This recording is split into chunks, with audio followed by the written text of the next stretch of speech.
Chapter 68. 7 Stars Soul-Crushing Claw. Given Yi Fan's temperament, he would have killed Lu Qingyang on the spot during the Su family banquet for his insolence. The only reason he left Lu Qingyang barely alive was to extract some truths from him, to follow the trail and uncover the real mastermind behind the plot to destroy the Yi family. The Zhao, Li, and Qin Tao, the representatives sent by the Lu family, were all small fry, privy to only limited information. But Lu Qingyang had arrived alongside a high-ranking figure from the Northwest Military District, so he likely knew more. Yi Fan, do you really think that just because you've awakened, you alone can change the outcome? Dream on. The lone wolf from the Northwest Military District is already on his way. He'll be here any minute. And when he arrives, it'll be the end of your entire family. Lu Qingyang now realized that coming for Yi Fan early had been a mistake. With no chance of escape left, he adopted a defiant, reckless attitude. Even if I know secrets, I'll never tell you. Just wait for your death. Haha. And after you die, your sisters-in-law and wives will be at the mercy of countless men. Yi Fan struck instantly. 7 Stars Soul-Crushing Claw. This was a secret technique from the Dragon Ring, using energy to manipulate spiritual force, invading the target's mind to suppress and torment them at the soul level. As Yi Fan's energy surged, Lu Qingyang felt as if his skull were splitting apart. What are you doing to me? Ugh! The pain was unbearable, like knives carving into his brain or a dagger scraping his bones. The agony seeped into his very soul, making his consciousness waver and fade. Talk! Besides the Zhou family from the capital, who else is behind the Lu family? What was their goal in targeting the Yi family? Yi Fan rarely used the 7 Stars Soul-Crushing Claw, but those who had experienced it before had never resisted. Lu Qingyang was no exception. I don't know all the participants, but the Lu family from the provincial capital and my own Lu family were involved. Our contact was Captain Chu Feng from the Northwest Military District. We don't know who he reports to, but it's definitely someone in the military. As for young Master Zhou, he's not from the capital's Zhou family, but he's backed by a powerful organization called the Holy Envoys. They were after a map. Lu Qingyang, being of higher status, knew far more than Li Zhong or Qin Yao. At the very least, he confirmed that the forces behind the attack on the Yi family were not singular. On one side was the military, and on the other the Holy Envoys. They must have joined forces for some shared interest, ensuring the Yi family's swift downfall. The military's weak link was Chu Feng, while the Holy Envoys was young Master Zhou. Dealing with them would come later. First, those who killed his second brother had to pay. Squelch! Squelch! Yi Fan's energy surged, shattering every meridian in Lu Qingyang's body before releasing him from the soul-crushing claw, restoring his senses. The excruciating pain in his bones and meridians made Lu Qingyang beg for death. Kill me. Yi Fan, just kill me. Yi Fan simirket koldu. I do want you dead, but someone else wants it more. So your life belongs to him now. Picking up a dagger from the ground, he handed it to the stunned Lu Wuyang. Young Master Lu, take your revenge. Lu Wuyang, having witnessed Yi Fan's terrifying methods, was awestruck. This man truly is a monstrous genius. Good. Thank you. Without hesitation, Lu Wuyang took the dagger, measured his strike, and stepped toward Lu Qingyang. Why you? Lu Wuyang, what are you doing? We're brothers. You can't kill me. Lu Qingyang hadn't feared death before Yi Fan, but now, facing Lu Wuyang, terror gripped him. How could this trash, whom I've bullied since childhood, now hold my fate in his hands? Brothers? Ha! Lu Qingyang, have you no shame? Where was your brotherhood when you murdered my mother? Lu Wuyang, having endured years of humiliation, was no pushover. Without another word, he plunged the dagger deep into Lu Qingyang's chest. Squelch! A gaping wound opened, blood soaking Lu Qingyang's clothes. Huff a huff! You're really doing this? Lu Qingyang gasped. If you kill me, Father will never forgive you. Stop now. Deep down, he knew his pleas were futile. The moment Lu Wuyang tampered with his contracts, he had already chosen Yi Fan's side and Lu Qingyang's death, but desperation made him grasp at straws. Father? That man doesn't deserve the title. Don't worry, big brother. You'll go first and kneel before my mother. Soon, I'll send him down to join you. Squelch. This stab is for the time you pissed on my head. Squelch. This one is for making me fight dogs for scraps. Squelch. And this is for forcing me to crawl through a frozen cesspit on your back. By the time Lu Wuyang stopped, Lu Qingyang's body was a mutilated sieve. Young Master Lu, that's enough.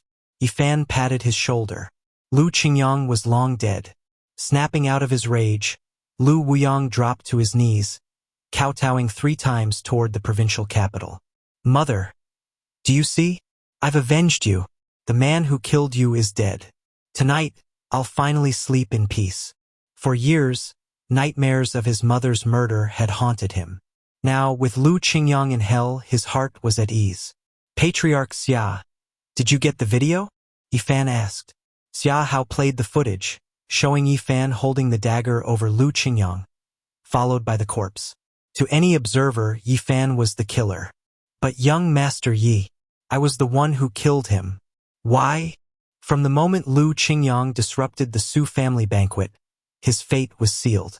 I only kept him alive long enough for you to take revenge. Besides, if word got out that you killed him, could you withstand the Lu family's retaliation? Or the wrath of his maternal grandfather's faction? Yi Fan's gaze sharpened. You went through all this trouble to pledge loyalty to me. Wasn't this exactly what you wanted? Chapter 69. The massive impact of Lu Qingyang's death. Yi Fan's clear-headedness left Lu Wuyang somewhat embarrassed. Yi Fan, thank you for stepping in. From now on, if young Master Yi has any needs, just give the order. Good. That's exactly what I wanted to hear. What I want is you. Yi Fan didn't hesitate, his words leaving Lu Wuyang momentarily stunned. Ah, this. Young Master Yi, you want me? But Lu Wuyang had misunderstood. Did young Master Yi have those kinds of tastes? But he already has so many beautiful wives and sisters-in-law. Why would he be into men? Still, considering the enormous favor Yi Fan had done for him, he gritted his teeth and said, if that's what young Master Yi likes, I'm open to any position. His face flushed red as he forced the words out. Seeing Lu Wuyang's expression, Yi Fan smacked him on the head in exasperation. What the hell are you thinking? That's not my thing. I want your brain, your genius for economics. Help me build a vast business empire. Ah! Lu Wuyang was stunned again. That's what he meant? Come on. From now on, you don't have to hide your business plans anymore. The Yi family will be your backing. But be prepared, since I haven't fully revealed myself yet.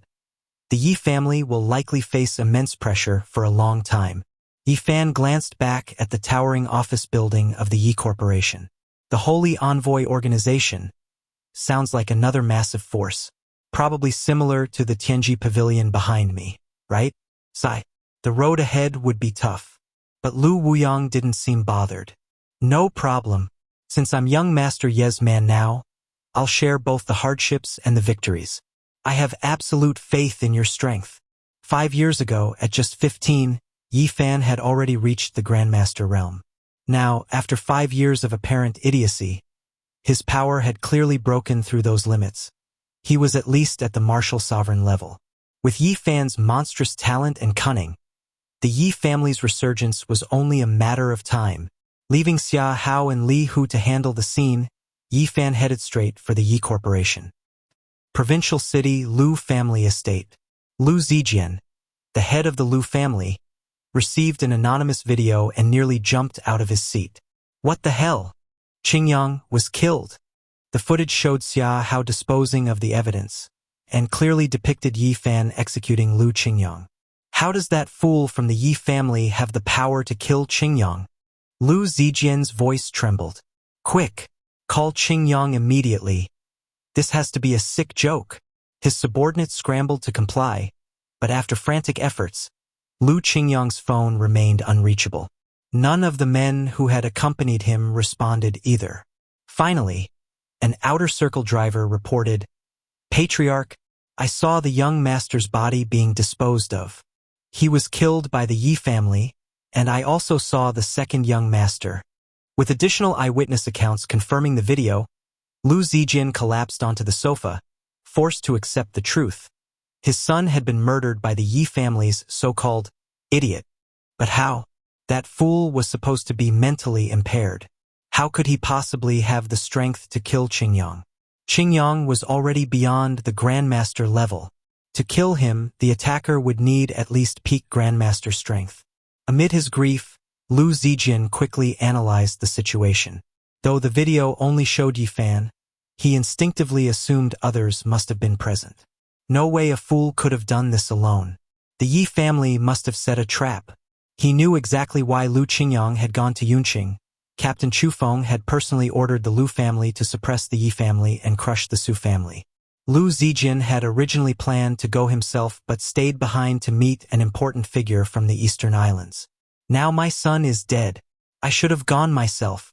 Contact Captain Chu Feng immediately. He must be informed." Losing one Lu Qingyang wasn't a major blow to the Lu family or Chu Feng's faction. But if mishandled, the repercussions could be catastrophic. Previously, the eradication of the Zhao, Li, and Wang families who had targeted the Yi family had been digestible. After all, despite their decline, the Yi family still had the strength to crush minor clans. But the Lu family was a provincial powerhouse, openly backed by Chu Feng and his allies. To kill a dog, you must first consider its master. By executing Lu Qingyang so brazenly, the Yi family had delivered a direct slap to Chu Feng's face. Yunqing International Airport. Chu Feng had just disembarked when he received Lu Zijin's message. "What? Yifan killed Lu Qingyang? What kind of joke is this? Was Qingyang an idiot? Getting killed by a fool?" His first reaction was disbelief, but Lu Zijin wouldn't joke about his own son's death. As Chu Feng took the call, his subordinates relayed further updates from Yunqing. The video of Lu Qingyang's death was already spreading online. The Yi family made no effort to hide Yifan's involvement, even though he still appeared slow-witted. But so what? If even a fool could crush Chu Feng's underlings, what did that say about his authority? Moreover, Lei Qianjue had once stated that Yifan's mental state hadn't damaged his nerves. Recovery was entirely possible. If Yifan ever fully awakened, his enemy's doom would be sealed. Several neutral families in Yunqing have already decided to visit the Yi family tomorrow after seeing the video. Even some upper echelon families in the capital have shifted their stance. Those who were about to collaborate with us suddenly called, citing urgent matters and postponing negotiations. Chu Feng's face darkened as he listened. These old foxes delaying cooperation sent a clear message. They saw the Yi family's resurgence and no longer wanted to pick sides prematurely. Everyone knew the Yi family's foundations. Though its core members had fallen, the Heavenly Dragon Army remained, and so did Yifan. If he awakened and took full control, his monstrous talent and strength would make eliminating him far harder. Chapter 70. Devouring the Undying Bone. After hearing Lu Zijin's update, along with the numerous other pieces of intelligence gathered from Yunqing and Shangjing, Chu Feng's expression turned grave. Initially, Chu Feng had believed that personally dealing with Yifan would be more than enough. After all, with the Grand Elder's support, his strength had already reached the martial venerate level. Within the Yi family, only the eldest son had previously held that rank. Now, the most powerful figures were Lung Feng and the Yi family patriarch, both only at the martial master level. Even if 5 martial masters joined forces, what difference would it make? They stood no chance against a martial venerate like him. But now, Chu Feng wasn't so sure. The Yi family was one of the 6 great clans of Daxia. For them to dominate for so many years, they had to possess deep-seated strength and hidden wisdom. He needed to be careful. Patriarch Lu, the situation with the Yi family is getting complicated. I need you to dispatch more reinforcements as soon as possible. We must crush them quickly, or none of us will escape unscathed. Though Chu Feng's tone implied a plea, Lu Zijin knew better than to refuse. Very well. However, Commander Chu, you're aware of our limited manpower. Most of our elites were already taken by Qingyang, and they've likely been wiped out by the Yi family. But today, a few associates from the Black Robe Society of Dongying arrived. They're also interested in the Yi family. Would you consider working with them? Lu Zijian wasn't as straightforward as he seemed. While he maintained ties with Chu Feng and the Holy Envoys, he also kept close relations with Dongying, a contingency plan for another patron. Fine. Tell them to meet me in Yunqing immediately. Chu Feng's brow furrowed. Earlier, during their initial plans to move against the Yi family, members of the Black Robe Society had approached them. At the time, the situation had seemed favorable, so Grand Elder Zhang had rejected Dongying's assistance. But now the tides were shifting. Letting the Dongying forces take the lead might not be a bad idea. No sooner had he ended the call with Lu Zijian than Grand Elder Zhang's call came through. Chu Feng, what's going on? How did the Lu family's eldest son get killed by Yi Fan the moment he arrived in Yunqing? Do you realize how disastrous this looks? In a secluded courtyard in the northwest, Grand Elder Zhang clutched his phone, his expression dark. His superiors had already reprimanded him harshly. Days had passed since the Su family and Yu Linglong declared their support for the Yi family. Yet the Su family remained unharmed, even holding a successful press conference. In contrast, the forces Grand Elder Zhang had deployed, the Zhao, Li, and Wang families had all fallen. Even the reinforcements from the provincial capital were annihilated before they could act. And now, the Yi family had the audacity to send a supposed fool to carry out executions. A blatant provocation. Grand Elder, please calm down. I understand the severity. I've arrived in Yunqing, and I've accepted the Dongying faction's offer to intervene. I'll give you answers soon. Something feels off about the Yi family. Their so-called idiot genius might have awoken. If anything changes, I'll report immediately. Back in the northwest courtyard, Grand Elder Zhang hung up with a grimace. Test K. Using Chu Feng as a test stone now might backfire. We won't probe anything, only lose resources needlessly. A subordinate nearby frowned. Grand Elder, is the Yi family really that formidable? Zhang massaged his temples tiredly. The diviners foresaw that the Yi family would produce an unrivaled prodigy, one capable of upheaving Daxia and even the world's power structure. That's why the higher-ups poured so much effort into eliminating them. Every possible threat was purged, except for that damn fool Yi Fan. He sighed. I don't know if there's still time to fix this oversight. Meanwhile, in Yunqing, by the time Yi Fan and Lu Wuyang returned to the conference hall, Guoli and Wang Fugue were already conducting a meeting. As you all know, Su Jian and Su Dong are dead, Guoli announced.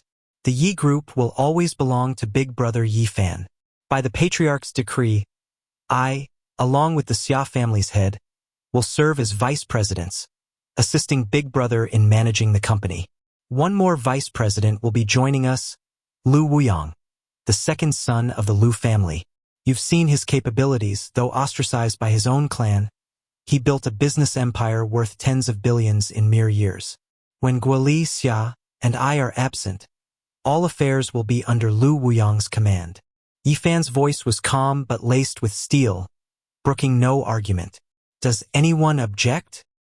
His gaze swept over the attendees, and though the question seemed perfunctory, no one dared protest. Yi Fan's recent actions spoke for themselves. Though he hadn't openly declared it, the fates of the Yi family's enemies made it clear. The dormant genius had awakened. Such ruthless efficiency, such reversals under impossible odds. Who would dare defy him now? Did you all go deaf? My brother asked you a question. Wang Fugue slammed the table, jolting the room into frightened obedience. And no objections. We fully support President Ye's leadership, they chorused hastily. Ye Fan nodded. Then Vice President Lu outlined the next steps. Your Pinduoduo strategy. Proceed with full autonomy. All company funds are at your disposal. They answer to you, you answer only to me. Major decisions can be discussed with Guoli and the Xia family. Lu Wuyang, both moved and pressured by the immense trust, clenched his fists. Thank you, young Master Yi. I won't fail you. This was his dream, to dominate the business world. Before, he could only scheme in the shadows. Now, Yi Fan had handed him the greatest stage. He would wield his talent to its limits. The Yi group was about to undergo a sweeping transformation, restructuring purges, but Yi Fan paid it no mind. With Guo Li and Lu Wuyang at the helm, he withdrew quietly, slipping into an adjoining restroom. Once inside, he locked the door and retrieved the undying bone harvested from Lu Qingyang. Circulating his internal energy, he activated the method recorded in the dragon vein ring. Absorbing the bone's condensed vitality, a gentle luminescence rippled across the bone's surface, as though some ancient power had been rekindled.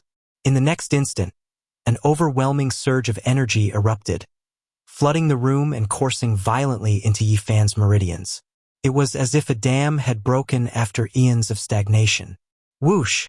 Yi Fan, already at the peak of the martial venerate realm, felt his energy condense further. His dantian expanded, thickened, and stabilized under the torrent. Even the flickering flame within his dantian, once feeble, now blazed brightly as it gorged on the undying bone's essence. So potent, beyond the sheer influx of energy, innumerable combat insights flooded Yi Fan's mind. Excitement surged within him. At this rate, breaking through to the martial emperor realm wouldn't take long. In all of Daxia, only a handful had ever reached that height. And once he did, even a coordinated siege wouldn't easily defeat him. Who could stop the Yi family's rise now? Crack! A soundless fracture echoed from his dantian. The barrier separating martial venerate from martial emperor had shattered. Yi Fan smirked, then instantly refocused, channeling every ounce of power to ascend. Chapter 71. The youngest monster Wudi martial emperor is born. As Yi Changfeng reunited with his old friends and arrived at the conference room of Yi Corporation with Lei Chenjue, he immediately noticed the powerful energy fluctuations emanating from the adjacent lounge. Eyebrows raised, Yi Changfeng already had his suspicions, but still asked the bodyguard at the door, "Who's inside?" "Grandmaster Yi, its young master." The bodyguard, personally appointed by the old patriarch, was among his most trusted men. The squad leader, a master-level expert, could also sense the intense energy waves. "Young master seems to be breaking through." Nodding, Yi Changfeng sternly ordered Leng Feng and the squad leader, "Seal off this area. No one is allowed near without my permission." With that, he retrieved several crimson talismans from his robes and activated them. A brilliant luminous barrier formed around the lounge, concealing all traces of energy within. These talismans, gifted to Yi Changfeng by a powerful cultivator years ago, created an isolation field, shielding anything inside from external detection. Right now, Yi Fan's public status was still that of a fool. If word got out that he had already reached martial emperor realm, Yi family's enemies would either retreat in fear or take desperate measures, even hiring foreign assassins to eliminate him before he could fully mature. Now, Yi Changfeng understood low profile was key. They had to endure until they were unstoppable. If Yi Fan had truly awakened, with his monstrous talent, it wouldn't take long for him to ascend to the martial saint level. Once there, he would stand at the pinnacle of the martial world. After all, there were fewer than 10 known martial saints in the entire world. Their bodies bordered on immortality, rendering them nearly invincible, even against each other. Unbeknownst to Yi Changfeng, while his talismans masked Yi Fan's energy fluctuations, the phenomenon of breaking through to martial emperor was simply too overpowering. Minutes earlier, above Yi Corporation, a swirling vortex of energy had darkened the skies of Yun City. In an eastern suburban villa, several gray-robed elders detected these disturbances and activated a mysterious device. When the energy readings surpassed the critical threshold, they erupted in excitement. Immortal bone. It's the power of the immortal bone. The clues left by our master. Could this be it? Quick! Confirm the coordinates. After waiting 20 years for the young master, we've finally found him. The signal came from Yi Corporation. Wait, it vanished just now. The energy fluctuation had disappeared as abruptly as it appeared. Not surprising. Our young master naturally has ways to cloak himself. Breaking through to martial emperor would attract unwanted attention. Hiding his presence is the wisest move. In martial cultivation, the dark forest law held true. Every martial artist was a hunter in the dark, armed and wary. The safest strategy? Strike first. After a brief silence, one elder suddenly stiffened. Wait, did you say the coordinates were where? Yi Corporation. Ah, by the heavens. You don't mean that prodigy from 5 years ago. The Yi kid. Exactly. We suspected him back then but had no proof. Then he turned into a fool, so we dismissed him. But now it all makes sense. Praise the heavens. The one we've been searching for was right under our noses. Imagine if we'd listened to those fools scheming against the Yi family. We must notify the elders. The wraiths must act now. Since Yi family is connected to our master, we cannot stand by. Old Lu, you're a martial venerate. Accompany me later.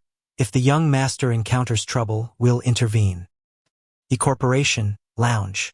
Yi Fan had cycled his internal energy 49 times, finally absorbing the bulk of the vast energy within him. The immortal bones reserves were terrifying. Though his physique had long been enhanced by the dragon seal ring, he still couldn't assimilate everything. The excess energy settled into his meridians, awaiting future refinement. Glancing at his palm, he saw the once gleaming immortal bone had vanished entirely, fully absorbed. Deep in his dantian, flames burned brighter, and his internal energy surged like a condensed cyclone. At Martial Emperor Realm, Yi Fan's perception stretched hundreds of meters, attuned to every whisper of life. Insects, birds, seeds piercing soil, even the pulsing vitality of surrounding creatures. Shockingly, he could absorb their life force. Is this ability unique to me? He also sensed his grandfather guarding outside. Due to old battlefield wounds, Yi Chongfeng's cultivation had stagnated at grandmaster level. Yet, his talismans could mask Yi Fan's energy outbursts, proof of the hidden depths within Yi family. Now that his strength had soared, and with Lei Qianjue's cover, Yi Fan could feign temporary recovery and cautiously reveal some of his abilities in front of his grandfather, if only to ease the old man's worries. And I must find a way to boost Grandpa's strength too. That way, even if I'm absent, he can protect himself. Grandpa, he called, stepping out. The massacre of Yi family had visibly aged Yi Chongfeng in recent days. But today, upon learning of Yi Fan's secret, the patriarch had regained vigor, his face radiant. My dear grandson, you've suffered. Voice choked, he embraced Yi Fan, tears streaming. Yi Fan wanted to speak, but Yi Chongfeng cut him off gently. No need for words here. Let's talk at home. Chapter 72. The powerful heritage of the Yi family. Grandfather's reaction left Yi Fan somewhat helpless. With so many incidents happening within the Yi family recently, grandfather, as the commander of the dragon army, was naturally aware of them. Adding today's events to the mix, he must have already realized that Yi Fan had awakened. No doubt, this would inevitably lead to another round of nagging. But when Yi Fan thought of his deceased brothers, uncles, and elders, he also felt fortunate. Apart from his missing parents, grandfather was the only family Yi Fan had left in this world. Yi Fan cherished every moment with his grandfather all the more. Yi Chongfeng brought Yi Fan to a meeting at the Yi Corporation, signaling his strongest support for his grandson. This way, when Guoli, Xiahao, Lu Wuyang, and others executed their plans, they would face no resistance. Once these matters were settled, Yi Chongfeng hurriedly took Yi Fan home. In the car on the way back, Lung Feng was driving, while Lei Qianjue, Yi Fan, and Yi Chongfeng sat inside. Damn it, old Lei, you kept me in the dark for so long. If I hadn't found out myself, how much longer were you planning to keep it from me? Yi Chongfeng grumbled and playfully punched Lei Qianjue on the shoulder. Lei Qianjue glanced at Yi Fan, seeking his permission. With a sigh, Yi Fan said, "At the time, my condition wasn't fully stabilized, so I couldn't risk exposure. But now that grandfather has found out, there's no need to hide it anymore." With Yi Fan's approval, Lei Qianjue hurriedly explained, "Old Yi, it's not that I didn't want to tell you. It's that master forbade me from doing so. I was suffering even more than you, biting my tongue every time I almost let it slip. Master! Yi Changfeng looked between Lei Qianjue and Yi Fan before suddenly bursting into laughter. What? Lei Qianjue? Did you just call my grandson master? Haha. In that case, you'll have to call me great-grandmaster. Come on. Say it. Let me hear it. Haha. In high spirits, Yi Changfeng couldn't resist teasing Lei Qianjue. Lei Qianjue, somewhat exasperated, said, As much as I dislike it, by seniority, that's exactly what I should call you. Young Master Ye's strength is such that I willingly submit. Yi Fan was the renowned young medical sage who once dominated the Southwest. A genius who could surpass even the legendary medical saint of Great Xia. Whether it was the Ghost Valley 13 Needles or the miraculous Snow Lotus Cream formula, he provided to the Su Corporation. Each was a feat that could astonish heaven and earth. Enough! I was just joking. Yi Changfeng cut Lei Qianjue off before turning to Yi Fan with a serious expression. Xiao Fan, when exactly did you wake up? You really kept your granddad in the dark. His voice trembled as tears threatened to fall again. The once great Yi family had been reduced to just 2 survivors in a single day, Yi Fan and Yi Changfeng. The tragedy was enough to make anyone sigh. I awoke the same year our family was wiped out. 5 years ago, while experimenting with talismans, the car accident led to a 5-year slumber. That's why I only just regained consciousness. I'm sorry, grandfather. Yi Fan shared every detail of his recovery and his current state. Now that his grandfather knew the truth, Yi Fan no longer hid anything, laying out all his plans. So, the downfall of the Zhao, Li, and Wang families along with Su Jian, it was all you're doing. Truly a worthy descendant of the Yi lineage. Damn it, we've finally struck back. According to confessions from Lu Qingyang and others, the attack on our family involved multiple factions, a group called the Holy Envoys and even military figures. Lu Qingyang participated in my second uncle's death, so he's already been dealt with. Now, a powerful figure from the northwest has come, intending to target me and the Yi family, which is why I rushed my breakthrough. If someone dared to come from the northwest to directly challenge the Yi family, their strength was undoubtedly at the martial venerable level or higher.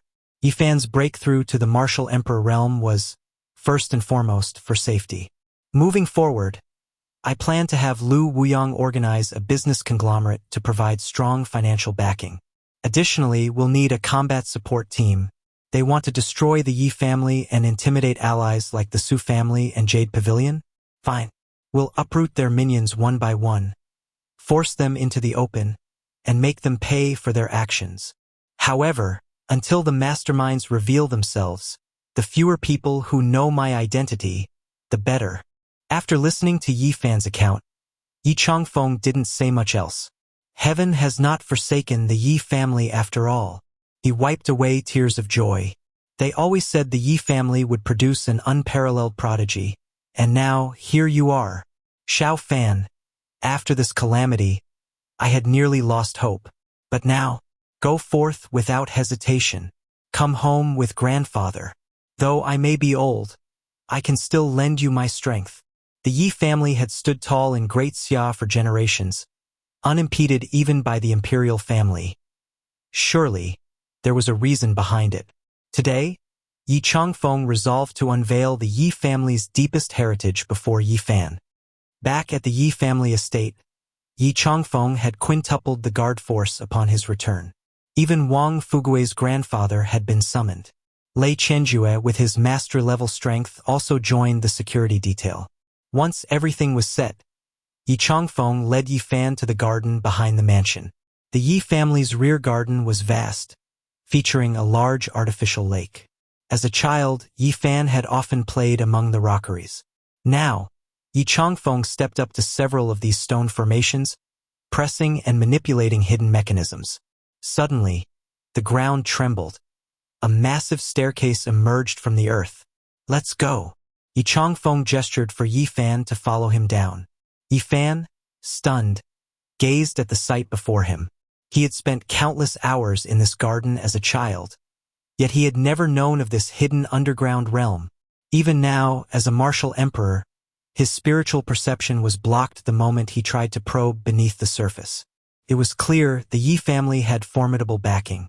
The garden's defenses included mystical wards to prevent detection. This was Yi Fan's first time entering the underground chambers. Descending over 100 steps, they arrived at an expansive hall filled with memorial tablets. These are the fallen heroes of the dragon army, generals, commanders, even humble coachmen. I remember every one of them. Yi Changfeng lit incense and handed it to Yi Fan. Pay your respects.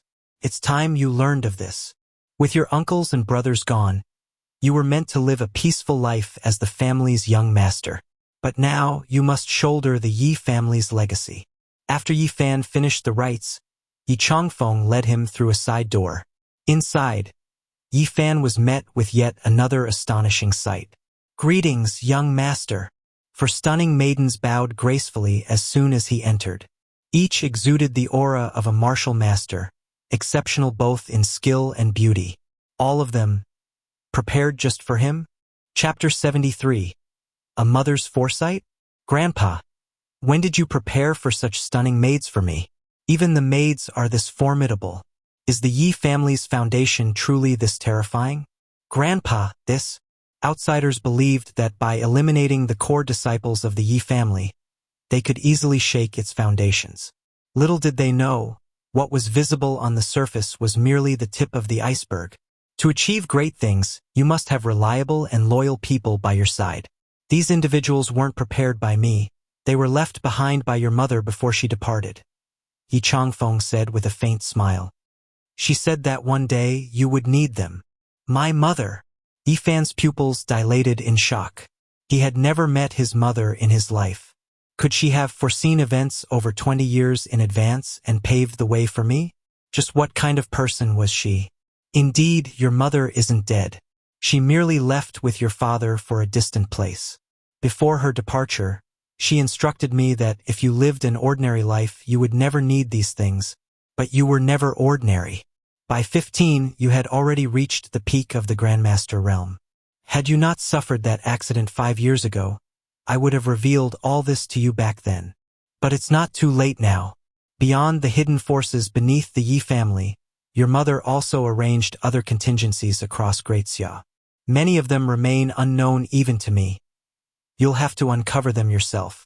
Yi Changfeng continued leading Yi Fan deeper into the hall. Greetings, Elderye. Greetings, young master. At the innermost chamber, a group of black-clad warriors halted their training and bowed respectfully upon seeing the two. These are the 81 death warriors your mother selected for you since childhood. They've been rigorously trained all these years, known as the Blood Guard. Each is utterly loyal. If you wish to establish your own force, they will serve as its foundation, Yi Changfeng explained in a low voice. Their physiques have always been extraordinary, and your mother seems to have placed certain restrictions on them. You need not worry about their loyalty or safety. As they toured the underground hall, Yi Changfeng revealed everything. Connections, resources, assets, treasures. This time he held nothing back. Additionally, it's time to pass you the Sky Dragon Army token. Inside the most secretive chamber, Yi Changfeng retrieved a black dragon engraved token from his robes. He wiped it forcefully, and with a surge of energy, something invisible seemed to dissolve from its surface. Whoosh! In the next moment, he used his energy to prick Yi Fan's finger, letting a drop of blood fall onto the token. The Sky Dragon token was tempered with the lifeblood of 1,000,000 soldiers. It shares a faint connection with the army itself. In critical moments, the spirit of the Sky Dragon army may even lend you its strength. This, too, was designed by your mother, though I still don't understand the principles behind it. With solemnity, he handed the token to Yi Fan. Xiao Fan, the future of the Yi family now rests on your shoulders. Do not fail the Yi family, and do not fail your sisters-in-law. After touring the underground hall, Yi Fan's understanding of the Yi family's true power was completely reshaped. So, behind the Yi family lies such an immense network. Military, domestic, foreign, martial, and even the unknown contingencies arranged by my mother. For any enemy to completely annihilate the Yi family would be impossible.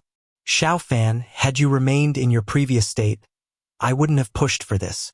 But now that you've awakened, the Yi family must strive once more.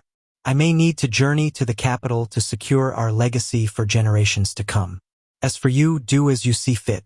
So long as I draw breath, no one will dare move against you lightly. Having unburdened himself of the family's secrets, Yi Changfeng seemed revitalized, his spirit soaring. Ye fan noddet subli. Grandpa, has your health improved under Mr. Lei's care? Previously, to avoid exposing himself, Yi Fan had instructed Lei Qianjue to treat his grandfather using the Ghost Valley 13 Needles technique. Much better. I was puzzled. Lei's medical skills were never this advanced before. Turns out, it was you all along. Yi Changfeng's excitement was palpable. If my recovery continues, I might even break through to the martial venerable realm in my lifetime. At that point, the Yi family's influence will rise to new heights. Helping his grandfather regain his strength was also part of Yi Fan's plans. Grandpa, let me examine you. As he spoke, Yi Fan grasped Yi Changfeng's wrist, carefully sensing his pulse. He could clearly perceive that his grandfather's internal energy had stabilized significantly. Lei Qianjue had evidently been diligent, using the Ghost Valley 13 needles to repair much of the damage. However, Lei's own martial energy was too weak, limiting the effectiveness of each session. Back when Yi Fan's strength was only at the martial venerable level, he, too, couldn't fully heal his grandfather in a short time. But now, after absorbing the undying bone from Lu Qingyang, Yi Fan had broken through to the martial emperor realm. With remnants of the bone's power still within him, restoring his grandfather's health was no longer a challenge. Grandpa, sit still. I should be able to heal your injuries now. Guiding his grandfather to a seat in the chamber, Yi Fan unleashed the full might of his martial emperor-level energy, channeling the residual undying bone power to rapidly mend the hidden wounds. The withered meridians within Yi Changfeng's body gradually regained their vitality. As he felt his meridians repairing and his energy surging, astonishment flickered in Yi Changfeng's eyes. This boy, just like his mother, he's no ordinary man. Injuries that others couldn't heal were effortlessly resolved by him. In barely 15 minutes, Yi Changfeng felt as though he had been reborn. His body rejuvenated, as if he'd returned to his youth. Xiao Fan, I feel like I'm on the verge of a breakthrough. If only I had some medicinal pills to assist. Yi Changfeng had lingered at the peak of the Grandmaster realm for years. Had it not been for the old battle wounds, he would have long since ascended to martial venerable. Now, with his body restored, the breakthrough was imminent. Ye fan similet feindli. No need to worry about pills, Grandpa. I've been able to refine energy restoration pills since 5 years ago. With that, he retrieved a porcelain vial and handed it over. Inside are 5 pills. Keep them for yourself, use some to break through, and distribute the rest to any core family members worthy of advancement. If you need more, just ask. Touch this. Yi Changfeng uncorked the vial, inhaling the fragrant aroma of the pills. His jaw nearly dropped. Just what kind of treasure is this grandson of mine? Is there anything in this world that can stump him? Elder Yi, young master. There's trouble outside. Someone is forcing their way into the Yi estate. They're extremely powerful. The guard squad has already suffered heavy casualties. Yi Fan's brow furrowed. So they've finally come. Chapter 74. With my strength as a martial sovereign, do you think they can stop me? Before Chu Feng from the northwest arrived, Yi Fan had already broken through to the martial emperor level. He wanted to test just how capable this so-called big shot from the northwest really was. Since Yi Fan was facing him, he would crush him with absolute power. Chu Feng was the key to uncovering the masterminds behind the military conspiracy. Yi Fan had no intention of holding back. He would dominate with overwhelming force. Xiao Fan, maybe you should hide for now? Though Yi Changfeng knew his grandson was no longer weak and had awakened, he couldn't help but worry. After all, the forces determined to exterminate the Yi family were terrifyingly powerful. This time, they had sent assassins straight to the Yi family's stronghold in Yunqing. Clearly, they had spared no expense. Yi Fan was the last surviving heir of the Yi family. Yi Changfeng couldn't bear to see him harmed. Ye fan similate faintly. Don't worry, grandfather. If I'm stepping forward now, it's because I'm confident. Besides, if even my martial emperor-level strength can't hold them off, then the Yi family's resurgence is hopeless anyway. Hiss! Martial emperor. Yi Changfeng drew a sharp breath at his grandson's claim.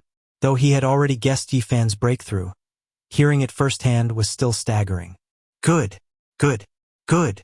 Yi Changfeng exclaimed 3 times in excitement before addressing everyone in the underground chamber. His elite guards and Yi Fan's 4 personal maids. You've all heard it. Our young master has reached the martial emperor realm. Heaven has not forsaken the Yi family. From now on, I entrust Yi Fan's safety to all of you. With that, he bowed deeply. Grandfather, let's go, Yi Fan said, gesturing for Yi Changfeng and the 4 maids to follow him up the stone steps. Before exiting, he reminded them, once we step out, I'll still be that foolish young master. Understood. His awakening remained a secret.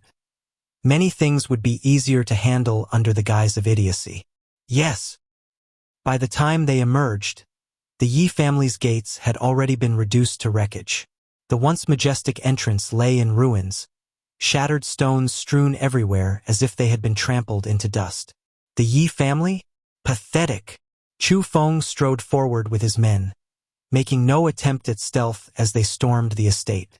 Captain Lung Feng and the elite Yi family guards desperately tried to hold their ground. But Chu Feng was already at the martial sovereign level, and among his ranks were 5 or 6 martial grandmasters.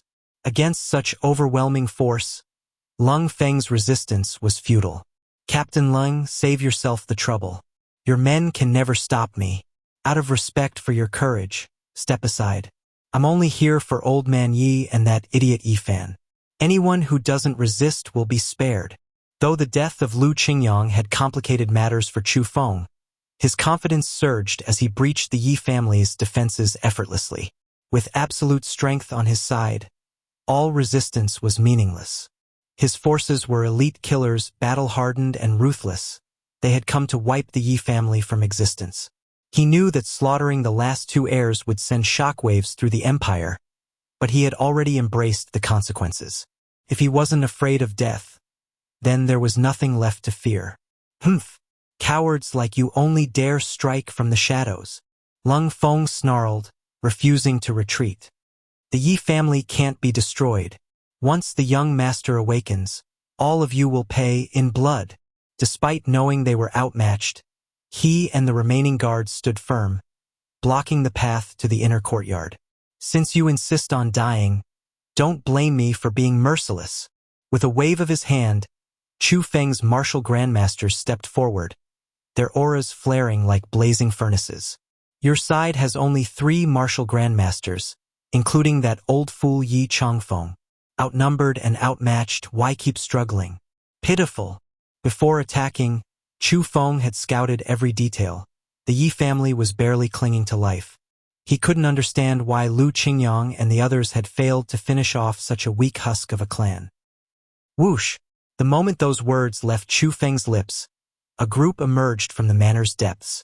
Yi Changfeng and Yi Fan led the way, flanked by 4 stunning maids, each radiating the aura of a martial grandmaster. Behind them followed 2 shrouded death guards, also at the grandmaster level. Ah! Who said the Yi family only has 3 martial grandmasters? Yi Changfeng's voice boomed like thunder as he glared at Chu Feng. Did you fools think we had no one left? Though Yi Changfeng had suspicions about who was orchestrating the attacks, Chu Feng was a rising star, one he had never crossed paths with before. Oh! Chu Feng's expression darkened instantly. 6 martial grandmasters. What the hell? He shot a furious glare at his intelligence officer. Is this the information you gathered? The reports had claimed that after losing its core members, the Yi family was on the verge of collapse. So where had all these experts come from? Moreover, the way those maids and death guards revered Yi Fan, protective, unwavering, their loyalty was absolute. With their arrival, the balance of power instantly tipped. Back when I was slaughtering enemies on the battlefield, you were still in diapers. Ye Changfeng roared. Now your master sends you to ambush my family underhandedly? Too cowardly to face me himself. Chu Feng was momentarily speechless. Throughout the empire, no one could deny the Yi family's monumental contributions. Nearly half the nation's territory had been secured by Yi Chongfeng's armies. Only now did they pose a threat to those in power, earning their downfall. But Chu Feng was no ordinary pawn. As Zhang Gulao's trusted right-hand man, he quickly regained his composure. Old man Yi, your family's fate is sealed. I came here to grant you a dignified end, but you forced my hand. Even with 6 martial grandmasters, so what? Chu Feng's lips curled into a sinister grin as his aura erupted, an oppressive force that dwarfed even the grandmasters. I stand at the peak of the martial sovereign realm. His voice dripped with disdain. If I want to kill that fool Yi Fan and you, old man, do you really think they can stop me? Chapter 75. Another superpower joins the fray? This was Chu Feng's confidence. Having already broken through to the peak of the martial venerable realm, in the entire Great Xia, aside from those old monsters making a move, no one else could stop Chu Feng. In other words, even if Chu Feng completely annihilated the Yi family today, none of the Yi family's vassal forces would be able to exact revenge on him. If Yi Fan hadn't awakened and advanced to the martial emperor level, the Yi family would have had to reveal all their trump cards today, and even then, they might not have been able to stop Chu Feng's assault. Yi Chongfeng raised an eyebrow. Previously, he might have been worried, but now that he knew Yi Fan's strength and situation, he was completely calm. The way he looked at Chu Feng was as if he were staring at an idiot. Yi Fan was currently investigating the truth behind the Yi family's downfall, and now this guy had delivered himself to their doorstep. Perfect for digging deeper into the matter.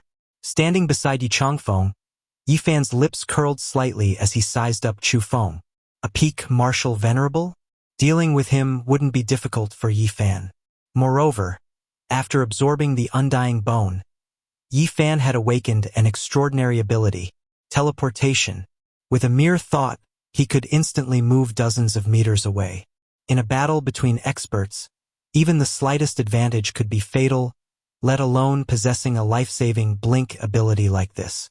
At a critical moment, he could close the distance instantly or escape. It was practically a one-hit kill move. Before Yi Fan could speak, a surge of powerful martial energy rippled at the entrance as another group of experts appeared in the Yi family's courtyard. Who dares to harm our young master? They'll have to get through old Nyo first. Clatter. Amidst the chaotic footsteps outside, a group of at least 20 to 30 strong fighters instantly appeared, surrounding Chu Feng and his men. The Wandering Souls? What are you doing here? Chu Feng recognized the leader, Heir, a key figure in the Wandering Souls organization, and his pupils constricted. The martial world of Great Xia had developed over many years. Beyond the major superfamilies, there were traditional sects: Buddhist, Taoist, Confucian, Shaolin, and others. In addition, various organizations had formed, such as the government-backed Jinwu Division and civilian martial alliances like the Wandering Souls and Blade Edge. Among them, the Wandering Souls was one of the most influential. Rumors said the Wandering Souls had once established over 100 branches worldwide. Even foreign dignitaries considered it an honor to join. However, at some point, the organization seemed to have suffered a major internal upheaval and went into hiding. Yet no one dared underestimate the Wandering Souls' power. After all, they had a martial emperor among their ranks. When Elder Zhang and his faction had plotted against the Yi family, they had secretly reached an agreement with the Wandering Souls. At the very least, the organization wouldn't interfere. But now, the Wandering Souls had suddenly appeared, declaring their intent to protect their young master. This complicated things. Was I not clear enough? I'm here to protect my young master. If you want war with the Wandering Souls, go ahead. Make a move. Heir had a foul temper and didn't hold back, cursing at Chu Feng outright. Chu Feng, as Elder Zhang's right-hand man and a high-ranking figure, could hardly tolerate such humiliation. You think a few trash like you can stop me? Did you really think I'd come with only this much strength? Chu Feng hadn't planned to reveal his hidden forces, but with the Wandering Soul's appearance, he had no choice. Today, he intended to wipe out the Yi family completely. He had to go all out. Otherwise, if he missed this opportunity, he had a feeling the Yi family would slip beyond his control. Clap, clap. Chu Feng lightly clapped his hands, and from beyond the Yi family's walls, dozens of masked warriors with katana at their waists appeared in an instant. The Yi family's courtyard was spacious, but with so many people flooding in, it suddenly felt cramped. The Black Garment Society's warriors from the Eastern Islands? You bastard! You're colluding with those Eastern dogs to attack the Yi family? Have you no shame? Nyo Heir's eyes burned with fury at the sight of the Eastern warriors. You scum! Have you forgotten how those Eastern dogs ravaged our land? And now you work with them? I'll kill you today, or else I'll take your damned name. Chu Feng snærede af Niu af Asrav. Shame? Ha! Does shame put food on the table? Today, the Yi family falls. His icy gaze swept over the crowd. I'll give you one last chance. Everyone except Yi Fan and that old fool Yi Changfeng can leave now. I'll spare your lives. Otherwise, no mercy. To Chu Feng's fury, not a single person moved. Every pair of eyes locked onto him burned with hatred, as if they wanted to tear him apart. Attack! Gritting his teeth, Chu Feng gave the order to his men and the Black Garment Society warriors. As the Eastern leader approached, he muttered coldly, Captain Chu, remember our agreement after today's operation. Kill! On the Yi family's side, under Lung Feng's command, all martial experts raised their blades, ready to fight. But at the critical moment, Yi Fan whispered to his grandfather, order everyone to retreat to the underground bunker. Today, I'm going on a killing spree. Yi Fan had held back long enough. Chu Feng was the first high-ranking enemy to strike at the Yi family, and the fact that he had allied with the Eastern dogs made it even more despicable. Yi Fan had never planned to let Chu Feng live. Now, he'd slaughter them all. A bunch of martial venerables and grandmasters? With his martial emperor strength, he could crush them with one hand. All forces retreat. Yi Changfeng's sudden order left the Yi family's guards and martial experts stunned. Even the Wandering Souls fighters were baffled. What was the old man thinking? With their combined strength, they could put up a fight. Why retreat now? But the Yi family's forces were well-trained. Despite their confusion, they immediately fell back.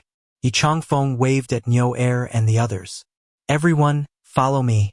The situation outside will be handled. In moments, the entire group had withdrawn to the bunker entrance. All except Yi Fan and his 4 maids, who remained outside. Nyo Heir's eyes gleamed. The young master was going to act personally? Chapter 76. That's right. I'm at the martial emperor level. I've been waiting for you. While observing from the base, they had already deduced that the fluctuations in martial energy from the Yi Corporation earlier were at least at the martial emperor level. Since the young master was the direct descendant of their patriarch, his strength could not possibly be weak. Retreat! Now! If Elder Yi was so confident in leaving the young master outside, he must have known something. The young master might still be pretending to be a fool, but no one forgot. 5 years ago, his monstrous talent had been nothing short of legendary. In an instant, everyone withdrew, leaving the martial artists on Chu Feng's side stunned and confused. They had been ready to fight with everything they had, only to realize their opponents had vanished. What kind of battle was this? Captain, what's... Chu Feng's subordinates stared in bewilderment at the direction where Yi Changfeng and the others had fled. What kind of trick was the Yi family playing? If retreating was the plan, why leave Yi Fan behind? What was the point of abandoning him here? Ha! Fool! Chu Feng narrowed his eyes, a cruel grin spreading across his face as he locked onto Yi Fan. Your grandfather fled, leaving you here as a sacrificial pawn. Does that hurt? Let me end your suffering. Just like I did with your elder brother, slicing him apart piece by piece. With a wave of his hand, Chu Feng's men advanced from all directions, encircling Yi Fan. Beside Yi Fan, his 4 stunning maids tensed, their martial energy surging wildly as they prepared for battle. Unfazed, Yi Fan calmly patted each of their shoulders. Stay at ease. I left you here to clean up afterward. Yes, young master. Though the maids had never personally witnessed Yi Fan's full strength, they knew well of his unparalleled martial talent 5 years ago, and just moments ago, in the underground cellar, they had heard him confirm his power. He had reached the martial emperor level. Against these foes, such strength was child's play. Ha! The steadiness in Yi Fan's voice, his clear articulation, Chu Feng froze. His eyes sharpened as he studied Yi Fan. You're not insane? You've been pretending. A sudden, unsettling premonition crept into Chu Feng's mind. So all of this, the schemes against the Li, Wang, and Zhao families, even Lu Qingyang, was orchestrated secretly by you? His mind raced, piecing everything together at once.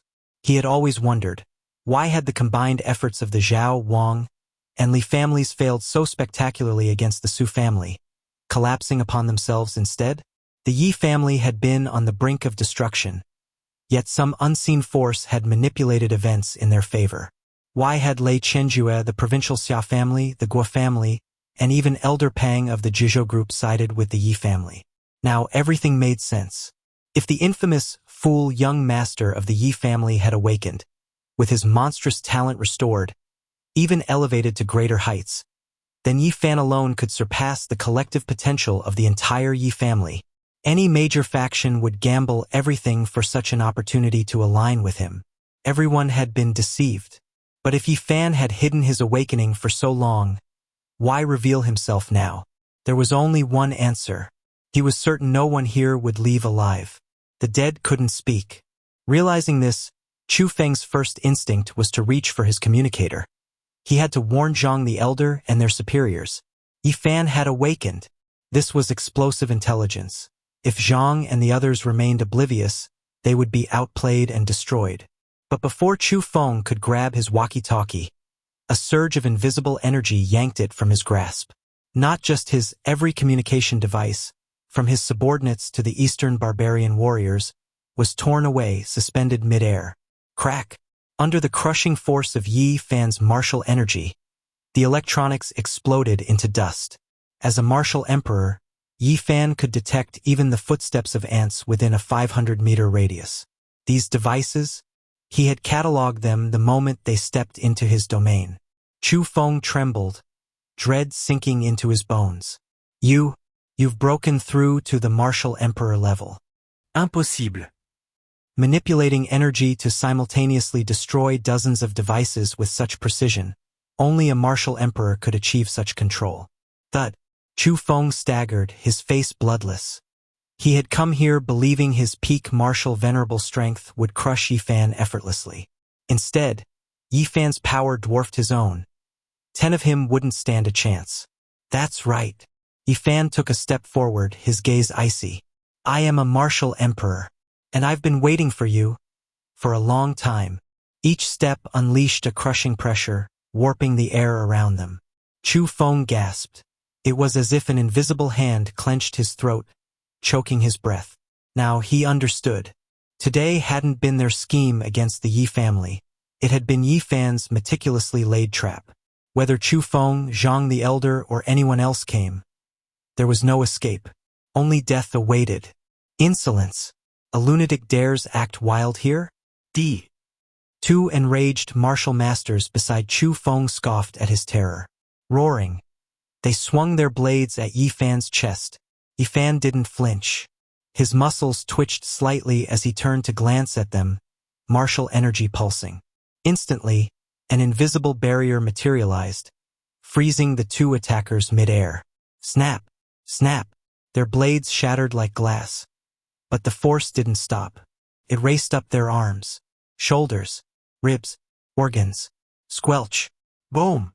Like overripe melons, their bodies ruptured mid-air, bursting into crimson mist that drifted away on the wind. Chapter 77. 7 Stars' Soul-Extinguishing Hand. Hiss! The scene left everyone present utterly stunned, their pupils dilating in shock. Was this the terrifying power of a martial emperor? No one even saw how Yi Fan moved. Yet 2 Grandmaster-level experts had already exploded into gory remnants without so much as touching his sleeve. They died just like that. What kind of fight was this? A Kairu! Retreat! The first to react were the Japs. Realizing the situation was dire, they immediately tried to flee. At their captain's command, dozens of Japanese martial artists scattered in panic, wishing their parents had given them 2 extra legs as they desperately sprinted in all directions. But from the moment Yi Fan revealed himself before them, none of them stood a chance of survival. Yi Fan would never allow even a single one to escape. Whoosh! Whoosh! Whoosh! Yi Fan moved, activating his teleportation ability. His body flickered like a ghost, splitting into countless afterimages as he weaved through the fleeing Japs. From above, it looked as though a phantom shadow was darting between the scattering enemies. Thud! Thud! Thud! In mere seconds, the fleeing Japanese martial artists froze mid-step. Then, massive gashes split their chests open, blood gushing like fountains. Their life force drained rapidly, their cultivation vanishing. Before they could even process what had happened, their bodies collapsed to the ground, twitching briefly before falling still. Dozens of Japs, including at least 5 Grandmaster-level experts, had been slaughtered in seconds, without even glimpsing Yi Fan's face. Only the black-clothed society's captain remained, his face twisted in horror as he stared at the carnage around him. His sword slipped from his grasp, clattering to the ground. Yamit, please no. The Black-Clothed Society was Japan's strongest martial organization, its members forged through hellish training, their will to fight unshakable. Yet now, Captain Mutu had lost all will to resist. No thoughts of suicide, no courage to flee. How could he escape? His entire squad, one of the 5 elite forces infiltrating Great Xia, had been wiped out before accomplishing anything. A martial emperor. Resistance was futile. Boom!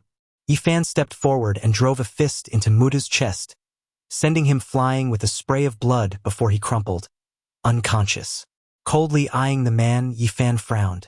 So many Japanese martial experts have infiltrated Great Xia. What are they planning? Before killing Mutu, he needed answers. Dropping the man like a dead dog, Yi Fan turned and strode toward Chu Feng. Yi Fan, you? Chu Feng instinctively tried to move, but his legs felt as if cast in lead, utterly immobile. Under the crushing pressure of Yi Fan's aura, Chu Feng knew, if he fell into Yi Fan's hands, death would be a mercy. A flash of ruthlessness crossed his eyes as he gathered his martial energy, preparing to end his own life.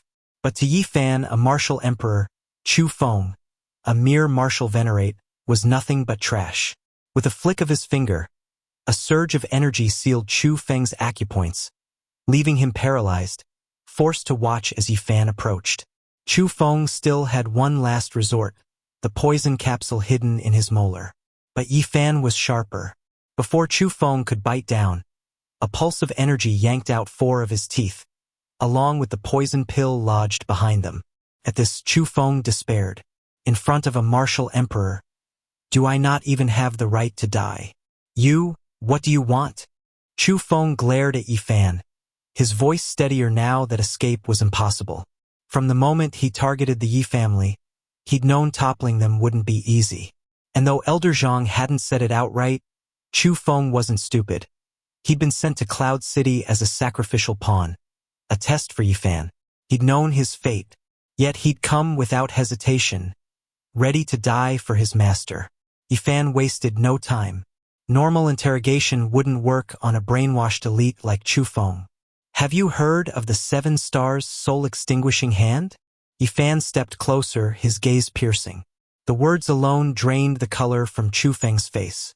Ah, you know that evil technique? No, stay away from me. Chu Feng recoiled in horror. As Elder Zhang's trusted subordinate, he knew of this forbidden art, a method to shatter a target's mind, crush their will, and force them to reveal all secrets. Elder Zhang's faction had long sought its cultivation method, to no avail, and now Yi Fan was implying he'd mastered it. Thud. Ignoring Chu Feng's protests, Yi Fan pressed a glowing palm to his forehead. As the light seeped into his skull, Chu Feng convulsed violently. Ah, it hurts. Stop, please. Veins bulged across his body, but resistance was futile. Within seconds, his struggles ceased. His eyes remained open, but his gaze was vacant. "Speak. Who do you serve? Who sent you?" Yifan's voice was ice. He'd played the fool for so long, waiting for a true mastermind to emerge. Chu Feng, a martial venerate, was close enough to the truth. The big fish targeting the Yi family were finally surfacing. It was Elder Zhang of the Northwest. He orchestrated all the assassinations against the Yi family. The operations in the Northwest were under his command. Chu Feng's voice was hollow, his soul laid bare. "Elder Zhang?" Yifan's brow furrowed. "One of Great Xia's 9 elders? The one overseeing the Northwestern military." To think that just scratching the surface had already revealed a figure of such stature. But from Chu Feng's tone, Elder Zhang seemed to be just a piece of the puzzle, not the mastermind. There was someone above him. Who? Above the 9 elders, only the imperial family held greater power. Was the royal family targeting the Yi family? So, Yifan wouldn't mind turning the heavens upside down. Chapter 78. Playing the fool and the scapegoat. Yifan pressed Chu Feng further, hoping to extract information about the mastermind behind Elder Zhang from him. But Chu Feng seemed genuinely unaware. Blood seeped from his orifices, and under the overwhelming mental pressure, he finally collapsed into unconsciousness, revealing no other useful intel. Still, one crucial piece of information was enough. Elder Zhang was undoubtedly a major player in this scheme. Since Elder Zhang had shown himself, Yifan wouldn't let him live to see the new year. With this lead uncovered, they could start unraveling the network behind him. None of the bigger fish would escape. "Kill them all," Yifan ordered his 4 attendants, instructing them to deal with Chu Feng's terrified underlings. Meanwhile, Yifan stepped toward Wu Tang, captain of the Black-Clad Society, and used the 7-star soul-shattering hand to interrogate him about the Eastern Devil's plans. The interrogation revealed something shocking. The Eastern Devils had secretly infiltrated 5 elite squads into Great Xia, tasked with assassinating high-ranking officials, targeting prodigies and key figures, and sowing chaos. Immediately, Yifan thought of Yu Linglong. As his first wife, she fought on the southeastern front lines with only peak Grandmaster-level strength. If she encountered any of these squads, she'd be in serious danger. He had to find a way to warn her. Better yet, help boost her strength. Right now, the fastest method was intimate contact. His inner warmth could empower her through resonance. Meanwhile, in the Yi family's secret chamber, Yi Changfeng had evacuated everyone into the underground chamber, making Lung Feng and the others frantic with worry. "Master Yi, why did you leave the young master and his attendants outside?" Lung Feng demanded. "The young master hasn't even woken up yet." "That's right," another follower added. "He's the last hope of the Yi family. We can't let anything happen to him." The core members of the Yi family were sincerely concerned for Yifan's safety. In truth, even Yi Changfeng himself was uneasy. He wouldn't have let Yifan face the enemy alone if not for his grandson's earlier arrangements. Heir of the Wandering Souls had observed Yifan's strength beforehand, so he remained relatively calm. Piecing things together, he suddenly understood. The young lord is pretending to be weak. He wants to act personally but hide his strength, so he had everyone evacuated to leave no witnesses. Clearing his throat, Heir intervened. "Relax, everyone. Our Wandering Souls have other top-tier experts outside, possibly even at the Emperor level. The young lord is safe. Besides, you should trust young Lord Yi. Before his accident, he was already a prodigy, reaching Grandmaster level 5 years ago. In all that time, he might have broken through further. Didn't Divine Dr. Lei say he'd soon wake up? Fighting might even speed his recovery." Heir's words eased Yi Changfeng's awkward position. Lei Chenjue, standing nearby, chimed in, "Exactly. Based on my assessment, young Lord Yi has likely regained his martial prowess. Master Yi left him out there to test his recovery. And with the Wandering Soul's protection, there's no danger." Their coordinated explanations somewhat convinced the group, though Lung Feng still sensed something off. Unbeknownst to them, even inside the sealed chamber, Yifan heard every word after finishing his battle. Heir's cover story, claiming Wandering Souls operatives had eliminated Chu Feng's assassins, was perfect. It allowed Yi Fan to continue feigning idiocy. By the time Yi Fan knocked on the chamber door, his eyes had dulled back into a vacant stare. So many dead, scary old men. He acted shaken, but when his gaze met Heir's, the sharp intelligence flashing in them betrayed his true state. The young lord is incredible. Heir marvelet. Hiding for years, now revealing emperor-level strength, yet still playing dumb and pinning the blame elsewhere. Oh, right. It must have been Elder Wu from the Wandering Souls. Heir smoothly agreed. I told you these scum were no threat to the Yi family. When everyone emerged, the Yi estate showed no traces of battle, only a lingering metallic tang in the air. Had Chu Feng's forces ever even been here? Yet, if they hadn't been eliminated, how else could Yi Fan be unharmed? The Yi family members exchanged doubtful glances but held their tongues. Still, their gazes toward Yi Fan now carried a new curiosity. This young lord may not be the same as before.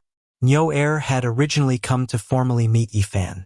With the crisis resolved, he bowed to Yi Changfeng. Master Yi, may I speak with the young lord alone? Yi Changfeng nodded and led them back to the chamber. As soon as the door closed, Heir dropped to his knees before Yi Fan. This humble subordinate, Captain Heir of the 38th Wandering Soul Squadron, greets the young lord. His voice trembled with reverence. I beg forgiveness for failing to recognize the young lord's authority sooner. Yi Changfeng frowned. Captain Yo, what is the meaning of this?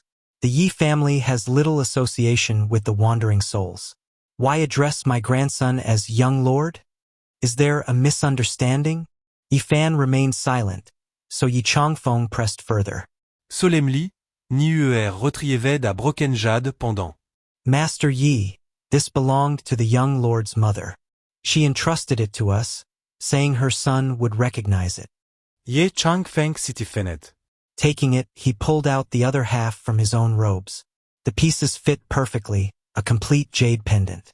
This is indeed Xiao Zhu's, Yi Changfeng murmured, then turned to Yi Fan. It's real. Your mother arranged this. It seems she left more than just the Yi family to protect you. Chapter 79. Kill them all. After receiving his grandfather's confirmation, Yi Fan finally spoke calmly. Get up. He had long heard of the formidable power of the shadow spirits. Now, aside from the mysterious Tianji pavilion passed down within the dragon seal ring, he had gained another powerful ally. This boosted his confidence in dealing with the enemies of the Yi family. Not many know of my awakening yet, and you are among the few. To avoid disrupting my plans, my revival must remain a secret for now. Do you understand? Though Heir likely already grasped his intentions, Yi Fan reiterated the order. Understood. This subordinate will ensure absolute secrecy. Heir responded respectfully. The master of the shadow spirits has stated that young master may place full trust in us. Should there be any tasks the Yi family cannot openly handle, we will take care of them. Additionally, the master has nearly finished dealing with matters in the capital and will personally visit to pay his respects in a few days. At your convenience, the succession ceremony will be held. There's no rush for that. Yi Fan waved it off. But since you've offered, there is one task I need your help with. He turned to his grandfather as he continued. During my interrogation of Chu Feng, I uncovered someone suspicious behind this mess. The mastermind overseeing the Northwest military affairs is Elder Zhang, the one who personally orchestrated my elder brother's death. However, based on Chu Feng's admission, there's someone above even Elder Zhang, pulling the strings. I suspect the instigator is tied to the imperial family. Investigate this thoroughly and get me definitive proof as soon as possible. Old Master Yi Changfeng sighed heavily. So it's him, to be blunt. Whether or not we investigate hardly matters. The upper echelons of power in Great Xia are few. We all know who would move against my family. But I never imagined they'd be so ruthless, wiping out 10 of my Yi clan's core heirs overnight while covering their tracks. His eyes burned with fury. They didn't leave even a scrap of regard for past ties. I might have resigned myself to fate, But now, with both of us united, we'll make them repay this blood debt. Agreed. Shadow spirits will mobilize every resource to support the young master. Heir vowed.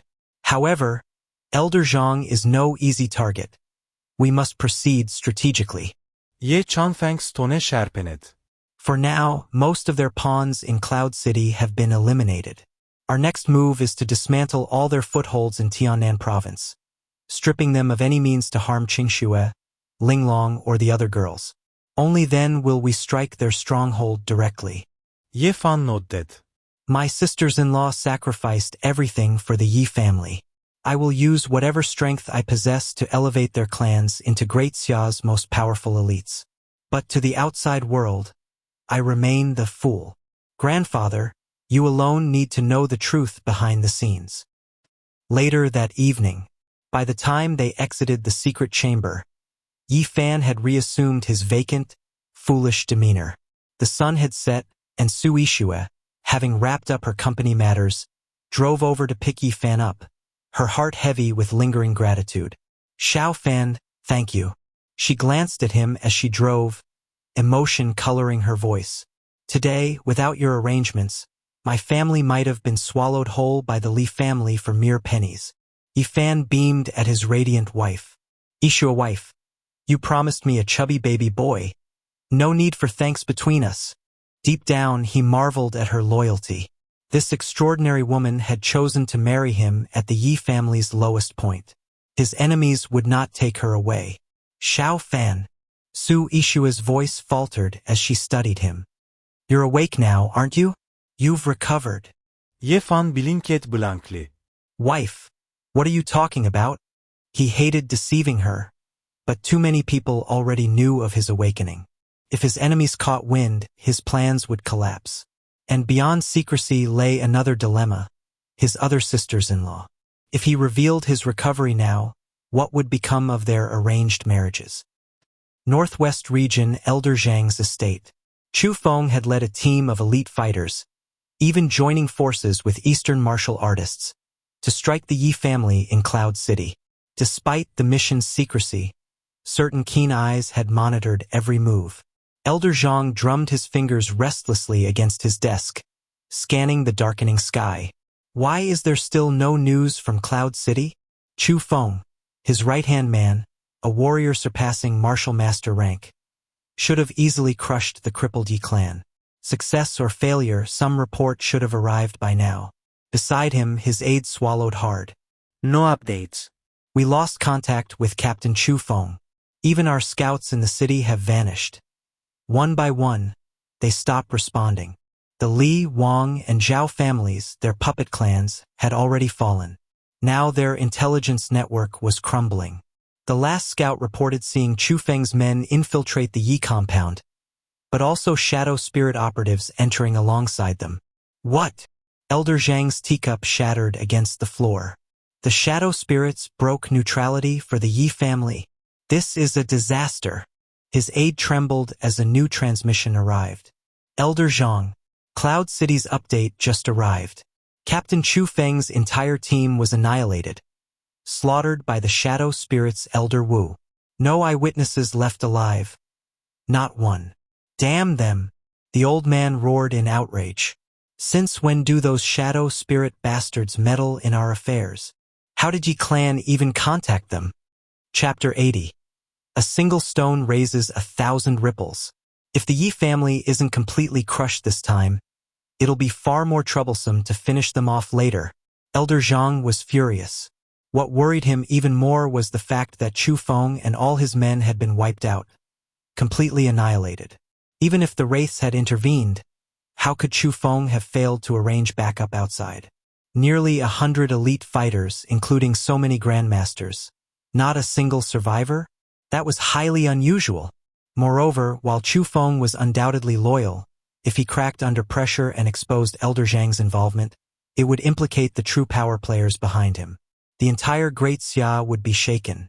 If the Yi family retaliated in full force, and the Sky Dragon army grew restless, the situation would spiral out of control. What do we do now? His assistant was also panicking. The wraiths siding with the Yi family was an alarming signal. With the Juzhou group already backing them, the Wraith's influence, and Lei Chenjue mediating, many forces that had previously dismissed the Yi family might now rally behind them. Keep pressing the attack. Immediately mobilize the other prominent families in the provincial capital to suppress the Su Corporation. We can't let the Yi family or their allies gain any ground. If they thrive, we'll suffer. Elder Zhang's composure wavered.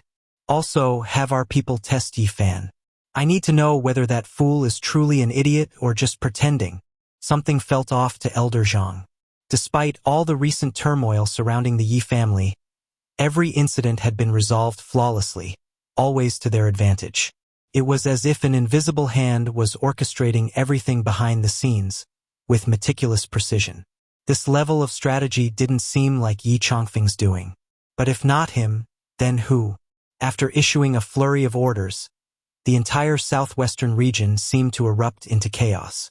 Every family and faction tied to Elder Zhang received directives to besiege the Su Corporation and suppress the 7 branches of the Yi family's in-laws.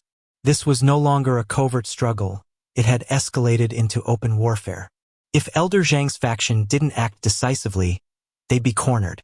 After dismissing his assistant, Elder Zhang retrieved an old, battered phone and dialed an encrypted number. "Boss, the situation has changed. My aide was killed by the Wraiths while targeting the Yi family in Yunqing. The news was suppressed all afternoon. We only just found out. Why are the Wraiths interfering? Weren't we told the Yi family was already crippled, with only a fool and an old man left? Why did you suddenly act again?" The voice on the other end was both surprised and angry. "Boss, it's more complicated than we thought. The Yi family, though weakened, has been showing signs of recovery. That idiot young master must be eliminated, he's a latent threat. I await your orders." "Understood. I'll consider it. For now, keep a low profile. The Southwest is volatile, one misstep, and you'll be dragged into a mess you can't escape. And clean up the Chufeng situation. If anything leaks, even I won't be able to save you." "Yes, sir." Beyond Elder Zhang, other power players were also monitoring Yunqing's developments. Lu Ran's family in Tiannan province's Huadu and Lu Zijian were among them. Upon hearing the news, both patriarchs had the same reaction. What? Captain Chufeng was wiped out by the Wraiths? No survivors? Damn it! How did the Yi family get so lucky? They actually convinced the Wraiths to intervene. Lu Zijian, in particular, was seething. His eldest son, Lu Qingyang, had been killed by Yi Fan, and he'd hoped Chufeng's forces would exterminate the entire Yi family in revenge. But now, with Chufeng dead, revenge was impossible. Worse yet, according to his sources, the illegitimate son he'd always dismissed, Lu Wuyang, was gathering resources, seemingly preparing to strike against the Lu family itself. The Yi family's luck is infuriating. With the Wraiths involved, we're in trouble. Without additional support from Chufeng's allies, the Lu family stood no chance against Lu Wuyang's assault, especially with the Yi family backing him. Over at the Lu household, Lu Ran was equally grim. Damn it! Why is dealing with a pathetic family like the Yi clan so difficult? The Zhao, Wang, and Li families all fell. His eyes darkened as he turned to his son, Lu Hao. Hauer, go to Yunqing tomorrow. Use indirect methods. Avoid direct conflict with the Yi family. Lu Ran had no choice. After the fall of the Zhao, Li, and Wang families, the Yi family would soon trace their involvement back to the Lu clan. If the Yi family regained momentum, they'd retaliate mercilessly. Strike first while the Yi and Su families were still vulnerable. Understood. Lu Hao nodded. I recall an old contract between our family and the Su Corporation. We shelved it because of the Yi family, but now it might be useful. Lu Ran's eyes lit up. A clever move, but be cautious. Lu Qingyang had the Su family's contracts, and it didn't end well for him.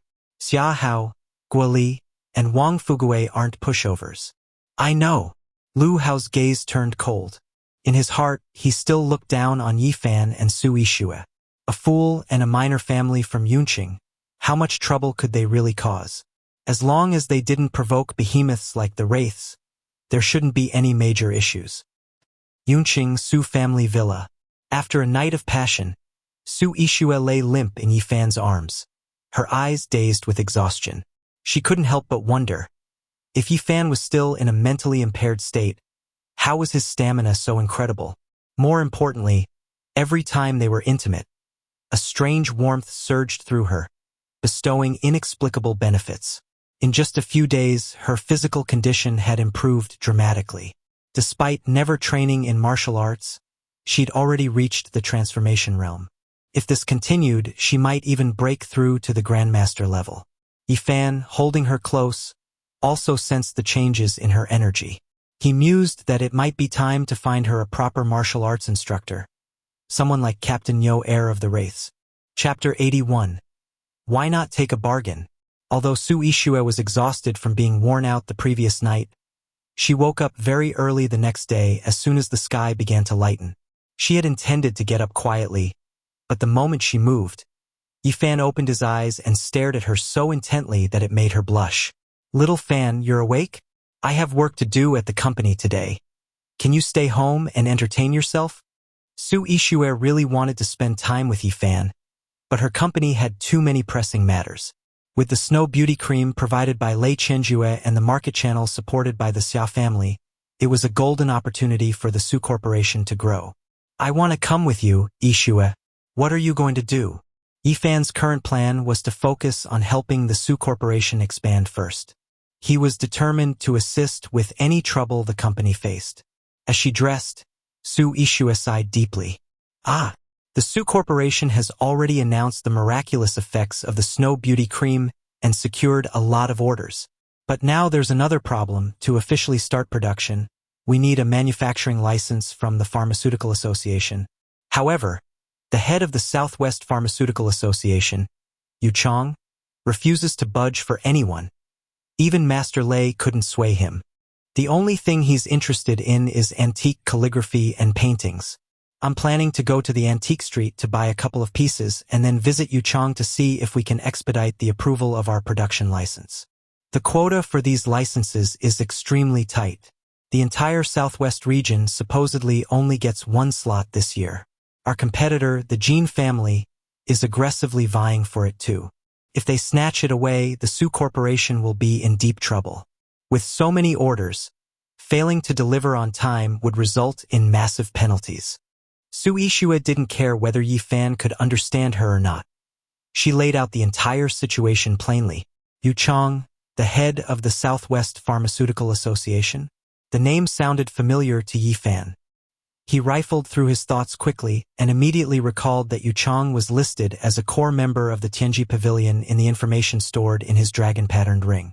On the surface, Yu Chong was the head of the Pharmaceutical Association, but in reality, he was the leader of the Tianji Pavilion's assassination division, a formidable figure.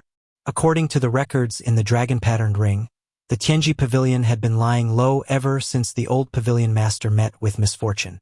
For the sake of the Su Corporation, Yifan had already reached out to Panghai. This time, with the pretext of gifting paintings, he could also make contact with Yu Chong.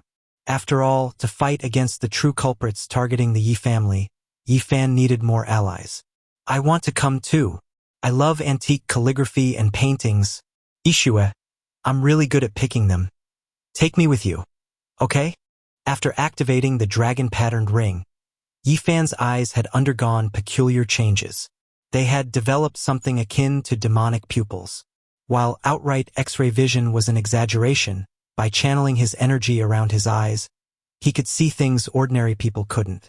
During his previous visit to the underground black market in Yun City with Wang Fugue, it was precisely this special ability that allowed him to spot the chi-infused pill hidden inside a stone.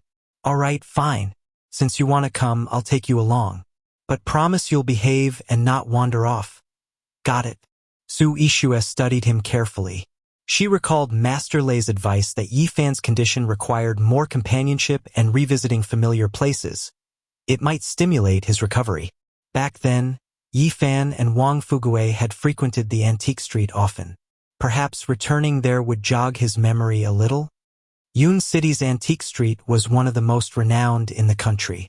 Not only was it expansive, but it also boasted plenty of genuine treasures.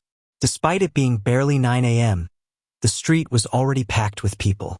Treasure pavilions stood out, A towering 9-story building, lavishly decorated, starkly different from its surroundings. Su Yixue led Yifan straight here. If they were going to gift something to Yu Chong, it had to be top tier. However, just before entering the building, Yifan's sharp eyes caught two middle-aged men furtively trying to sell a painting to a shopkeeper in a small store next door. With his martial emperor-level senses, Yifan could detect everything within a 500-meter radius. With just a glance, he sensed the ancient aura emanating from that scroll. It was the real deal. That painting is a treasure. Hello. I'd like to see Manager Wu. I'd like to purchase a few high-quality items. Could you please inform him? Su Yixue was already acquainted with the manager of Treasure Pavilion and had contacted him in advance. The receptionist, who had been briefed, greeted her warmly. General Manager Su, Manager Wu has instructed us to escort you directly to the inner chambers upon your arrival. Please follow me.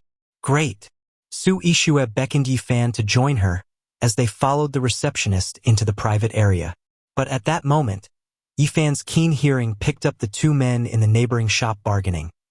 They were about to sell that painting for only 1,000 yuan. Based on his assessment, that scroll was worth at least 10 million. 1,000 yuan? If he acted now, he could snag an incredible bargain. With that thought, Yifan turned to Su Yixue. Yixue, you go ahead first. I just need to use the restroom. I'll catch up with you. Okay? Su Yixue hesitated. In her mind, Yifan was still in his mentally impaired state. If he wandered off and something happened with so many people around, she wouldn't be able to bear the consequences. Don't worry, Yixue. I won't run around. Besides, I've grown up. I'll be fine. Yifan gazed at her earnestly. After a brief pause, Su Yixue considered that Yifan's cognition had clearly improved over the past few days. Since they were still inside Treasure Pavilion, nothing too bad could happen, right? All right then. Not wanting to keep the receptionist waiting, she relented. But if anything comes up, call me immediately. Okay? As she followed the receptionist inside, Su Yixue turned back to the other staff members at the front desk. Ladies, please keep an eye on my husband. He's a bit. Rest assured, Miss Su, nothing will happen to him in Treasure Pavilion. Once Su Yixue disappeared into the inner chambers, Yifan swiftly headed toward the restroom. But as soon as he rounded the corner, he teleported to the storefront next to Treasure Pavilion just as the shopkeeper, Ma-san, was about to seal the deal with the two men. Let's get this straight, 1,000 yuan cash on delivery. No regrets afterward. Ma-san suppressed his excitement. Even if the painting turned out to be a fake, it was a high-quality replica. For just 1,000 yuan, if he found the right sucker, he could resell it for at least tens of thousands. Chapter 82. All crows under the sun are equally black. Yifan stood to the side, quietly recording the scene on his phone.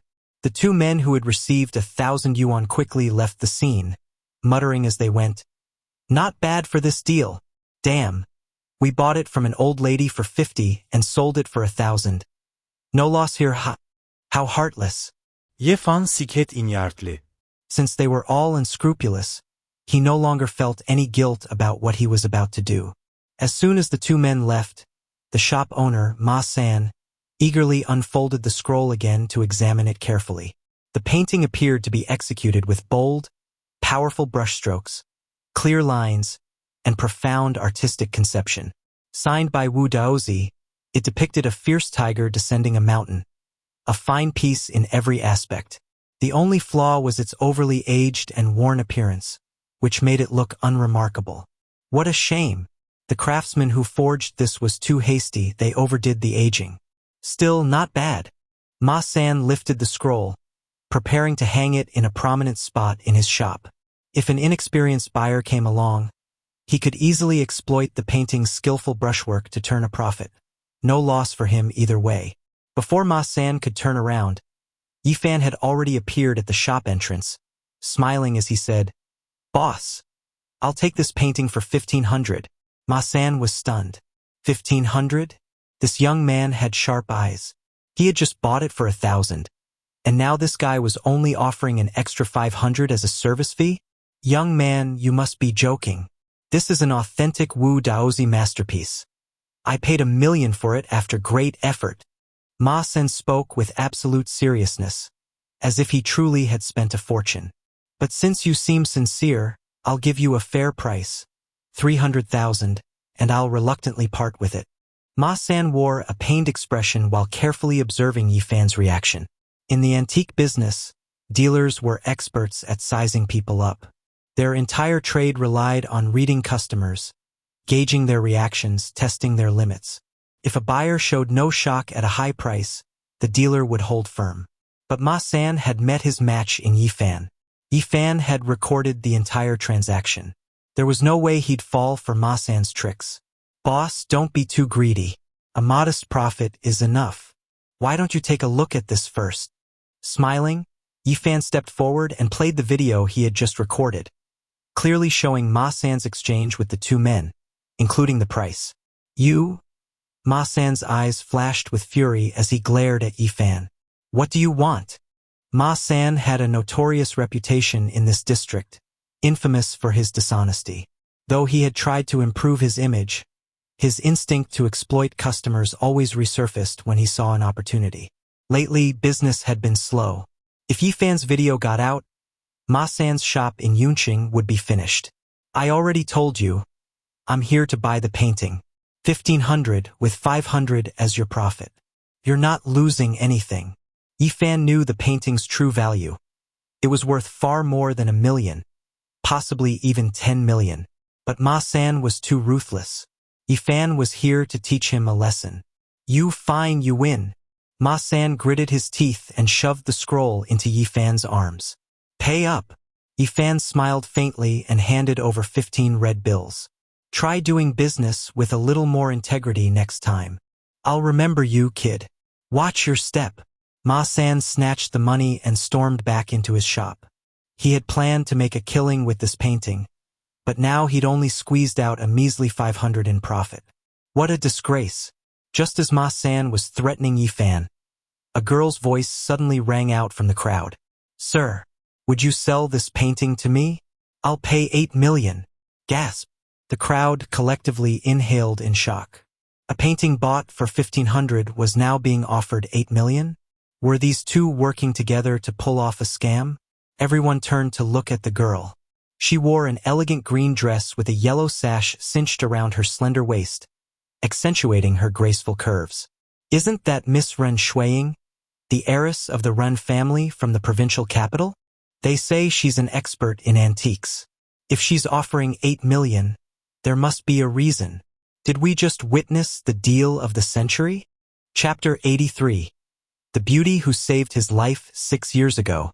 Just as Ma San reached the shop entrance, the mention of an 8 million price tag made him stagger in shock. He stopped in his tracks, turned around, and stared blankly at Ren Shuiying. Miss, are you joking? If this painting was truly worth 8 million, then he was the world's biggest fool. A fortune had practically fallen into his lap, only to be snatched away by that kid. Boss, do I look like I'm joking? Ren Shuiying replied coolly before turning her gaze back to Yi Fan. Meanwhile, Yi Fan ignored her. Instead, he took out a bottle of mineral water and splashed it across the surface of the painting. Splash! The crowd gasped in shock. Young man, what are you doing? That lady just offered 8 million. Are you ruining it on purpose? Such a waste. Amid the sighs, only Ren Shuiying's eyes gleamed with realization. So, I've met an expert today. Handsome. How about I raise my offer to 10 million? Ren Shuiying added another 2 million without hesitation, leaving everyone even more bewildered. Clearly, she had noticed something. As a scion of the powerful Ren family from Huadu, she wouldn't raise the price so recklessly unless she had a reason. Rip. Still silent, Yi Fan waited until the water had soaked into the painting before channeling a surge of energy into his fingers. With a sharp tug, he peeled off a thin, filmy layer from the surface, like removing a protective adhesive sheet. Beneath it, the true masterpiece was revealed. The colors were vibrant, the brushstrokes crisp, and the lines more defined. Even Wu Daozi's seal became clearer. A layered painting. I get it now. This is a legendary double-layered artwork.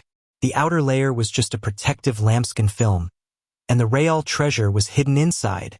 My God, this is an authentic Wu Daozi. This isn't just a lucky find. It's a once-in-a-lifetime fortune. Forget 10 million. This is worth at least 20. Sir, I'll pay 15 million. Cash. Sell it to me. 18 million here. The crowd erupted into chaos. This was beyond explosive. A painting bought for 1,500 was now being bid for 20 million. A profit of over 10,000 times. Yifan's lips twitched slightly.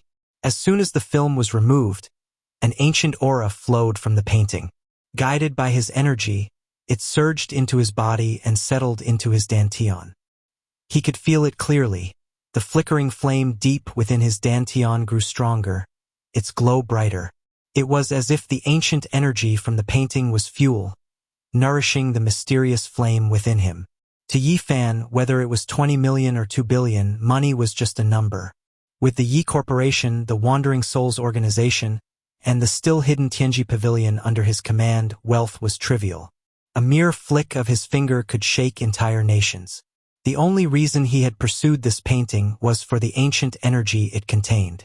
Now that he had absorbed it, the painting itself held little value to him. But for Ma San, losing out on 20 million was worse than death. After standing frozen for several seconds, Ma San finally snapped out of it. He rushed over and grabbed Yifan's arm. Give it back. I'm canceling the sale.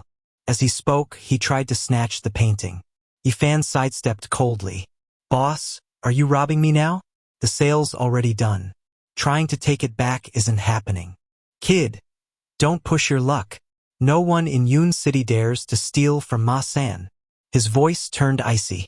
Hand it over, or you'll regret it. Several burly men closed in behind him. Yifan smirked.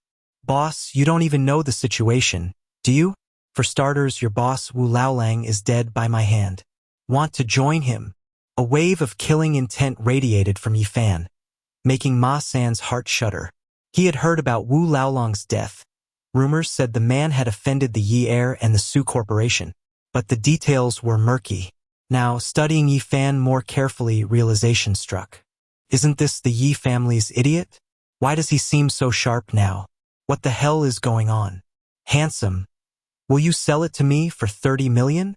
Ren Shuiying squeezed through the crowd, clinging to Yifan's arm and swaying coquettishly. Her ample curves pressed against him, her shoulder strap slipping slightly to reveal a glimpse of fair skin. But what caught Yifan's eye wasn't her décolletage. It was the golden phoenix tattoo near her collarbone. That mark. 6 years ago, during a covert mission in the provincial capital, Yifan had nearly died in an ambush. A mysterious girl had saved him. In the darkness, he hadn't seen her face, only the golden phoenix peeking from her collar. And now, fate had brought them together again in Yun City. The girl who saved my life. They say one should repay a life debt with lifelong devotion. But with 7 wives already, how much more devotion could he offer? Since Ren Shuiying wanted the painting, he'd give it to her. Such filial piety deserves a reward. Consider this painting a gift. Yifan handed it over without hesitation. What? Ren Shuiying was stunned. But the crowd gaped in disbelief. 30 million, just given away? How insanely rich is this guy? Meanwhile, Ma San was fuming. This bastard refused my 1 million buyback, only to gift it to some girl? Is he mocking me? Chapter 84. Young miss, you've fallen in love. Bastard. Ma San nearly cursed aloud, but bit back his words upon remembering Yifan's identity. He glared greedily at the painting in Ren Shuiying's hands, itching to demand it from her, yet he lacked the courage. After all, offending either the Yi or Ren families would be suicidal. Worse yet, his own backer had already fallen, and the infamous old wolf Wu had been taken down by Yifan himself.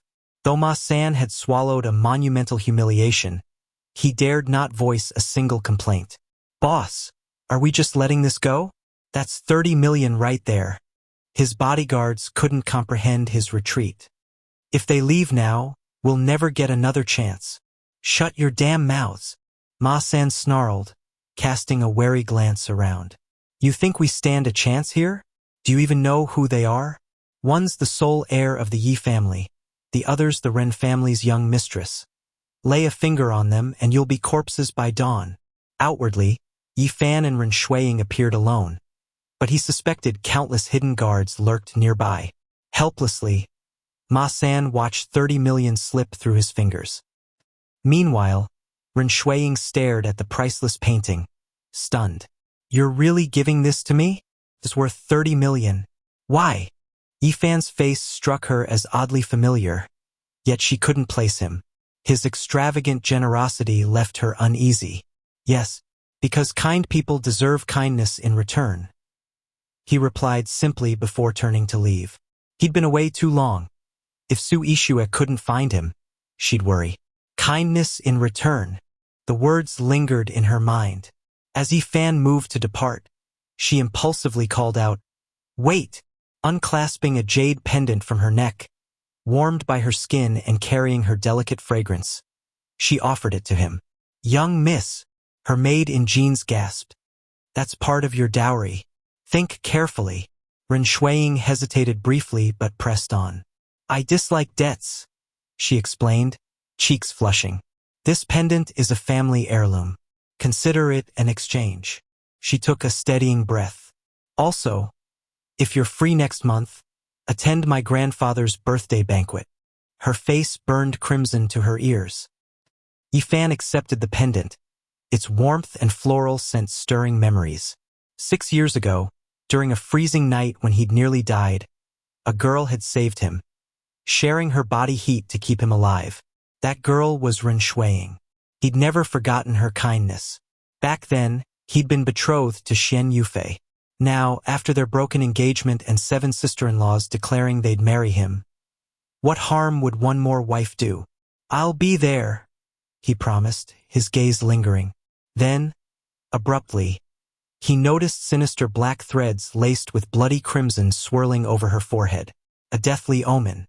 Someone had hexed her, a brutal impending disaster. Frowning, Yi Fan seized her wrist and removed her jade bracelet.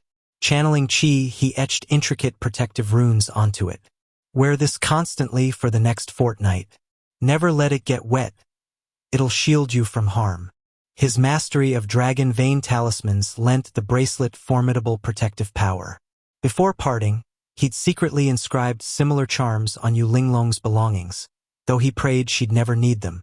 "Okay," Ren Shuiying agreed, touched by his concern despite her confusion. With a final wave, Yi Fan vanished into Wanbao Pavilion. Watching him leave, Ren Shuiying murmured, "Why does he feel so familiar?" "Giggle, young miss, you're smitten," teased her maid. "You even gifted your intimate pendant, the one you always wore there." "Quiet, you!" Ren Shuiying swatted at her, then gasped. Where Yi Fan had touched her, warmth surged through her veins, just like 6 years ago. That frigid night. The boy she'd embraced. "It's him!" she gasped, euphoria bursting through her. "Shao Qing. Investigate him immediately. I need every detail." Her maid, privy to Shuiying's years-long search, beamed. "Congratulations, young miss. Your past and present hearts belong to the same man." Ren Shuiying glowed, equal parts delighted and flustered. That rascal. He knew it was me.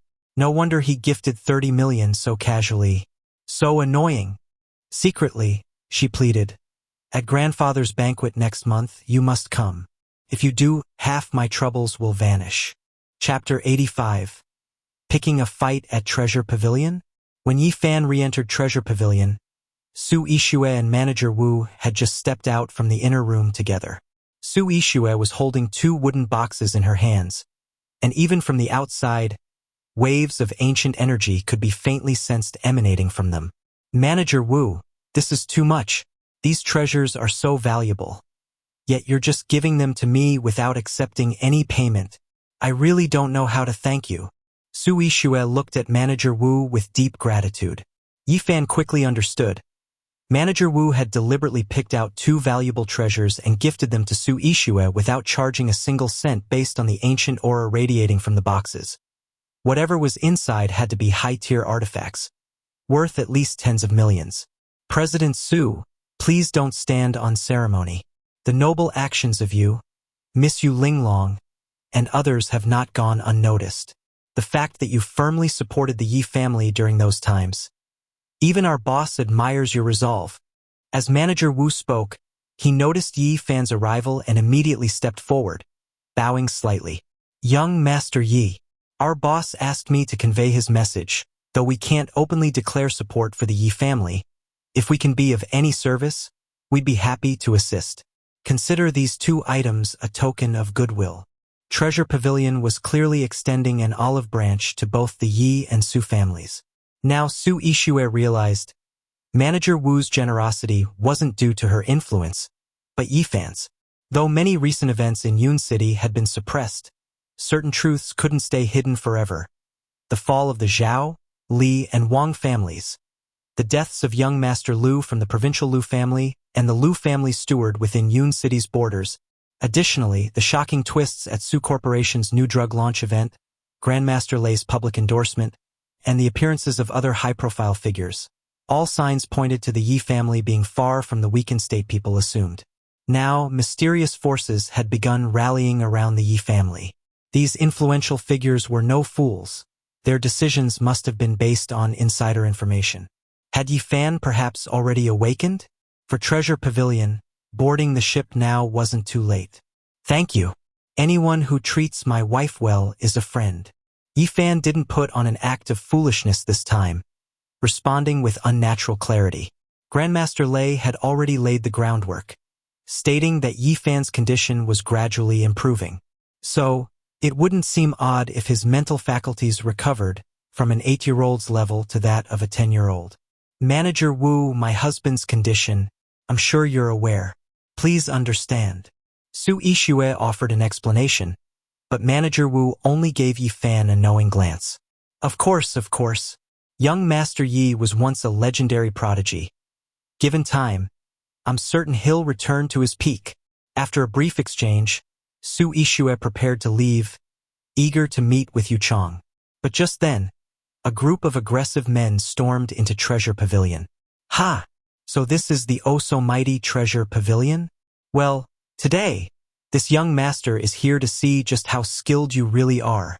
The ringleader, a young man in a gaudy floral shirt, strode into the hall while his followers live-streamed the scene. Netizens, take a good look. This is Treasure Pavilion's headquarters. Today, we're here to challenge them. Let's see if they dare accept. Watching the intruders, Manager Wu frowned. These pests again. When will they ever stop? What's going on? Su Ishue asked, puzzled by the commotion.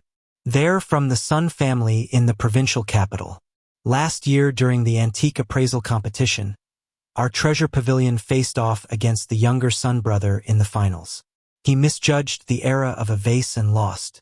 Unable to handle the humiliation, he jumped from the 2nd floor and broke his leg. Ever since, the Sun family has endlessly harassed us, searching for any excuse to pick fights.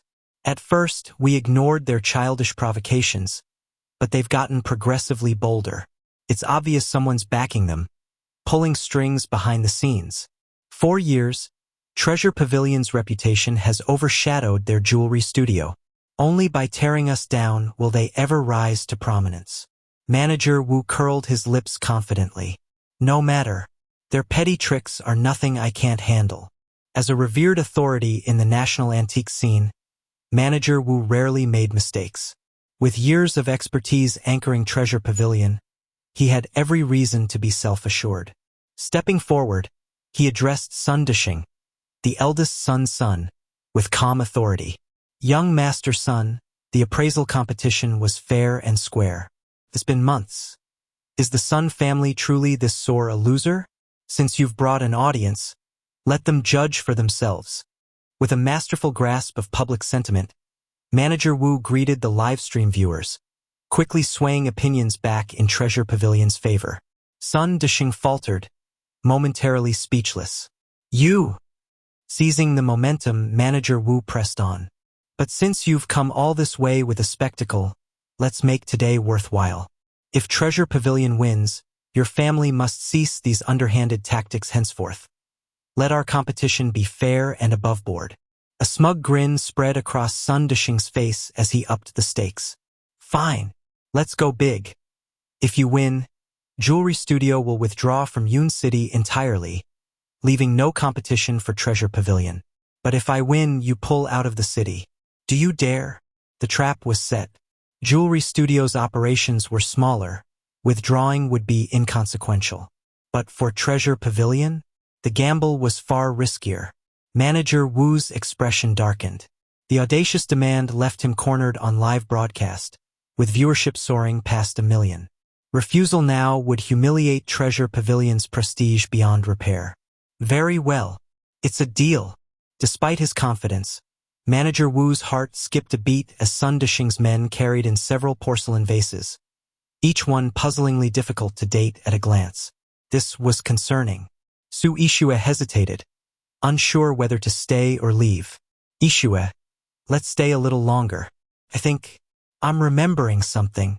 From the moment those vases were brought in, Yifan had noticed their flaws. A cold smirk played on his lips. Sun Dishing had rigged the game.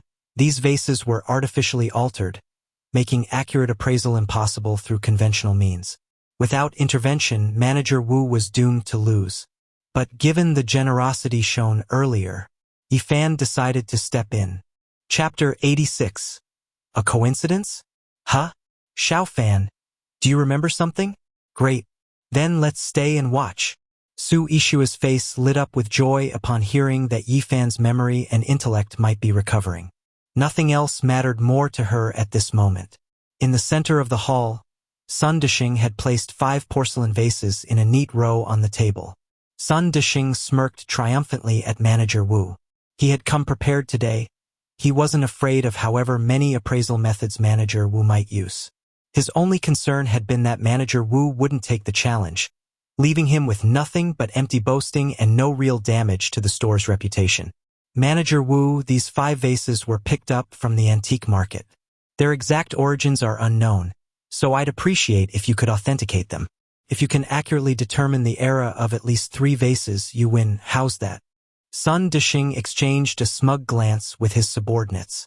These 5 vases had been specially commissioned at great cost from a top craftsman overseas, taking 3 months to forge. Were they fake? Not exactly. Every shard was genuine antique porcelain. But were they real? Not at all. Each vase was pieced together from dozens of broken fragments, meticulously restored with such skill that no visible seams remained. Worse still, the fragments came from 5 different dynasties. Even if Manager Wu identified the era of one shard correctly, Sun Dishing could easily refute him with another. The moment Manager Wu accepted the challenge, Wanbao Pavilion was doomed to lose. It was like a rigged game of rock, paper, scissors. Sun Dishing could always counter whatever Manager Wu played. Yet Manager Wu was no amateur. The instant the vases were displayed, he began scrutinizing each one, even sniffing for telltale odors. But after examining just the first vase, his expression darkened. The scent was chaotic, hints of tang, song, and even Mingqing dynasty ceramics all mingled together. Manager Wu was baffled. While antique repairs were common, mixing fragments from entirely different dynasties, that was unheard of.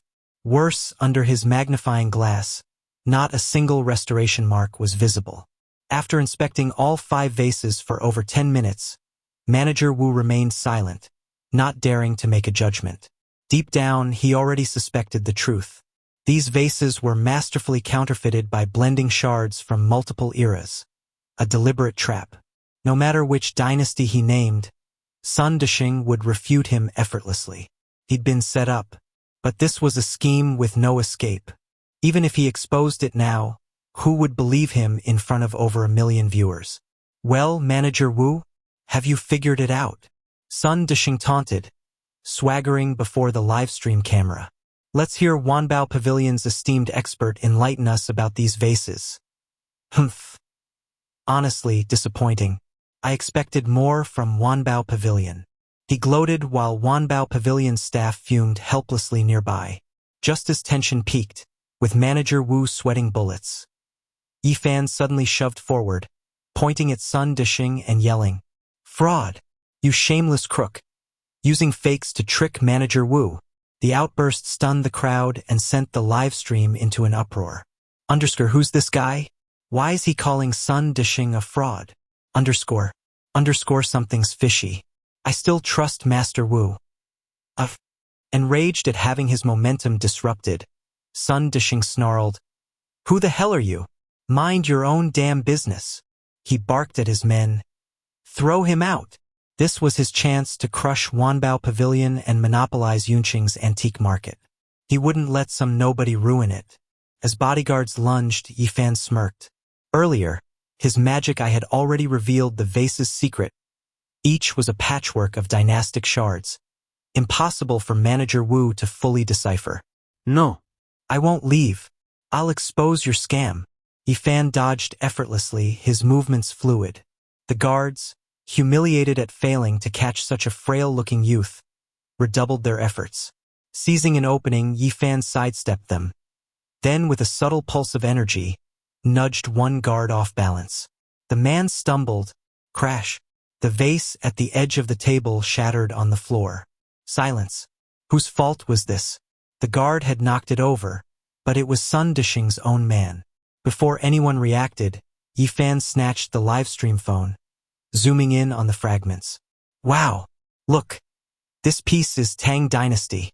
This one song, and here's a Ming shard. He feigned shock. Manager Wu, why would one vase have pieces from so many eras? Then, with a flick of his wrist, he peeled away a thin outer layer from a shard, revealing the glued seams beneath. The truth was now exposed to the livestream, Manager Wu, and the entire crowd. Chapter 87. Defeated by a fool. Looking at the situation before him, Shopkeeper Wu couldn't help but wipe the sweat from his forehead. In truth, Shopkeeper Wu had already deduced the truth about the porcelain vase. It was exactly as Yifan had described. The problem was, he couldn't outright expose it himself. But now, Yifan had suddenly appeared, exposing Sun Dishing's scheme. What's more, it was Sun Dishing's own bodyguard who had knocked over the table, leaving Sun Dishing with no way to pin any blame on Wanbao Pavilion. The livestream audience erupted instantly. Holy shit! I knew something was off. How despicable! The Sun family plays dirty. I'm never buying from them again. Trash. Instead of running a proper business, they resort to underhanded tricks. Disgusting. The online sentiment, which had previously sided with Sun Dishing, now overwhelmingly shifted in favor of Shopkeeper Wu and Wanbao Pavilion. Young Master Sun, that was a rather underhanded move, Shopkeeper Wu said, his expression visibly relaxed. He glanced at Yifan with gratitude in his eyes. At this point, Shopkeeper Wu was nearly 80% certain that Yifan wasn't actually a fool. If he were truly mentally impaired, how could he have coincidentally rushed in at the perfect moment and orchestrated Sun Dishing's bodyguard to overturn the table? Impossible. Sun Dishing froze for several seconds before snapping back to reality. His livestream phone had already been snatched away. Damn it! Who the hell are you? How dare you take my phone? You idiots, what are you standing around for? Get it back. Sun Dishing was furious. The live stream had been witnessed by countless viewers. If he failed now, Jewelry House would have to withdraw from Yunqing. Worse, if this incident blew up, even if they didn't leave, their already meager business would likely dwindle to nothing. Who dares touch my big brother? Before Yifan could react, a roar echoed through the crowd as Wang Fugue's massive figure appeared on the scene. Seeing two bodyguards charging forward, Wang Fugue didn't hesitate. His massive hands grabbed one in each fist and smashed them together, knocking them unconscious before tossing them aside. Thud! Thud! Though Sun Dishing's bodyguards were skilled martial artists, Wang Fugue was now a grandmaster-level fighter. Dealing with them was child's play. In the blink of an eye, all of Sun Dishing's bodyguards lay unconscious on the ground. What do you think you're doing? Can't win fairly, so you resort to force. Sun Dishing, knowing he was in the wrong, tried to play the victim to sway public opinion. Do you even know who I am? I'm Sun Dishing, the young master of the Sun family from the provincial capital. You'd better not lay a hand on me. Wang Fugui laughed. Oh yeah? Then do you know who my big brother is? He's Yi Fan, the only young master of the Yi family. You dare mess with him? You got a death wish. The moment Wang Fugui revealed Yi Fan's identity, Sun Dishing's face went pale. That fool from the Yi family? No wonder he looked so familiar earlier. Damn it! How unlucky could he be, running into a fool who ruined everything? Even if he tried to explain, who would believe him? And even if they did, the Sun family stood no chance against the Yi family right now. Fake. It's all fake. Seeing that Wang Fugui, the big oaf, had arrived, Yi Fan grew even bolder. He pointed at the remaining porcelain vases and shouted at Sun Dishing. With one shattered vase as proof, the rest of the situation became much easier to handle. Shopkeeper Wu seized the initiative. Young Master Sun, shall we smash the remaining 4 vases to verify them one by one? Sun Dishing knew exactly what those vases were. Smashing them would only humiliate him further. Fine. You win. Sun Dishing realized he had been defeated, and by a fool no less. He couldn't tell whether Yi Fan had ruined his plan by accident or on purpose. As he spoke, Sun Dishing reached out to snatch his phone back from Yi Fan. But Yi Fan refused. The bet. You made a bet earlier. If you lost, Jewelry House would leave Yunqing. Right? Everyone. While berating Sun Dishing, Yi Fan didn't forget to rally the millions of viewers in the live stream. Since Wanbao Pavilion had chosen to side with the Yi family, Yi Fan wouldn't let their support go to waste.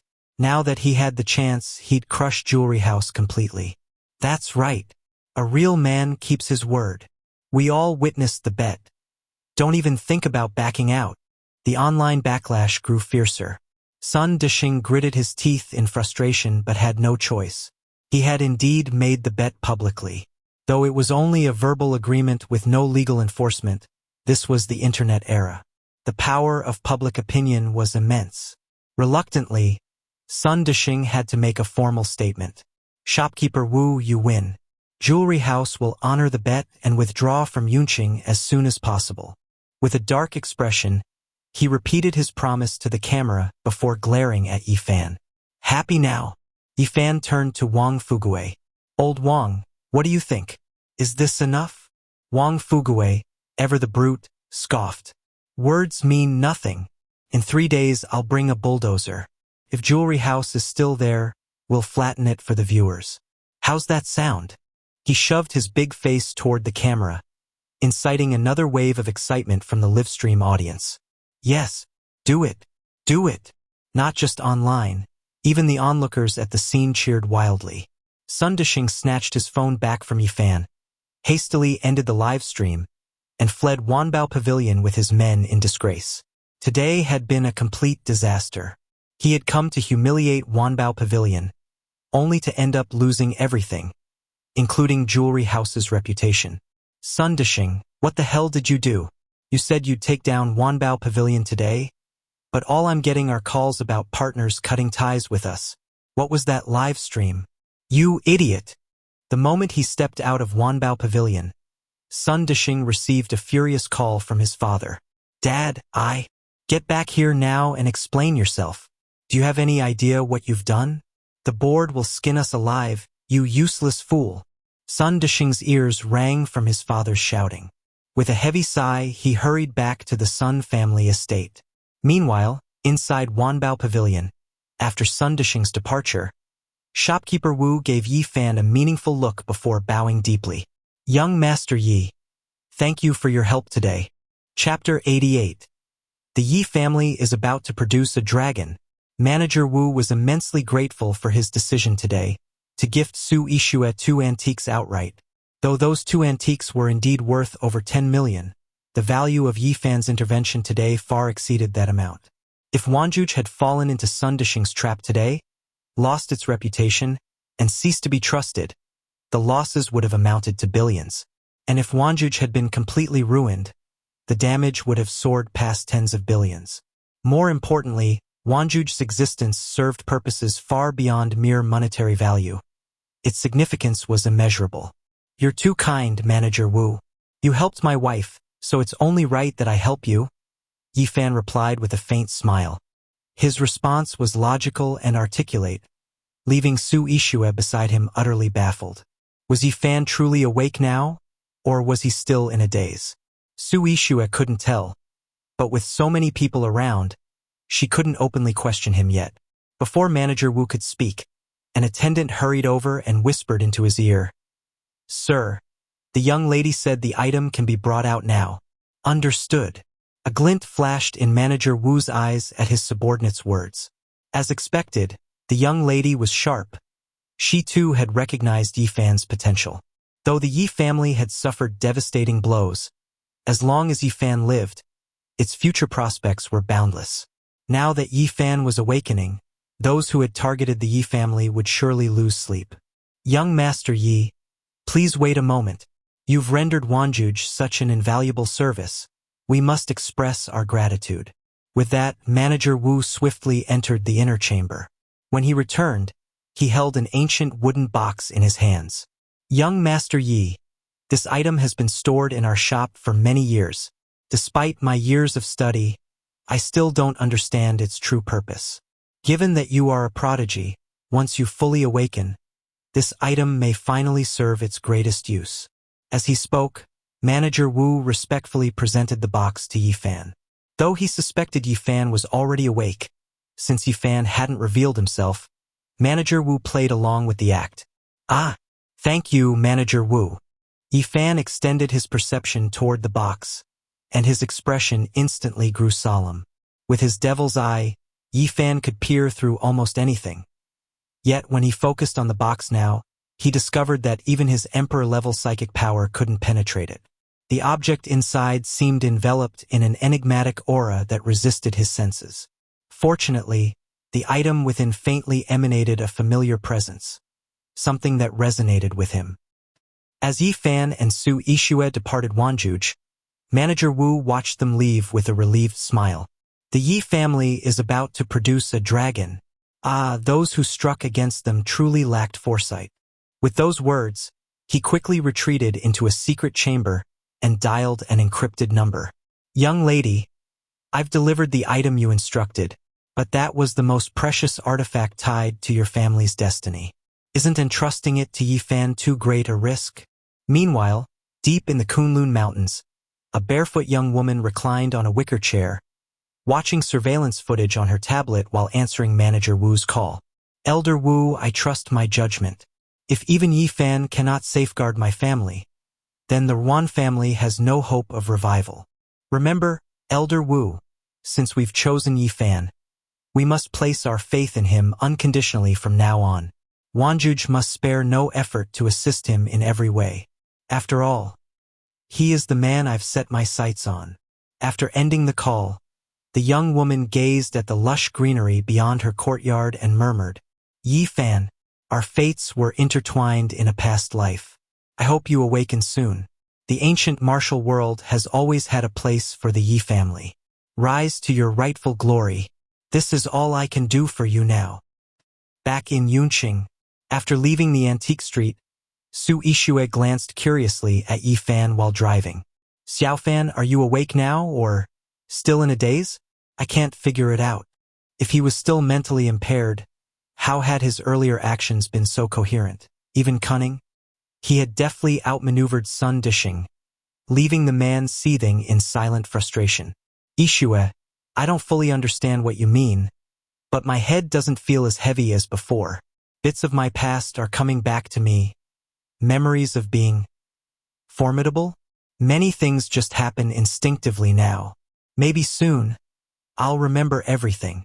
Yifan knew Su Ishue's concerns, so he gave her a cautiously hopeful answer, enough to reassure her without revealing too much.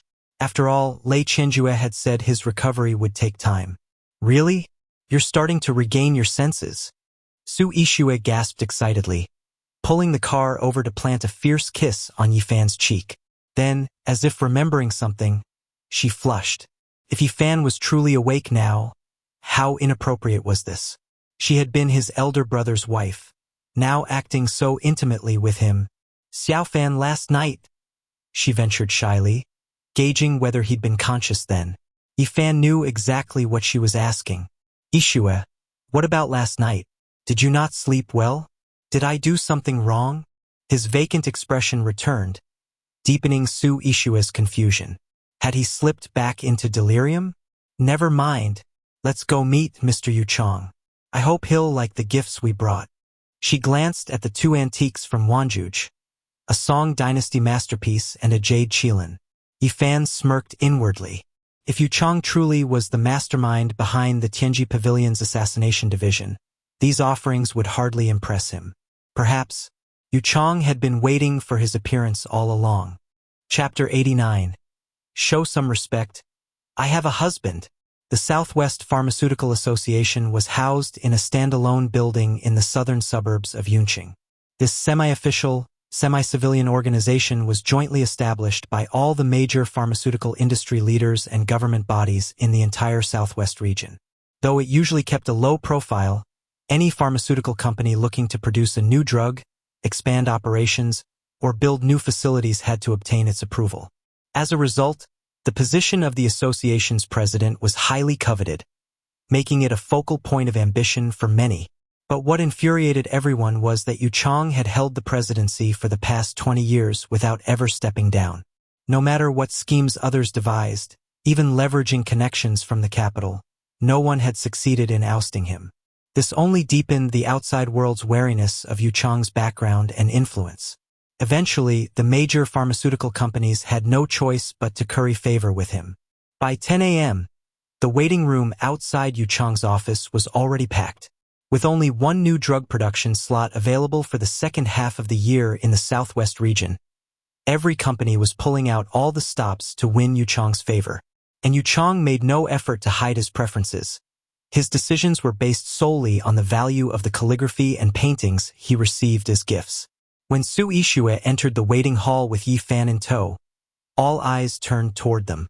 Huh? Isn't that the fool from the Yi family? Yeah. Su Ishue really has the guts to drag that idiot around with her everywhere. But did you see the Su family's new product launch yesterday? They actually developed that incredible beauty ointment. That's huge. Looks like the Su family's here for that slot too. Ugh, we're probably just cannon fodder now. Not necessarily. The Su family's biggest rival, the Jin family from the provincial capital, is also gunning for this slot. And right now, the Jins have way more influence than the Sus. As they whispered, the crowd couldn't help but glance toward the other side of the room. There, a young man in a suit sat with a few assistants, the seats around him conspicuously empty, as if no one dared to get too close.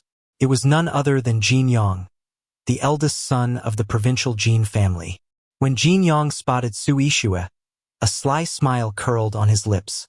Ishue, long time no see. I knew you'd come today. Look at you. You've lost weight from all the stress lately. As he spoke, he reached out as if to caress her cheek. Su Ishue's expression darkened. Jin Yang, show some respect. I have a husband. Yifan frowned at Jin Yang's behavior. Looks like there's history between this Jin heir and my wife. Previously, Yifan had only heard vague rumors that before Su Ishue's engagement to the seventh young master of the Yi family, she'd had an obsessive suitor, even more persistent than Zhao Tianlong. At the time, Yifan hadn't dug deeper, but now it seemed that suitor was Jin Yang. Unfazed by having his hand swatted away, Jin Yang smirked disdainfully at Yifan. A husband? Ishue, are you talking about the late seventh young master of the Yi family? Or this useless fool in front of me? Ha! Back then, I didn't say anything when you married into the Yi family. I couldn't afford to cross them. But now that the seventh young master is dead and the Yi family is collapsing, why cling to this farce? He retrieved a bouquet of roses from behind him and offered it to Su Ishue with both hands. Ishue, be my girlfriend. You know I've been chasing you since high school. It's been almost 10 years now. We have history. And you're here for that pharmaceutical production slot, right? If you agree, I'll back off and let the Su family take it. With that, your family could skyrocket. Combine that with the Jin family's resources, and who in the Southwest's pharmaceutical industry could compete with us? Jin Yang spoke with such sincerity that even Yi Fan almost believed him. Now, Yi Fan understood Jin Yang was the persistent suitor from Su Ishue's past. But judging by her reaction, she clearly had no interest in him. Jin Yang, can you stop being so ridiculous? I've told you countless times. I'm not interested. Stop harassing me. I have a husband now, Yi Fan. No matter what he's like, I'll stay loyal to him and bear his children. Don't embarrass yourself. Su Ishue tightened her grip on Yi Fan's arm. Xiao Fan, don't be upset. There's nothing between us. I'm your woman now, and I'll only ever be yours. Warmth flooded Yi Fan's heart. These extraordinary women were not only devoted to the Yi family but also fiercely loyal. I have to grow stronger, strong enough to protect them. You heard her. I'm her husband. Shouldn't you be ashamed? Chasing after another man's wife. Yi Fan locked eyes with Jin Yang, releasing a sliver of killing intent, an imperceptible surge of spiritual pressure that sent a shiver down Jin Yang's spine. Smack! Before Jin Yang could react, Yi Fan snatched the bouquet from his hands, hurled it to the ground, and stomped on it repeatedly until the roses were crushed beyond recognition. Grandpa told me to hit anyone who bullies my wife. Whack! The next moment, Yi Fan swung his hand and delivered a resounding slap across Jin Yang's face, leaving his cheeks swollen and red. What the? You damn fool! How dare you hit me? You're dead! Jin Yang, who had barely spoken a few words before being struck out of nowhere, was livid. He barked at his subordinates, ready to attack Yi Fan. Try laying a finger on my big brother, and I'll make sure you regret it. Have you forgotten who he is? The last surviving heir of the Yi family. Even if the Yi family's been weakened, they're not some stray dogs you can mess with. Go ahead. See what happens. Wang Fugue's thunderous voice boomed from the entrance as he stepped forward. The aura of a martial arts grandmaster erupted from him, sending a shockwave through the room. A grandmaster? Jin Yang and his aides froze. The Wang family had long served as a vassal to the Yi family. Wang Fugue's grandfather had been a deputy under Yi Fan's grandfather, and his father was a trusted lieutenant of Yi Fan's father. Even with the Yi family in decline, Wang Fugue's father had managed to stabilize the situation within the Heavenly Dragon Army. The Wang family's influence was not to be underestimated. You! Though rage burned in his chest, Jin Yang didn't dare act recklessly. Not with Wang Fugue present and Yi Fan's status looming over them. At least not openly. If he wanted revenge, it would have to be in the shadows. What's going on here? You dare cause a scene while competing for the pharmaceutical production slot. A bespectacled male secretary strode out from the inner office, his sharp gaze sweeping across the room. The tension Wang Fugue had stirred instantly dissipated. Yi Fan's eyes narrowed. This mere secretary is actually a martial sovereign? Though the man concealed his aura well, Yi Fan had sensed it in that brief moment. If even his secretary is this strong, then Yu Chang's rumored identity as the head of the assassination division must be true. Chapter 90. Crushed balls. The appearance of the secretary diffused the tense atmosphere, giving Jin Yang a way to retreat gracefully. Brat, you got lucky today. Jin Yang glared at Yi Fan before turning resentful eyes toward Su Ishue. Su Ishue, you'd better not regret your decision today. If you dare reject me, Jin Yang, I guarantee you won't get that pharmaceutical production quota. No matter how incredible your beauty ointment is, what good is it if you can't manufacture it? Don't come begging me later. Jin Yang smirked coldly, brimming with confidence. For today's medical quota, he had spent a fortune acquiring 2 rare artifacts overseas, both allegedly imbued with profound archaic energy. More importantly, Jin Yang had received insider information. The antiques favored by Yu Chang always carried a distinct, ancient resonance. Items lacking this quality were dismissed outright. After discreetly observing Su Ishue's offerings, Jin Yang noticed faint traces of archaic energy, but not the specific type Yu Chang sought. To him, Su Ishue was already defeated. Su Ishue scanned the room, anxiety gnawing at her. Even Lei Chenjue, the divine physician, had pleaded on her behalf. Yet Yu Chang remained unmoved. Could her 2 antiques really sway him? Trash who lusts after another man's wife. What makes you so sure you'll get the quota? Yifan shot back icily. On the contrary, I'm certain Su Corporation will secure it. Gently squeezing Su Ishua's wrist, he reassured her, "Don't worry, love. I will get it for you." Having confirmed Yu Chang's identity, chief of Heavenly Secrets Pavilion's assassination branch, Yifan knew victory was assured. His Dragon Ring's intel revealed Yu Chang as the old pavilion master's most loyal aide. A mere display of the sex token and passphrase would guarantee obedience. "Ah, a useless cripple like you? How? With your mouth." Jin Yong sneered before recalling Yifan's earlier slap, despite his own martial prowess nearing the mastery stage. Yet he'd failed to dodge. That meant even in his diminished state, Yifan's strength surpassed mastery. Fearing another strike, Jin Yong shielded his face mid-sneer. Losing face once was bad enough. Twice would be unbearable. Worse, as a fool, Yifan's noble lineage made retaliation off-limits. Damn it, I'll just have to swallow this humiliation. But while his hands guarded his cheeks, his crotch remained exposed. Before Jin Yong could react, Yifan's foot slammed between his legs.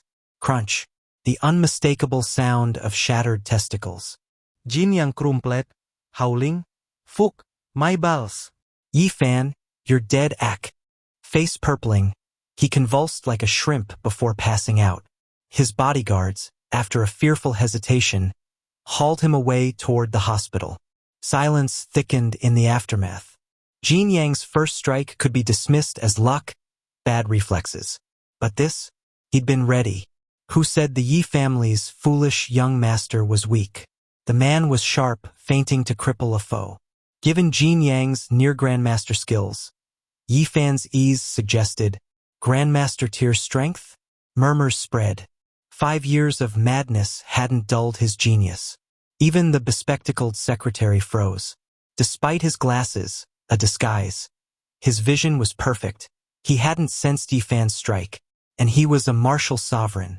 Only 2 explanations. Either Yifan hadn't used martial energy, or his power dwarfed the secretary's. Clearing his throat, the now wary secretary softened his tone toward Su Ishue. "You're here for the quota? Present your offering." "Yes, here." She handed over the antiques respectfully. After a glance at his watch, the secretary addressed the crowd. "This is the last submission. The decision will be announced shortly." He vanished into the inner chamber, returning minutes later. "Apologies, everyone. The quota goes to the Jin family. Collect your items. Chairman Yu thanks you for your generosity." A collective sigh filled the room. With only 1 slot, most had expected rejection. Dejected, Su Ishue retrieved her antiques and tugged Yifan's sleeve. "Let's go, husband." Yifan similet. "Wait, may I examine these?" Su Yixue blinked. "You," Wang Fugue chimed in. "Sis-in-law, let him." Brother Yez got an eye for treasures. He spotted one last time. Shrugging, she passed the items over. Yifan's fingers moved imperceptibly, etching a hidden sigil, the Heavenly Secrets Pavilion's master seal, into the box's base. The secretary's head snapped up, sensing something, but found nothing amiss. After a theatrical inspection, Yifan returned the artifacts. "Ishue, the real treasure is the box. Ask them to reconsider." Chapter 91. A turn of events. "The box is more valuable?" Su Ishue frowned in response. Was Yifan just talking nonsense? Or had he actually discovered something? Though she didn't fully understand, recalling Yifan's previous displays of insight made her hesitate. Beside her, Wang Fugue was growing impatient. "Sis-in-law, you gotta trust Big Bro. He's amazing. He once helped me pick out a priceless treasure at the antique market. Come on, sis-in-law, hand it over." As he spoke, Wang Fugue took the box from Su Ishue and approached Yu Chang's secretary. "Hey, buddy, care to take another look?" The secretary had initially planned to refuse. After all, the selection had already been finalized. What was the point of reviewing it again? But then he remembered the faint but unmistakable surge of martial energy he had sensed earlier. That profound fluctuation, though fleeting, was undeniably real. Could that energy have come from Su Ishue's so-called idiot husband? Humph! What's there to see? Before the secretary could respond, Jin Yang suddenly reappeared at the doorway. Despite the gauze wrapped around his crotch, a comical sight, he strode into the room, unwilling to miss the announcement. Confident in his own antique superiority, Jin Yang reached out to snatch the box from Wang Fuguei. But sensing the martial energy radiating from Wang Fuguei, he hesitated and took a step back. Secretary Zhang, why waste time? The selection's already decided. Just get Elder Yu's signature and be done with it. Jin Yang smirked, then turned to Su Ishue with a dark expression. Humph! Su Ishue, I told you, you'd beg me sooner or later. Now that the selection's final, your Su family has no chance. Without a production license, what can you do with your precious beauty cream? You had your chance and you blew it. Do you really think I can't handle you? After berating Su Ishue and Yi Fan, Jin Yang noticed Yi Fan's icy expression and immediately shut his mouth. Yi Fan's strength was unpredictable, and Jin Yang was wary. He had already called his family for backup. Until that expert arrived, he couldn't afford to push his luck. Secretary Zhang, why the delay? Jin Yang had been standing there for a while, but the secretary still hadn't left. Instead, his gaze remained fixed on the box in Wang Fuguei's hands. Are you telling me how to do my job? Secretary Zhang shot Jin Yang a sharp glare. The selection may have been announced, but that doesn't mean it can't be changed. His words sent a chill down Jin Yang's spine. Secretary Zhang. Before Jin Yang could protest, Secretary Zhang had already taken the box from Wang Fuguei. He glanced at Yi Fan, then addressed Su Ishue. Ms. Su, I'll take this to Elder Yu for another look, but I can't guarantee the outcome. The representatives from other families, who had been ready to leave after the announcement, now paused. The Su family's antique was being reconsidered? This was getting interesting. Everyone stayed, eager to see how things would unfold. I told you, today's selection belongs to my wife. You never stood a chance. Yi Fan gave Jin Yang a cold look. Wang Fuguei chimed in. If Big Bro says the Su family gets it, then the Su family gets it. Try to steal it, and I'll beat you so badly even your parents won't recognize you. Ha! Wang Fuguei, you think the Jin family fears yours? Even if the Su family's item is being reviewed again, you really think you'll win? Dream on. Jin Yang snared. But the moment he finished speaking, reality struck back hard. The door burst open, and Secretary Zhang emerged with a solemn expression. He bowed respectfully to Su Ishue, Yi Fan, and Wang Fuguei. Ms. Su, Young Master Yi, Young Master Wang, Elder Yu requests your presence for a private discussion. What? Suik suster in disbelief. In all these years, no family representative had ever been granted a private audience with Elder Yu. This could only mean one thing. Secretary Zhang, what about the earlier selection? Jin Yang's face pallid. Even a fool could see what was happening. The previous selection is void. Everyone else, please leave. Elder Yu has declared that the Su family will receive the license. No further objections will be entertained. The announcement only confirmed what everyone had already guessed. This can't be. Jin Yang's face twisted in horror.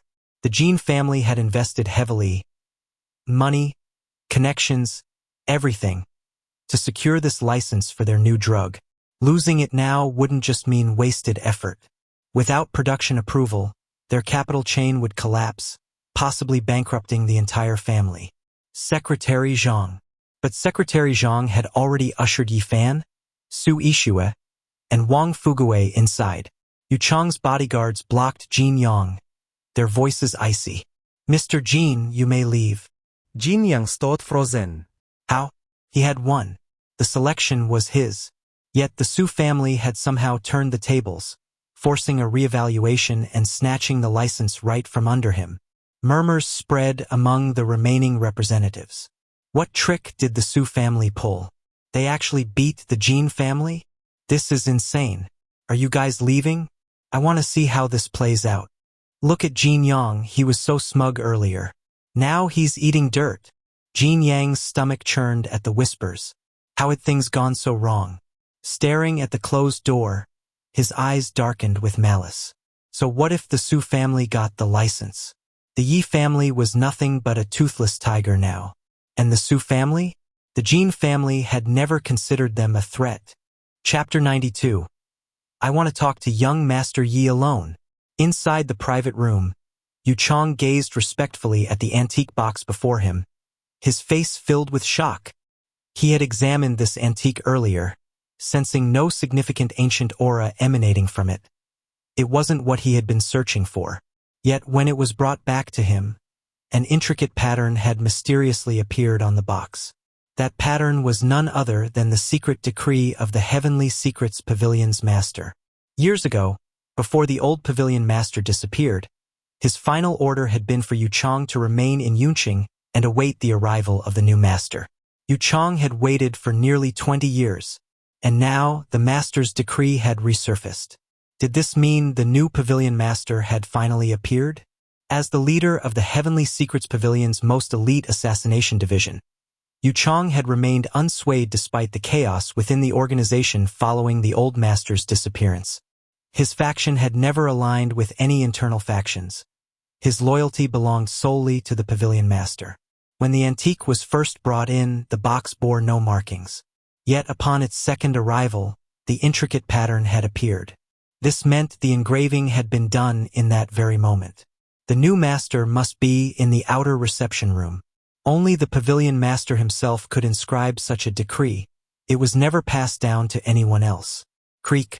As the door opened, Secretary Zhang entered with Su Yixue, Wang Fuguei, and Yi Fan. Yu Chang immediately stood and bowed respectfully. President Su, my apologies for the earlier oversight in hospitality. As he spoke, his sharp eyes swept over Su Yixue, Wang Fuguei, and the others. Su Yixue possessed martial energy at the Hua Jin level or above, but her fluctuations were weak, as if she had only recently awakened to it. Clearly, she couldn't be the pavilion master. Wang Fuguei, whom Yu Chang knew well, was the young master of the Wang family in Yunqing. His strength had reached the grandmaster level, an impressive feat, but still insufficient to lead the entire Heavenly Secrets Pavilion. That left only one possibility: Yi Fan, the so-called fool of the Yi family. At 5 years old, Yi Fan had displayed astonishing talent. By 15, he had already broken through to the Grandmaster level and was on the verge of reaching Martial Venerable. Back then, his monstrous potential had indeed caught Yu Chang's attention. Given the timeline, Yi Fan's rise coincided perfectly with the old master's disappearance. Yu Chang had even suspected that Yi Fan might have inherited the old master's legacy. But just as Yu Chang was about to investigate further, Yi Fan suffered a car accident, losing both his intellect and martial prowess. The investigation was dropped. Now, with Yi Fan reappearing alongside the pavilion's secret decree, Yu Chang couldn't help but suspect him. When Yu Chang's powerful perception swept over Yi Fan, he was met with an overwhelming, dense martial energy, one that felt eerily familiar, carrying the weight of a towering mountain. Martial Emperor level? Yi Fan's aura suggested a strength of at least third-grade Martial Emperor, while Yu Chang himself had only recently broken through to Martial Emperor. Before Yu Chang could probe deeper, a surge of spiritual force erupted, violently repelling him and forcing him back a step. The mental assault seared into his soul, causing his body to tremble violently. This was a warning. Yi Fan had deemed his inspection too intrusive. But Yu Chang was puzzled. If Yi Fan truly was the pavilion master, and now fully recovered, why was he still pretending to be a fool? Whatever the reason, Yi Fan must have his own plans. Elder Yu, you're too kind. I'm deeply grateful that you granted Su Corporation this opportunity. I don't even know how to express my thanks. Su Yixue said sincerely, though she couldn't help but wonder. Why did he reject the antique at first, only to change his mind after I brought it back? President Su, there's no need for thanks. You've already given me what matters. As your husband said, the contents of the box are unimportant. The box itself holds greater value. Yu Chang glanced at Yi Fan. If Su Corporation ever needs my assistance in the future, don't hesitate to ask. Then, turning serious, he added, President Su, young Master Wang, may I speak with young Master Yi alone? Su Ishue hesitated, concern flashing in her eyes. Wang Fugue, ever protective of Yi Fan, frowned. Elder Yu, is that appropriate? Yi Fan, however, knew Chang had questions and he too had orders to give. The Heavenly Secrets Pavilion was a vast organization, and Yi Fan's understanding of it remained limited. Taking full control wouldn't be possible alone. Besides, for his vengeance against the Yi family, having the pavilion's support, on top of the forces left by his mother, would only strengthen his hand. Ishue, it's fine. Wait outside. I can protect myself. Yi Fan gave her hand a reassuring squeeze. Su Ishue hesitated but sensed something different. His memory and intellect seemed to have improved. Perhaps interacting with others would aid his recovery? Fugue, let's go. Xiao Fan will be all right. She nodded at Yi Fan before leading Wang Fugue out. Somehow, she trusted him completely. The moment the door closed behind them, Yu Chang struck. 13 throwing knives, infused with martial emperor-level energy, shot toward Yi Fan from 8 deadly angles. The blades tore through the air with a shrill whistle, carrying lethal intent. Yi Fan understood this was both a test and an execution. If he truly was the pavilion master, he could effortlessly deflect these blades. If not, Yu Chang would show no mercy. Chapter 93. Overwhelming Supremacy. Yi Fan knew he had to demonstrate his true abilities to make Yu Chang submit completely. Without hesitation, Yi Fan activated his teleportation ability at full power, vanishing from his original position and effortlessly dodging the assault of 13 flying daggers. However, Yi Fan didn't stop there. He unleashed the full strength of his third-rank martial emperor cultivation, the martial energy in his hands nearly materializing. Layered slash. With a low shout, the martial energy in his hands instantly stacked 18 times. Though his base strength was that of a third-rank martial emperor, the combat power he unleashed in that moment increased exponentially, rivaling even a 5th-rank martial emperor. Buzz! Buzz! Under the collision of 2 overwhelming forces, the air in the room trembled as if wailing. The atmosphere was violently torn apart, emitting sharp, explosive shrieks. The 13 flying daggers, originally imbued with immense force, were abruptly halted mid-air under the pressure of Yi Fan's martial energy, frozen as if time had stopped. Noticing Yi Fan's sudden and insane surge in power, Yu Chang's eyes flickered with shock. Yi Fan's strength is even greater than I imagined? He's reached the level of a 5th-rank martial emperor? This crack, crack. As Yu Chang's daggers hung suspended, the next moment, under the crushing force of Yi Fan's martial energy, they shattered into fragments, scattering to the ground. In just one move, the difference in their strength was made crystal clear. Yi Fan's power completely overwhelmed Yu Chang. If Yi Fan had wanted to kill Yu Chang, the latter would have had almost no chance of escaping. Pardon my offense, sect master. Your subordinate, Yu Chang, pays his respects. Your subordinate, Zhang Chao, pays his respects to the sect master. The moment the daggers hit the ground, Yu Chang immediately dropped to his knees, bowing respectfully. Beside him, his secretary Zhang Chao also knelt in reverence. As they bowed, both were filled with shock and exhilaration. They never expected that the sect master they had awaited for nearly 20 years had been right beside them all along, the supposedly foolish young master of the Yi family. They were well aware of Yi Fan's talent before his mind had been impaired. By the age of 15, he had already reached the Grandmaster realm. Now, he had ascended to the martial emperor level. And the most astonishing part? Yi Fan was only in his early 20s. Given time, what heights would he reach? The Heavenly Secrets Pavilion is saved. Yi Fan walked to a nearby chair and sat down, speaking calmly. Rise. I understand your skepticism upon the sudden appearance of the sect master's token. Testing me was reasonable. If you have any doubts, ask now. This subordinate has no further questions. Since the sect master has appeared, it must be by the old sect master's decree. I, Yu Chang, and the entire assassin hall pledge absolute obedience to your commands. Though he stood, Yu Chang remained respectfully before Yi Fan, his expression devout. Yi Fan nodded inertly. Just as the old man in the dragon seal ring had said, Yu Chang was indeed trustworthy. At present, only you and Elder Pang know my identity. The Heavenly Secrets Pavilion has been without its leader for too long. Internal issues must have arisen. I need time to reorganize. For now, I have no immediate tasks for you, but I need you to investigate in secret. Who was behind the massacre of my Yi family? I need evidence. Additionally, the 7 families connected to the Yi family must receive the Heavenly Secrets Pavilion's full protection and support.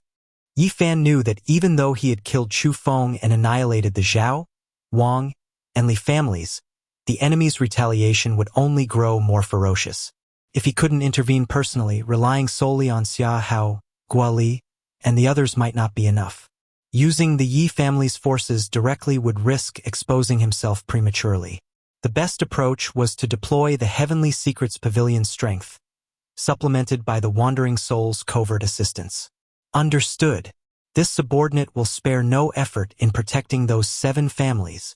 Yu Chang was roughly aware of the Yi family's situation and knew exactly which 7 families Yi Fan referred to. When Yi Fan emerged from the room, Su Yixue and Wang Fugue rushed forward anxiously. Husband, brother, are you all right? Yi Fan similed faintly. I'm fine. Behind him, Secretary Zhang followed, respectfully handing Su Yixue a document. President Su, this is the production license signed by Elder Yu. The Su Corporation may begin manufacturing the new drug at any time. Should you encounter any difficulties, feel free to contact either Elder Yu or me. Here are our business cards. As he spoke, Zhang Chao handed her 2 name cards, his eyes betraying a trace of fear. This woman is the sect master's wife. Thankfully, he hadn't mistreated her earlier. Otherwise, he wouldn't even know how he died. Thank you, Secretary Zhang. After leaving Yu Chang's residence and settling into the car, Su Yixue remained puzzled. Husband, what did Elder Yu discuss with you? And how did you convince him to grant the Su Corporation the production license? Her suspicions about Yi Fan grew stronger. She was beginning to suspect he had long since regained his senses. If that were true, then all those intimate moments at night would be utterly embarrassing. After all, she had always assumed Yi Fan was still in a mentally impaired state, and many of those positions had been initiated by her. Nothing much. I just have some expertise in antiques and deciphered the secret of that box. Elder Yu and I exchanged some knowledge on artifact appraisal. Yi Fan's explanation was promptly supported by Wang Fugue from the driver's seat. Exactly. Sis-in-law, I told you. My brother has his own methods when it comes to antiques. Just as Su Yixue was about to press further, her phone rang. President Su, representatives from the provincial capital are here to see you. They claim the Su Corporation signed a major contract with them previously. If the project isn't executed now, the company will face massive breach penalties. Her heart sank, her face paling instantly. So it's finally happening. That drunken mistake by second uncle is going to bring ruin to the family after all. Understood. I'll return immediately. Hanging up, she turned to Wang Fugue. Fugue, head to the Su Corporation. Later, take care of Xiaofan for me. I need to handle something at the company. Unbeknownst to her, Yi Fan had overheard every word. The Su Corporation was in trouble again. Though he didn't yet know the specifics, one thing was certain. This was undoubtedly retaliation from Elder Zhang's faction. If they didn't crush the Su Corporation, their authority would be severely undermined, and their allies in the plot against the Yi family would begin to doubt their power. Chapter 94. Roadside Assassination. When Yi Fan and Su Yixue departed from Yu Chang's place, Jin Yang had already set his sights on Su Yixue. Leading a convoy, he stealthily trailed behind them, gradually forming a U-shaped encirclement around Su Yixue's car. Inside a black van trailing the group, one of Jin Yang's subordinates hesitantly spoke up, Young Master Jin, are you truly planning to move against Miss Su? I thought you wanted to pursue her. Jin Yang shot him a cold glare and snapped, Since when do I need you to tell me how to act? Order everyone to ram them now. What I want is that production license quota. Got it. Though Jin Yong had once been interested in Su Ishue, she had outright rejected him. On top of that bastard Yifan had humiliated him in front of everyone. Compared to Su Ishue, securing the production license was far more critical. If he failed to reclaim the license this time, the Jin family would suffer massive losses. His father would likely skin him alive. Besides, Jin Yong had long been itching to settle the score with Yifan and Su Ishue. Understood. At Jin Yang's command, multiple vans and small trucks flanking Su Ishue's blue BMW accelerated abruptly, charging straight toward their vehicle. Inside the car, Yifan had sensed the pursuing vehicles the moment they left Yu Chong's place. With his current strength as a third-rank martial emperor, these clunky vehicles were nothing more than ants to him. He could crush them effortlessly, even without external assistance. Thus, he paid them no mind. However, before Yifan could act, Wang Fugue had already noticed the threat outside. Brother, sister-in-law, hold on tight. Wang Fugue barked. Someone's trying to kill us. Humph. But this old Wang isn't some pushover. With that, he slammed the accelerator, sending the car roaring forward. A sharp drift followed, narrowly evading the two trucks attempting to ram them from either side. Bang! As Wang Fugue sped ahead, the two trucks collided violently behind them, their fronts crumpling instantly. Holy shit! From his van further back, Jin Yong cursed under his breath. Damn it! How the hell did they get so lucky? Keep going. Don't stop. I refuse to believe we can't kill them with so many of us. For this operation, Jin Yong had mobilized dozens of vehicles, determined to end Yifan and Su Ishue's lives. More cars surged forward, charging at Yifan's group like a tidal wave. Unbeknownst to both Yifan and Jin Yong, a stretch Lincoln was parked at the other end of the street. Inside, a young man observed the scene through binoculars. Interesting. We haven't even made our move, yet Jin Yang's already taken action. The young man murmured, frowning slightly as if deep in thought. A subordinate beside him suggested, Young master, should we add fuel to the fire? Help Jin Yong finish off Yifan for good.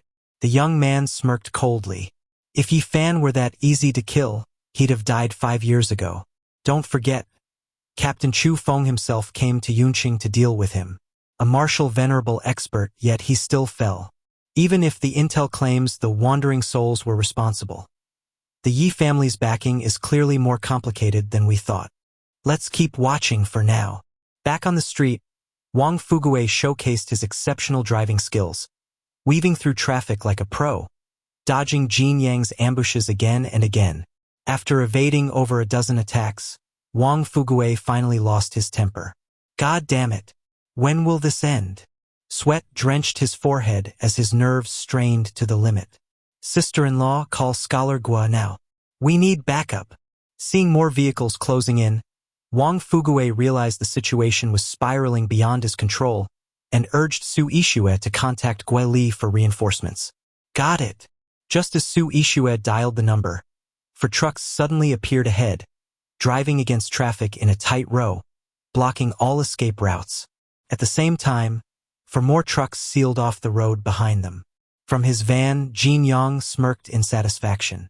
Heh, now, where will you run? Killing someone in a car accident. What a perfect method. Once Su Ishue is dead, how will the Su family execute their license? And if Yifan dies too? Some people might even thank me. The Jin family is about to rise. Jin Yang's face twisted with smug triumph, proud of his meticulously planned attack. Cornered, Wang Fugue panicked. Quick, sister-in-law, take brother Yi and get out. We'll escape through the flower beds. I'll cover you. As Yifan's most loyal subordinate, Wang Fugue was always ready to protect him. Yifan knew that while Wang Fugue, as a martial master, could survive such a crash on his own, shielding 3 people at once would be nearly impossible. Just as Yifan prepared to intervene. Boom! Boom! 2 20-ton heavy-duty trucks barreled in from a side street, plowing straight into the 8 smaller trucks, crushing them into scrap metal in seconds.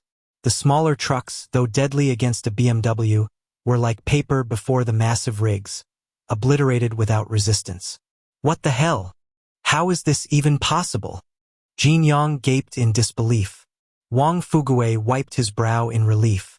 Too damn close. Su Ishue, however, beamed with joy, casting an adoring glance at Yifan. Though there was no proof, her intuition told her, this was Yifan's doing. After demolishing the blockade, the two truck drivers hopped out and discreetly flashed a hand signal toward Yifan. Yifan recognized it instantly, Tianji Pavilion's covert sign. Had Tianji Pavilion already intervened? Yu Chong, as the head of the assassin division, had arranged protection for him with astonishing speed. It seemed Yu Chong and Peng Hai were indeed Tianji Pavilion's twin pillars, one governing strategy, the other, force. A dark glint flickered in Yifan's eyes. With such capable allies, those who had slaughtered the Yi family would soon be exposed. Blood would repay blood. With Tianji Pavilion's covert support, Jin Yang's remaining vehicles were mysteriously disabled, either rammed by other cars or their drivers knocked unconscious. Inside his van, Jin Yang was livid. God damn it. What kind of bullshit is this? He roared. Who the hell organized this? Why is everyone so useless? Chapter 95. Retribution strikes so soon? $1 billion in emotional damages. Master Jean, I swear it wasn't me. These men were all professionally trained and handpicked. There's no way they'd make a mistake during a mission. Jin Yang's secretary hurriedly defended himself, his voice tense. The current situation clearly points to outside interference. How else could two trucks have appeared simultaneously on either side of Su Ishua's car? Master Jean, we should retreat for now. This secretary of Jin Yang's was no ordinary man. He had real skills. Though he hadn't been directly involved in planning the operation, his analysis of the situation was eerily accurate. But Jin Yang was beyond reason now, his eyes bloodshot with rage. If even such a meticulously crafted plan had failed to kill Su Ishue, when would another opportunity arise? Retreat? Retreat my ass. If we don't finish them off today, we'll never get another chance. Jin Yang knew all too well that letting Su Ishue walk away now would only make future attempts harder. Moreover, with the production quota now in the hands of the Su group, news would spread like wildfire. Once that happened, the Su family's influence would grow exponentially, while the Jin family's reputation and business would suffer irreparable damage. Today, Su Ishue had to be stopped, no matter what. At the very least, she had to be incapacitated, rendered unable to lead her company. You! Get in those two cars and ram them with me. Jin Yang's eyes gleamed with vicious determination. I refuse to believe we can't kill them today. A fool and a woman. How hard can it be? He scanned the surroundings. There were no more trucks or cars nearby to interfere. When Yifan and Su Ishue had been ambushed earlier, rescue had arrived in the form of those trucks. But this time, even if someone tried to save Yifan again, they wouldn't make it in time. Master Jean. Fine. The secretary reluctantly obeyed. Though every fiber of his being screamed against it, he couldn't defy Jin Yang's orders. He climbed into another car, urging the driver to join Jin Yang in pursuing Yifan and Su Ishue. Inside the sedan, Su Ishue stared in shock at the scene unfolding around her. 8 cars had been hunting them down. Yet at the critical moment, 2 trucks had appeared out of nowhere to block them. As the heiress of a wealthy family, Su Ishue knew this was no coincidence. She turned to Yifan, her mind racing. Was this his doing? Or was there another force secretly protecting them? Had Yifan really convinced Yu Chong to change his mind and grant the production quota to the Su group just by discussing antique appraisal? Su Ishue couldn't believe it. But one thing was certain. Choosing Yifan had been the right decision. Though hardships still lay ahead, the future was bright. Virum. Wang Fugue, still behind the wheel, heard the roar of engines behind them and scowled. They're coming again? You think I'm some pushover just because I haven't fought back yet? Rolling up his sleeves, he turned to Su Ishue. Sis-in-law, take the wheel for a sec. With that, he leaped out of the car window. Channeling the full power of his peak Grandmaster strength, Wang Fuguei swung his fist at an oncoming van. Boom! The sheer force of his punch obliterated the van's front end, sending it skidding to a halt as black smoke billowed from the wreckage. From inside the car, Yifan watched closely. A faint golden glow flickered across Wang Fuguei's back. The Xuanwu armor. His brother possessed an innate defensive trait. The Xuanwu armor. If fully awakened and mastered, it would become an impenetrable shield, rendering even attacks from below the martial emperor level useless. Not bad at all, Yifan mused, a smile tugging at his lips. Looks like I'll have to help him unlock more of his potential later. Though Wang Fuguei was a bit simple-minded, he was a force to be reckoned with in battle. Inside the wrecked van, Jin Yang's secretary, now battered beyond recognition, scrambled out and crawled away in panic. Boom! Less than 5 meters away, the van exploded in a fiery blast. Witnessing this, Jin Yang, still in his car, froze. Damn it! Is Wang Fuguei insane? Is he really willing to die for this? Master Jin, should we still charge? The driver's legs trembled uncontrollably. At this point, advancing would be suicide. Charge? Charge straight to hell? Get us out of here. Jin Yang smacked the driver's head in frustration. He could already sense an overwhelming martial aura approaching rapidly. Across the street, a fleet of vehicles was closing in, likely Yifan's reinforcements. The driver didn't need to be told twice. He stomped on the accelerator, the car lurching forward as if its life depended on it. Today's plan had failed. They'd have to find another opportunity later. But Jin Yang's men were all dead. Ding! Just as Jin Yang's car sped away, his phone buzzed with a message. Transfer 1 billion to the Su Group immediately as compensation for emotional damages. Otherwise, you'll regret it.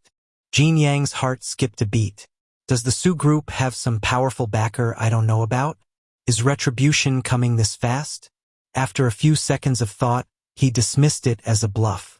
These days, spam messages were everywhere. This was probably just a scare tactic. But then his bodyguard gasped, pointing at Jin Yang's chest. Master Jin. Your chest. What about my chest? Jin Yang looked down and froze. Several red laser dots were trained squarely on his torso, sniper locks. Shit! Jin Yang's nerves frayed instantly. Quick! Get us behind cover. He couldn't be sure if these were real snipers, but he wasn't about to gamble with his life. Bang! As the car swerved, a gunshot rang out. The bodyguard beside Jin Yang collapsed, a bullet hole through his skull. Ding! Another message arrived. That was your bodyguard. Final warning. Next time it's you. Choose wisely. Chapter 96. Giving in. Hand over the money. You can hide for a while, but can you hide forever? Our people are everywhere. You have 10 seconds to think. As another text message arrived, Jin Yang noticed several new red dots appearing on his chest, this time from multiple directions. This situation made one undeniable fact clear. Those secretly protecting Yifan weren't just 1 or 2 individuals. They were an entire force. Jin Yang's mind reeled in shock. Wasn't Yifan supposed to be a fool? The Yi family was nearly in ruins. How could they still have so many skilled operatives guarding him? Jin Yang had already witnessed their capabilities firsthand. The moment they declared they would eliminate his bodyguard, they did so instantly. If he hesitated even slightly now, he might not leave this place alive. Fine. I'll pay. I'll pay. Trembling, Jin Yang stumbled out of his car with his hands raised in surrender. He hastily dialed his father's number. Dad, save me. Transfer 1 billion to the Su Group immediately. Someone's got sniper lasers on me right now. You useless brat. Weren't you supposed to secure production rights? Instead, you're getting extorted for 1 billion. His father's furious roar crackled through the phone. How many times did I tell you to lie low? And now look at you. Dad, just transfer the damn money. I've only got 10 seconds. If you don't act fast, you'll be arranging my funeral. Jin Yang's voice was desperate. Now wasn't the time for lectures. Fine. Fine. I'll wire it now. Late in life, Jin Yang's father only had this one spoiled son. Though losing 1 billion was painful for the Jin family, it was nothing compared to his son's life.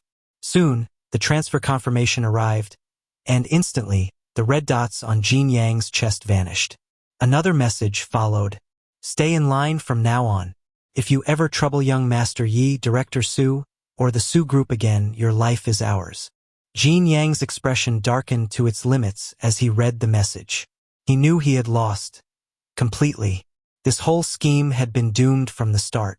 He had spent a fortune smuggling in antiques, hoping to secure production rights from Yuchong. But not only had the Su group snatched those rights away, his assassination attempts on Su Yixue and Yifan had failed. Now he was even forced to donate 1 billion to the Su group for emotional damages. Worst of all, he still had no idea who was secretly protecting those two. Jin couldn't even retaliate openly. The transfer memo specifically labeled the money as a voluntary donation, with a legally binding contract to boot. Bastards! Jin Yang slammed his fist onto the car seat, his eyes burning with hatred. That bitch Su Yixue and that bastard Yifan. This wasn't over. Fine, if I can't handle you myself, I'll find someone who can, and crush you both. Just wait. Elsewhere, a young man watching the scene from a distance smirked as Jin Yang surrendered outside his car. See, he said to his subordinate, the Yi family's foundation runs deeper than we thought. So no rash moves. When we strike hard, giving them no chance. Roger. More surveillance it is. We'll wait for the perfect opportunity. Good. The young man waved his subordinate off, satisfied. His gaze flickered toward Yifan's direction, a sly grin forming. Finally, a worthy opponent. At that very moment, Yifan felt something. His instincts sharpened as though sensing a hidden predator. His emperor-level perception flared, scanning the surroundings, but found nothing. Yet his intuition screamed. Someone powerful was watching him, far beyond his current comprehension. This realization hit him hard. There are forces in this world far beyond what I know. His mother had left him countless resources, but they weren't just meant for dominating the business world. Above the Yuhan and the Tianji Pavilion, there existed something far greater, something he wasn't ready to face yet.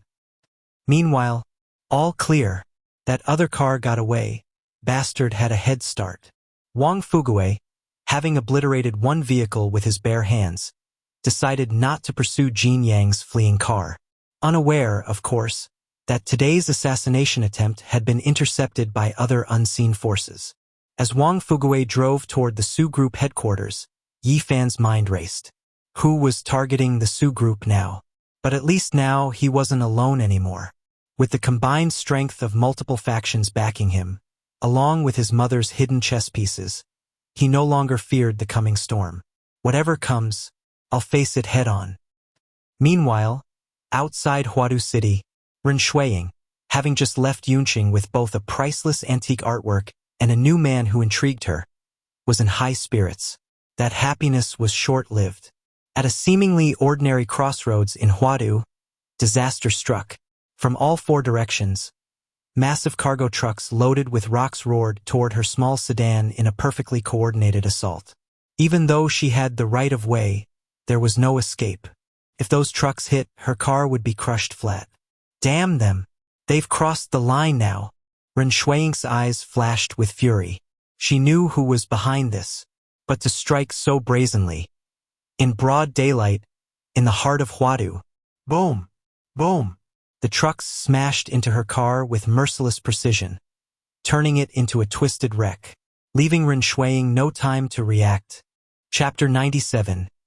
Hero saves the beauty. Call the police.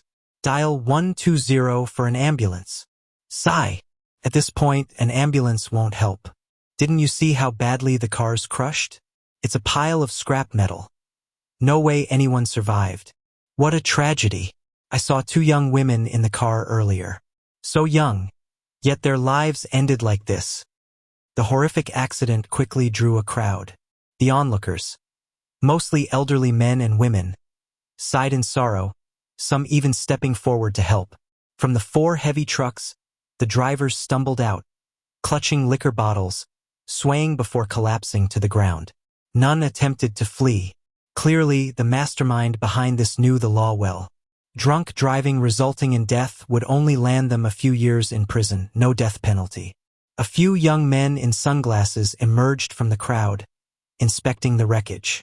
Seeing the car mangled beyond recognition, they discreetly snapped a couple of photos before melting back into the crowd and dialing an encrypted number.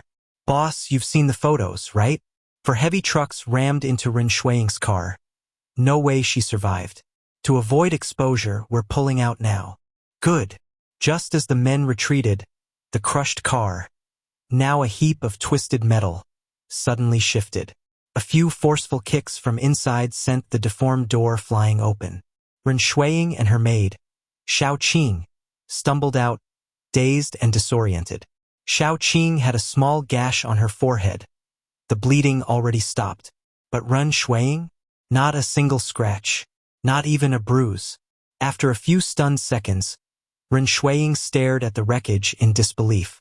The entire car had been obliterated, except for the driver's seat and the rear passenger area. A narrow 2-foot-wide space had miraculously remained intact, precisely where Xiao Qing and Ren Shuiying had been sitting. How was this possible? Frowning, Ren Shuiying studied the scene.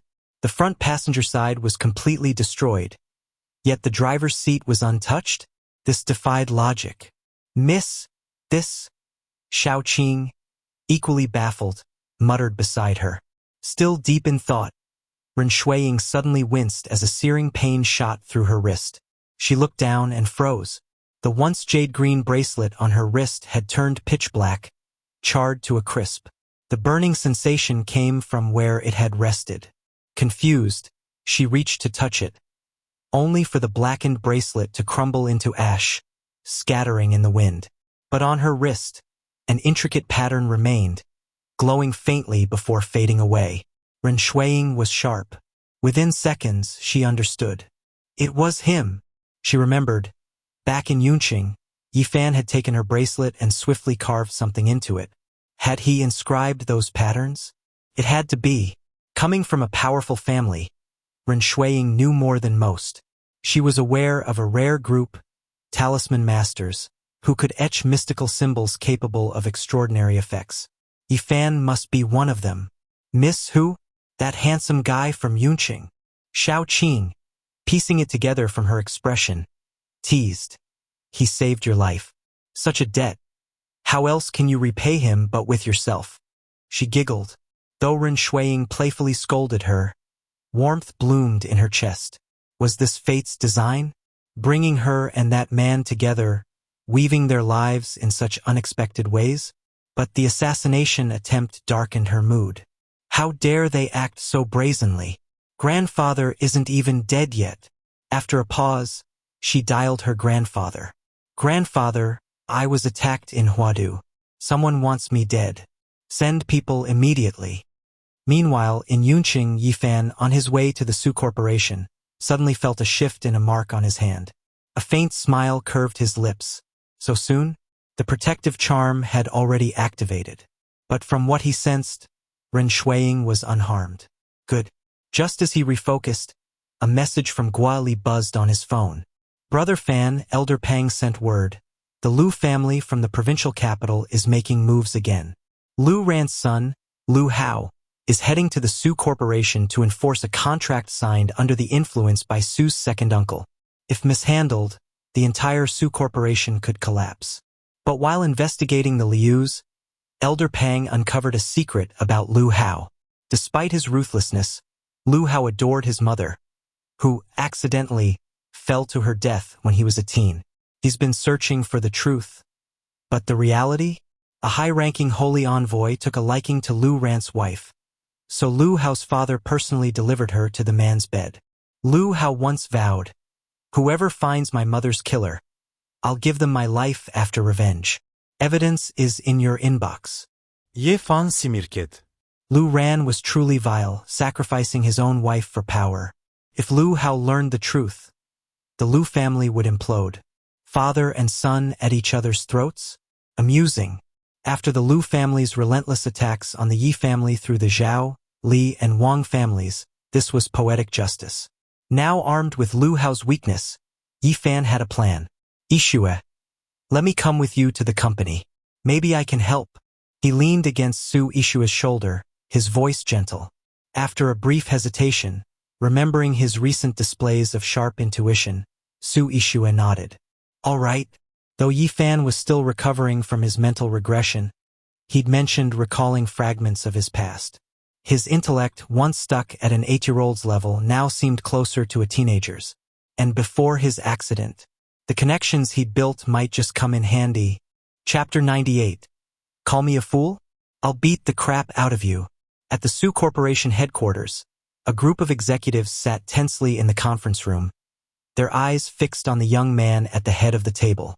That young man was none other than Lu Hao, a scion of the influential Lu family from the provincial capital. You've all seen it clearly, Lu Hao declared, smirking.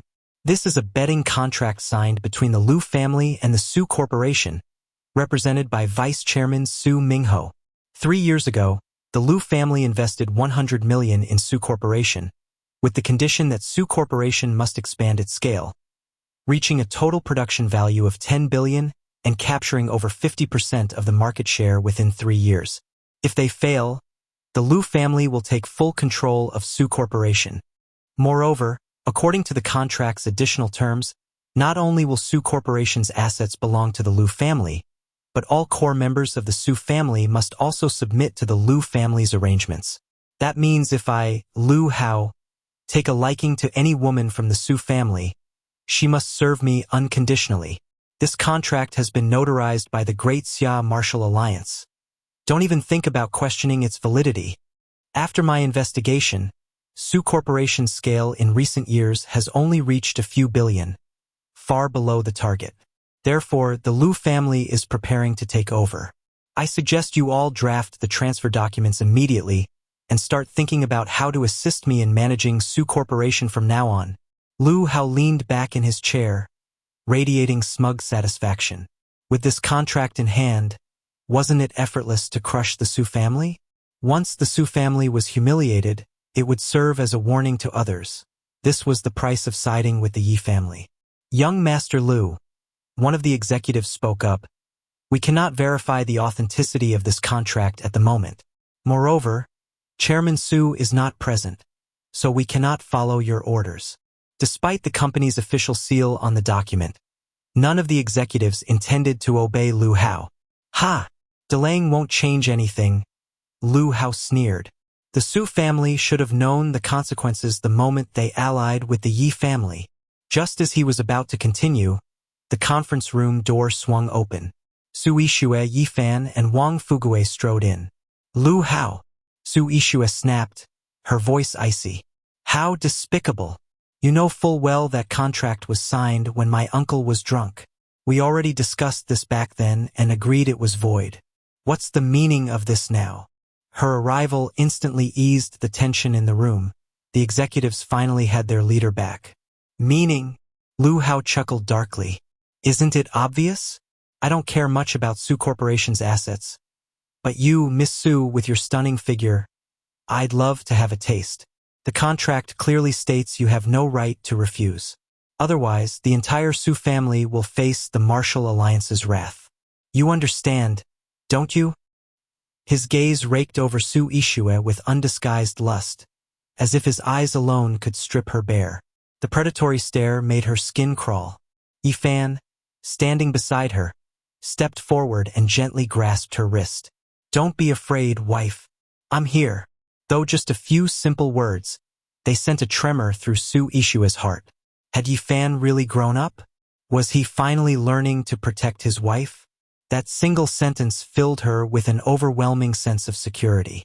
Lu Hao's attack on the Su Corporation had always been aimed at Yifan. Seeing him intervene, Lu Hao scoffed. So this is the Yi family's idiot? What a waste marrying such a beauty.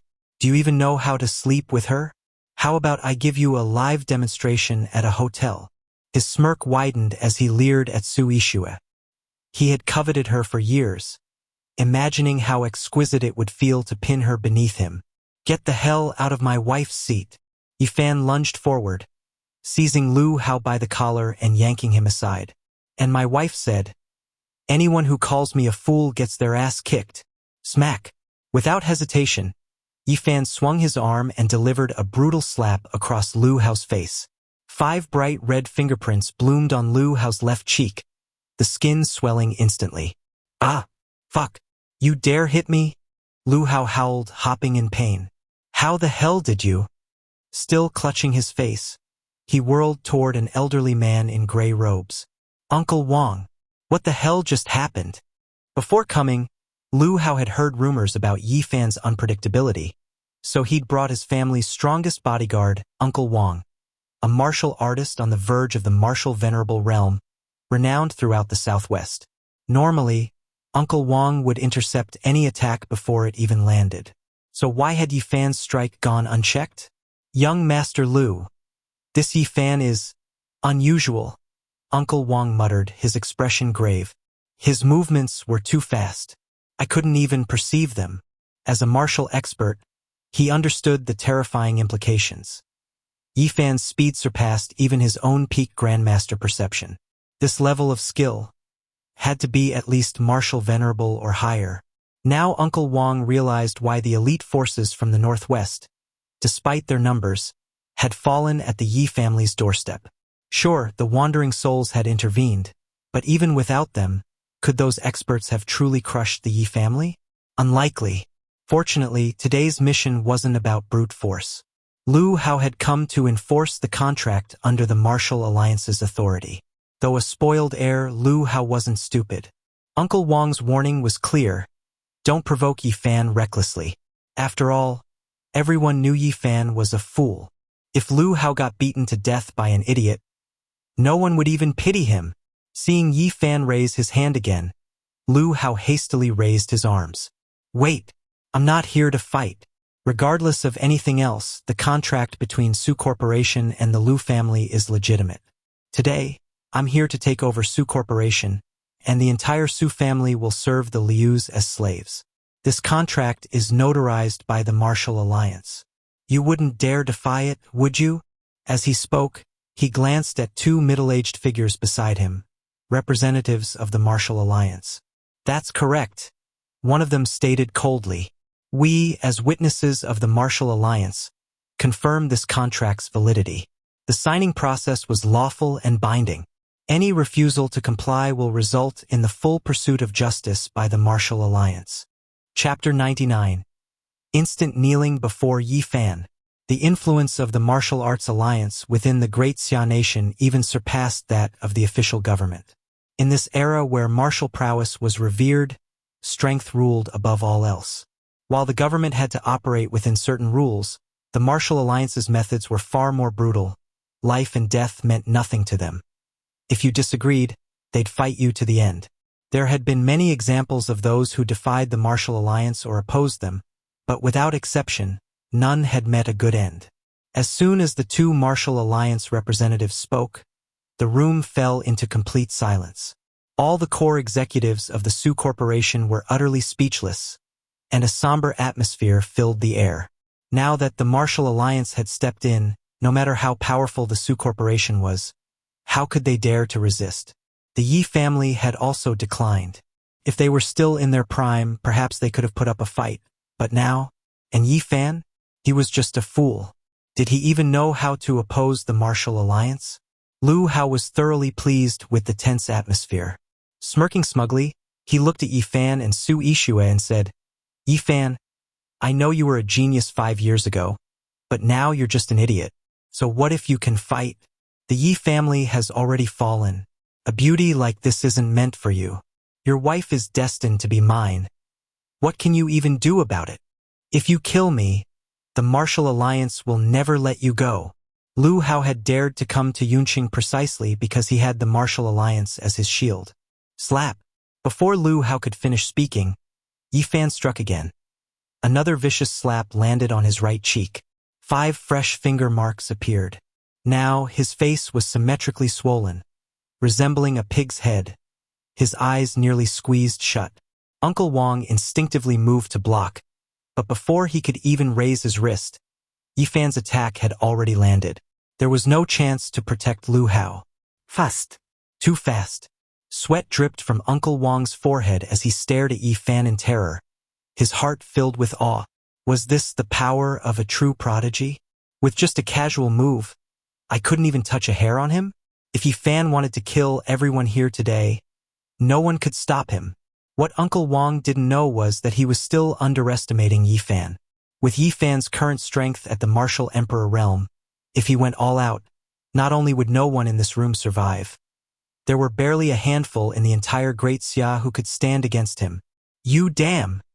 Lu Hao opened his mouth to curse, but the words died in his throat. Being slapped once could be dismissed as an accident, but twice? That was no coincidence. Yi Fan was genuinely powerful. Swallowing his rage, Lu Hao turned to the Martial Alliance representatives. Having accepted Lu Hao's bribes, they naturally spoke up for him. Yi Fan, today young Master Lu is here to discuss the contract and the takeover of the Su Corporation. If you attack again, the Martial Alliance will intervene. For business matters, we prefer to resolve them through commercial means. Su Ishua sighed softly and tugged at Yi Fan's sleeve. Xiao Fan, calm down. Let's sit and talk properly. Yi Fan replied indifferently. What's there to talk about with someone like him? With that, he strode toward Lu Hao. Why you? What do you want? Trembling, Lu Hao staggered back, his voice shaking. The two slaps had thoroughly cowed him. Ye fan simirket. Nothing much. I just want to make a deal with you. As he spoke, he pulled out his phone and opened the files Guli had sent him. Video evidence of Lu Hao's mother's suicide. A man's figure flashed briefly behind her in the footage. Before Lu Hao could get a clear look, Yi Fan put the phone away. But Lu Hao's pupils had already dilated in shock. How do you have this video? Do you know the truth about my mother's death? Tell me. Please. I'll do anything. His attitude had completely flipped. Gone was the arrogance from earlier. Now, he clutched Yi Fan's arm desperately, shaking it like a beggar. For years, Lu Hao had exhausted all efforts to uncover the truth behind his mother's death. The building opposite where she had jumped had surveillance cameras, but every time he investigated, he was told the footage had been lost. Yet now Yi Fan had it? Wasn't Yi Fan supposed to be an idiot? How had he so effortlessly seized Lu Hao's greatest weakness? But Lu Hao had no time to dwell on that now.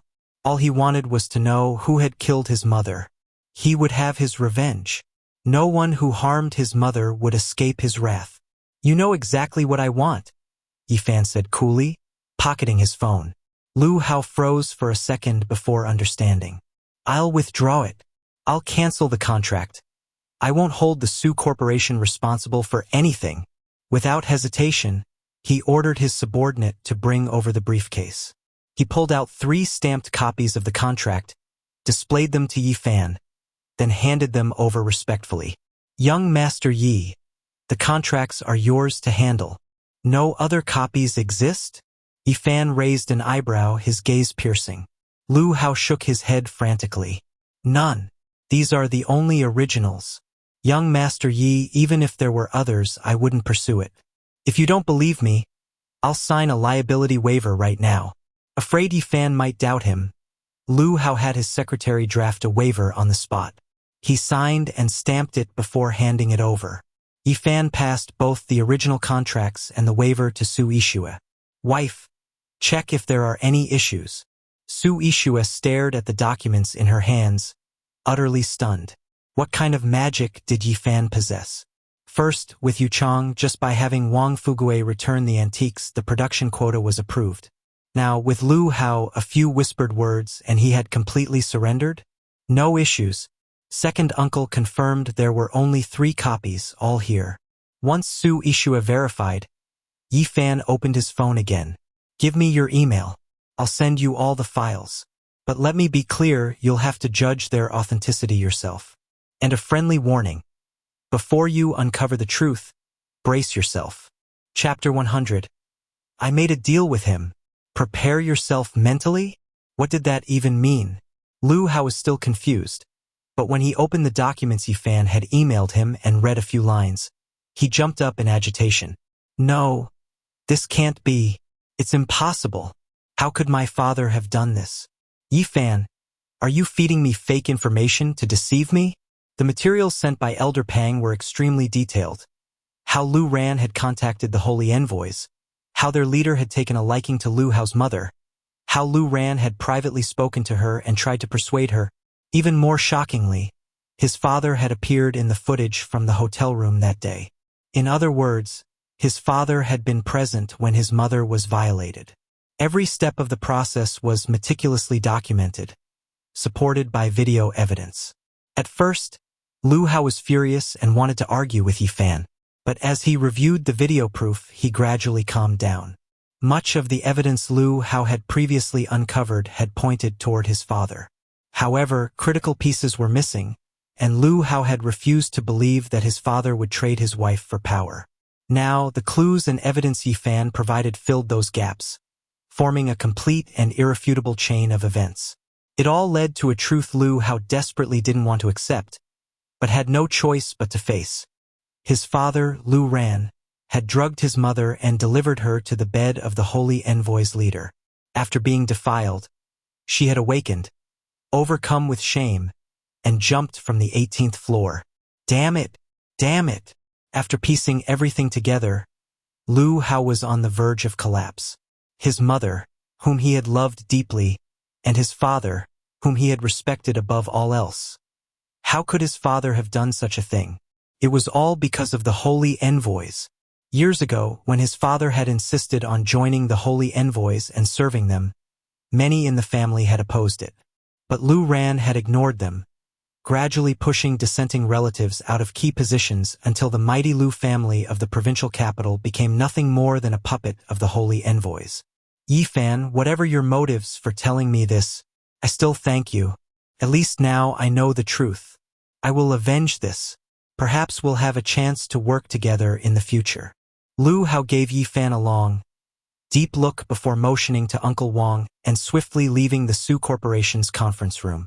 Lu Hao had risen quickly within the Lu Corporation and was already being groomed to take his father's place. Taking down Lu Ran wouldn't be difficult. But the true culprit behind his mother's death was the holy envoy's leader. To avenge her, Lu Hao would have to find that man and kill him. Yet, over the years, Lu Hao had learned from his father just how vast the holy envoy's influence was. Tracking down their leader and eliminating him would be no easy task. Alone, Lu Hao stood no chance against the holy envoys. Not even the entire Lu family could take them on. He needed allies. And Yi Fan, with the Yi family behind him, his rapidly recovering intelligence, and his growing strength, was the perfect candidate. Lu Hao also sensed that, beyond the Yi family, Yi Fan seemed to have another powerful force secretly supporting him. A force capable of standing against the holy envoys. Whoosh! The moment Lu Hao left, the Su Corporation's conference room erupted in chaos. That's it? It's resolved? That was a contract notarized by the Martial Alliance's representatives? And young Master Lu just canceled it like that. Exactly. The Su Corporation has nearly 10 billion in assets. What kind of leverage did young Master Yi use to make Lu Hao back down so easily? The Yi family truly is the Yi family. Even if Yi Fan was once a fool, their influence remains formidable. Maybe President Su made the right choice after all. As the crowd buzzed with speculation, their gazes burned with curiosity toward Yi Fan. Even Su Yixue was baffled. What exactly had Yi Fan done? Brother Fan, what just happened? She asked, holding the contracts. All three originals were here. Once shredded, the threat to the Su Corporation would vanish. Previously, the Su Corporation had lacked a formula. Though Lei Chenjue had provided one, Su Yixue now suspected it had actually come from Yi Fan. After all, if Lei Chenjue, the grand physician of Xia, had known such a miraculous beauty cream formula all along, why wait until now to exclusively authorize it to the Su Corporation? As for funding, the finance department had just informed her. The Jin family, for orchestrating the assassination attempt against her and Yi Fan, had voluntarily compensated 10 billion in emotional damages.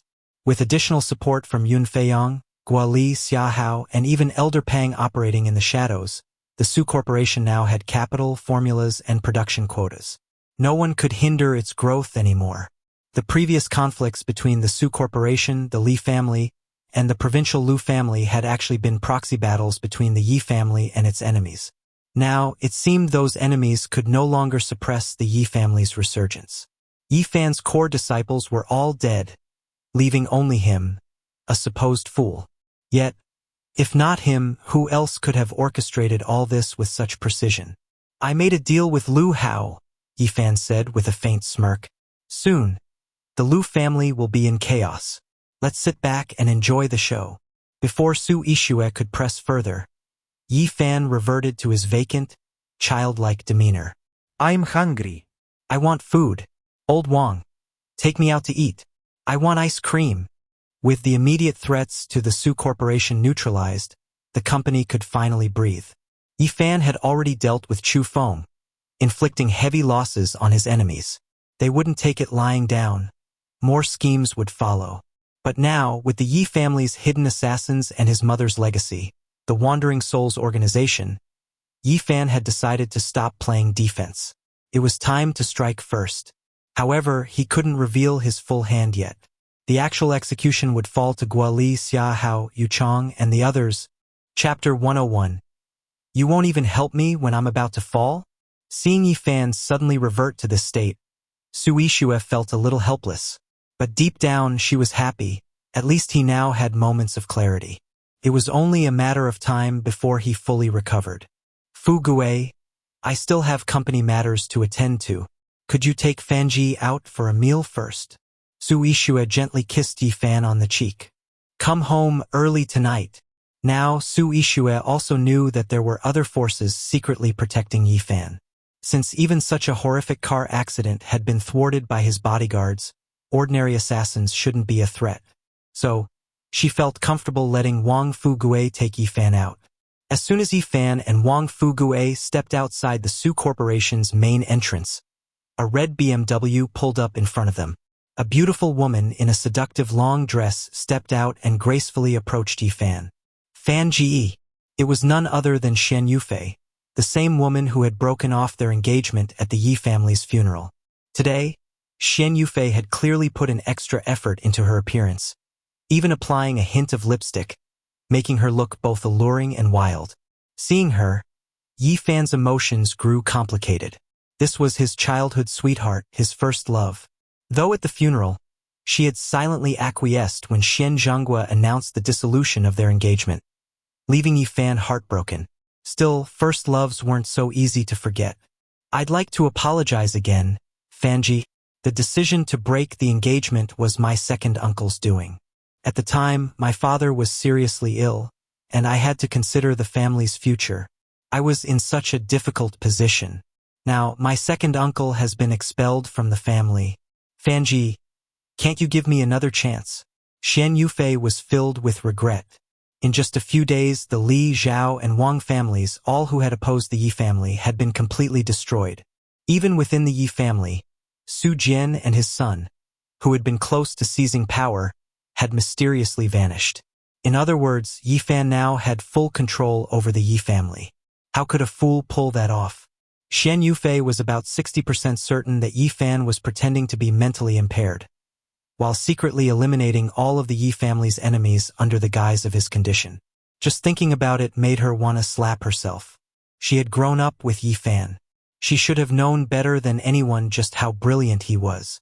For a genius like him to emerge unscathed from a car crash, only to suffer a loss of intelligence? That never made sense to begin with. But if Yi Fan had been pretending for 5 years, he must have foreseen today's scenario. And here she was, foolishly agreeing to her second uncle's demand and publicly breaking off the engagement at Yi Fan's lowest moment. Compared to Yu Linglong and Su Ishue, her actions must have seemed heartless. Yet, after piecing everything together, she couldn't bring herself to give up on Yi Fan. She kept looking for opportunities to speak with him alone, hoping for his forgiveness. Gazing at the woman before him, Yi Fan let out a long sigh. A second chance? She had missed her only opportunity. Things could never go back to the way they were. There are no second chances. I already have a wife. You were the one who abandoned me. So why come back now? His voice carried a hint of resentment. Standing beside them, even Wang Fugue, despite his usual slow-wittedness. Could sense that Yifan's tones sounded unusually coherent. Has Daji regained his senses? He wondered. It really seemed like Yifan wasn't the same person anymore. His intuition had been right. But when it came to complicated emotional matters, Wang Fugue had no idea how to interfere. After all, the three of them, Xian Yufei, Wang Fugue, and Yifan, had played together since childhood. I was wrong, Fanji. Ow! I think I twisted my ankle. As she approached him, Xian Yufei suddenly stumbled and nearly toppled over. In the past, Yifan would have rushed to steady her without hesitation. But this time, though he saw it happen, he remained rooted in place, calmly watching as she swayed. Of course, Xian Yufei, who was trained in martial arts, didn't actually fall. This was just a test, an attempt to see if Yifan still cared. At the last second, she steadied herself and pouted at him. Fanji, even if you don't love me anymore, why won't you help me when I'm about to fall? Her heart ached fiercely as she spoke. Things would never be the same again. Back then, if she was tired, Yifan would carry her on his back. If she was thirsty, he'd fetch her water instantly. Even on the sidewalk, he'd always position himself protectively by her side. But now, the affection had faded. Tears welled in her eyes. It was all her fault, her own stupidity. Now, no matter how much she wanted to make amends, there might be no chance left. Just what else could she do? Strip naked and throw herself into Yifan's bed? If he were in a normal state, sleeping with her might rekindle something. But right now, she couldn't be sure of Yifan's mental state. What if she did sleep with him, only for him to act like it never happened afterward? Where would that leave her? As Xian Yufei wallowed in self-pity, Yifan suddenly spoke. I'm hungry. Are you, Yufei? If you are, let's grab something to eat together. Ultimately, Yifan couldn't bear to see his former childhood sweetheart so dejected. Despite everything, he still extended the invitation. The last time, at Su Ishua's celebration banquet, Xian Yufei had invited him, but he had refused out of anger. This time, he relented. Wait, really? Why yes, I'm starving. Let's go. Instantly, her crestfallen mood brightened. Almost instinctively, she quickened her steps, hooked her arm around his, and pulled him toward her BMW. Yifan hesitated but, seeing the hopeful look in her eyes, ultimately didn't resist. Wang Fugue, watching from the side, scratched his head and sighed. AI. These two. What a pair of stubborn lovebirds. Inside the car, Xian Yufei was so excited her hands trembled on the wheel. Back when she had him by her side, she hadn't cherished him. Now that she'd lost him, she realized what she'd thrown away. Fanji, I truly know I was wrong. I shouldn't have hurt you. I shouldn't have been so blind. I don't want to lose you. We've shared so much together. I know you might not forgive me yet, but I'll keep trying, prove myself, and earn your trust again. She kept rambling, apologizing, explaining. Unbeknownst to them, in the distance, a van lurked in the shadows, watching them intently. Damn it! This is so annoying. That idiot from the Yi family got into Xian Yufei's car. Do we still proceed? Chapter 102. Bro, why do I feel like a snake is staring at me? Move your ass? Are you out of your damn mind? Don't you know every family that's messed with the Yi family in Yunqing lately has ended up in a bad way? If you want to die early, don't drag us down with you. Inside the van, several men in black suits argued in hushed tones. But the higher-ups gave us a deadline. Today's the last day. We're supposed to test Xuan Yufei's real strength. If we fail, how are we going to explain ourselves? Wait till nightfall. That idiot from the Yi family won't stick to Xuan Yufei forever. We'll make our move when she's alone. Now hurry up and follow them. Don't lose them. They whispered among themselves, unaware that their conversation had been overheard by Yi Fan in the car ahead. Yi Fan had invited Xuan Yufei partly out of sympathy, but more importantly, because he'd noticed she was being followed. Someone seemed to be targeting her. Even though their relationship was strained, Yi Fan didn't want to see her come to harm. By inviting her along, he was indirectly protecting her. At the same time, he wanted to find out who was after her. The Xuanyu family had publicly cut ties with the Yi family during the funeral. Logically, the Yi family's enemies shouldn't have any reason to target them. But if not them, then who was after the Xuanyu family? Yifan chose a hot pot restaurant and sat by the window on the second floor with Xuanyu Fei and Wang Fugui. From there, they had a clear view of the van and the men in suits below. Though Yifan only glanced at them casually, the men in the van felt an inexplicable chill. Boss, something's off. I feel like someone's watching us. Like a snake's eyes on me. It's creeping me out. One of the men, wearing glasses, reported to the middle-aged leader. Do you think that idiot upstairs has already spotted us?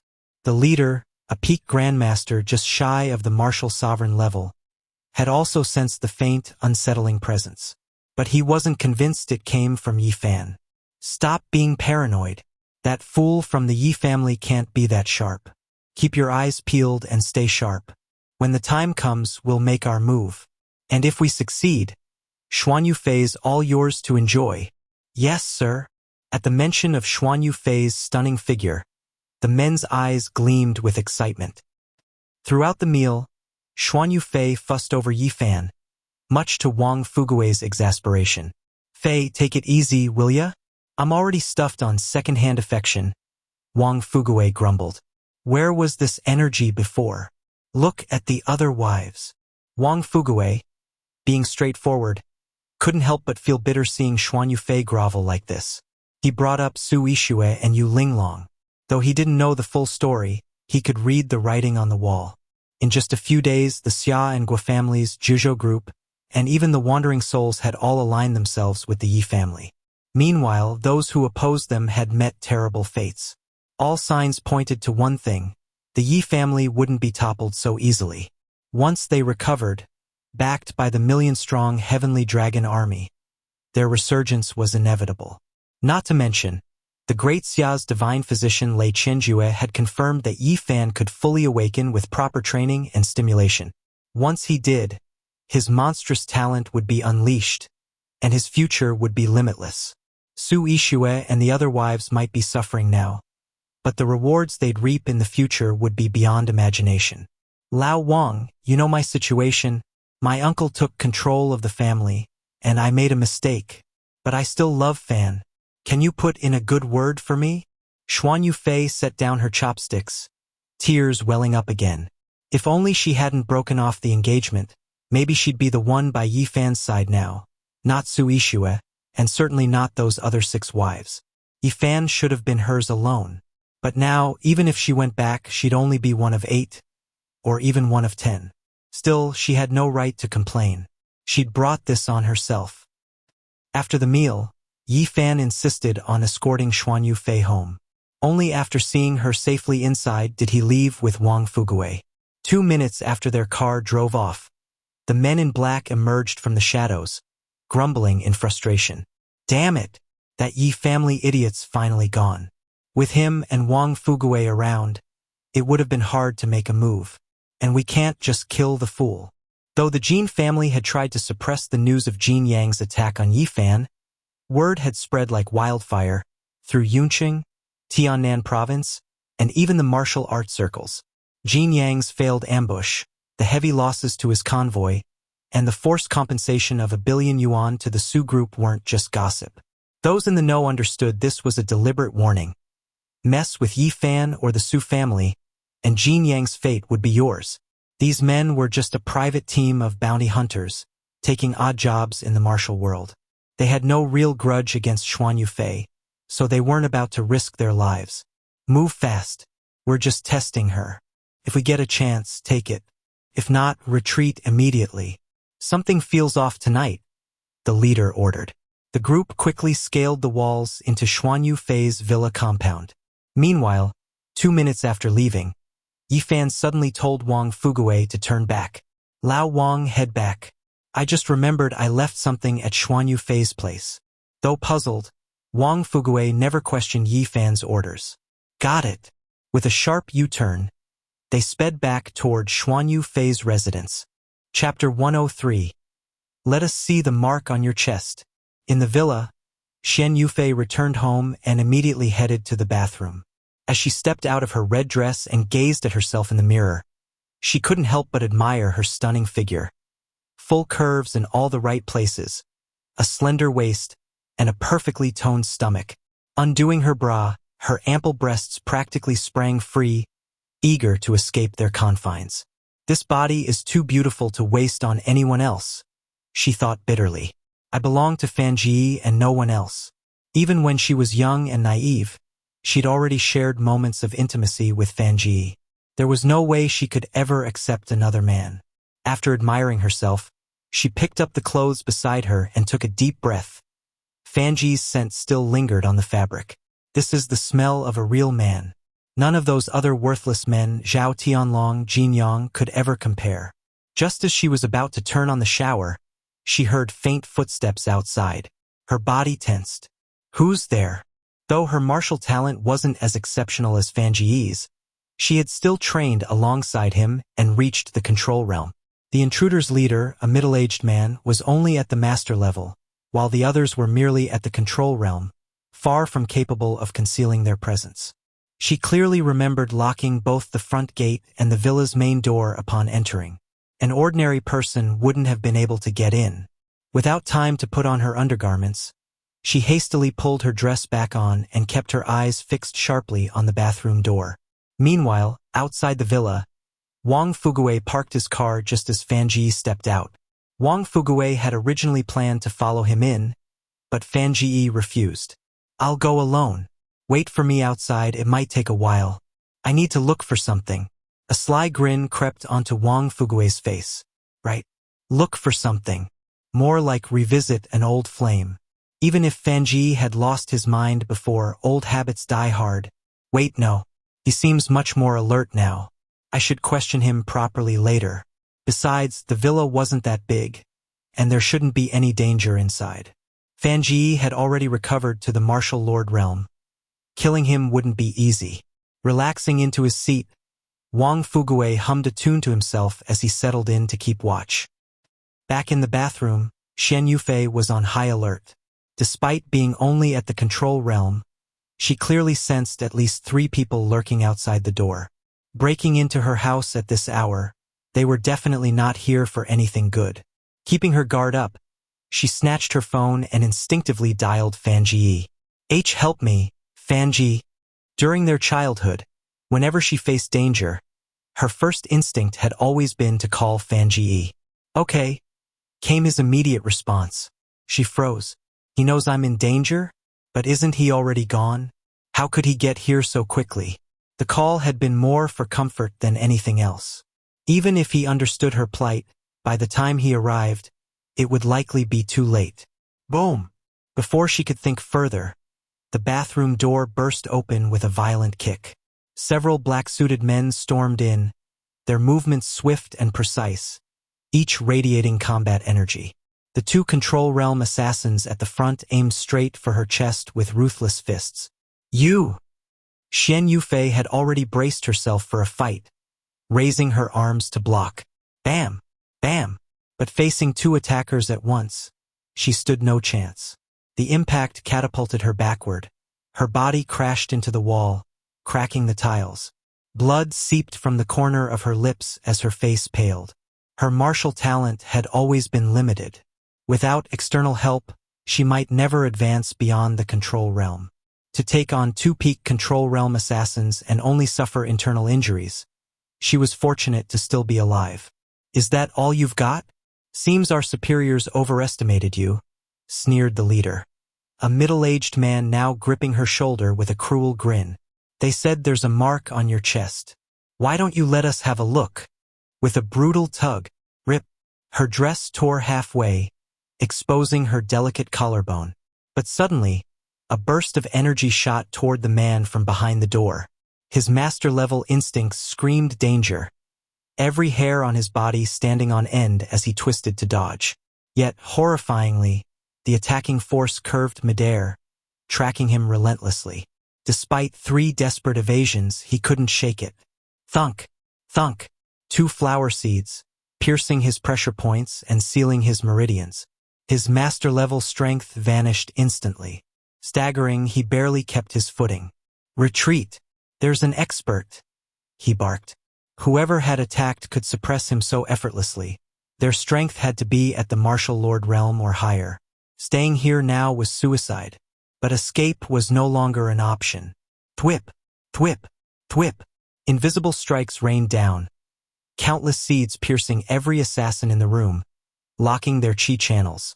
Within seconds, all 8 hunters collapsed, limp, powerless, their bodies betraying them. Xian Yufei's eyes widened in shock. Just moments ago, seized by that master-level expert, she had been certain of her doom. Dressed like this, if she fell into their hands, yet before she could even act, a mysterious savior had intervened. Remembering her call, she called out hesitantly, Fan Yi. Is that you? Excitement surged through her. If he really rescued me, then he must have recovered and reached Martial Lord. Chapter 104. Sooner or later, I'll be yours. Whoosh! A shadow flashed outside the window. Before Xian Yufei could react, a projectile struck her pressure point, plunging her vision into darkness as she collapsed unconscious. The one who burst into the room was none other than Yifan. As Xian Yufei fell, Yifan swiftly caught her in his arms and carried her toward the bedroom. The woman in his embrace was already defenseless, her dress half torn by the middle-aged assailant, revealing a breathtaking glimpse of her chest. Her pale, full breast swayed tantalizingly, nearly slipping free. Yifan's blood heated at the sight. Where their skin touched, a surge of warmth flowed into Xian Yufei's body, rapidly enhancing her martial energy. The flames dance. Yifan, too, felt feedback from the energy exchange, his own power strengthening in response. After gently laying Xian Yufei on the bed and covering her with a blanket, he turned to find Wang Fuguei rushing in. Brother, are you all right? Wang Fuguei asked urgently.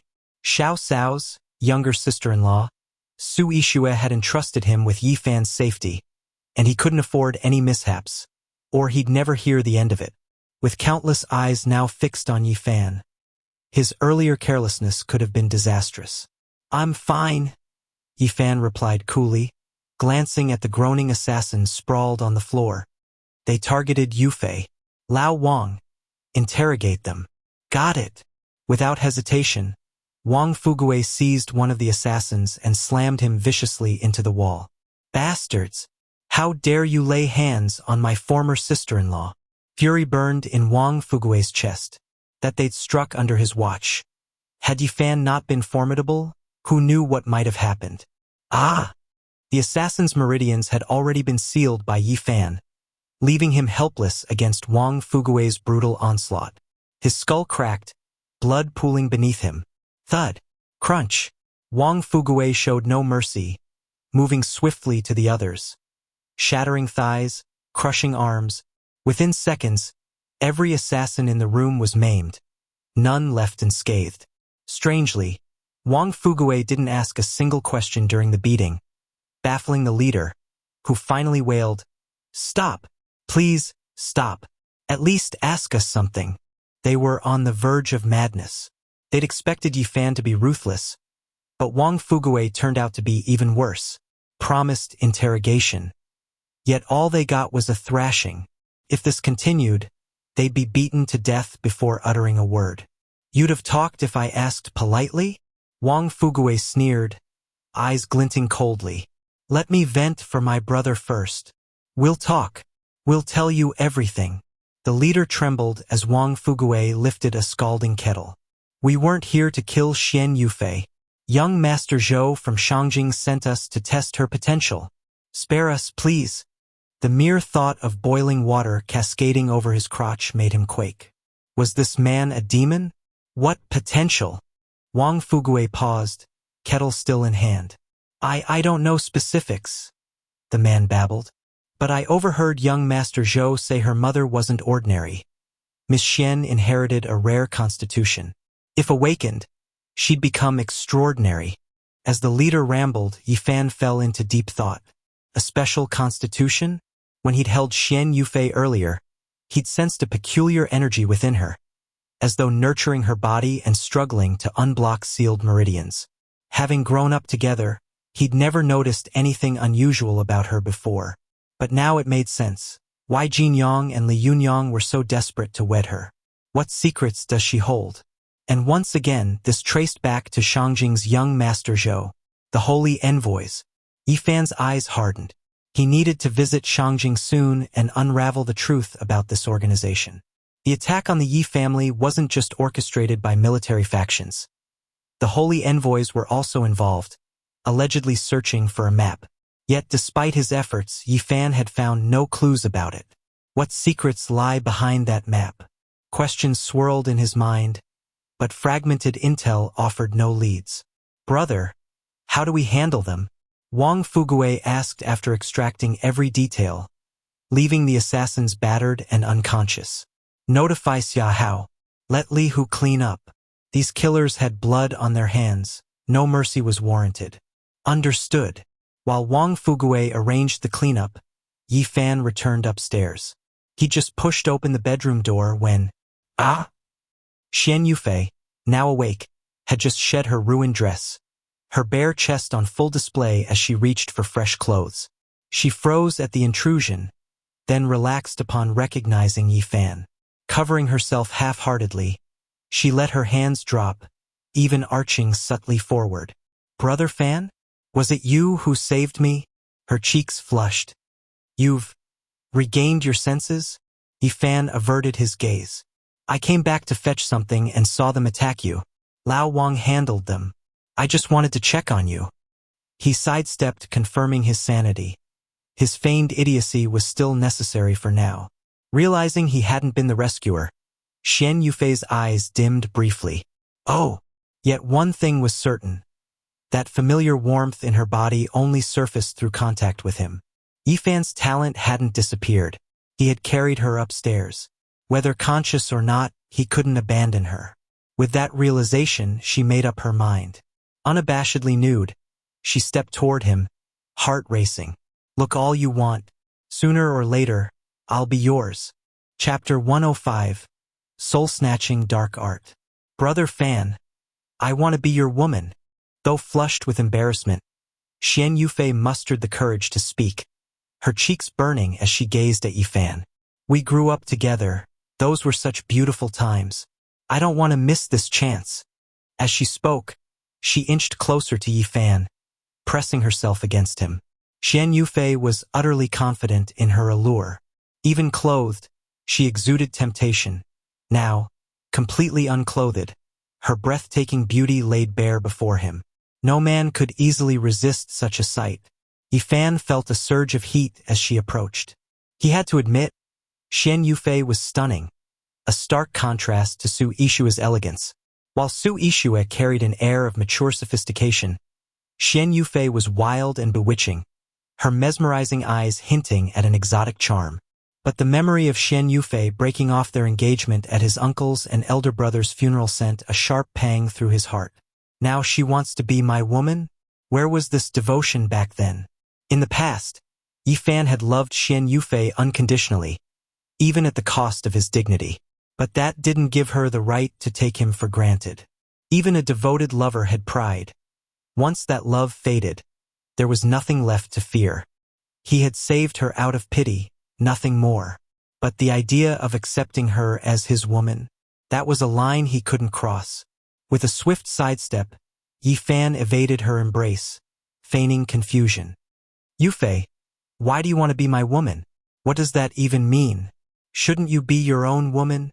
His eyes glazed over, slipping back into his usual vacant expression. Xian Yufei's gaze darkened with frustration and disappointment. Is he still in that dazed state? But she refused to give up. Didn't your beloved Ishua teach you? It's like this. If you don't know, I'll show you. Her mind was made up. Regardless of Yifan's current state, she would claim him first. Once the deed was done, once she carried his child, even if he regained his senses later, he wouldn't abandon her. She wrapped her arms around his neck, her ample curves pressing seductively against his arm. The softness, the tantalizing bounce. Yifan's resolve wavered. After all, this was the woman he had once loved deeply. Though their bond was now fractured, Her tenderness still stirred something in him. But then he remembered the 7 sisters-in-law who had sacrificed everything to protect the Yi family, their unwavering loyalty in the face of tragedy. True feelings are revealed in adversity. At the funeral, they had shown their genuine hearts. He couldn't betray their devotion. "I'd rather have Ishue teach me," Yifan murmured with a faint smile. A surge of energy pulsed from his fingertips as he pressed lightly against the back of Xian Yufei's neck. A wave of drowsiness washed over her, and she slumped against him, unconscious once more. Gently, he carried her to the bed. "Rest well." The wounds she had inflicted wouldn't heal overnight. But just as he laid her down, his senses prickled. A faint, sinister energy pulsed within her. Yifan's eyes narrowed. Golden light flickered around his irises, his pupils turning crimson as his gaze pierced through her skin, delving into her meridians. Deep within her dantian, he spotted a swirling mass of black energy. It was eerie, almost sentient. When his energy probed closer, the dark mass writhed, attempting to disperse and hide. At the emperor level of martial prowess, with the inherited knowledge from the dragon seal ring enhancing his perception, Yifan quickly recognized the sinister force. Soul-snatching dark art? The black energy in Xian Yufei's body was an ancient, malevolent technique, similar to the Gu sorcery of the southern regions. It allowed remote control over a target's actions through occult means. Had Xian Yufei been ensnared by this? Yifan frowned. The Xian family was merely a merchant clan in Yunqing. Who would go to such lengths to manipulate her? His mind raced, recalling the assassin's earlier words. There's a mysterious force behind Xian Yufei. Even young Master Zhou from the capital covets her. Whatever power lurked behind her, it had to be formidable. What kind of force was it? He'd need to question Xian Yufei's father when the chance arose. While the soul-snatching art was troublesome for most, Yifan possessed the dragon seal ring's inherited techniques, including countermeasures. More crucially, the sacred flame within him was the bane of such dark arts. After a brief hesitation, he channeled the flame from his dantian, guiding it through his fingertips into Xian Yufei's meridians. The fiery energy surged toward her dantian, encircling the black mass from all sides. The dark energy recoiled in terror, desperately seeking escape. But Yifan's control was absolute. The sacred flame sealed every exit. Within moments, the black energy was fully engulfed, incinerated within Xian Yufei's body. A soft moan escaped her lips. The dark energy had been linked to her consciousness, and its destruction caused her pain. Yifan soothed her with a gentle flow of martial energy, easing her discomfort. In less than a minute, the soul-snatching art's residue was utterly purged. After a final inspection confirmed no lingering traces, Yifan withdrew the sacred flame and draped a blanket over Xian Yufei. As he turned to leave, a thought struck him. If Xian Yufei had been under the dark art's influence, had her decision to break off their engagement at the funeral been her own, or the manipulator's doing? But the question faded as quickly as it arose. The truth no longer mattered. His mission now was clear. Support the Su group's rise, protect the 7 sisters' families, uncover the masterminds behind the Yi family's downfall, and exact vengeance. Everything else was secondary. With one last glance at Xian Yufei, Yifan stepped out of the room. Meanwhile, in the capital, within an elegant courtyard, a young man bolted upright in bed, blood spewing from his lips. Who ruined my scheme? Chapter 106. Time to call her wife. Young Master Zhou? What happened? Is everything all right? The moment the young man shouted, a group of bodyguards rushed into the room. Their leader, a burly man with a thick beard, scanned the surroundings nervously. This young man was none other than Zhou Ming, the chief overseer of the Holy Envoy organization in the southwest region. 5 years ago, after the incident involving Yifan, Zhou Ming secretly cast a soul-snatching spell on Xian Yufei. On one hand, he could use her as a puppet to cultivate his psychic energy. On the other, she served as one of his intelligence-gathering tools. Most importantly, Zhou Ming had discovered through certain channels that Xian Yufei's mother might be a descendant of the Divine Gate clan servants, the Holy Envoy's mortal enemies. Zhou Ming had invested great effort into controlling Xian Yufei, hoping to make a breakthrough through her. For 5 years, the soul-snatching spell had remained stable, even if it hadn't yielded any significant intelligence. But just moments ago, Zhou Ming sensed something was wrong. The spell had been broken, severing his connection with Xian Yufei. Even worse, he had suffered a backlash. Send people to investigate immediately. Zhou Ming wiped the blood from his lips. Find out what happened to Xian Yufei in Yunqing, who she met today, everything. Also, contact the assassins we sent to test her. I want their reports immediately. Before he could finish speaking, a bespectacled subordinate spoke up nervously. Young Master Zhou, we lost contact with the assassins an hour ago. Just now. The life monitors confirmed. The entire team is dead. What? Zhou Ming's pupils dilated in shock as he shot up from the bed. His brow furrowed. He had chosen that particular team precisely because they were low-profile, unaffiliated with any major faction, unlikely to draw attention. Yet, they had been wiped out the moment he made his move. The leader of that team had been a Grandmaster-level fighter, a formidable force even in the entire Great Xia region. Who the hell interfered with Xian Yufei's affairs? Was it the Yi family? But hadn't Xian Yufei already annulled her engagement with Yi Fan? Why would the Yi family still care about the Xians? And wasn't Yi Fan just an idiot? How could he possibly intervene? Young Master Zhou, we've received intel. Another subordinate reported hastily. Our scouts observed that Yi Fan and Wang Fugui visited Xian Yufei's residence earlier. They haven't left yet. Huh? Yi Fan again. Zhou Ming narrowed his eyes menacingly. He knew all too well about the recent events in Yunqing. The Zhao family annihilated. The Li family destroyed. The Wang family wiped out. Every family that dared oppose the Su and Yi families had met a grim fate. Even Chu Feng, a martial sovereign-level expert sent by the Northwest faction to exterminate the Yi family, had been killed, reportedly by Wandering Souls operatives. Was it really Wandering Souls who intervened? Zhou Ming muttered under his breath, his expression dark. Or, has Yi Fan already awakened? Gather all teams in the capital for a meeting tomorrow morning. His gaze hardened. I need to go to Yunqing myself. Back then, when he had joined forces with the Northwest faction to attack the Yi family, their goal had been a certain map rumored to be in the family's possession. 10 core Yi family members had been slaughtered, yet no clues about the map were found. Only Yi Fan, the idiot, remained unchecked. If the map existed, it must be on him. The higher-ups were desperate for that map. If Zhou Ming could secure it, his rewards would be unimaginable. Meanwhile, in Yunqing, after leaving Xian Yufei's residence, Yi Fan and Wang Fugui drove straight home.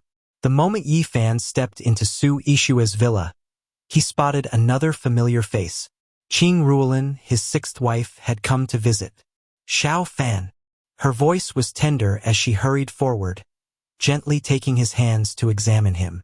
I happened to be in Yunqing for business, so I dropped by to check on you. Are you feeling better? Ruolin's skin was flawless, and her cheeks flushed pink with shyness. Yet despite her reserved nature, at Yi Fan's funeral, she had stood alongside Yu Linglong and the others, publicly declaring she would marry him, one of 7 women who vowed to carry on the Yi family's legacy. The depth of her determination was unquestionable. Sister Ruolin, I'm much better now. Yi Fan grinned, keeping up his half-dazed act. Ishua took me to Antique Street today, and I remembered some things, though not everything yet. But don't worry. Dr. Lei said I'll recover gradually. Ruolin Ye Hug. Not knowing how else to express his care without exposing his regained awareness, he settled for playing dumb while reaching out to embrace her. Ruolin's blush deepened as she glanced at Su Ishua. Then, hesitant but willing, she nestled into his arms. After all, once she had declared herself Yi Fan's wife, the entire world already saw her as such. Xiao Fan. She stroked his cheek affectionately. From now on, don't call me Sister Ruolin. Call me Wifey. Okay? The same applies to Linglong, Mange, and the others. They're all your wives now. Though embarrassed, She was overjoyed to see his progress. Back during the funeral, Yi Fan had been completely incoherent, lost in his injuries. But now, his mental state had improved to that of a teenager, proof that recovery was possible. Okay. Yi Fan nodded solemnly, but then his gaze sharpened. Wifey Ruolin, are you having trouble? You seem upset. Ruolin stiffened. Could he really sense her hidden worries? It's nothing major, she sighed. Our Qing family's jewelry business has been struggling lately. Our suppliers have cut ties one after another. Our stock of raw gemstones won't last much longer. She hesitated before continuing. Rumor has it that General Songpa of Myanmar is visiting Great Xia, soon to reassign the Jade Supply Agency. I came to try my luck. Maybe I can negotiate directly instead of being squeezed by local distributors. Though Ruolin didn't voice it, Yi Fan understood. The Qing family's misfortunes were undoubtedly linked to her public pledge to marry him. Punishment from those who wanted the Yi family crushed. Don't worry, wifey. He patted her back reassuringly. I'll make sure you get that jade deal. In his mind, he smirked. After all, Songpa owed him more than a few favors back in the day. Chapter 107. Sister Ishua, want me to help tonight? You? How are you going to help? Qing Ruolin looked at Yi Fan in surprise, a faint smile curling on her lips. Thank you for the offer, but you should focus on recovering first. If you don't, how are we sisters supposed to hold out? The Su and Qing families were already under pressure, and soon it would likely be the Shin family, Yu Linglong's family, and the others. The heiresses of the 7 prominent families had simultaneously announced their engagements to Yi Fan, binding themselves even tighter to the Yi family. Those targeting the Yi clan would never let this slide. I mean it, Ruolin. You have to trust me. Yi Fan stared at her earnestly. He wanted so badly to tell her that just one word from him would be enough. Songpa would hand over the agency rights without hesitation, maybe even his life if asked. 5 years ago, during an undercover mission in Mian to eliminate a drug lord, Yi Fan had saved Songpa 3 times in 3 days and even helped him eliminate his biggest rival. Without Yi Fan, Songpa would have been wiped out, let alone achieve his current dominance in northwest Mian. All right, it's getting late. Ishua, take Xiao Fan to bed. Qing Ruolin smirked playfully at Su Ishua. By my count, he's been with you for days. Better make the most of it. Next month, it's my turn. She winked. Ishua, if there's something he doesn't know, maybe I could give you some pointers tonight. Hearing this, Yi Fan almost choked. Damn, these sisters-in-law really don't hold back. Picture Qing Ruolin teaching Su Ishua how to seduce a man. That mental image was wild. Yet, though he'd never admit it, the idea awakened a flicker of interest in him. But he knew that particular fantasy wouldn't become reality anytime soon. At least not until the Yi family's enemies were dealt with. Sister Ruolin, you're awful. Su Ishua's cheeks burned as she shot back teasingly. Yi Fan. He's not as clueless as you think. You'll see soon enough. If you're that impatient, why don't I lend him to you tonight? TCH. Absolutely not. For all her bold talk, Qing Ruolin was just teasing. With a giggle, she flounced toward her bedroom, pausing at the door to sway her hips and cast a smoldering glance back at Yi Fan. Xiao Fan, quit standing there. Go get some rest with Ishua. We're all waiting for you to expand the Yi family tree, after all. That fiery gaze, paired with her knockout figure, sent heat coursing through him. How in the world did I end up with 7 breathtaking women fighting over me? For a fleeting moment, he wondered, was Xian Yufei breaking off the engagement at the funeral a blessing or a curse? Trading 1 for 7. Not bad at all. Sure, I'll listen to my dear Ruolin. A roguish grin curled on his lips as he scooped up a startled Su Ishua, carrying her off toward the 2nd-floor bedroom. Ah, Xiao Fan, be gent. Sister Ruolin, this is all your fault. You corrupted him in 1 day. Despite her protests, anticipation hummed beneath Su Ishua's words. As the saying goes, if women didn't crave it, men wouldn't bother. Soon, the Su family villa's 2nd floor echoed with soundtrack not suitable for minors. Downstairs, Qing Ruolin tossed and turned, unable to sleep despite the late hour. Why did I have to stay at Ishua's place tonight? I'm just torturing myself. Meanwhile, the city of Yunqing gradually quieted under the cover of night. But over in the provincial capital, the Lu family was anything but peaceful. Earlier, Lu Hao had learned from Yi Fan that his own father was the one who murdered his mother years ago. Furious, he raced back to the provincial capital in the afternoon, quietly arranged a few things, then finally returned home. In the study, Lu Ran looked up, startled. Heir, you're back so soon? How did things go in Yunqing? Did you take down the Su family? What's Yi Fan's condition?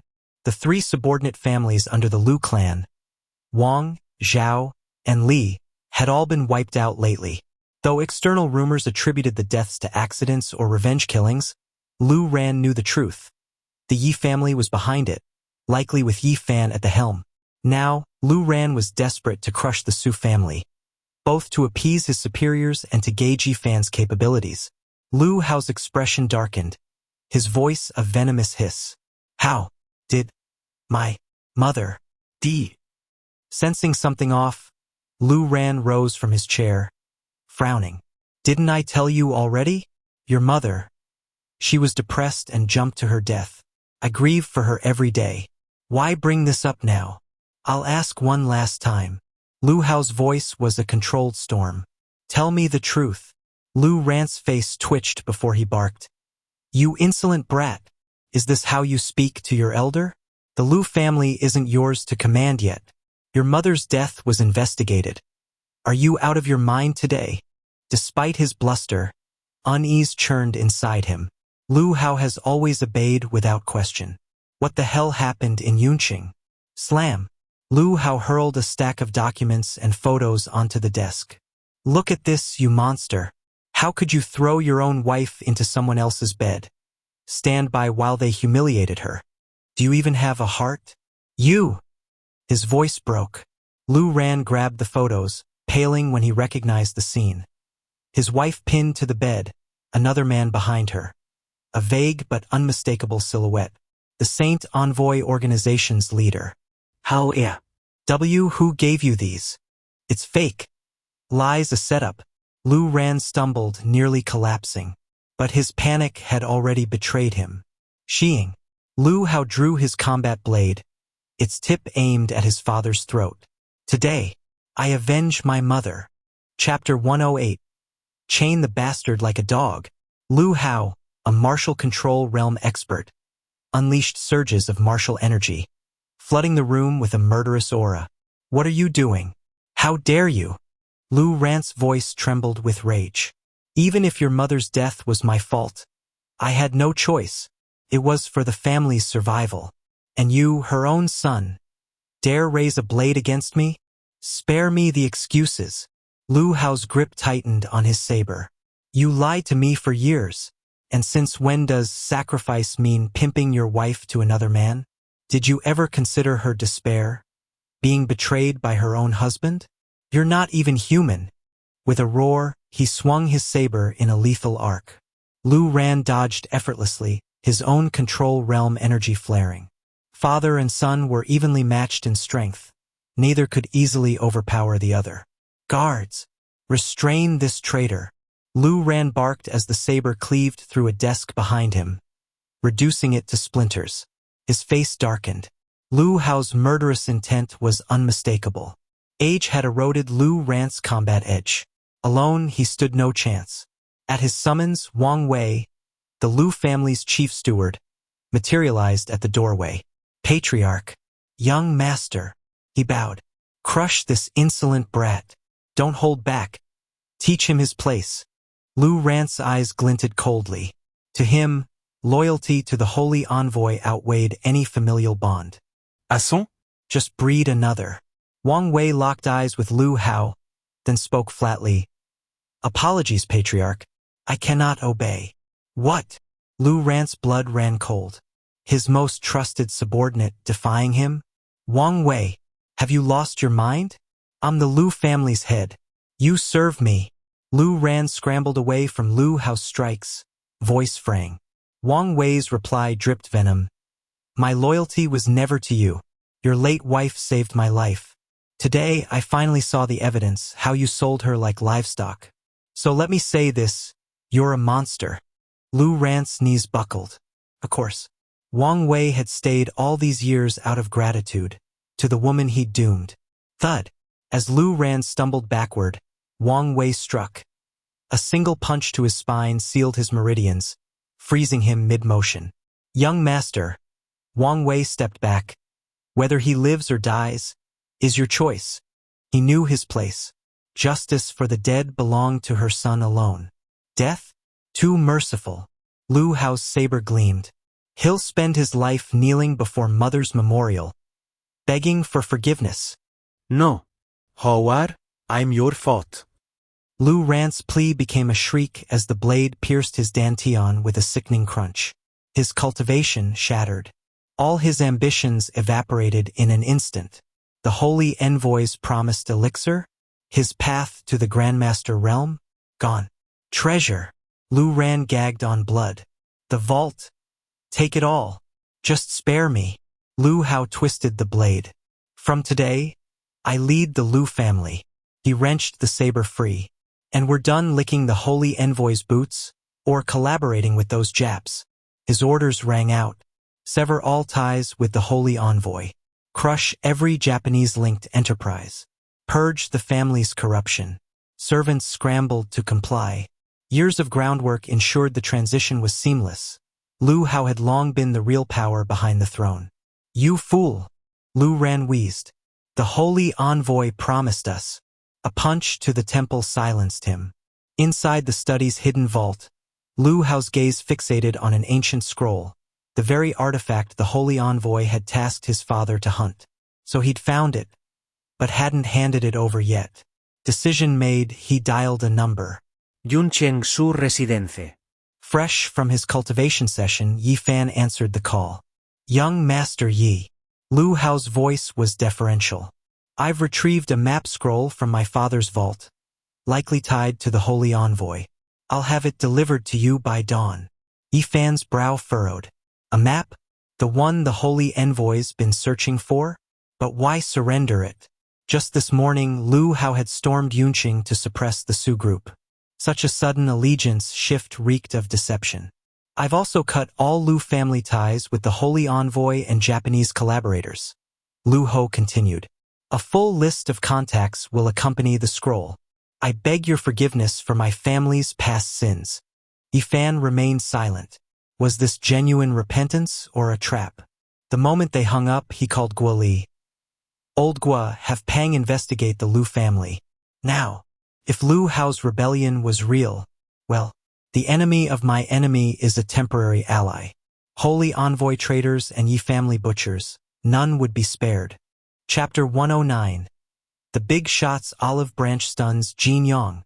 Yi Fan turned his head to glance at Su Ishua's languid posture beside him, then focused inward to sense the martial energy coursing through his body. Thanks to the warm feedback from his intimate encounters with Su Ishua and the power granted by the Undying Bone, Yi Fan had already broken through to the martial emperor realm. But his progress was still too slow. The Yi family's ancestral home concealed an underground palace, and his mother had laid out an elaborate scheme for him in advance, leaving behind 4 maidservants, numerous elite guards, and even the Wandering Souls faction as part of his hidden forces. The Holy Envoy organization was infiltrating every corner of Great Xia with such ferocity. Their ambitions were anything but simple. On the surface, his martial emperor strength might seem impressive, but if he faced stronger experts or assassins from higher realms, did he have any trump cards to ensure his survival? How could he protect the Yi family, shield his sisters-in-law, and exact vengeance for his clan? Yi Fan's physique was extraordinarily robust, but Su Ishua was just an ordinary girl. She couldn't possibly withstand his enthusiasm. Sometimes being too strong as a man wasn't ideal. Downstairs, Qing Rulin was still awake. Yi Fan could sense she hadn't fallen asleep. Should he head down for another round of exercise? The thought of Qing Rulin's stunning figure stirred a flicker of desire in him. But if he acted now, his guise as a fool would be exposed. It wasn't time to reveal himself yet. He had to endure a little longer. Since Qing Rulin had come to Yunqing to secure the jadeite distribution rights, Yi Fan would naturally help her succeed. On the surface, these events targeted the Su and Qing families, but in truth, they were all aimed at the Yi family. Yi Fan had to safeguard the 7 sisters-in-law and their families. He couldn't let their loyalty go unrewarded. After circulating his energy a few more times, Yi Fan climbed into bed and fell into a deep sleep. Meanwhile, in Yunqing, Jin Yang sat gloomily across from a young man, drowning his sorrows in alcohol. The man was none other than Sun Dishing, the eldest son of the Sun family, a prominent jewelry dynasty from the provincial capital. Son, you have no idea how humiliated I feel. A goddamn fool played me. I had the pharmaceutical production quota for the Southwest region in my hands, but at the last second, that idiot Yi Fan pulled some trick, and Yu Chong handed it over to the Su group instead. Losing the quota was bad enough, but Jin Yang's assassination attempt against Yi Fan and Su Yixue had backfired spectacularly. His entire team was wiped out, and a sniper forced him to transfer 1 billion yuan to the Su group as compensation for emotional distress. Even now, Jin Yang couldn't shake his paranoia. His eyes darted around nervously, terrified of another sniper's crosshairs. He had no idea how to explain this disaster to his father and the family. With the production quota, the 1 billion yuan, and the miraculous beauty cream unveiled at the press conference, the Su group was poised to become a money-printing machine once production scaled up. Jin, don't take it so hard. That Yi family fool is unnaturally lucky. This morning, I went to smash the Wanbao Pavilion's reputation, but he ruined everything. I had to apologize live in front of millions of viewers. Our jewelry studio's reputation is tanking. Sun Dishing swirled his glass, a dark glint in his eyes. But this afternoon, a big shot from the capital reached out. He introduced me to General Songpa from Myanmar, the man staying at the hotel next door. With the general's backing, Wanbao Pavilion is nothing. Even the Qing family's jewelry empire will kneel before me. General Songpa? The one who controls 70% of Myanmar's jadeite mines? Rumor has it he's here to redistribute Great Xia's jadeite distribution rights. Son, you've hit the jackpot. Envy flashed across Jin Yang's face. If Sun secured those rights, the Sun family would skyrocket to the top echelon of Great Xia's elite. Damn it. Why hadn't he caught the attention of such a powerful figure? Well informed as always, Jin. You're right. General Songpa is here to reassign the jadeite distribution rights. All the families allied with the Qings are out of the running. The capital's big shot has already sealed the deal. Tomorrow's bidding is just a formality. The Sun family's victory is guaranteed. Sun Dishing smirked triumphantly. He was tempted to call Yi Fan and Wanbao Pavilion's manager Wu right now, just to rub their noses in it. And that Qing Rulin, the one who announced her engagement to the fool Yi Fan. She'd probably show up tomorrow too, wouldn't she? As per the big shot's orders, he'd make sure to humiliate her publicly. Everyone who sided with the Yi family would learn the consequences. Once the jadeite rights were his mission was clear. Crush the Qing family's jewelry empire by any means necessary. Cut off their supply chains, blockade sales channels, intimidate partners. Their downfall was non-negotiable. Listening to Sun Dishing's gloating, Jin Yang's bitterness deepened. He'd come here seeking solidarity with a fellow victim of Yi Fan's schemes, only to find Sun had already climbed to safety. Ring ring. A sudden call interrupted Jin Yang's brooding. The number was encrypted, the kind of high-security line he'd only seen his uncle, Deputy Director Jin Mingliang of the Provincial Skywatch Bureau, use when reporting to superiors. This had to be someone important. Sun Dishing answered cautiously. Hello? Who is this? This is Elder Zhang. I have a matter to discuss with you. What? Jin Yang froze, his brow furrowing. Zhang, you mean? A chill ran down his spine, and he immediately shut his mouth. Correct. The Elder Zhang you're thinking of, the one overseeing military affairs in the Northwest. The voice belonged to none other than Elder Zhang, who was currently maneuvering forces in the shadows. His elite guard captain, Chu Feng, had been sent to eliminate the last remnants of the Yi family's resistance. But the entire squad had been annihilated, leaving Elder Zhang scrambling. If the Yi family's final obstacles weren't removed, the higher-ups' plans would stall indefinitely. The boss had made it clear. If Elder Zhang failed here, not even he could shield him from the fallout. Chu Feng was dead, but Elder Zhang had no way of knowing whether he'd talked before dying. If the Yi family uncovered even a trace of his involvement and followed the trail back to him, once the Yi family regained its footing, the consequences would be dire. The old patriarch of the Yi family had earned his prestige on the battlefield. His influence in the military was unshakable. As long as Yi Changfeng drew breath, no one could stop the Yi family from coming after Elder Zhang. Time was running out. Though Elder Zhang had other powerful subordinates, he dared not deploy them recklessly. Instead, he turned to Jin Yang, a perfect pawn for his scheme. At the very least, he needed to prove his worth to the higher-ups. Otherwise, he knew all too well how quickly they'd discard him. I understand your skepticism, so I'll offer proof. Your uncle, Jin Mingliang, has been deputy director of the Provincial Skywatch Bureau for a decade. Hasn't he? With a single word from me, he'll be promoted to director, and the credit will go to you. Call him to verify. I'll ring back in 5 minutes. Chapter 110. The Resolve to be a Pawn. After the call ended, Jin Yang was still in a daze. One of the 9 grand elders of Great Xia, Elder Zhang, had actually called him, and even wanted to discuss something with him. To prove his sincerity, Elder Zhang had instantly promoted Jin Yang's uncle to the position of chief director with just one sentence. The chief director of the Sky Patrol Department in Tiannan Province was already considered part of the province's absolute upper echelons, effectively the 4th most powerful figure in Tiannan. Previously, the Jin family's prosperity in the provincial capital had largely been due to his uncle's status. Even though his uncle was only a deputy director, most people in the city had to show the Jin family some respect.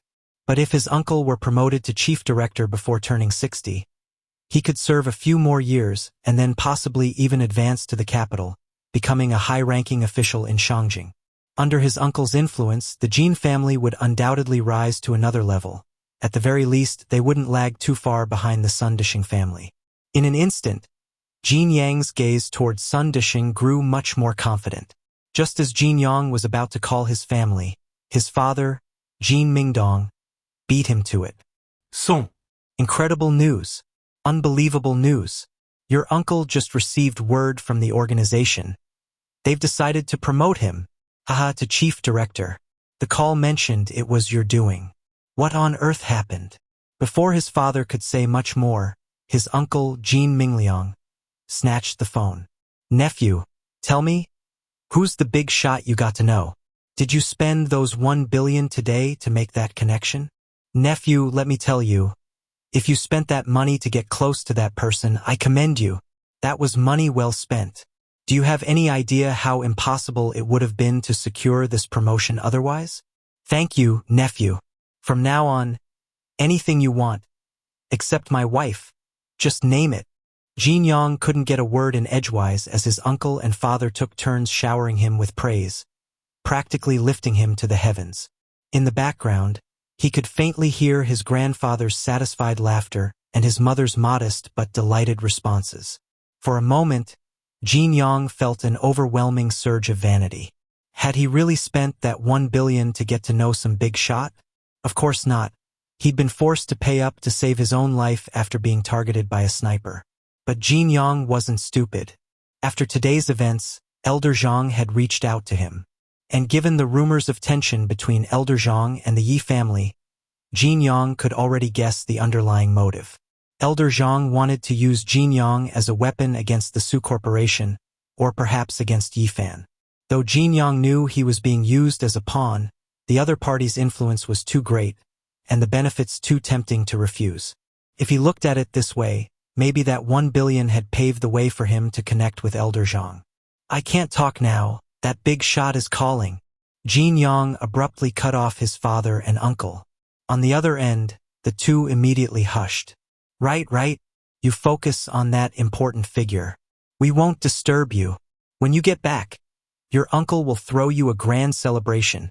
As soon as Jin Yang hung up, Elder Zhang's call came through, still from that encrypted number. Your family should have received the news by now. The official appointment takes effect tomorrow. Consider this just a starter gift, and it's for your uncle. The rewards for your father and you will be even greater. All my resources are at your family's disposal. Within a year, the Jin family can rise to become one of Great Xia's top-tier elites. After showcasing his power, Elder Zhang continued painting a glorious future. Jin Yang wasn't foolish. Once he confirmed it was really Elder Zhang, he knew these promises weren't empty boasts. As one of the 9 Grand Elders of Shangjing, Elder Zhang held some of the highest authority in Great Xia. With a single word, he could elevate a family to unimaginable heights. Elder Zhang, I understand your intentions. Just tell me, what do you need me to do against the Su Corporation and the Yi family? Though Elder Zhang claimed his resources came with no conditions, Jin Yang wasn't naive enough to believe that. If there were no strings attached, why would someone of that stature help a stranger? Young Master Jin, you are sharp, quick to grasp the point. Elder Zhang, clearly in a hurry, didn't mince words. What I need is simple. Act on my behalf. Use commerce, assassination, any means necessary to besiege the Su Corporation and the Yi family. Kill even one of them and it'll be a great merit. At the very least, make their lives miserable. This aligned with Jin Yang's suspicions. Elder Zhang wanted him to be the public face of the attack against Yi Fan and the Su Corporation. I understand. However, Elder Zhang, regarding the Yi family, I did arrange an assassination attempt today. But there seems to be an extremely powerful force protecting Yi Fan in the shadows. My own resources may not be enough. Naturally, I've already dispatched sorcerers from the Miaojianggu sect. They should arrive in Yunqing by tonight, and they'll all follow your orders. Additionally, the Southwest Domination Financial Group, with assets exceeding 100 billion, is at your disposal. Use their funds as you see fit. I'll also send you a list of my connections in the Southwest region. I'll notify them in advance. They'll obey your commands. In short, there's only one goal. Throw Yunqing into chaos. The more deaths, the better. Jin Yang's heart pounded in shock. The Domination Financial Group was a financial titan dominating the Southwest. Its assets far surpassed the 100 billion Elder Zhang mentioned. Ding! Before Jin Yang could process this, an email arrived. When he opened it, his pupils contracted in disbelief. The Deputy Governor of Tiannan, the Deputy Chief of the Provincial Defense Department, key officials in Yunqing, nearly half of Tiannan's critical positions were filled by Elder Zhang's people. The same was true for other southwestern provinces. Elder Zhang was truly going all out, handing over his financial power, political network, and covert assassins to Jin Yang, and trusting him with leading the charge against the Yi family and the Su Corporation. Was this an all-out, no-holds-barred war? I understand, Elder Zhang. If we succeed, all is well. If we fail, this was my independent action. I'll bear all responsibility. As for this call, it never happened, right? As he spoke, the recording indicator on his phone blinked silently. If he was to be a pawn, he'd do so with full awareness. Without a backup plan, dragging the entire Jin family into ruin would make him unworthy of his ancestors. Chapter 111. Hubby Xiaofan. I'll treat you well. Young Master Jin truly is clever. I'm starting to like you. Haha. I'm almost tempted to adopt you as my god-grandson. Elder Zhang burst into laughter over the phone, though it was impossible to tell whether he meant what he said. Jin Yang curled his lips slightly. Let's discuss it after matters in Yun City are settled. Despite the immense power Elder Zhang had granted him, Jin Yang felt no relief, only a growing heaviness in his heart. He couldn't be certain whether his choice was right or wrong. This was a high-stakes gamble. Winning would propel the Jin family to unprecedented glory. Losing would mean its utter ruin. Yet, from the moment Elder Zhang called and promoted Jin Mingliang to Chief of Police, Jin Yang had no choice left. Refusal would have ensured the Jin family faced dire consequences. After ending the call, Jin Yang returned to the tavern, his face flushed with exhilaration. Young Master Jin seems to be in excellent spirits? Sun Dishing raised his glass, observing Jin Yang's demeanor. Jin Yang smirked. Young Master Sun, As of now, we're allies again in our campaign against Yifan. If you uncover any critical information, don't forget to share it. Ha ha ha. Though frustration had gnawed at him earlier, thoughts of the mighty Bai Corporation and the terrifying lethality of the Miaojianggu sect quickly lifted his mood. No matter how formidable Yifan was, he remained just a fool. That mysterious force protecting him might shield Yifan at all times. But could it extend the same protection to Su Yixue, Qing Rulin, and all his other friends? As long as Jin Yang led the Gu sect's experts in an attack, poisoning a few targets would suffice to fulfill his obligations to Elder Zhang. The Gu sect's poison masters had once wreaked havoc across the Great Xia Empire, claiming millions of lives. It took 3 years of concerted effort by the imperial court and martial factions to drive those venomous Gu practitioners deep into the Miaojiang Mountains. A stern decree was issued. Without imperial authorization, no Gu master was permitted to leave Miaojiang territory, on pain of death. Elder Zhang's mobilization of these Gu masters, with Jin Yang at the helm, served a simple purpose. Operating openly in Yun City was impossible for them. They needed Jin Yang to conceal their movements. Of course, Sun Dishing nodded. Aside from that high-ranking figure in the capital, there's another young master who's taken an interest in the Yi family. I'll ask if he's available tomorrow. Perhaps pooling our ideas could yield a better strategy. The young master Sun referred to was the same mysterious youth who had observed Jin Yang's failed operation earlier.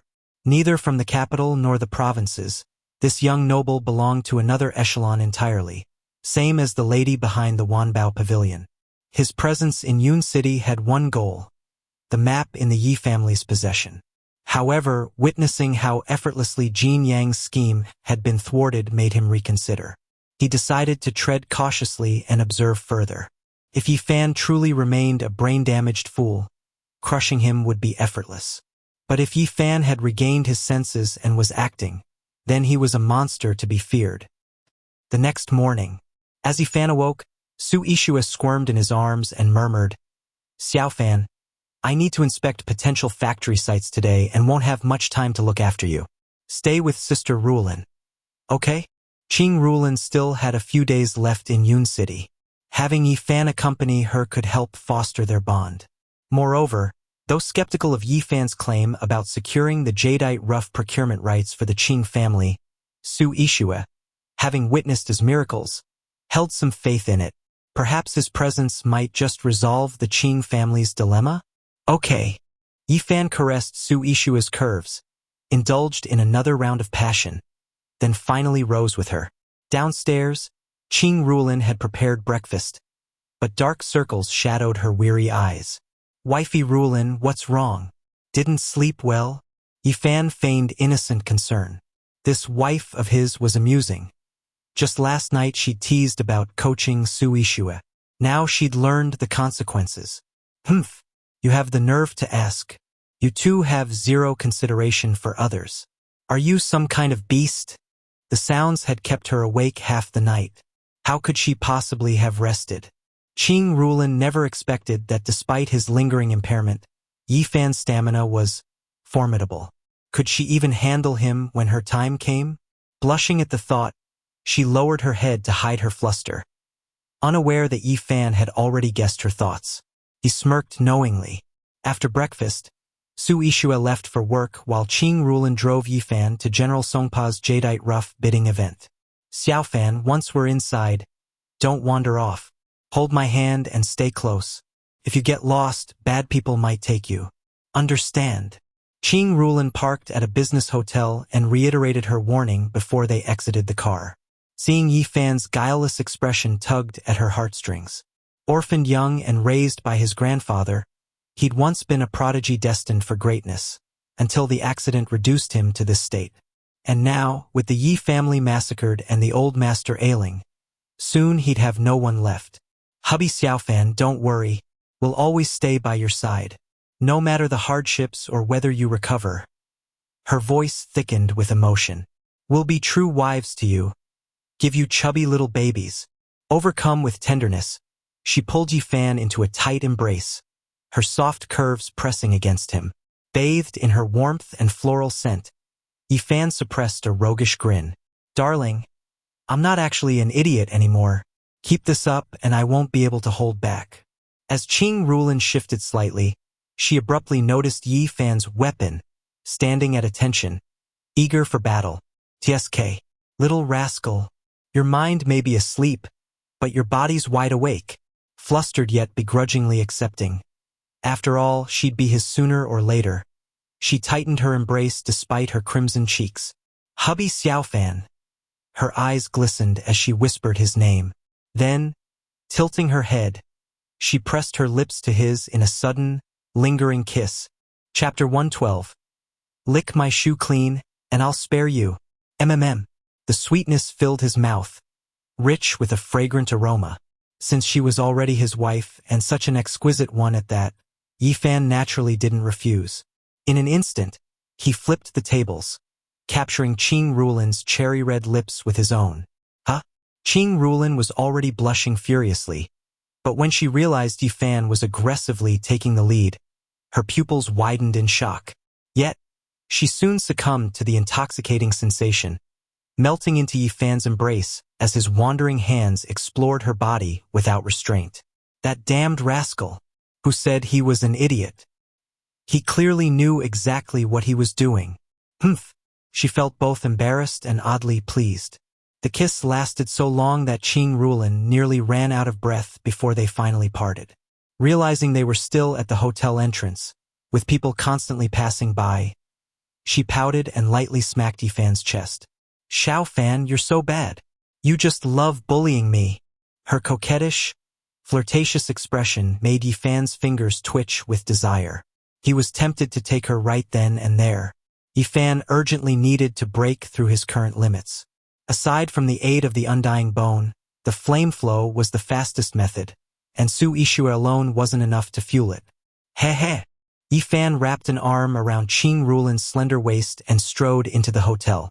The real fun hasn't even started yet. Huh? Qing Rulin froze, suddenly unsure of Yi Fan's current state. Was he still in his foolish mode, or had he regained his senses? She had kissed him assuming he was still mentally impaired. That way she wouldn't feel too embarrassed. But if he was fully conscious, oh no, that would be mortifying. Just days ago, she had been his sister-in-law. Yet through a twist of fate, and the machinations of various forces, she had become his wife. Such is the whims of destiny. Before she could dwell on it further, Qing Rulin noticed a strange change in her body. A warm current. After their intimate contact, a powerful surge of warmth flooded her meridians, nourishing her body and rapidly enhancing her martial energy. This, being close to Yi Fan, actually granted such benefits? Now she understood. No wonder Su Ishua had broken into the martial realm in just a few days, nearly reaching the mastery level. So this was the reason. Her eyes gleamed as she looked at Yi Fan. He harbored such an incredible secret. This must have been why his strength had skyrocketed before. Even after the accident that left him mentally impaired, his innate talent remained intact. Yet Xian Yufei had abandoned him. What a fool. She had thrown away a treasure trove. She'd regret it sooner or later. If Yi Fan possessed such extraordinary abilities, shouldn't she deepen their intimacy as soon as possible? And she had to share this secret with the other sisters. Only by strengthening all of them could they deter the enemies targeting the Yi family. Meanwhile, well, if it isn't the Yi family's idiot young master? A mocking voice cut through the air. You were quite the show-off at the treasure pavilion. Here to cause trouble again. The moment Yi Fan and Qing Rulin stepped inside, they encountered an old friend, Sun Desheng, the same man who had clashed with Yi Fan at the treasure pavilion. Back then, Sun Desheng had been certain of victory, but Yi Fan's interference had humiliated him in front of millions of viewers, nearly ruining his family's jewelry business. Today, Sun Desheng had been hoping Yi Fan would show up. After all, how else could he flaunt his newfound power?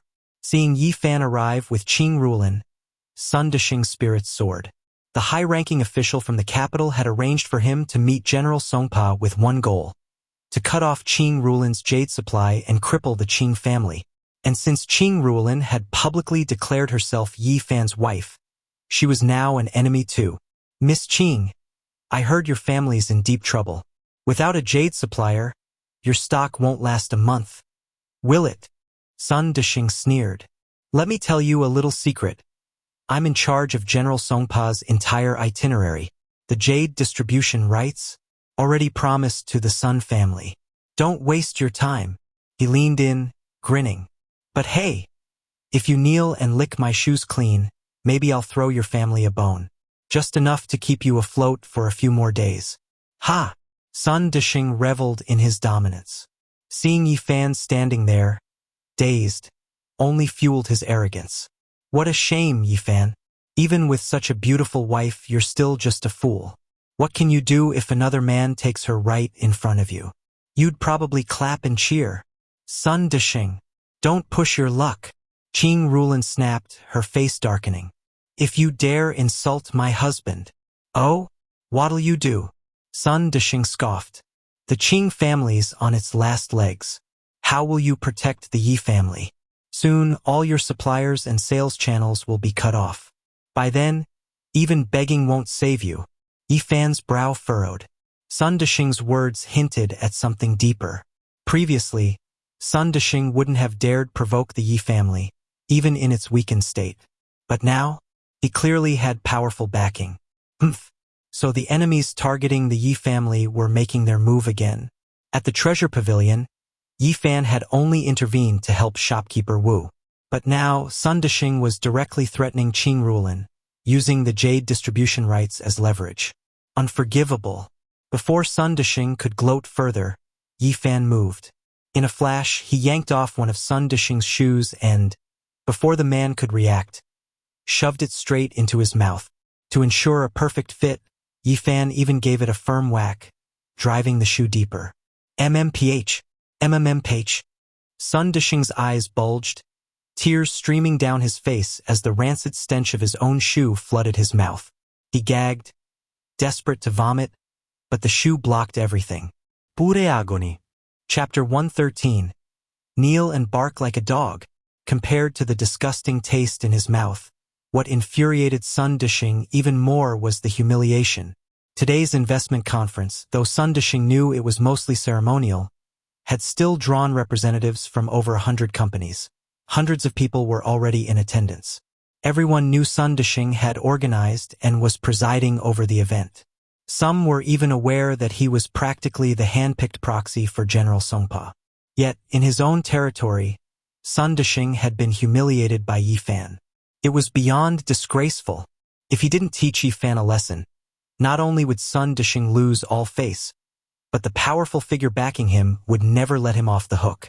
After all, that high-ranking official from the capital had supported Sun Dishing precisely to suppress Qing Rulin and the Yi family. Guards! Kill him! Sun Dishing roared. From the side of the hall, a group of black-clad bodyguards rushed out, their bodies radiating formidable martial energy.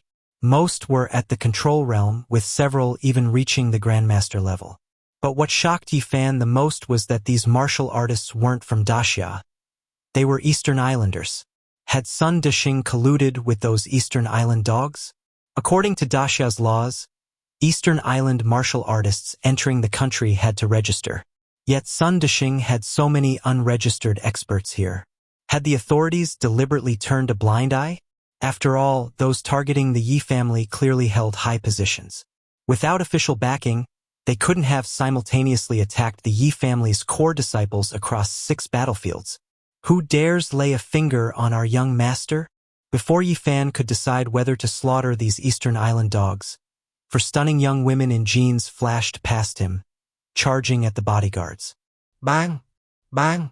Bang! With just a few effortless strikes, the Eastern Island fighters were all knocked to the ground, motionless as dead dogs. The 4 beauties turned and bowed respectfully to Yifan. Young master, our lord has ordered us to stay by your side from now on to ensure your safety. These were the 4 maidservants left to Yifan by his mother, all grandmasters or stronger. Good. Yifan didn't mind. Having these beauties around was pleasing to the eye, and they could handle minor nuisances for him. Whoosh! The eyes of the hundreds present, already fixed on the scene, sharpened further. The four maids had ended the fight with terrifying ease. All grandmasters. Weren't Yi Fan's 10 core disciples supposedly dead? Weren't the Yi family on the verge of collapse? How did they still have such powerful experts? Sun Dishing finally yanked the shoe out of his mouth, only to gape in disbelief as his elite Eastern Island squad was wiped out in seconds. What the hell was this? This wasn't what the big shot from the capital had promised. That official had assured him the Yi family was finished. Their core disciples slain, their forces scattered. According to their intel, the Yi family had barely any grandmasters left. Yet now, for stunning maidservants, all grandmasters had appeared out of nowhere. How was he supposed to fight back? Young master, should we kill this trash too? Anyone who colludes with Eastern Island dogs isn't worth keeping alive, said Xiao Wan, the leader of the maids. Though her voice was gentle, her words were ruthless. Sun Dishing's neck instinctively shrank. His own martial prowess was barely entry-level, no match for 4 grandmasters. If they struck, he was dead. Desperate, he frantically signaled the hidden martial sovereign experts to intervene. But the concealed experts remained unmoved, transmitting a cold message. Not the right moment. Wait for another chance. The atmosphere grew awkward. All eyes burned into Yi Fan. The world knew him as a fool. How he handled this would redefine their perception of him. After a brief pause, Yi Fan made his decision. Sun Dishing was just a pawn. Killing him was as easy as crushing an ant. What mattered was humiliating the forces behind him, provoking them into revealing themselves. Fun. So fun. He likes dogs. I want to see him crawl and bark like one. Yi Fan clapped his hands, his face the picture of childish glee. Anyone who didn't know better would think him a genuine idiot. Sigh. The crowd shook their heads in disappointment. The Yi family's once genius young master was still a fool. If it were them, Sun Dishing wouldn't leave this place alive. But they didn't know. When Yi Fan had shoved the shoe into Sun Dishing's mouth, he'd secretly infused his ember energy into the man's body, seizing control of his life force. Sun Dishing's death was already in Yi Fan's hands. Do as our young master says, unless you want to die. Xiao Wan stepped forward, her martial aura crushing Sun Dishing. Sun Dishing's face twisted in misery. If he knelt and barked here, it'd be even worse than his apology at the treasure pavilion. Worse, General Songpa would likely descend soon. What if he saw this? Would it ruin the Sun family's deal? As he hesitated, Nan Shang, another of Yi Fan's maids, lost patience. She grabbed a chair and smashed it against Sun Dishing's knees. Thud. Can't kneel? Let me help you.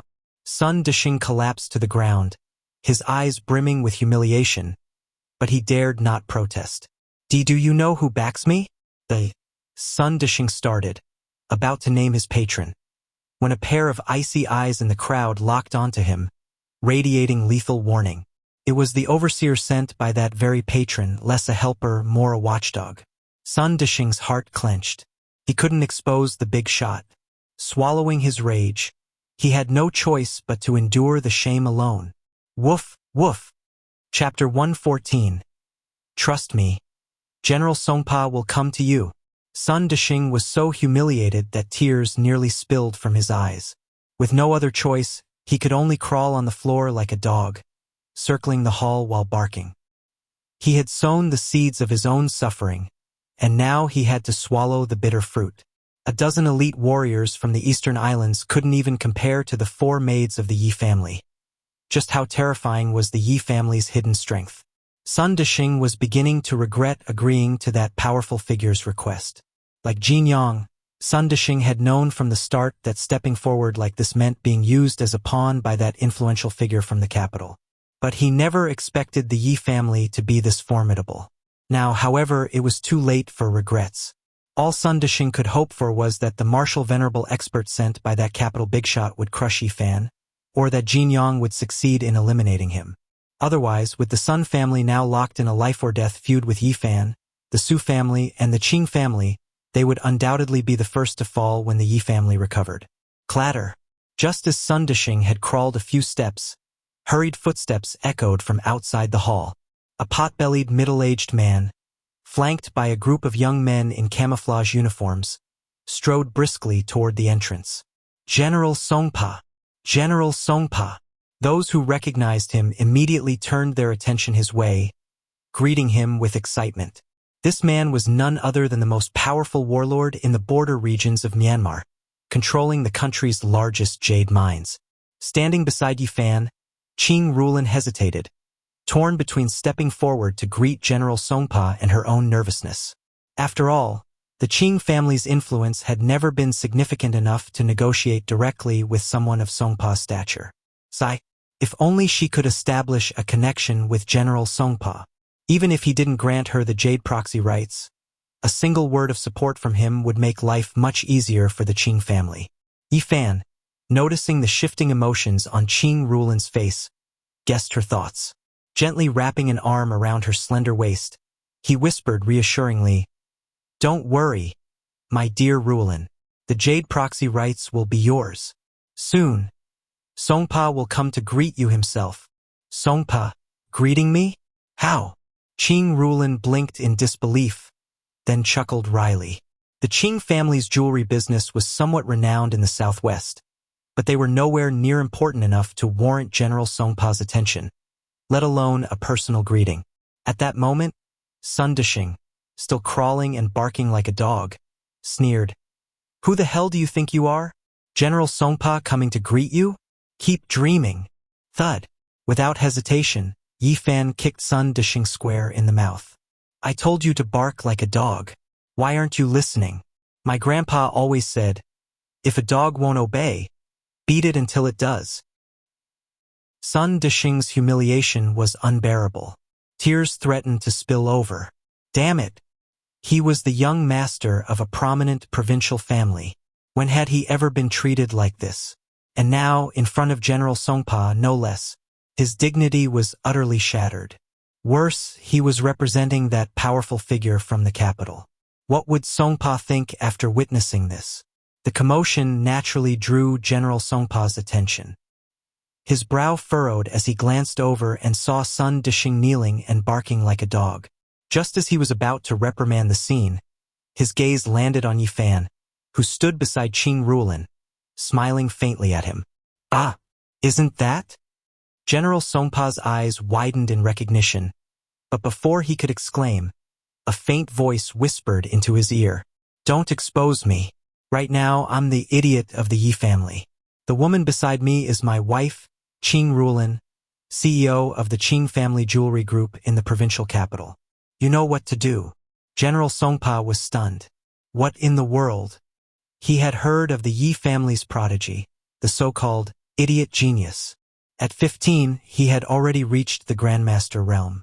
Had he not been crippled in that car accident 5 years ago, he would now be at least a martial venerable. And at such a young age, his future would have been limitless. Yet fate had intervened, reducing the genius to a fool. Now, General Songpa finally understood. The man who had repeatedly saved him on the border and even healed his daughter was none other than the Yi family's lost prodigy. Yifan was pretending to be a fool? After a moment's thought, Songpa grasped the situation. With the Yi family's 10 core members already ambushed, if Yifan didn't lay low, the entire family would be doomed. And by introducing Qing Rulin, Yifan's intentions were crystal clear. Everyone present today was vying for the Jade proxy rights. Since the Qing family was in the jewelry business, they were no exception. To General Songpa, Yifan was nothing short of a savior. Without him, Songpa wouldn't have any of what he possessed today. A mere proxy right? If Yifan wanted it, it was Songpa's honor to give it. Without hesitation, Songpa pushed aside the crowd and hurried toward Yifan and Qing Rulin. All eyes followed his movement. Sun Dishing, seeing the general approach, brightened with hope. "General, please, save me. This trash Yifan is bullying me." He knew Songpa's black bodyguard was a martial venerable. If the general intervened, he could still be rescued. Scram! Without even glancing at Sun Dishing, General Songpa kicked him aside and continued toward Qing Rulin, extending his hand warmly from a distance. Qing Rulin's pupils dilated in shock. Is General Songpa really here for me? "Miss Qing, I've long admired your reputation. The Qing family jewelry's market share in the Southwest keeps growing. I've wanted to collaborate with you for ages. Together, we could take this business to even greater heights. Qing Rulin was dumbfounded. While the Qing family's jewelry business was decent, it wasn't that impressive. General Songpa had wanted to work with her for a long time. Since when? Then she remembered Yifan's words. Songpa will come to you soon. And now it had happened exactly as he said. Qing Rulin wasn't foolish. She knew this sudden favor from Songpa had everything to do with Yifan. Was it because of the Yi family's influence? But given the Yi family's current predicament, most people were avoiding them. Yet General Songpa was bold enough to side with them? Just what kind of magic did Yifan possess? Chapter 115. Laboring in vain for others. So this must be young Master Yi, Lady Qing's husband? A prodigy like you, Master Yi. Surviving a car crash unscathed means heaven has grand blessings in store for you. Rest assured, Lady Qing, young Master Yi will regain consciousness. As Qing Rulin's gaze drifted toward Yifan, General Songpa quickly extended his hand toward him. Master Yi, your reputation precedes you. Gripping Yifan's hand firmly, General Songpa shook it vigorously, his eyes burning with fervor. Filled with gratitude, admiration, and even submission, the general sincerely respected Yifan. Back in the southwestern border regions, Yifan had been just a young man, yet his composure and skill were unparalleled. He had cut through an army of thousands as if wading through an unguarded field. Whether it was strategy, martial prowess, or tactics, he had earned the title of a true genius. For Lady Qing to make such a bold decision in front of so many people, such heroic grace puts even me, Songpa, to shame. I am utterly impressed. Without a doubt, fortune will smile upon you as well, Lady Qing. General Songpa spared no praise, delivering effusive compliments to both Yifan and Qing Rulin until she grew slightly embarrassed. You flatter me too much, General Songpa. It was only what I should do. Please, come inside. After you, Lady Qing, Master Yi. With a respectful gesture, General Songpa invited Qing Rulin and Yifan to lead the way. He followed half a step behind, only moving once Yifan did. Left kneeling on the ground, Sun Dishing's mind reeled. No.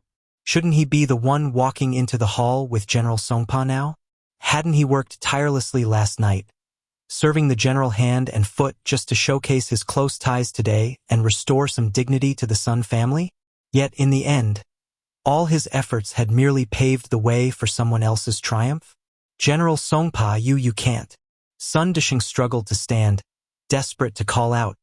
But before he could, Yifan's attendant, Nanxing, snapped sharply. Looking for death? Keep crawling. The reprimand drew General Songpa's attention. Noticing the subtle fluctuations of martial energy radiating from Nanxing and the other three attendants, each at the Grandmaster level, he wiped a bead of sweat from his brow in relief. Thank heavens. He had almost let Sun Dishing lead him astray. Had he announced the Sun family as the Jade Proxy today, he would have irrevocably offended both the Qing and Yi families. With the Yi family's current influence, provoking them could only end in disaster. As Qing Rulin escorted General Songpa to the main seat in the hall, silence descended. Initially, everyone had presumed the proxy rights were already reserved for the Sun family. But from Songpa's earlier words, his intent to collaborate with the Qing family was unmistakable. Did this mean Qing Rulin would snatch the prize from under Sun Dishing's nose? Yet why her? General Songpa, allow me to introduce myself. I represent the Su family of the Southwest. We've specialized in the jewelry trade for decades, with vast distribution channels. Grant us the proxy, and I guarantee sales will multiply several-fold. A middle-aged man rose to plead his case. And my young family, among all Southwestern merchants, our physical stores are the most widespread. Our infrastructure is far more robust than smaller competitors. With the ice broken, the room erupted as each delegate vied for the lucrative contract. The stakes were enormous. Securing the general's Jade Proxy meant a market worth hundreds of billions, with profits easily reaching tens of billions. perhaps even exceeding hundreds of billions at peak scales. But beyond wealth, holding the proxy signified prestige and unmatched connections. General Songpa listened impassively until the clamor subsided. Raising a hand, he silenced the crowd. Gentlemen, let's not waste time. I appreciate your attendance today, but my decision is final. For the next decade, Qing's jewelry shall hold exclusive rights as my jade proxy in China.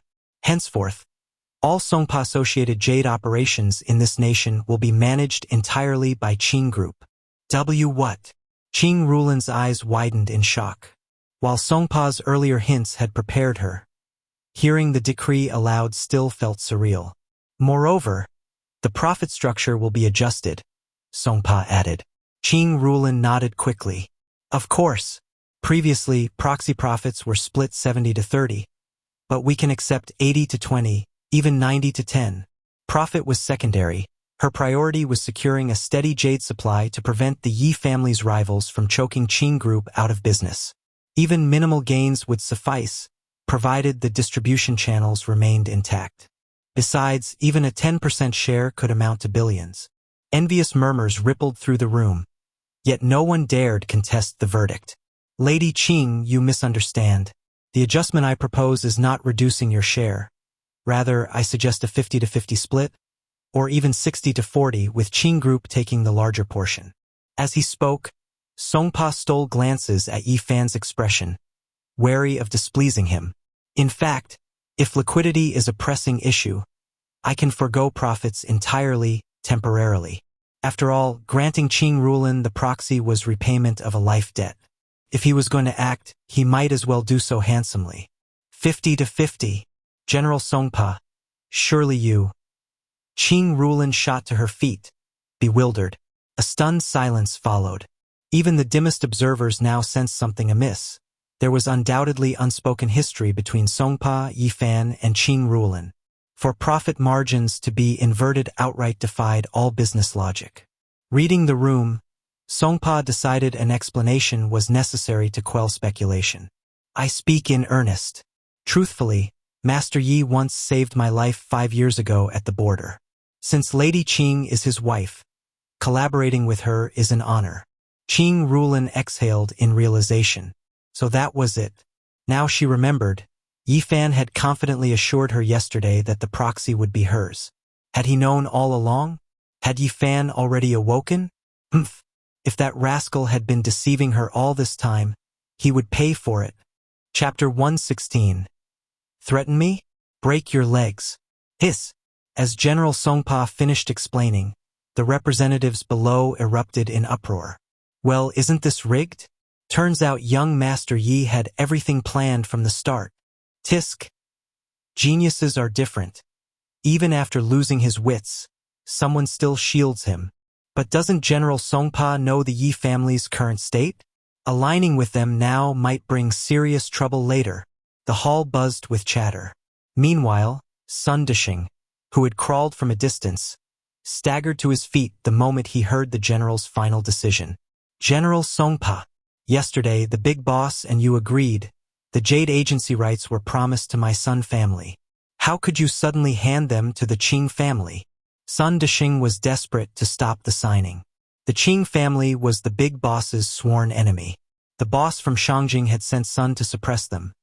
Yet now, with all Jade rights falling into Qing hands, how could they be crushed? Worse, if the Qing family controlled the supply chain, their allies might defect overnight to secure steady shipments. Sun Dishing, are we close? Since when do I take orders from you? Songpa's icy glare pinned him down. One more word, and I'll carve you up for the dogs. The general, commanding an army of thousands, radiated lethal authority. Sun Dishing shivered under its weight. But, General, if you give Qing the rights, the big boss can't deliver his promises. And he has dirt on you. If leaked, it'll harm everyone. Panicked, Sun blurted out secrets meant to stay hidden. Songpa's rage erupted. Threatening me? He shot to his feet, eyes glacial. Your words? Or that Shangjing trashes? Tell your boss this. I tolerated him out of courtesy. But I don't need him to operate in Xia. Does he truly think I'm desperate? In the crowd, the big boss's envoy stamped his foot in fury. Idiot! Some threats can't be spoken aloud. Especially not to a warlord. Antonio, break his legs and toss him out. Songpa's voice dripped venom. I spare your life for my daughter's karma. Years ago, I'd have beheaded you. Yes, sir. A hulking guard stepped forward, martial energy flaring. 2 sickening cracks later, Sun Dishing's legs snapped like twigs before he was hurled outside. Arf! My legs! His agonized howls echoed through the hall. Beyond the physical torment, despair gnawed at him. The missions failed. How will I face the boss? The Shangjing higher-up had lavished rewards on the Sun family. Now, punishment loomed for this blunder. Anyone else object? Songpa scanned the room after Sun's disposal. The Jade trade thrives on cooperation. Let's work harmoniously. Of course. No objections here. With Sun's fate as a warning, dissent vanished. Miss Qing, let's finalize the contract. My secretary adjusted the terms and profit split. Have your lawyers review it. Songpa respectfully handed documents to Qing Ruolin. Hesitating, she froze until Yifan slid a pen her way. Sign it, Ruolin. The contract's clean. Knowing Songpa wouldn't dare cheat under his watch, Yifan smirked. Okay. Trusting him implicitly post-ordeal, Qing Ruolin inked the papers swiftly. Dozens of media personnel, mostly planted by Sun and his backer, hesitated. Photographer Zhang, do we shoot or not? My article's drafted.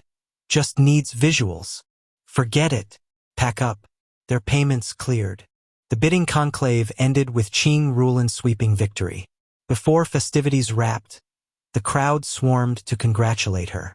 Miss Qing, apologies for past misunderstandings. Let's collaborate anew. Exactly. We'll wire payments for withheld goods at once.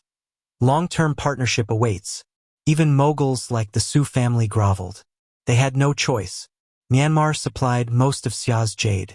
With Qing Ruolin as sole agent, offending her meant bankruptcy, either paying exorbitant premiums or shutting shops. Though overwhelmed, the heiress soon adapted to the flattery. Miss Qing, pardon me. Might I borrow your husband briefly? I've private words for young Master Yi. 5 years had passed since their last meeting. Songpa had much to say, especially about his daughter's ceaseless pleas to reunite with her big brother. Despite Songpa's goodwill, Qing Ruolin still worried for Yifan. Her maid Xiaowan whispered, Fear not. With us here, no harm will befall him. As one of Yifan's mother's 4 handmaidens, she knew the truth. He'd already awoken, wielding Emperor tier strength. In all of Xia, few could even scratch him. Chapter 117. The List of Infiltrators. Time to hunt them down. Qing Ruolin had indeed witnessed Xiaowen and Nanqing's abilities just now. All right then. After all, she was right there. Nothing bad should happen. With Qing Ruolin's permission, General Songpa called out to Yifan and led him to a nearby lounge. The moment the door closed, General Songpa immediately pulled Yifan into a tight embrace. Young Master Yi, it's been 5 years. I've missed you to death. Yifan pushed him away with a faint smile. I'm not interested in men. Get to the point. What do you want to talk about? Songpa wasn't offended. Instead, his expression turned serious. Young Master Yi, I've learned a bit about the Yi family's situation. Last night, after arriving in Yunqing, I was contacted by a high-ranking official from Shangjing. He urged me to collaborate with the Sun family to suppress the Yi and Qing families. At the time, I didn't know you were the legendary prodigy of the Yi family. General Songpa held nothing back, disclosing everything he knew about the situation. That official is named Tang Zheng, one of the 9 elders, affiliated with the Tang family of Shangjing. We've had dealings before. He facilitated some arms deals for me in the past. Now, he thinks he can use that as leverage against me. Sun Dishing tried to threaten me with it today. But do I look like someone who'd be intimidated? Yifan's expression darkened as he listened. Tang Zheng. Another elder. Humph. With Elder Zhang overseeing the Northwest, that made 2 elders openly targeting the Yi family. The situation in Yunqing was nearing its end. The next step was to deal with their lackeys, eliminating all the subordinate families supporting them. By then, the truth would come to light, and the mastermind behind everything would finally surface. I understand. You're not to blame. If I were in your position, I'd have made the same choice. After all, within the borders of Daxia, unless one had unshakable connections, no one would rashly provoke an elder. Thank you, young Master Yi. There's one more thing. My daughter has been pestering me for 5 years, insisting on coming to find you and marry you. I couldn't stop her. She even tagged along this time. If it's convenient for you, perhaps you could let her stay by your side, even if just to serve tea and water. As Songpa spoke of his daughter, his face softened with affection. The thought of his precious daughter being taken by someone did sting a little. But if that someone was Yi Fan, it was slightly more bearable. After all, he knew exactly how formidable Yi Fan was. Though Songpa was aware that Yi Fan already had several women around him, he trusted Yi Fan's character. His daughter wouldn't suffer any mistreatment by his side. Moreover, with this connection, he might even benefit in the future, securing a firmer grip on this golden opportunity.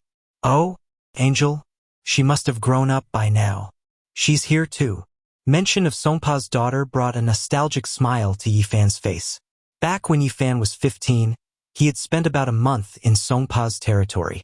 At the time, Songpa's 13-year-old daughter had clung to him relentlessly, cooking for him, knitting him a scarf, and even vowing to marry him when she grew up. Even at 13, Angel had already been strikingly beautiful, exuding an exotic charm. Yi Fan still couldn't fathom how a rough man like Songpa had sired such a delicate and lovely daughter.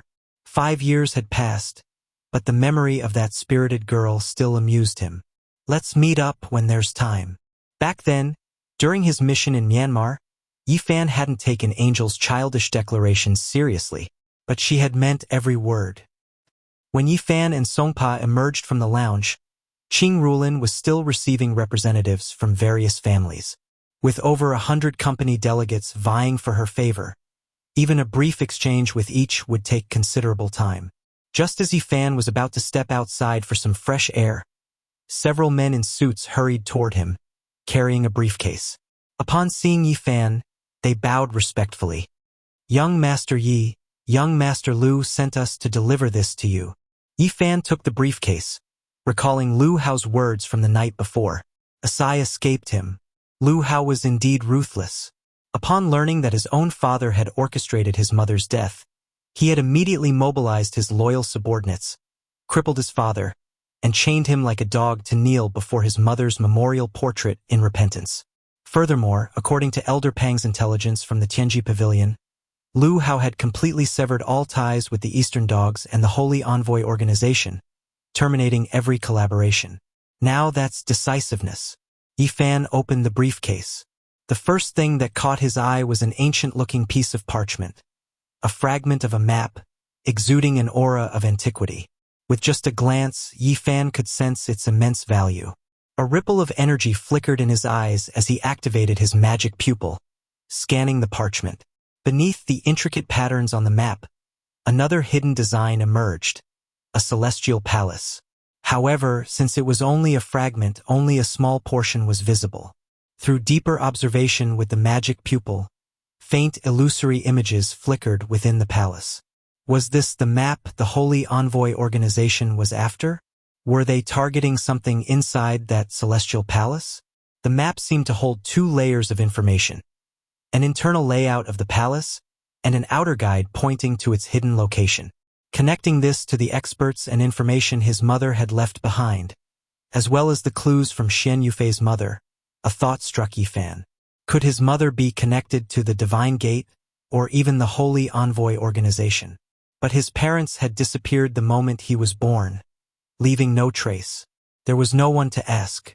Perhaps only by confronting the Holy Envoys directly could he uncover part of the truth. Below the map is a list. Some are subordinate families of the Holy Envoy, others are Eastern spies embedded in Daxia. There are also key moles planted around the Yi family. Young Master Lu said you should handle it as you see fit. After handing over the briefcase, The suited men bowed and left. Yi Fan memorized the details of the parchment before shifting his attention to the list beneath it. As he picked it up and scanned the names, his expression turned grave. These families were the enemy's sleeper agents around the Yi family? Had it not been for Lu Hao's list, the Yi family might have suffered catastrophic losses in the future. Chapter 118. Why keep you around? Just to spoil the new year? Tiancheng Food Company, Limited. This was the company primarily responsible for supplying ingredients and meals to the Yi family. Eagle Security Group, the firm overseeing the Yi family's external security. And yet another transportation company. According to Lu Hao's list, these companies, whether entirely or just their upper management, had all been infiltrated by the Holy Envoy organization. These corporations essentially controlled every aspect of the Yi family's daily life. Food, clothing, shelter, and transportation. Just imagining it was chilling. Even if the enemy didn't arrange assassinations of the Yi family's core members on the battlefield, they could easily sabotage meals, orchestrate car crashes or explosions. The Yi family's key members would still be in grave danger. Even if the outcome wasn't as catastrophic as now, the losses would undoubtedly be devastating. Yi Fan's face darkened as he slipped the documents back into the secure case. He then dialed Gua Li's number. Old Gua, notify Elder Pang immediately to investigate these companies. The sooner, the better. Although Elder Pang's prior intelligence confirmed that Lu Hao had indeed stirred up trouble within the Yi family, attacking Yi Fan's father and cutting ties with the Holy Envoy and the East Islanders, it didn't erase the fact that the Lu family had once been the leading force behind the Zhao, Li, and Wang families. Despite their apparent change in stance, Yi Fan couldn't bring himself to trust them. No sooner had he hung up with Gua Li than his grandfather called. Xiao Fan, can you talk? Some of our old allies are gathering today. A meeting of the Yi family's inner circle. You should make an appearance. Perfect timing. Yi Fan had been meaning to warn his grandfather anyway. Sure. Where's the location? I'll be there. With the Yi family's younger generation wiped out, the burden of revitalizing the clan rested solely on Yi Fan's shoulders. By gathering the elders, his grandfather wanted to send a clear message. The Yi family's legacy wasn't over. It's at the Luwelu restaurant, owned by Tiancheng Food Company, Limited Room Tianzi, the largest private dining hall. The moment Grandpa Yi Chongfeng mentioned the location, Yi Fan's heart clenched. So soon? Today, of all days, when the entire Yi family's core members would be assembled. If someone tampered with the food or drinks, none would survive. Grandpa, listen carefully. Once you're inside Luwelu, do not touch anything, not even water until I arrive. Memorize this. Also, make sure Lei Chenjua stays by your side at all times as a precaution. Understood. Though Yi Chongfeng didn't grasp the urgency, he had witnessed his grandson's extraordinary abilities. Now at the emperor level in cultivation, he would obey without question. After ending the call, Yi Fan immediately contacted Gua Li, Lu Qingyang, and Xia Hao. Get your men to Luwelu ASAP. There's an operation underway. For added security, he also called Captain Nyo Heir of the Wandering Souls. Nyo, mobilize every available agent to monitor the movements of personnel from these companies. Yi Fan meticulously recited the names on Lu Hao's list. Since Lu Hao had defected from the Holy Envoy and the East Islanders, the Holy Envoy would undoubtedly scramble evacuation plans for their insiders. Yi Fan's goal was simple. None of them would leave easily. Without Lu Hao's list, Yi Fan would never have uncovered how deeply the enemy had infiltrated critical positions around the Yi family. It reminded him of the intel he'd extracted from Zhao Dekhang and the others. The lengths these factions would go to destroy the Yi family were staggering. Understood. As Yi Fan's orders cascaded, the city of Yunqing simmered beneath its tranquil surface. Though outwardly calm, underground forces stirred, brothers under Yunqing's overlord, Li Hu, elite agents of the Wandering Souls, and Xia Hao's and Gua Li's networks, all converged toward Luwelu restaurant, forming multiple layers of encirclement outside. Meanwhile, at General Songpa's investment conference, Sun Deshing remained kneeling in humiliation. When he spotted Yi Fan approaching, his face twisted with panic and resentment. Ye Fan. What else do you want? Listen. You won't get away with this. My backer is. Yi Fan crouched beside him, eyes blazing. You mean Counselor Tangzheng? Save it. Anyone who moves against the Yi family will pay with their bloodline.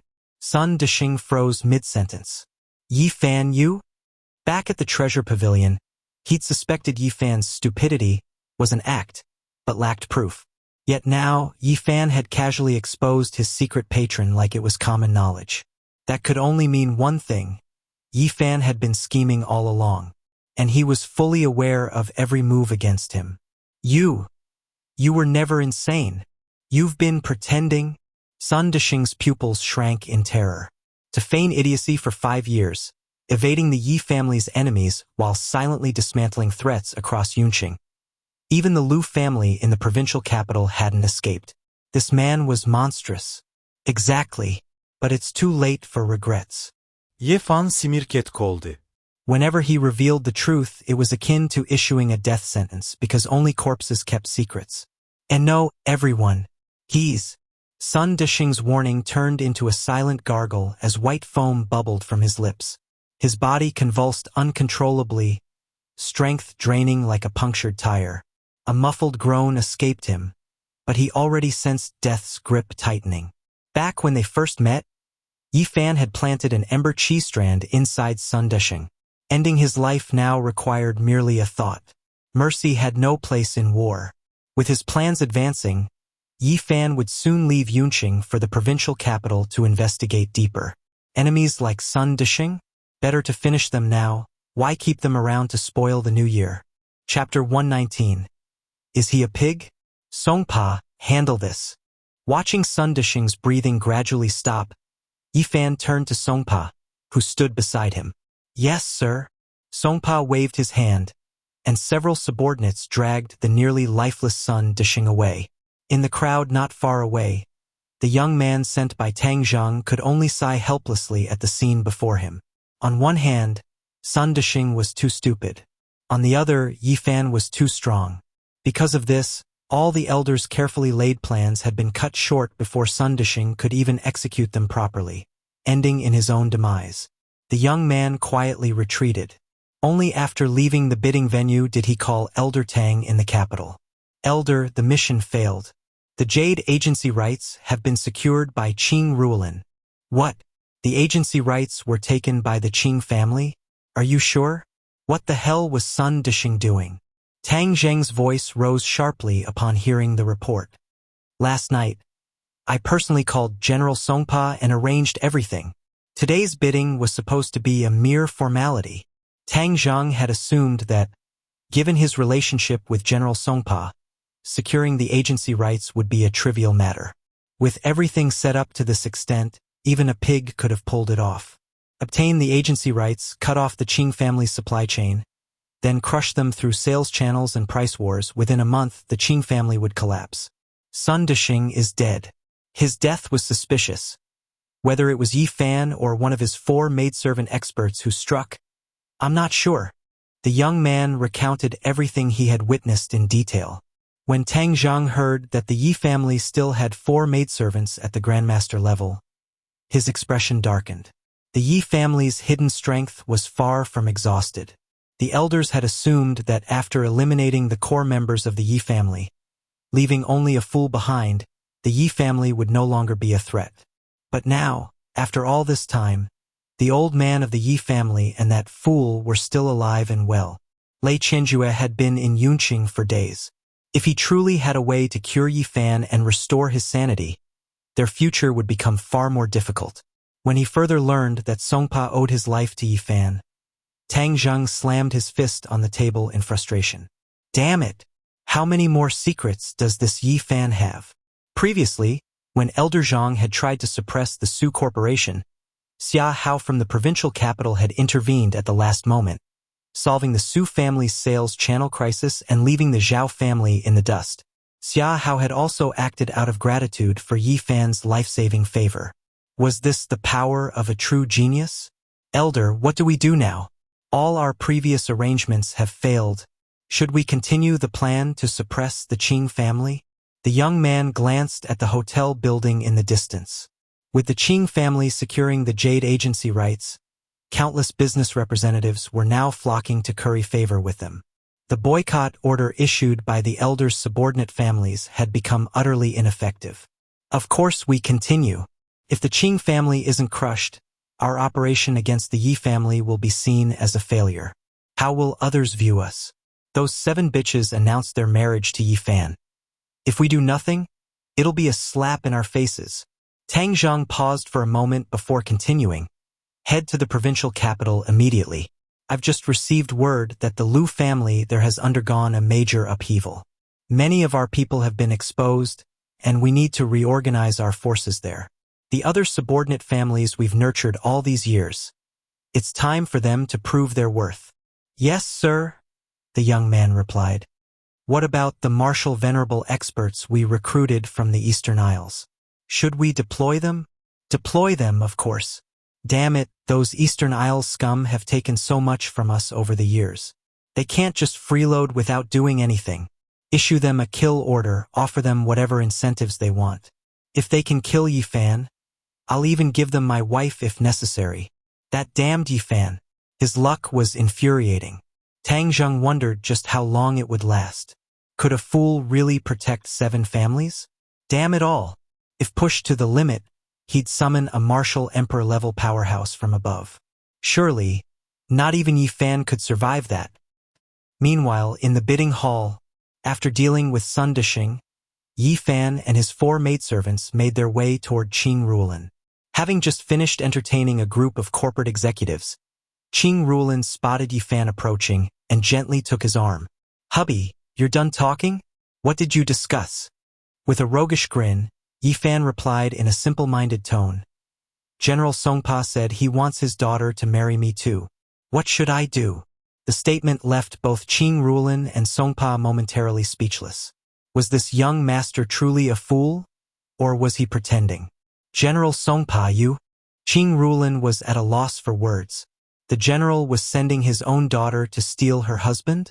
As she spoke, she tightened her grip on Yi Fan's arm, as if staking her claim. Miss Qing, the old master, just called. He wishes for young Master Yi to return for a meeting, so we'll take our leave now, Xiaowen interjected, breaking the awkward silence. Oh, then you should hurry back. Call me when you're done. Qing Rulan gazed at Yi Fan affectionately. She still had so much to say to him. Now that she had secured the Jade Agency rights, she needed to properly thank him. But how? She hadn't figured that out yet. Yi Fan and his 4 maidservants left the bidding hall and quickly drove back to the Lulan Hotel. On the surface, the hotel appeared calm. But in reality, the perimeter was swarming with Yi Fan's men. At the same time, inside the hotel, a large number of martial artists, hidden operatives of the Holy Envoy, had gathered. In the kitchen, a group of young men disguised as waiters huddled together. Their leader, a middle-aged man, barked orders. Just now, young Master Zhou called. The Lu family in the provincial capital has been compromised. We may have been exposed. If the Yi family learns our identities, we're dead. So, young Master Zhou has ordered us to complete today's mission at all costs. Regardless of success, he'll arrange our escape. Our plan is simple. First, poison the food and drinks. If anyone survives, we finish them off. Ideally, we'll wipe out every last member of the Yi family's main bloodline. Chapter 120. Can't you understand human speech? Did everyone understand what I said? The leader, a middle-aged man, flashed a sinister glint in his eyes. No mistakes are allowed today. If anything goes wrong and young Master Zhou investigates, none of you will escape unscathed. Yes, sir. Tianqing Food Company, Limited was now entirely under the control of the Holy Envoy organization. Its members carried out the organization's orders without question. Pay close attention. The poison in the drinks must be colorless, odorless, and slow-acting. If the first person who drinks it shows symptoms immediately, the others won't touch it. As for the dishes, the poison must be tailored to each dish's color and flavor. Different poisons for different dishes. Ensure nothing is overlooked. While the middle-aged man was still instructing his subordinates in the kitchen, Yi Fan arrived at the Lu Hotel, accompanied by his 4 maids. The hotel was unusually guarded today, with layers of security inside and out. The moment Yi Fan appeared, the guards at the entrance stopped him. "What's your business? The hotel is closed today. Come back another time." To deal with the Yi family's core forces, the Lu Hotel had suspended all operations. "How dare you refuse entry? This is young Master Yi." Xiao Wen's sharp rebuke made the guards shudder. They scrutinized Yi Fan and quickly confirmed his identity. Their orders were clear. No one was to be let in, unless they were attending Yi Fan's meeting. But was Yi Fan himself considered part of the meeting? The guards hesitated, momentarily confused. Yi Fan, however, had no time to waste. The scent of multiple toxins lingering in the air told him the situation was urgent. Scram! With a sudden strike, Yi Fan unleashed his emperor-level aura, sending the guards flying before they collapsed, unconscious. Other guards in the lobby rushed forward, but Yi Fan released another surge of energy, forming an invisible barrier that immobilized them. "Take me to the head chef." Yi Fan grabbed a supervisor, activating the 7-star soul-extinguishing hand, then turned to Nanshang. "Go to the celestial suite immediately and evacuate the elders." "Yes, sir." Splitting into 2 teams, Yi Fan followed the supervisor toward the kitchen on the 3rd floor, while Nanshang sprinted to the celestial suite. Uncertain of the enemy's full setup in the hotel, Yi Fan remained cautious. The Wandering Souls operatives had already been deployed, but Yi Fan had instructed them to avoid the main entrance. Instead, they descended from the rooftop via ropes and were now positioned outside the celestial suite's windows, ready to act at the first sign of trouble. Meanwhile, in the kitchen, the middle-aged leader, Li Dong, had just finished overseeing the distribution of poison into the dishes and drinks when a flamboyantly dressed man in a pink suit appeared at the door, flanked by his lackeys. "Director Li, how's it going? The goods I provided are top-notch, aren't they?" Li Dong, the hotel's general manager and the mastermind behind today's operation, glanced at the adjacent room, where several dogs, pigs, and cows lay dead, test subjects for the poison's potency. "Poison Master, your methods are truly impressive," Li Dong remarked. "A single drop of your toxin killed 2 cows, 3 sheep, and 5 dogs. Today, we've added half a bottle to the Yi family's banquet. None of them will escape." Pleased, Li Dong turned to the flashy young man. "Rest assured, Poison Master. Once this operation succeeds, our boss will grant you any request within our power." Eliminating the Yi family had long been a thorn in their superior's side.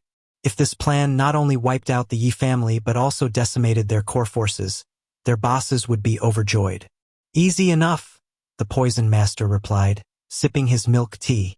"All I care about is that map in the Yi family's possession. If your boss gets any leads, even a photocopy, let me know." He offered the drink to Li Dong. "Want a taste? It's delicious." "And no, thanks." Li Dong shook his head vigorously.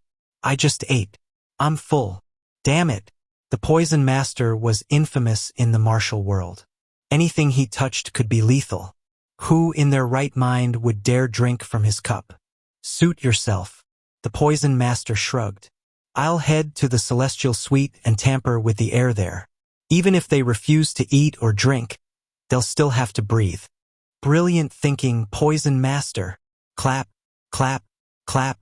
Before the Poison Master could respond, slow, mocking applause echoed from the doorway. "Li Dong, what a masterful scheme." A cold voice rang out. "The Yi family entrusted their lives to you, and this is how you repay them. By poisoning them all." Yi Fan stood at the entrance, flanked by Xiao Wen and the others.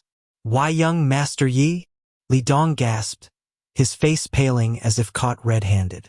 He had met Yi Fan several times before. After the car accident, Yi Fan had seemed like a complete fool. So why did he now appear perfectly lucid? And since when did he have such beautiful maids? Their martial auras were at least at the Grandmaster level. Their presence here spelled trouble. A sense of foreboding gripped Li Dong. "Young Master Yi, what brings you here?" We're just preparing the dishes. Please wait in your room. We'll serve them shortly. Li Dong tried to play dumb, offering a piece of candy. Would you like a sweet? If Yi Fan were still a fool, the act might have worked. But the current Yi Fan was not only an emperor-level martial artist. His intellect had surpassed even his peak state. There was no way Li Dong could deceive him. Can't you understand human speech? Yi Fan's voice was icy. I said you poisoned the food to kill the entire Yi family. Explain yourself. Oh no. Li Dong's heart sank. He wanted to radio his boss, but Yi Fan's piercing gaze pinned him in place. Young Master Yi, you've misunderstood. The food isn't poisoned. I've been supervising everything personally. It's perfectly safe. Really? Then drink this bowl of chicken soup in front of me. Chapter 121. You shouldn't have messed with me. This. Young Master Yi. Li Dong was stunned. The so-called fool of the Yi family actually knew such tricks? Li Dong stared intently at Yi Fan. From the sharp glint in Yi Fan's eyes, Li Dong realized one thing. The foolish young master of the Yi family wasn't foolish at all. Today's plan was about to go up in flames. Yi Fan had brought 3 maidservants at the Grandmaster level into the kitchen. He was clearly here for them. Young Master Yi, you must be joking, Li Dong said, forcing a smile. These ingredients are specially prepared for the banquet's VIP guests. How could we dare touch them? As he spoke, Li Dong kept shooting glances at Poison Master, silently urging him to make his move. Poison Master was infamous in the Southwest as a madman of toxins. His poisons were unpredictable, and almost no one could rival him. Even martial grandmasters had to tread carefully when facing him. Those below the Grandmaster level all knew better than to provoke him. When Poison Master saw Yi Fan enter the kitchen personally, he knew things had taken a dire turn. Of course, he understood Li Dong's signal. He was well aware that their chance to strike the Yi family was now or never. If they failed, even though the Yi family had declined, its counterattack would be something they, mere small fry, could never handle. In the few moments Yi Fan had been speaking, Poison Master had already unleashed 36 different types of toxins, bombarding Yi Fan without pause. But what stunned Poison Master was that no matter what poison he used, even in 10 times the usual dosage, Yi Fan and his maids remained standing there, completely unaffected. At one point, Poison Master even shoved his deadliest poison right into Yi Fan's face. Yet still, no reaction. Poison Master was starting to question reality. What the hell? Was this guy even human? In all his years experimenting, he had confirmed that even martial grandmasters would suffer under his combined poisons. Yet Yi Fan was completely unharmed. Did that mean he had surpassed the Grandmaster level? Seeing the two exchange frantic glances, their eyes practically bulging out of their sockets, Yi Fan smirked coldly. Enough! Should I fetch you a megaphone? I'll stand right here and let Poison Master give me another round of his toxins. How about it? As he spoke, Yi Fan dipped his finger into some of the poison dusted on his clothes and tasted it. The toxicity is strong, but the formula's missing a couple of ingredients, like raspberry and pinelia. Add those, and this poison would be 10 times deadlier, with the added benefit of paralyzing the target's nerves. Wah! Poison Master was dumbstruck. This was a slap to the face, a downright insult. Here he was poisoning Yi Fan only for the man to treat his deadly toxins like candy, completely unaffected, and then have the audacity to critique the formula like some connoisseur. Poison Master knew he was dealing with an expert, not just in martial arts, but in poison mastery as well. But the rumors said Yi Fan was an idiot. How was he suddenly this terrifying, effortlessly crushing everyone present? Unless Yi Fan had never actually been a fool these past 5 years. Had he been pretending all along to deceive everyone? The moment that thought crossed his mind, Poison Master decided he had to flee. With a flash of movement, he bolted toward the door. Whoosh! Yi Fan flicked his wrist, sending all the poison powder that Poison Master had hurled at him right back. Here, you can have it all back. Poison Master sneered internally. So what if my own poison hits me? I have 100 ways to detoxify myself. But the instant the poison touched his skin, Poison Master's expression twisted in horror. Shit! The composition of the toxin had changed. In the briefest moment, Yifan had not only recollected every trace of poison but re-engineered it, amplifying the toxicity 100-fold, and adding the exact neurological paralysis effect he'd mentioned earlier. By the time Poison Master realized it, it was too late. His outstretched hand froze midair. The next second, foam gushed from his mouth as his body collapsed in violent convulsions. However, Yifan had controlled the dosage perfectly. Though Poison Master lost all movement, his mind remained agonizingly clear, eyes darting wildly, forced to witness everything. With Poison Master down, Li Dong's strength drained from his body. His legs gave out, and he crumpled to the floor like a puppet with its strings cut. Poison Master had been their strongest ace, a Grandmaster-level expert and the linchpin of their plan. Yet his confrontation with Yifan had lasted less than 3 seconds before he was twitching on the ground. Their greatest weapon was defeated. Game over. Well, Yifan's voice was glacial as he loomed over Li Dong. Will you drink it yourself, or shall I pour it down your throat? Then, his sharp gaze swept across the remaining chefs in the kitchen. The rest of you, make this easy. Don't force me to act. If I have to, death will be the least of your worries. From the moment he stepped in, Yifan had no intention of letting any of these scum live. These bastards had planned to wipe out the entire Yi family with poison, men, women, even their core bloodline. Given their ruthlessness, why should Yifan show them mercy? Young Master Yi, I was wrong. Li Dong whimpered, sprawled pathetically on the floor. Regret gnawed at him. If only I'd known Yifan was no fool, I'd never have agreed to this suicide mission. Now he'd gambled away his life. Damn it! I refuse to believe some retard can turn the tables on us. A few of the younger chefs, defiance flashing in their eyes, snatched up cleavers. Brothers, grab your blades. There's only 4 of them. If we swarm, we can still kill Yifan. They'd known from the start that poisoning the Yi family was a capital offense. Now that they'd been caught, death was inevitable. So why not go down fighting? Whoosh! Whoosh! 5 or 6 burly men charged at Yifan, cleavers gleaming. Humph! A single snort from Yifan. A pulse of energy burst forth, shattering the cleavers into shrapnel that shot straight into the chefs' throats. You shouldn't have messed with me. Thud! Thud! Each shard claimed another life.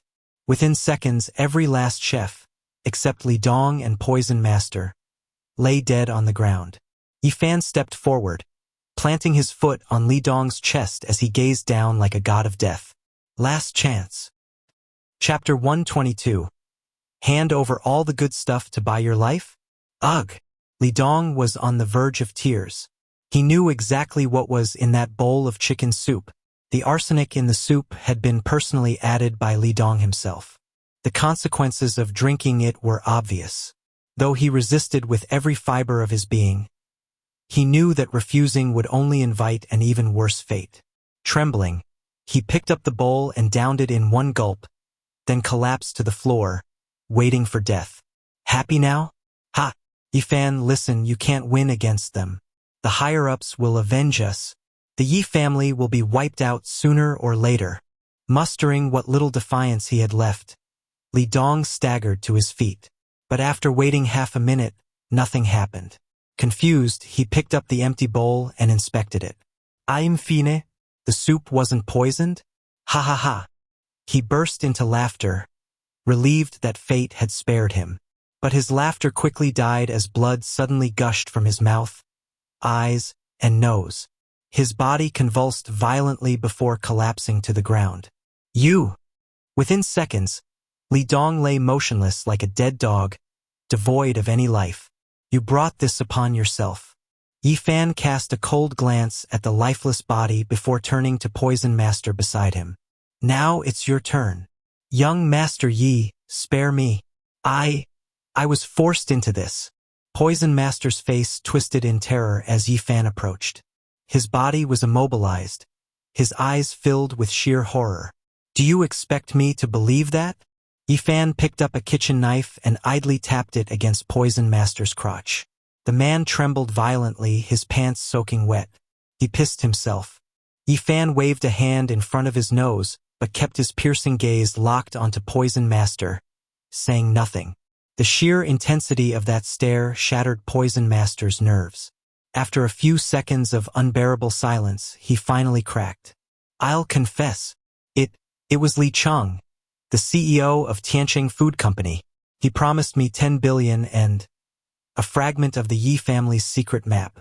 He said it leads to the Celestial Palace, a divine ruin filled with treasures.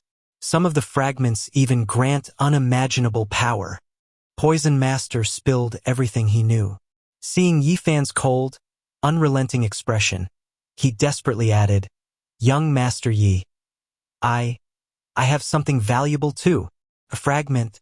Please take it. Just spare my life." Before Yi Fan could react, his maidservant stepped forward and emptied Poison Master's pockets. Among the assortment of bank cards, phones, and other trinkets, one item stood out. A violet-hued stone, seemingly encased in some material that suppressed an ancient, overwhelming aura. Is this the so-called divine fragment? Yi Fan picked it up and channeled his perception into it. He sensed immense energy within, one that faintly resonated with the ember flame in his body. But now wasn't the time for investigation. His grandfather and the rest of the Yi family were still trapped in the Luelu Hotel. Danger hadn't been fully averted.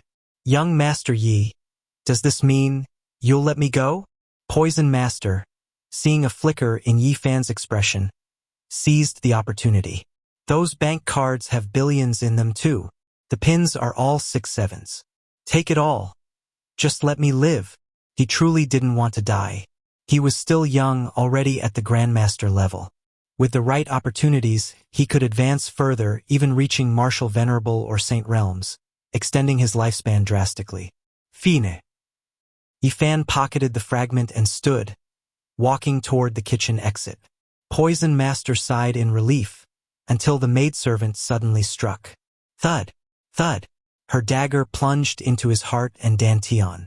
His life force drained instantly.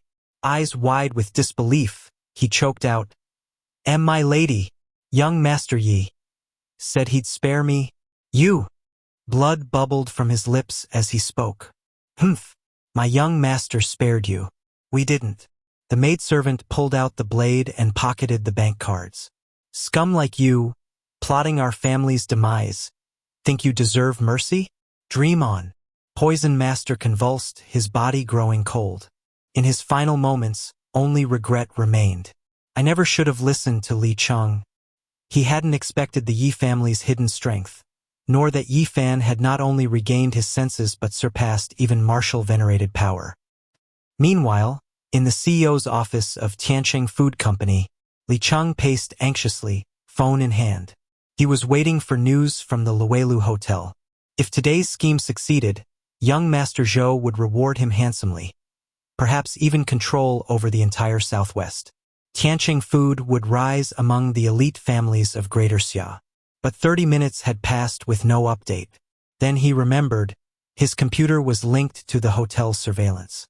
Quickly pulling up the live feed, he saw Yi Changfeng and the Yi heirs entering the hotel. A smirk crept onto his face. Once those old fools take a single sip, they're done for. But then, his expression froze when he spotted a familiar figure on screen.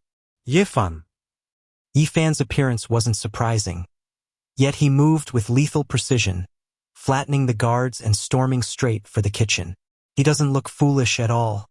A bad feeling settled in Li Cheng's gut. He frantically switched to the kitchen's feed, and nearly choked seeing Li Dong, Poison Master, and the chefs all motionless on the ground. Shit! It failed! Without hesitation, Li Cheng snatched his pre-packed suitcase and bolted for the door. If the assassination plot had collapsed, the Yi family's vengeance would be merciless. But just as he reached the exit, the door flung open, blocked by several martial experts. Mr. Li, leaving in such a hurry? Chapter 123. The Beauty Who Stormed into the Men's Restroom. This was a team arranged by Yi Fan elite experts from the Nether Soul faction. The squad leader was a Grandmaster-level powerhouse, while the other 4 subordinates were all control-level martial artists. Li Chang, having only just entered the martial arts stage of transforming force, was nothing more than a shrimp in the face of these 5 warriors. Under the crushing pressure of their aura, he could barely keep his footing. "I have a meeting to attend. Who are you? How dare you barge in without an appointment?" Though Li Chang had already guessed the truth, he stubbornly clung to the hope of bluffing his way out. "Get out now. If you don't leave, I'll call the police." "Stop the act," one of the Nether Soul experts snapped. "Li Chang, our young master requests your presence." Without hesitation, they surged forward, channeling martial energy to immobilize Li Chang, sealing all his meridian points and confiscating every communication device on him. While the Nether Soul operatives were apprehending Li Chang at Tianqing Food Company Limited, similar scenes unfolded elsewhere. Inside the CEO's office of Eagle Security Group, the chairman's suite of Grand Transport Corporation, every name on Lu Hao's list had just received Zhou Xiao's evacuation order from the capital. But before they could react, Nether Soul operatives swarmed in and took them all down. Betraying the Yi family? Colluding with the Holy Envoy organization? Lurking in the shadows? Plotting the Yi clan's annihilation? What awaited them was a fate far worse than death. Meanwhile, at the Lu Wai Lu Hotel, after resolving the kitchen crisis, Yi Fan and his 3 maids swiftly headed for the VIP private room on the 8th floor. Nanxing, who had gone ahead to scout, reported that the situation inside the VIP room remained stable for now. Though numerous elite bodyguards loitered outside, they showed no signs of aggression. The masterminds behind Lu Wai Lu's poisoning plot had all been eliminated, including the ringleader, Li Dong. For now, the Yi family's core members were likely safe. Relieved, Yi Fan paused by a restroom. "I need to use the bathroom," he told Xiao Wen and the others. "One of you wait here, the other 2 head to the VIP room first." Inside the restroom, just as he was shaking off after relieving himself, a slender figure suddenly barreled into him, nearly knocking him over. In her hand, she clutched a carton of milk. At first, Yi Fan thought it was Xiao Wen barging in, but when he took a closer look, he realized it wasn't her. The girl wore denim shorts that hugged her slender waist, her figure nothing short of breathtaking. Curves in all the right places, the very definition of perfection. Sorry, she stammered, flustered. Then her gaze dropped, locking onto his below-the-belt impressive weaponry, and froze. A beat later, she shrieked, "H, pervert!" Clapping both hands over her eyes, she screeched, "You disgusting perv! Why'd you storm into the women's restroom? Get out! Shameless!" In her panic, she accidentally squeezed the milk carton too hard. The liquid sprayed out, splattering across her shorts in conspicuous white droplets. To any onlooker, the sight screamed scandalous implications. "Young master, what happened?" Xiao Wen, hearing the commotion, rushed in, only to be greeted by the same eye-popping view. Her cheeks instantly flushed crimson. "Are you all right?" Though she and the other maids had been psychologically prepared when chosen to serve Yi Fan, including fulfilling any physical needs he might have, they were still untouched maidens. A sight this provocative was undeniably mortifying. "I'm fine." Yi Fan coughed awkwardly, tucking away his little brother, before addressing the jeans-clad beauty. "Hey lady, look around, this is the men's restroom. If anyone's the pervert here, it's you." No way, this can't be the men's." Mid-protest, her eyes landed on the unmistakable urinals lining the wall. Oh no, it was the men's room. H. She huffed, flustered beyond words, and tried to bolt, only for Yi Fan to grab her wrist. "Whoa there," he smirked. "You got a free show just now. Think I'll let you leave without paying up? Pay? How is that my fault?" She glowered, but her outrage flickered when the mental image of his dimensions resurfaced. But her eyes, tainted, her mind, corrupted. "Men have nothing to lose from being seen," she grumbled under her breath. "So, what do you want?" Raising both hands in surrender, She added, "Ugh. This is all the Yi family heir's fault. Banning drinks and food for no reason. What nonsense. A member of the Yi family's inner circle?" Interest piqued. Yi Fan's lips curled into a roguish grin. "What I want. Simple. You saw mine, now it's only fair I see yours. Even Stephen. In your dreams, you pig!" She exploded, cheeks aflame. "How's that the same? I didn't mean to see your thing. And men don't even care about being seen. Ye fan tisket. Thought we were all about gender equality these days. Why's it fine when you look, but not when I do? I." She gaped like a stranded goldfish. Before she could retort, Xiaowin's earpiece crackled with Nanxing's update. "Young master," Xiaowin interjected. "The VIP guests are growing restless. Some are demanding to eat. Your orders." Yifan knew it was only a matter of time before being confined without food or drink sparked rebellion. "Lucky you." He released the girl with a wink. "Consider this a rain check. Next time we meet, I'll claim what's owed. Don't you dare welch." "Huh. There won't be a next time," she hissed, storming off. Though her scarlet ears betrayed her embarrassment. As she vanished, Yifan turned to Xiaowin. "Let's go. Oh, and have someone fetch a few lab mice. I'll need them shortly." "Understood." With preparations underway, Yifan and Xiaowin hurried toward the VIP room. Outside, a small army of bodyguards, Li Dong's men, stood watch, oblivious that their bosses had already been neutralized. The moment Yifan pushed open the VIP room's doors, a cacophony of complaints erupted. Eldarye. "What's the meaning of this? You summoned us for a meeting, yet forbid even drinking water? Explain yourself." Chapter 124. Yifan, no longer a fool. "Everyone, wait a moment. My grandson called and told me to ask you all to stay put. He'll be here shortly and will definitely explain everything clearly." Yi Changfeng had repeated this countless times, but among the core allies gathered today, some still doubted Yifan's capabilities. Despite having screened attendees beforehand, Yi Changfeng couldn't guarantee that none of them had been swayed by external forces. After all, given the current state of the Yi family, it was only natural that some would seek other paths. "Elder Yi, we don't mean to disrespect young Master Yi, but while he was once a prodigious genius, ever since the accident 5 years ago, he's become nothing more than a fool. What can he possibly do now? If not for your sake, Elder Yi, we wouldn't have even come today." "That's right, Elder Yi. We all understand the immense crisis the Yi family is facing. We must unite to overcome these challenges, but you shouldn't place your hopes in a fool." The VIP room was set with 5 large tables, seating over 40 representatives of the Yi family's core allies. Everyone stared intently at Yi Changfeng, waiting for his explanation. "We came here in good faith, Elder Yi. Could we at least have some water?"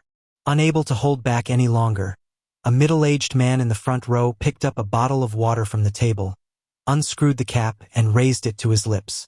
"Wait!" A sharp shout rang out from the doorway. Yifan and his maid, Xiaowin, appeared at the entrance. As he barked the warning, Yifan's figure blurred into motion. In the blink of an eye, he appeared before the middle-aged man and snatched the bottle from his hand. "Young Master Yi? What's the meaning of this?" The man frowned. Though everyone considered Yifan a fool, having his water snatched away in front of so many people still left him embarrassed. "You'll understand soon, Uncle Zhang," Yifan replied calmly before turning to Xiaowin. "Did they prepare what I asked for?" "Everything's ready." With a wave, Xiaowin gestured to the Yi family bodyguards by the door, who promptly brought in several small white rats in cages. Without another word, Yifan poured the water from Uncle Zhang's bottle into a bowl inside one of the cages. The rats immediately scampered forward and lapped at the water. The entire room watched curiously, baffled by the scene. What's the young master doing now? Ever since that accident 5 years ago turned him feeble-minded, Yifan had been infamous for erratic behavior. But bringing rodents to a gathering? Was he planning to let them feast at the table next? A murmur rose among the crowd. Just as people were about to voice their confusion, Twitch, The rats in the cage suddenly convulsed violently. White foam bubbled from their mouths before their bodies stiffened, collapsing lifelessly. All 3 rats in the cage died within seconds. Good heavens! What just? The crowd gasped in unison. Even the dimmest among them grasped the horrifying truth. The water was poisoned. Holy shit! The middle-aged man who had nearly drunk the water jumped to his feet, his face paling. Are you fucking kidding me? There was poison in there. I almost ended up like those rats. As shock rippled through the room, people shoved their glasses and bottled water away in panic. Some of those present were martial masters at the grandmaster level, and several even had expertise in poisons. Yet none had detected anything amiss with the water earlier. While still reeling from the revelation, their attention snapped back to Yifan. How had this fool known? It's not just the water, Yifan said calmly. Opening another cage, he released more rats onto the table. The creatures scurried toward the lavish dishes, nibbling at a bowl of chicken soup. 3 seconds later, same result. The moment the rodents took a few bites, they convulsed, foamed at the mouths, and dropped dead. Chaos erupted. Those worthless bastards. Poison in the water, poison in the food. Are they trying to wipe us all out? Damned cowards. Elder Yi, just give the order. We'll fight tooth and nail. These venomous snakes clearly won't spare anyone connected to the Yi family. Brothers, no backing down now. Let's tear them apart. The atmosphere surged to a fever pitch. Most of those gathered were either formidable figures dominant in their regions or elite talents atop their industries. Though reliant on the Yi family's influence, they had remained loyal even in these dire times. Yet among them, a few showed no reaction. Some even flashed faint resentment in their eyes. Though fleeting, Yifan's sharp gaze missed nothing. For now, the peripheral forces targeting the Yi family had mostly been cleaned up. It was time. The Yi family's deepest secrets and foundations needed to be revealed. With the deaths of key enemies, Zhao, Li, and Wang families from Yunqing, the Lu family's young master from the provincial capital, and Chu Feng dispatched from the northwest. Unless the Yi family displayed its true strength, their hidden adversaries wouldn't expose themselves further. As the room's frenzy gradually subsided, realization dawned on the crowd. One question burned in their minds. Elder Yi. Young Master Yi, does this mean? Considering how Yifan had used the rats to expose the poison and warned them beforehand, such calculation was hardly the work of a fool. Yi Changfeng glanced at Yifan, who gave a subtle nod of approval, before gesturing to the silver-haired man beside him. Everyone knows Grand Physician Lei Chenjue, the divine doctor of Great Xia, correct? After examining Yifan, he confirmed that my grandson is gradually recovering and will soon be fully healed. One purpose of today's gathering is to formally announce this news. Uproar ensued. Congratulations, Elder Yi. This calls for celebration. The young master has awakened. Heaven has not forsaken the Yi family. Ha ha ha. With his monstrous talent restored, those who slaughtered our Yi clan's kin will pay in blood. The room erupted in joyous clamor. Some toasted Yi Changfeng, others cheered for Yifan. They understood exactly what Yifan's revival meant. A prodigy who had reached the Grandmaster realm by his teens, once his gifts returned, breaking through to the martial sovereign level would be inevitable. With a martial sovereign guarding the Yi family, eradicating them from Great Xia wouldn't be so simple. But most crucially, Yifan's awakening meant the Yi family would regain its backbone. The influential clans and forces tied to them, the million-strong Heavenly Dragon Army, all would have their pillar of hope restored. With faith in the future renewed, their resolve would burn fiercer than ever. Chapter 125. Young Master Yi likes my granddaughter? Then she's yours. The crowd erupted in excitement, instantly electrified as if injected with adrenaline. Yi Changfeng waited for the commotion to settle slightly before continuing. Everyone, I am deeply grateful for your presence today. Although Xiaofan's condition has improved, it's only partial, and his state remains unstable. Sometimes he's lucid, other times he regresses into confusion. The Yi family still needs your unwavering support. Beside him, Lei Qianjue added, Elder Yi is right. Young Master Yi has only recovered a third of his faculties. A full recovery will take at least 3 more months. Right now, his clarity lasts no more than an hour a day, and he could slip back into delirium at any moment. As he spoke, Lei Qianjue felt his face burn with shame. He knew the truth all too well. Ever since Yu Linglong had invited him to treat Yifan, he'd been fully aware that Yifan had not only recovered completely but had also attained unimaginable power. In fact, Lei Qianjue had even bowed to Yifan as his master. Now, he had no choice but to play along with this charade. The synchronized statements from Lei Qianjue and Yi Changfeng had been prearranged with Yifan. The 3-month recovery timeline was deliberately set to lull their enemies into a false sense of security. If Yifan were to reveal his full recovery now, his overwhelming talent would likely scare off their adversaries, making them hesitate to act.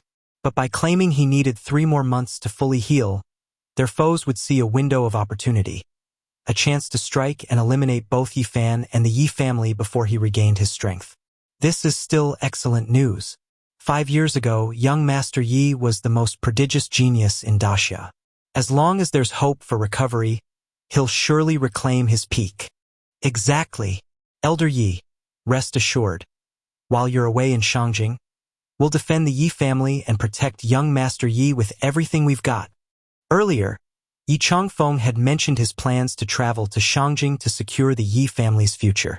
Though he had the Northern Heavenly Dragon Army's million-strong force as leverage, the journey was fraught with peril. That was why he had insisted on separating from Yifan for safety. Despite Yifan's formidable strength, his true power remained hidden.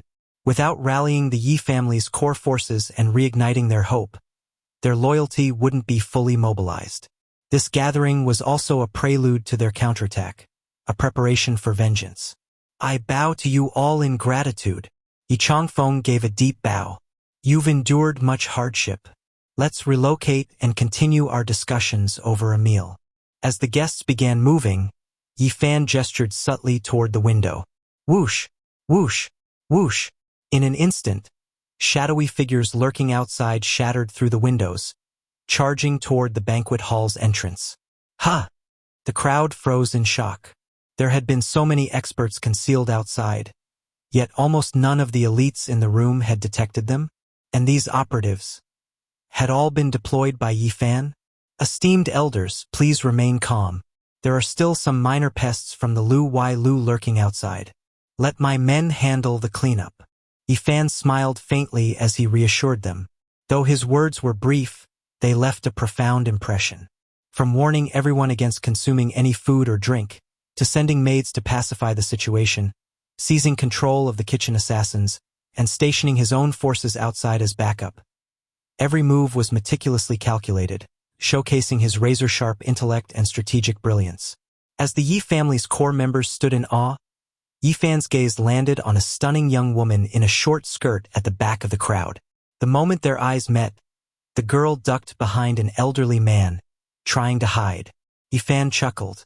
That beauty in the back, no use hiding. I've already spotted you. Come here, let's chat.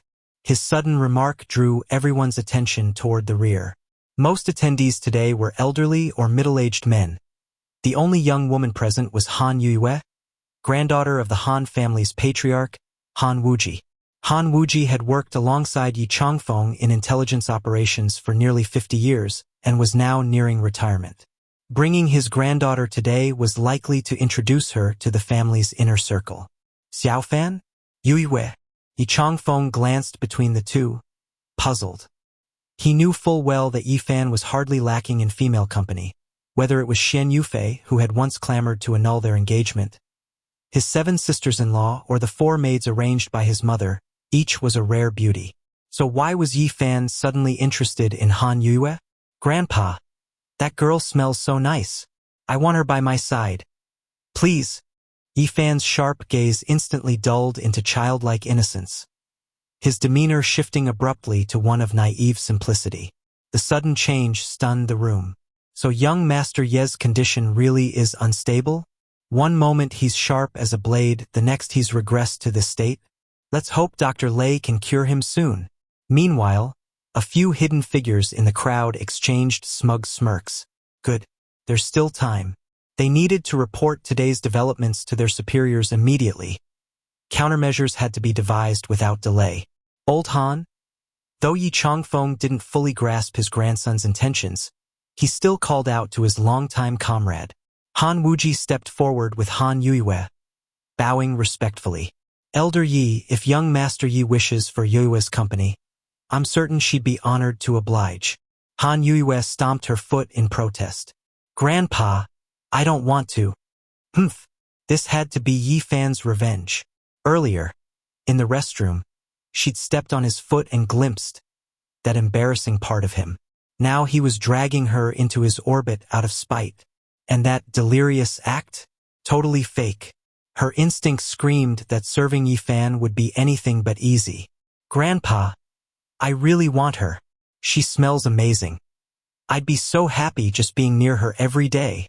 Yi Fan tugged at Yi Changfeng's sleeve, whining like a spoiled child. Han Yuiwei opened her mouth to refuse again, but Han Wuji cut her off sternly. Yuiwei, obey. Accompanying young Master Yi is an honor. You will follow his every instruction without exception.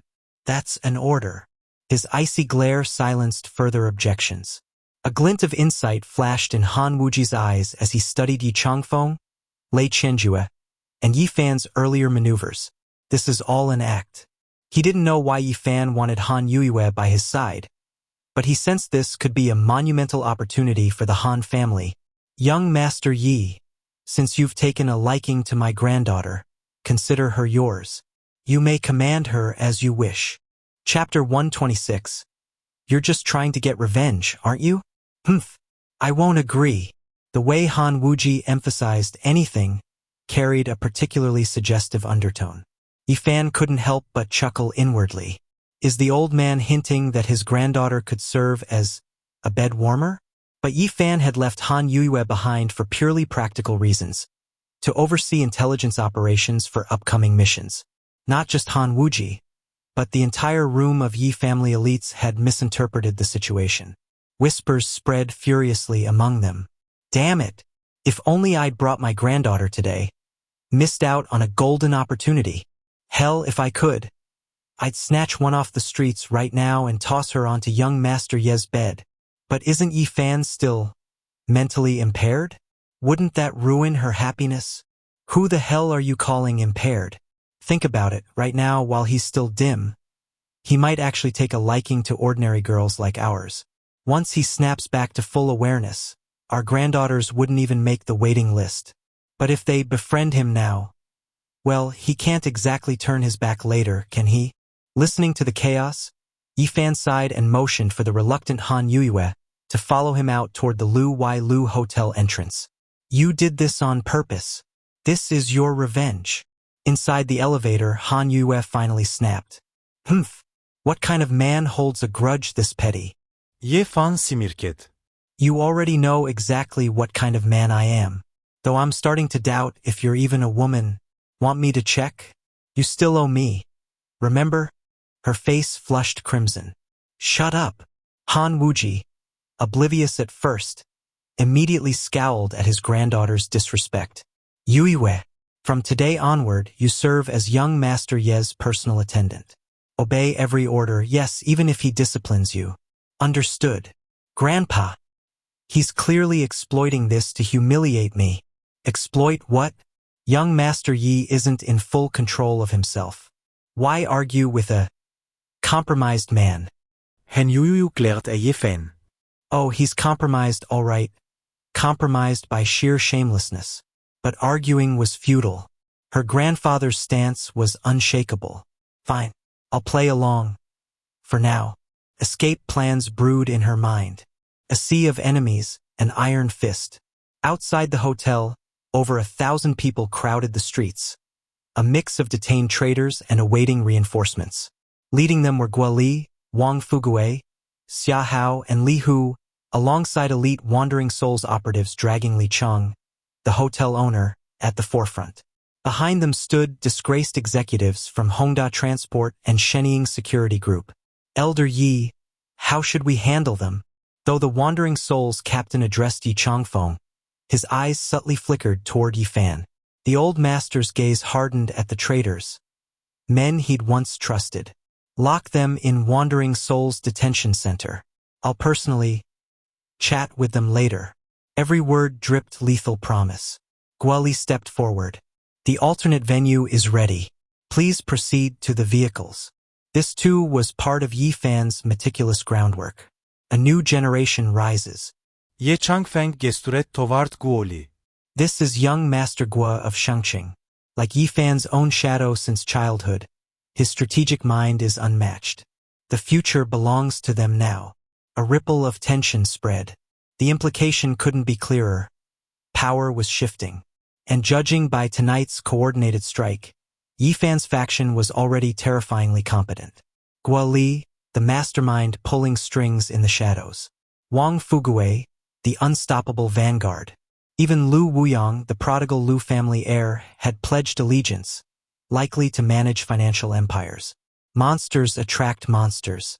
When Yi Fan fully awakened, the entire nation would tremble. 200 billion reasons.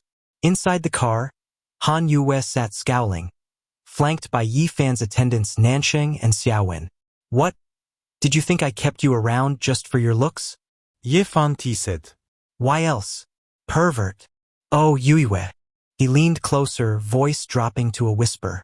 5 years ago, I had European royalty, Middle Eastern princesses, and even a certain scandalous Japanese noblewoman throwing themselves at me. Compared to them, you're underwhelming. His deliberate glance downward made her recoil. You! I'm a D-cup. What more do you even want?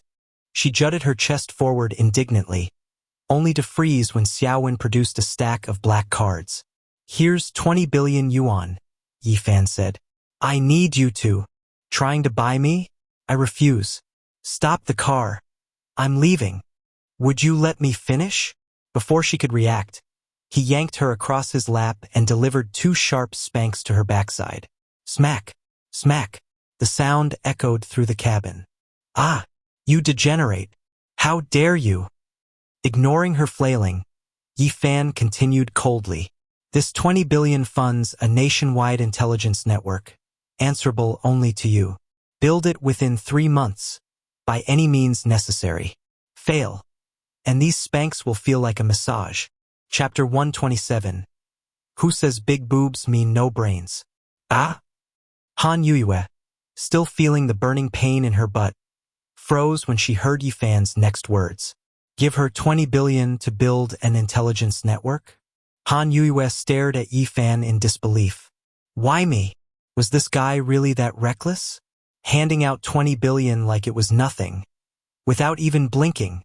Aren't you afraid I'll just take the money and run? Han Yue gaped at the bank card in Xiao Wen's hand. That was 20 billion, not 20 bucks.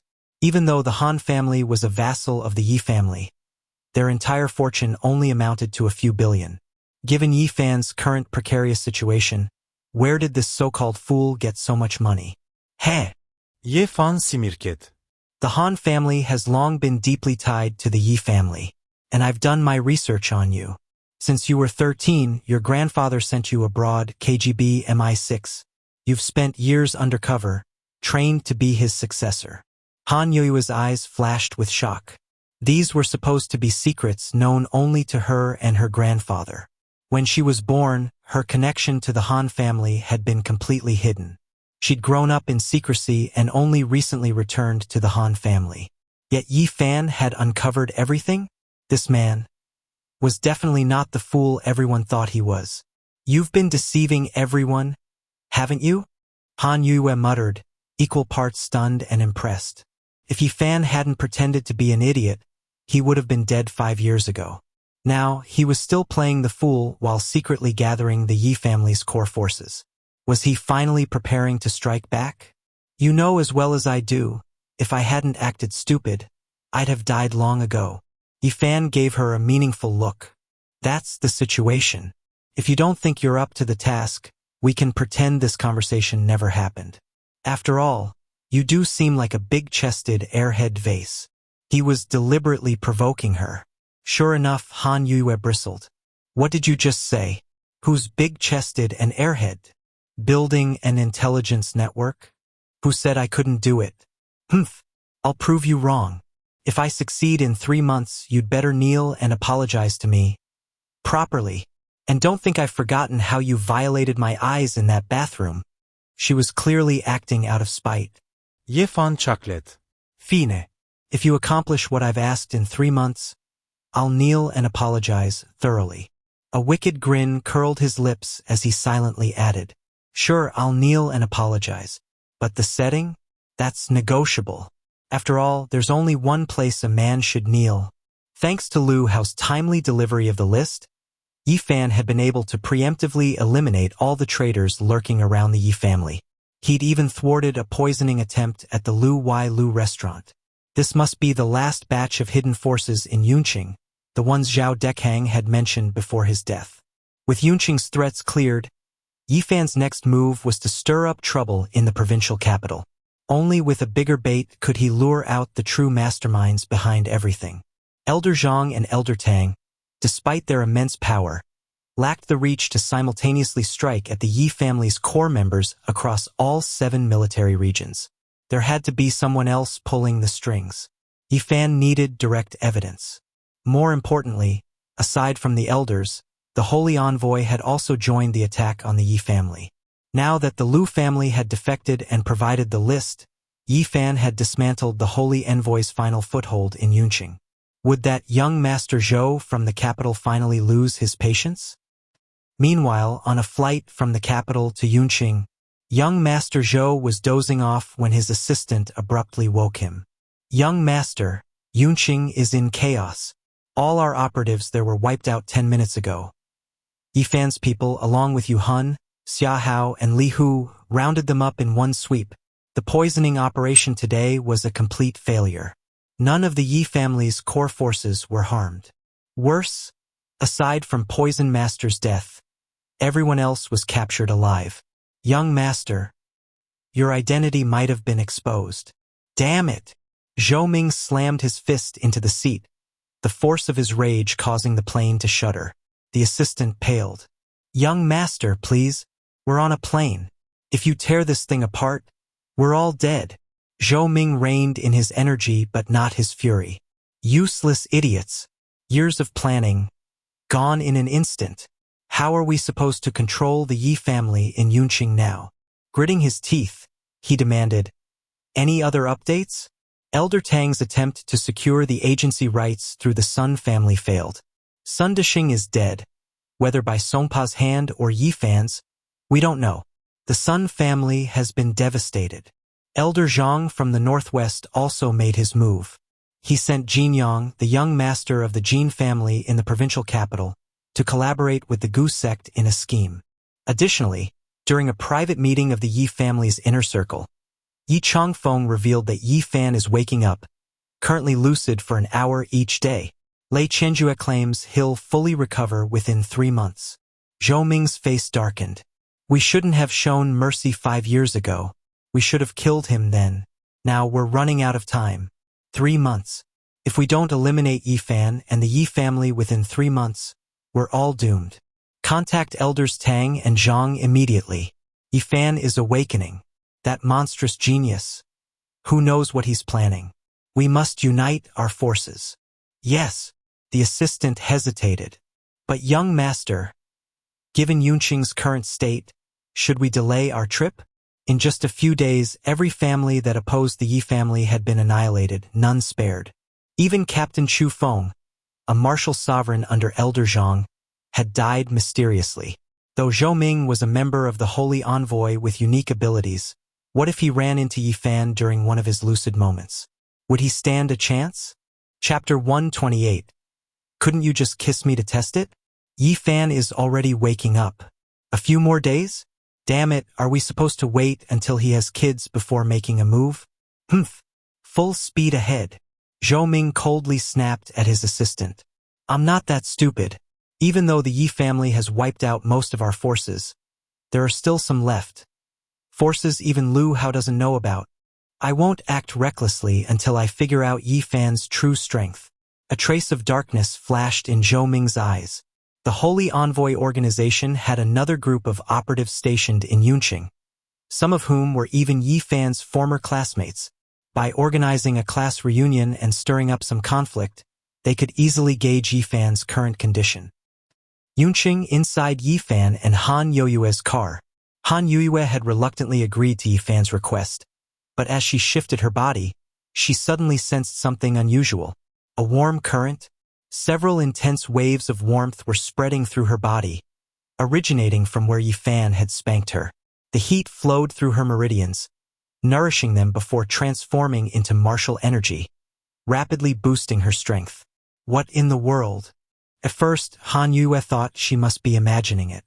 But after calming herself and focusing, she confirmed that the warmth was indeed coming from where Yi Fan had struck her. How absurd! Was this the secret behind Yi Fan's monstrous talent? Did getting spanked by him actually enhance one's strength? And was this how Yi Fan himself grew so powerful? Han Yue glanced at Yi Fan, eager to test her theory again. But how could she possibly ask him to spank her once more? After hesitating for a moment, she suddenly grabbed Yi Fan's wrist and bit down on it. There it was. The familiar warmth surged from her lips into her body. But the moment her teeth made contact, she realized Yi Fan's arm was as hard as steel, so much so that she nearly chipped a tooth. Are you a dog? Yi Fan remarquet derrière. Humph. Han Yue tossed his arm aside and pouted. I was just testing whether that warmth really comes from you. If you wanted to test it, you could have just kissed me. Yi Fan rolled his eyes. You're such a prickly rose, so fiery. In your dreams. Han Yue's face flushed red as she huffed, her mind involuntarily replaying the scandalous scene she'd witnessed in the bathroom earlier. Her eyes were tainted. No matter how hard she tried, she couldn't shake off that memory. So embarrassing. It was all Yi Fan's fault, that big jerk. But as she thought about the mysterious warmth within him, a spark of envy flickered in her eyes. If mere physical contact with Yi Fan could grant such immense benefits, then staying close to him long enough might allow her to surpass the Grandmaster realm, reach the martial venerable stage, or even ascend to the legendary martial saint level. Unconsciously, Han Yue realized she might have stumbled upon a golden opportunity. Should she cling to him? Another restaurant, arranged by Guo Li. The next venue wasn't far away. As the group discussed their next steps over dinner, Yi Fan eventually signaled for his grandfather to join him in a private lounge. What is it, Xiao Fan? Yi Changfeng, slightly flushed from the alcohol, looked revitalized. A far cry from his previous despondency. Grandfather, have you seen this map before? Yi Fan handed him the parchment scroll Lu Hao had delivered. The moment Yi Changfeng laid eyes on it, his expression turned grave. So it's reappeared. Xiao Fan, you truly are the Yi family's prodigy. Ah! He sighed deeply. The reason our family suffered such relentless attacks and schemes was precisely because of maps like this. The world knows the Yi family possesses one, but what they don't know is we actually have 7. They lead to a divine sanctuary, a place said to hold boundless martial techniques and even immortal cultivation manuals. 7? Yi Fan's heart skipped a beat. He already had one fragment. If all 7 were gathered, he could likely piece together the complete map. Was the Cloud Summit Heavenly Palace the ruins of that divine sanctuary? Was this the origin of the Holy Envoy organization? Where are the other maps? Yi Fan asked, puzzled. If his grandfather knew about them, why hadn't he mentioned them when discussing the Yi family's underground vault? Yi Changfeng shook his head. Your mother brought those maps back. After your birth, she entrusted each of your 7 elder brothers with one. But now, they're all gone. As for the maps, Sai. However, knowing your brothers, they would have ensured the map's safety before their deaths. Your mother once said these maps hold secrets tied to the fate of the world, and to the Yi family's future. You must recover them before they fall into the wrong hands. The Heavenly Palace map was the key to the divine sanctuary. If the Holy Envoy organization entered first and seized its legacy, countless lives would be at risk. Worse yet, if the Yi family's enemies acquired that power, avenging his brothers and uncles, let alone protecting his family, would become impossible. Understood. Ye fan nodded. His original plan had been to cleanse Yunqing and Tiannan province of their foes before investigating the truth behind his brother's deaths. Now, he simply had one more mission: recover the lost maps while uncovering the culprits behind his family's tragedy. After the banquet, as Yifan stepped out of the hotel, Qing Rulin was already waiting by her car at the entrance. Spotting him, she eagerly approached and looped her arm through his. "Xiao Fan, over here."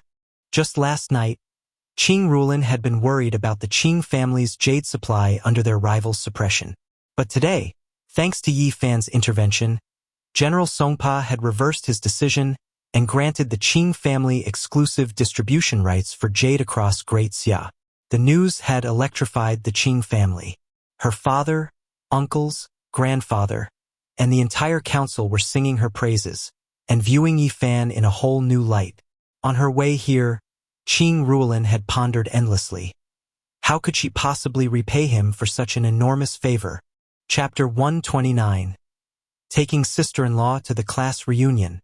Though Qin Rulin and her sister-in-law Yu Linglong had publicly announced their marriage to Yi Fan at the Yi family funeral, agreeing to take turns spending a month each with him to continue the Yi family bloodline, when it actually came down to it, Qin Rulin couldn't help feeling a little shy. After all, she had once been his sister-in-law. And in broad daylight, was she really supposed to drag Yi Fan to a hotel? If Yi Fan remained a fool, it would be one thing. But what if he suddenly regained his senses one day? The thought alone made her cheeks burn with embarrassment. After Yi Fan got into the car, Qin Rulin gazed at the bright-eyed young man beside her, her expression turning wistful. "Husband Xiao Fan, do you like me?" Yi Fan blinked, unsure of what she meant. "Of course. Rulin wife is the best. Yufei wife didn't want me, but now I've got Ishua wife, Rulin wife, and Linglong wife. So many. His simple, guileless answer made Qin Rulin's heart ache all over again. Poor Yi Fan. His family had suffered such a tragedy, and at the most critical moment, that girl Xian Yufei had even callously broken off their engagement.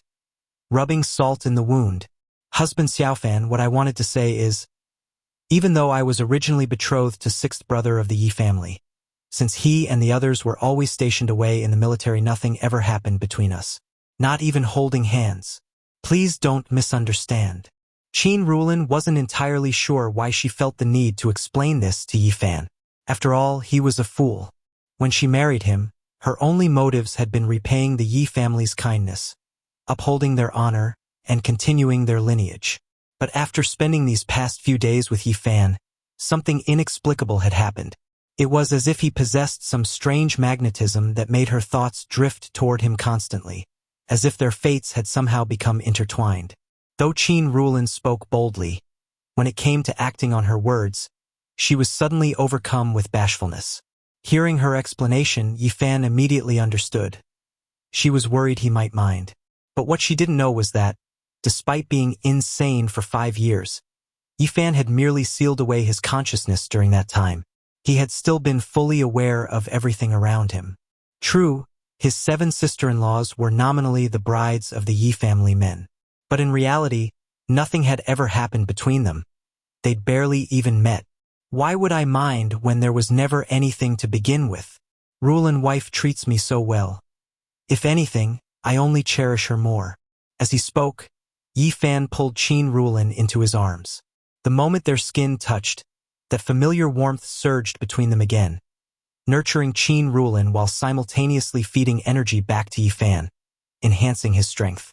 With the beauty in his embrace, Yi Fan let his hands roam freely, exploring her curves with bold familiarity, dipping into valleys, scaling peaks, tracing the exquisite contours of her frame. Under his touch, Qin Rulin melted completely against him, her lips instinctively seeking his. Closing her eyes, she resigned herself inwardly. "Fine, you mischievous scoundrel. Do whatever you want. Sooner or later, I'll be yours anyway." Even so, a faint worry lingered in her heart. If he's this bad now, while he's still out of his mind, how much worse will he be once he fully recovers?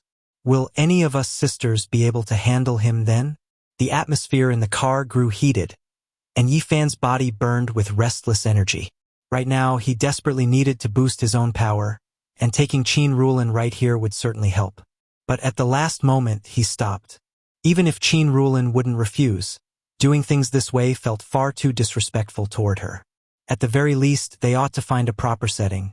Doing it in the car that could be saved for later. After what felt like an eternity, Qin Rulin finally sat up from Yifan's arms, her clothes slightly disheveled. She gazed at him tenderly. "Husband Xiaofan, don't worry. Before you fully awaken, the 7 of us sisters will protect you with everything we have. We won't let anyone hurt or humiliate you." Her voice, though soft, carried unwavering conviction. "Amen." Yifan silently swore to himself. "Sister-in-law, your declaration at the funeral was your vow to guard the Yi family. Knowingly marrying a fool, despite the scorn of the world, was an act of extraordinary courage and dignity. How could I ever fail you? Sister-in-law, I'm no longer a fool, but for now, circumstances force me to keep up the act." Just as the thought crossed his mind, a knock came from outside the car window. The maid, Nansheng, stood there with Yifan's phone in hand. "Young master, your high school classmates called. They're organizing a reunion. Apparently everyone's going except you. Should we refuse?" Through the phone, the voice of their class monitor, Chi Jun, blared out with exaggerated concern. "Yifan, we all know about your condition, the trauma 5 years ago and all that. But that's exactly why you should come out and socialize. Who knows? Seeing familiar faces might jog your memory and snap you out of it." At first glance, the words seemed harmless, but the underlying mockery was unmistakable. Another voice, that of Chi Jun's lackey Wang Tao, chimed in, "Come on, young Master Yi. Bring your sister-in-law along too. Haha. Let's see what all the fuss is about." The call was on speakerphone, and Qin Rulin heard every word. Before Yifan could answer, she snatched the phone. "Fine. A class reunion, is it? We'll be there. Just see who dares to insult my husband to his face." She couldn't bear the thought of Yifan being humiliated like this. Yifan, the genius of his generation, once the brightest star of the younger generation in Great Xia. Just because of that accident 5 years ago, the downfall of the Yi family, and his current state, did that mean he deserved to be trampled upon? Hanging up, she clasped Yifan's hand. "Xiaofan, don't worry. Your wife will handle everything. It's just a reunion. Let them see the price of disrespecting my husband." Nansheng, who knew the truth about Yifan's recovered state, waited for his signal. With a faint smile, Yifan nodded. "All right, let's go. It's been a long time since I've seen some of those old classmates." A dark glint flickered in his eyes. All these years, and a reunion is suddenly so urgent? And they specifically insisted I bring my sister-in-law. This was no simple gathering. More likely, a trap disguised as a reunion. With his current strength, Yifan feared no scheme they could devise. What worried him were the shadowy figures still lurking in the background. "Fine. Let's go and see which rats are bold enough to scurry out into the light." Chapter 130. Damn it, he's showing off. In a courtyard on the southern outskirts of Yunqing, Chi Jun turned awkwardly to glance at the people beside him after receiving confirmation over the phone. Standing next to Chi Jun were Jin Yang, young Master Zhou from the capital, and a group of subordinates. Only after young Master Zhou gave a slight nod did Chi Jun continue. "All right, remember the address. Yunqing Grand Hotel. We'll head over right away with our classmates. You should come too." With that, he hung up and fawned over to young Master Zhou. "Young Master Zhou, this is all we can do. That guy Yifan has been an idiot for the past 5 years. I've seen his brainless act countless times. Is he really that terrifying?"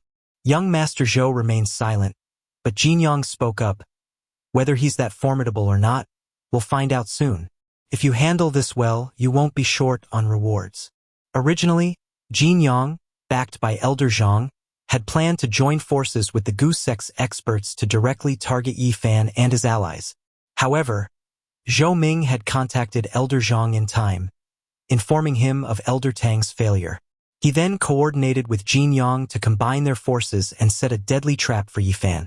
"Don't worry, young Master Zhou. Serving you is an honor. We'll make sure Yi Fan never leaves alive. Qi Jun and Wang Tao wore ruthless expressions, ready to fight to the death. But Zhou Ming waved his hand dismissively. I didn't ask you to organize this reunion to fight. Your job is to ensure Yi Fan shows up and stir up some conflict. The rest is none of your concern. I need to see whether he's truly a fool or just pretending. As the White Envoy of the Holy Envoy Organization, Zhou Ming oversaw operations in the entire southwest region and had authority to assist in nationwide missions. His thinking was far more meticulous than Jin Yang's. Based on the information he had gathered, the soul-snatching spell he had placed on Xian Yufei had been broken. That night, the only people near her villa were Yi Fan and Wang Fugue. Zhou Ming strongly suspected that Yi Fan had already regained his senses. Otherwise, the timing would be too coincidental. Moreover, he had met Captain Chu Feng, one of Elder Zhang's trusted subordinates from the northwest. With his martial venerable level strength and a team of grandmaster level experts, how could their assault on the Yi family have ended in complete silence? It defied logic. Under normal circumstances, even if Chu Feng had encountered problems, he would have left someone behind to report back. Yet, no matter what methods Elder Zhang and Zhou Ming used, they couldn't uncover any details about what had happened at the Yi residence. Though the Wandering Souls had claimed responsibility, stating that Chu Feng was killed by Heir and his snipers, Zhou Ming couldn't shake the feeling that something was off. Understood. After Qi Jun and the others left, Zhou Ming turned to Jin Yang. Young Master Jin, Elder Zhang must have briefed you, right? We're on the same boat now. Have the Gu Sect's sorcerers arrived? Today's operation will rely heavily on them. Of course, the Gu Masters arrived this morning. If not for waiting for you, I might have already taken action. Jin Yang was displeased with Zhou Ming's sudden interference, but Elder Zhang had made it clear that Zhou Ming outranked him and that Jin Yang had to follow his orders unconditionally. Aside from the Gu Masters, I plan to bring Su Yixue here too.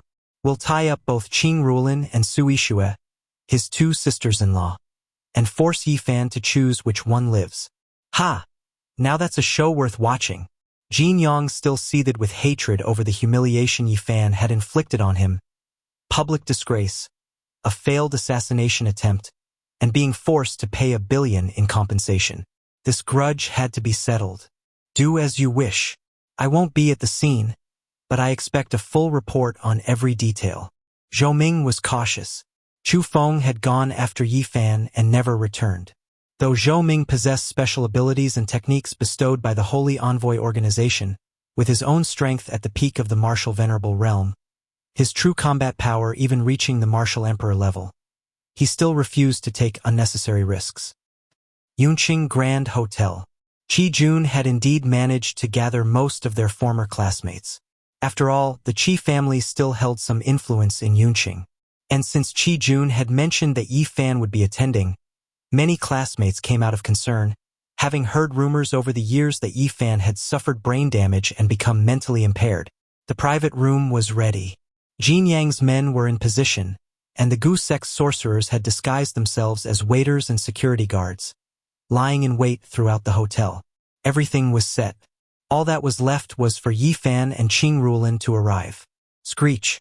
When 5 black Maybachs pulled up at the hotel entrance, Qi Jun and the others instinctively turned, assuming some VIP had arrived. But when the door of the lead Maybach opened, they were stunned. Yi Fan. The man stepping out was none other than Yi Fan.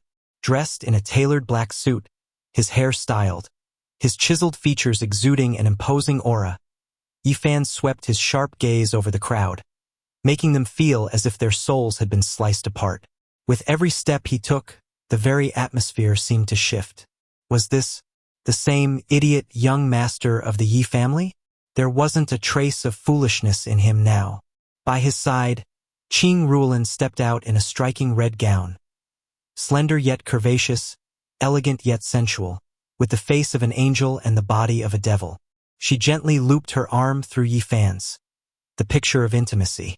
Perfect match like heaven's own pairing.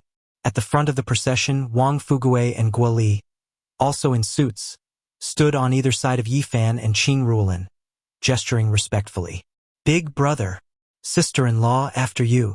Behind them followed Yi Fan's 4 stunning maids, each dressed in playful, alluring, or downright seductive styles. The extravagance. The spectacle. Damn it, he's showing off. Chi-jun had been planning to flaunt his new Lamborghini in front of Yi Fan, assuming the Yi family, ravaged by recent events, was on the verge of collapse. Yet here was Yi Fan, rolling up in a fleet of limited edition Maybachs, any one of which could buy a dozen of his Lamborghinis. At this moment, Chi-jun felt like nothing but a clown in Yi Fan's presence. Back in the day, whether it was family background, influence, intelligence, or academic performance, Yi Fan had always been the brightest star. 5 years later, even after the Yi family's devastating losses, they still outclassed everyone else effortlessly. Why, young Master Yi, you're here. Chi-jun had meant to call him by name, but the words died in his throat, instinctively replaced by a deferential title. Somehow, addressing him casually no longer seemed fitting. Chapter 131. Sister-in-law, what's it like to marry a fool? Are all the classmates here yet?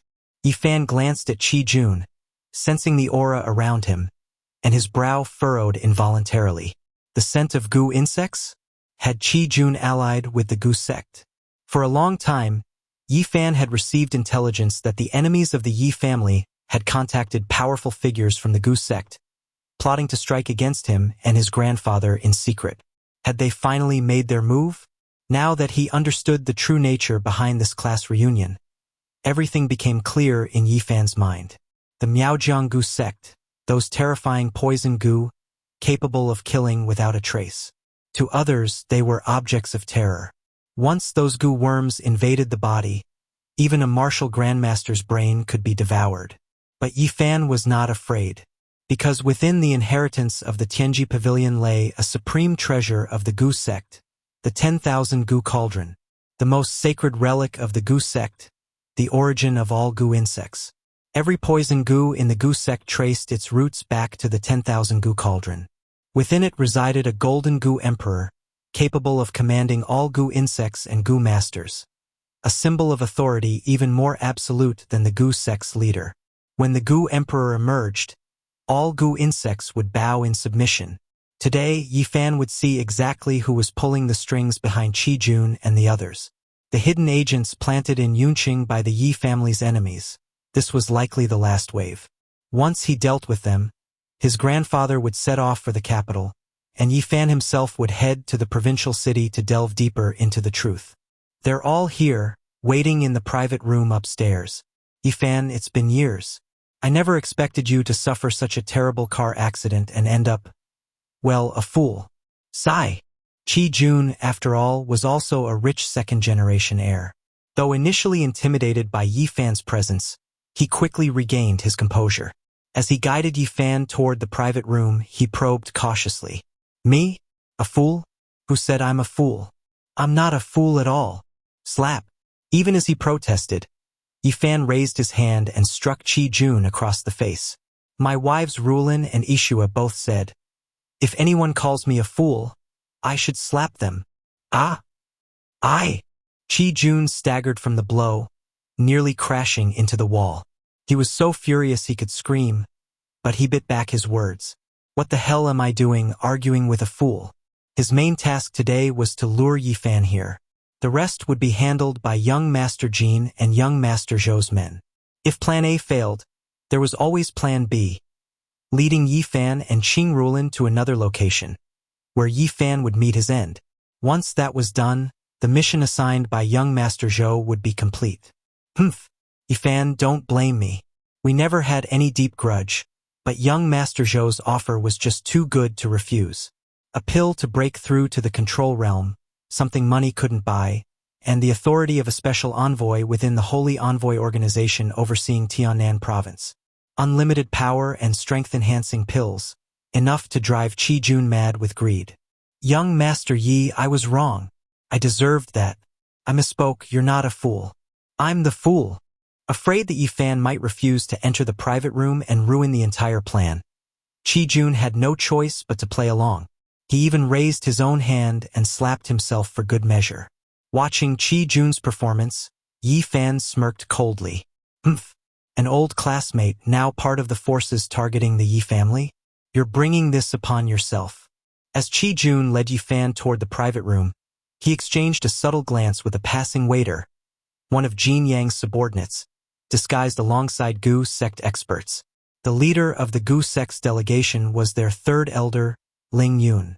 From the moment Yi Fan entered, Ling Yun had been observing him, secretly releasing 7 types of poison Gu in an attempt to infiltrate his body.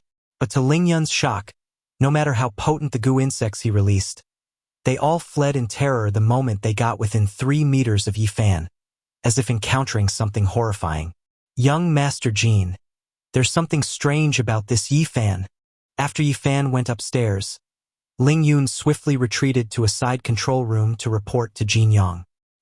He seems to possess something terrifying that repels our Gu insects. In the control room, Jin Yang frowned, staring at the surveillance feed on the wall.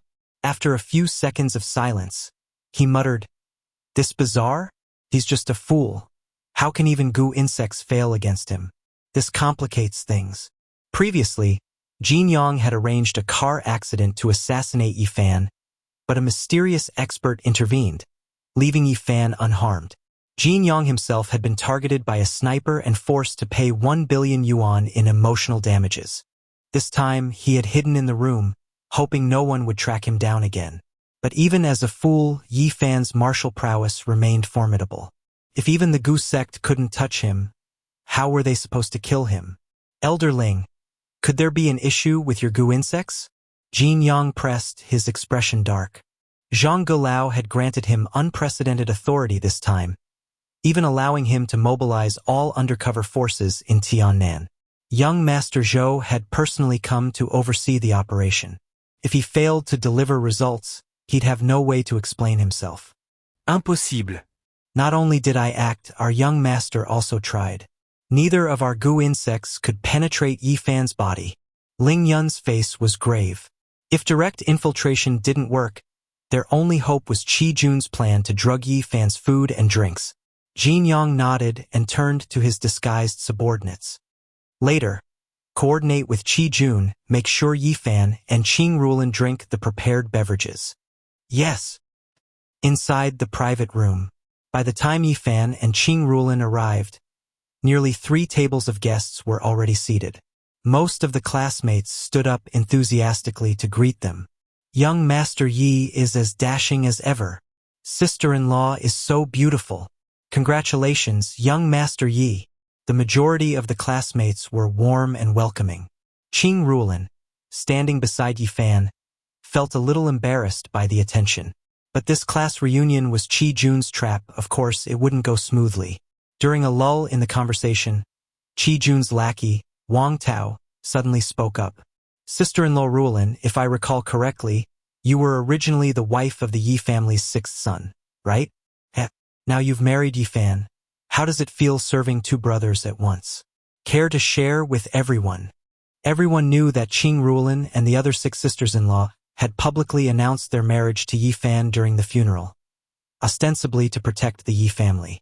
But while most tactfully avoided the subject, Wang Tao went straight for the most provocative question, openly challenging Yi Fan.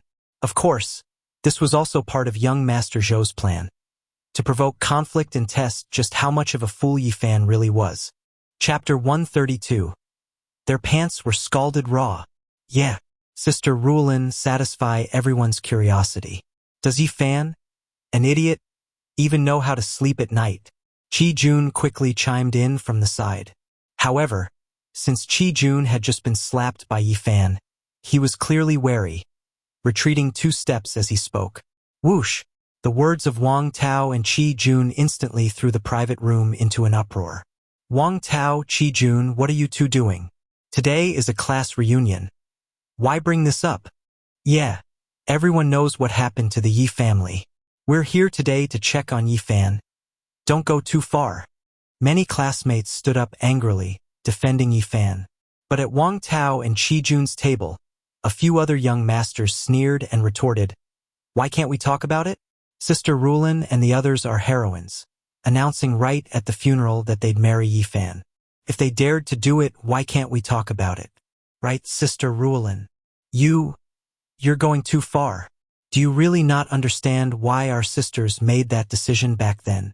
Ching Ruolin's expression turned icy as she glared at everyone in the room. Do you really think just because Yi Fan had an accident, you can trample over him like this? I won't stand for it.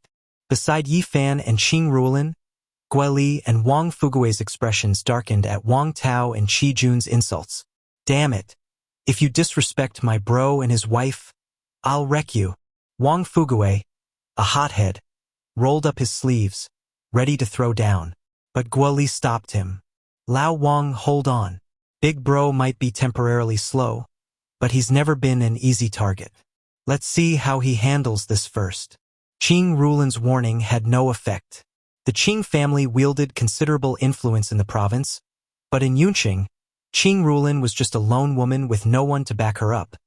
She couldn't intimidate Qi Jun and Wang Tao. Besides, Wang Tao and Qi Jun had young Master Zhou and Jin Yang backing them. They had prepared for today's confrontation, stationing hundreds of men outside, just waiting for Yi Fan to slip up. After a burst of commotion, all eyes turned to Yi Fan, eager to see what he would do. Unbeknownst to everyone, hidden cameras covered every angle of the room.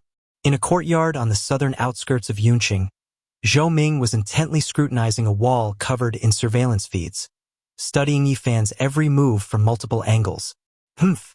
If you weren't a retard, you wouldn't take this humiliation lying down. The moment you retaliate, I'll know the truth. Zhou Ming's eyes gleamed with malice. The 10 core disciples of the Yi family had already been eliminated, but the old man and this idiot remained like stubborn thorns in his side. Despite deploying so many resources, he still couldn't get rid of them, and it infuriated him. Back in the private room, Yi Fan, whose martial emperor-level perception had long detected all 23 hidden cameras, knew exactly who was watching. Qi Jun and Wang Tao had openly insulted Ching Ruolin, and Yi Fan had no intention of letting them off. But how to act required careful consideration. Use martial energy? No. Glancing at the boiling hot pot on the table, the corner of Yi Fan's lips curled into a faint smirk. Ruolin wife, are they bullying you? Yi Fan tilted his head, his tone childishly innocent. Ching Ruolin's heart warmed. Yes, but it's okay as long as you. Before she could finish, Yi Fan stood up abruptly. How is it okay? Ishua wife told me, only I can bully you. No one else is allowed. You bad guys, apologize to my Ruolin wife. As he shouted, Yi Fan suddenly slapped both hands down on the table. Crash! The boiling hot pot flew into the air, sending scalding soup, every last drop, right into Qi Jun, Wang Tao, and their cronies' faces. Oddly enough, among them sat a classmate who had defended Yi Fan earlier. Logically, the boiling broth should have splashed onto him too. But bizarrely, the liquid seemed to have eyes, diverting around him at the last moment, leaving only a few stray drops while the rest drenched Qi Jun and the others. Ah, damn it. My eyes. Holy sh. My crotch. My neck cough. Qi Jun, Wang Tao, and 4 others screamed as the boiling oil blistered their skin. The scalding heat singed their pants right off, leaving burns so severe that the stench of cooked flesh filled the air, almost as if their groins had been grilled raw. Yi Fan, are you insane? Qi Jun, who had some martial energy, barely managed to shield himself, but still ended up with a grotesque blister on his neck. Wiping at the wound, he roared furiously. Enraged, Qi Jun and his buddies grabbed chairs, ready to charge at Yi Fan. Huh? You dare? Want to fight? Wang Fugue barged forward, headbutting one of Wang Tao's lackeys clear across the room. Calm the hell down. This is a reunion. Act like it. Glancing back at Yi Fan, Wang Fugue blinked in confusion. Was that on purpose or pure luck? The same suspicion gripped Jin Yang in the surveillance room and Zhou Ming in the courtyard. What are the odds? Zhou Ming frowned, replaying the footage repeatedly, scrutinizing Yi Fan's every move for flaws. But no matter how hard he looked, Zhou Ming couldn't find any evidence of deliberate action. Just an idiot accidentally knocking over a pot, leading to an unfortunate mishap. Was he wrong? Was Yi Fan truly still a fool? Had the soul shackle breaking just been a fluke? Back in the private room, the atmosphere remained tense. With injuries and open hostility, any normal gathering would have ended there. But shockingly, after cleanup, Chi-jun adjusted his attitude again, approaching with a wineglass. Yi Fan, that was our bad earlier. We shouldn't have asked Sister Rulin those things. Come on, as classmates, let's toast to peace. Consider this our apology, alright? Wang Tao and Chi-jun raised their glasses toward Yi Fan and Qing Rulin. Chapter 133, Hoist with his own petard. This. Qing Rulin hesitated as she looked at the 2 glasses of wine being offered to her. The situation was clear.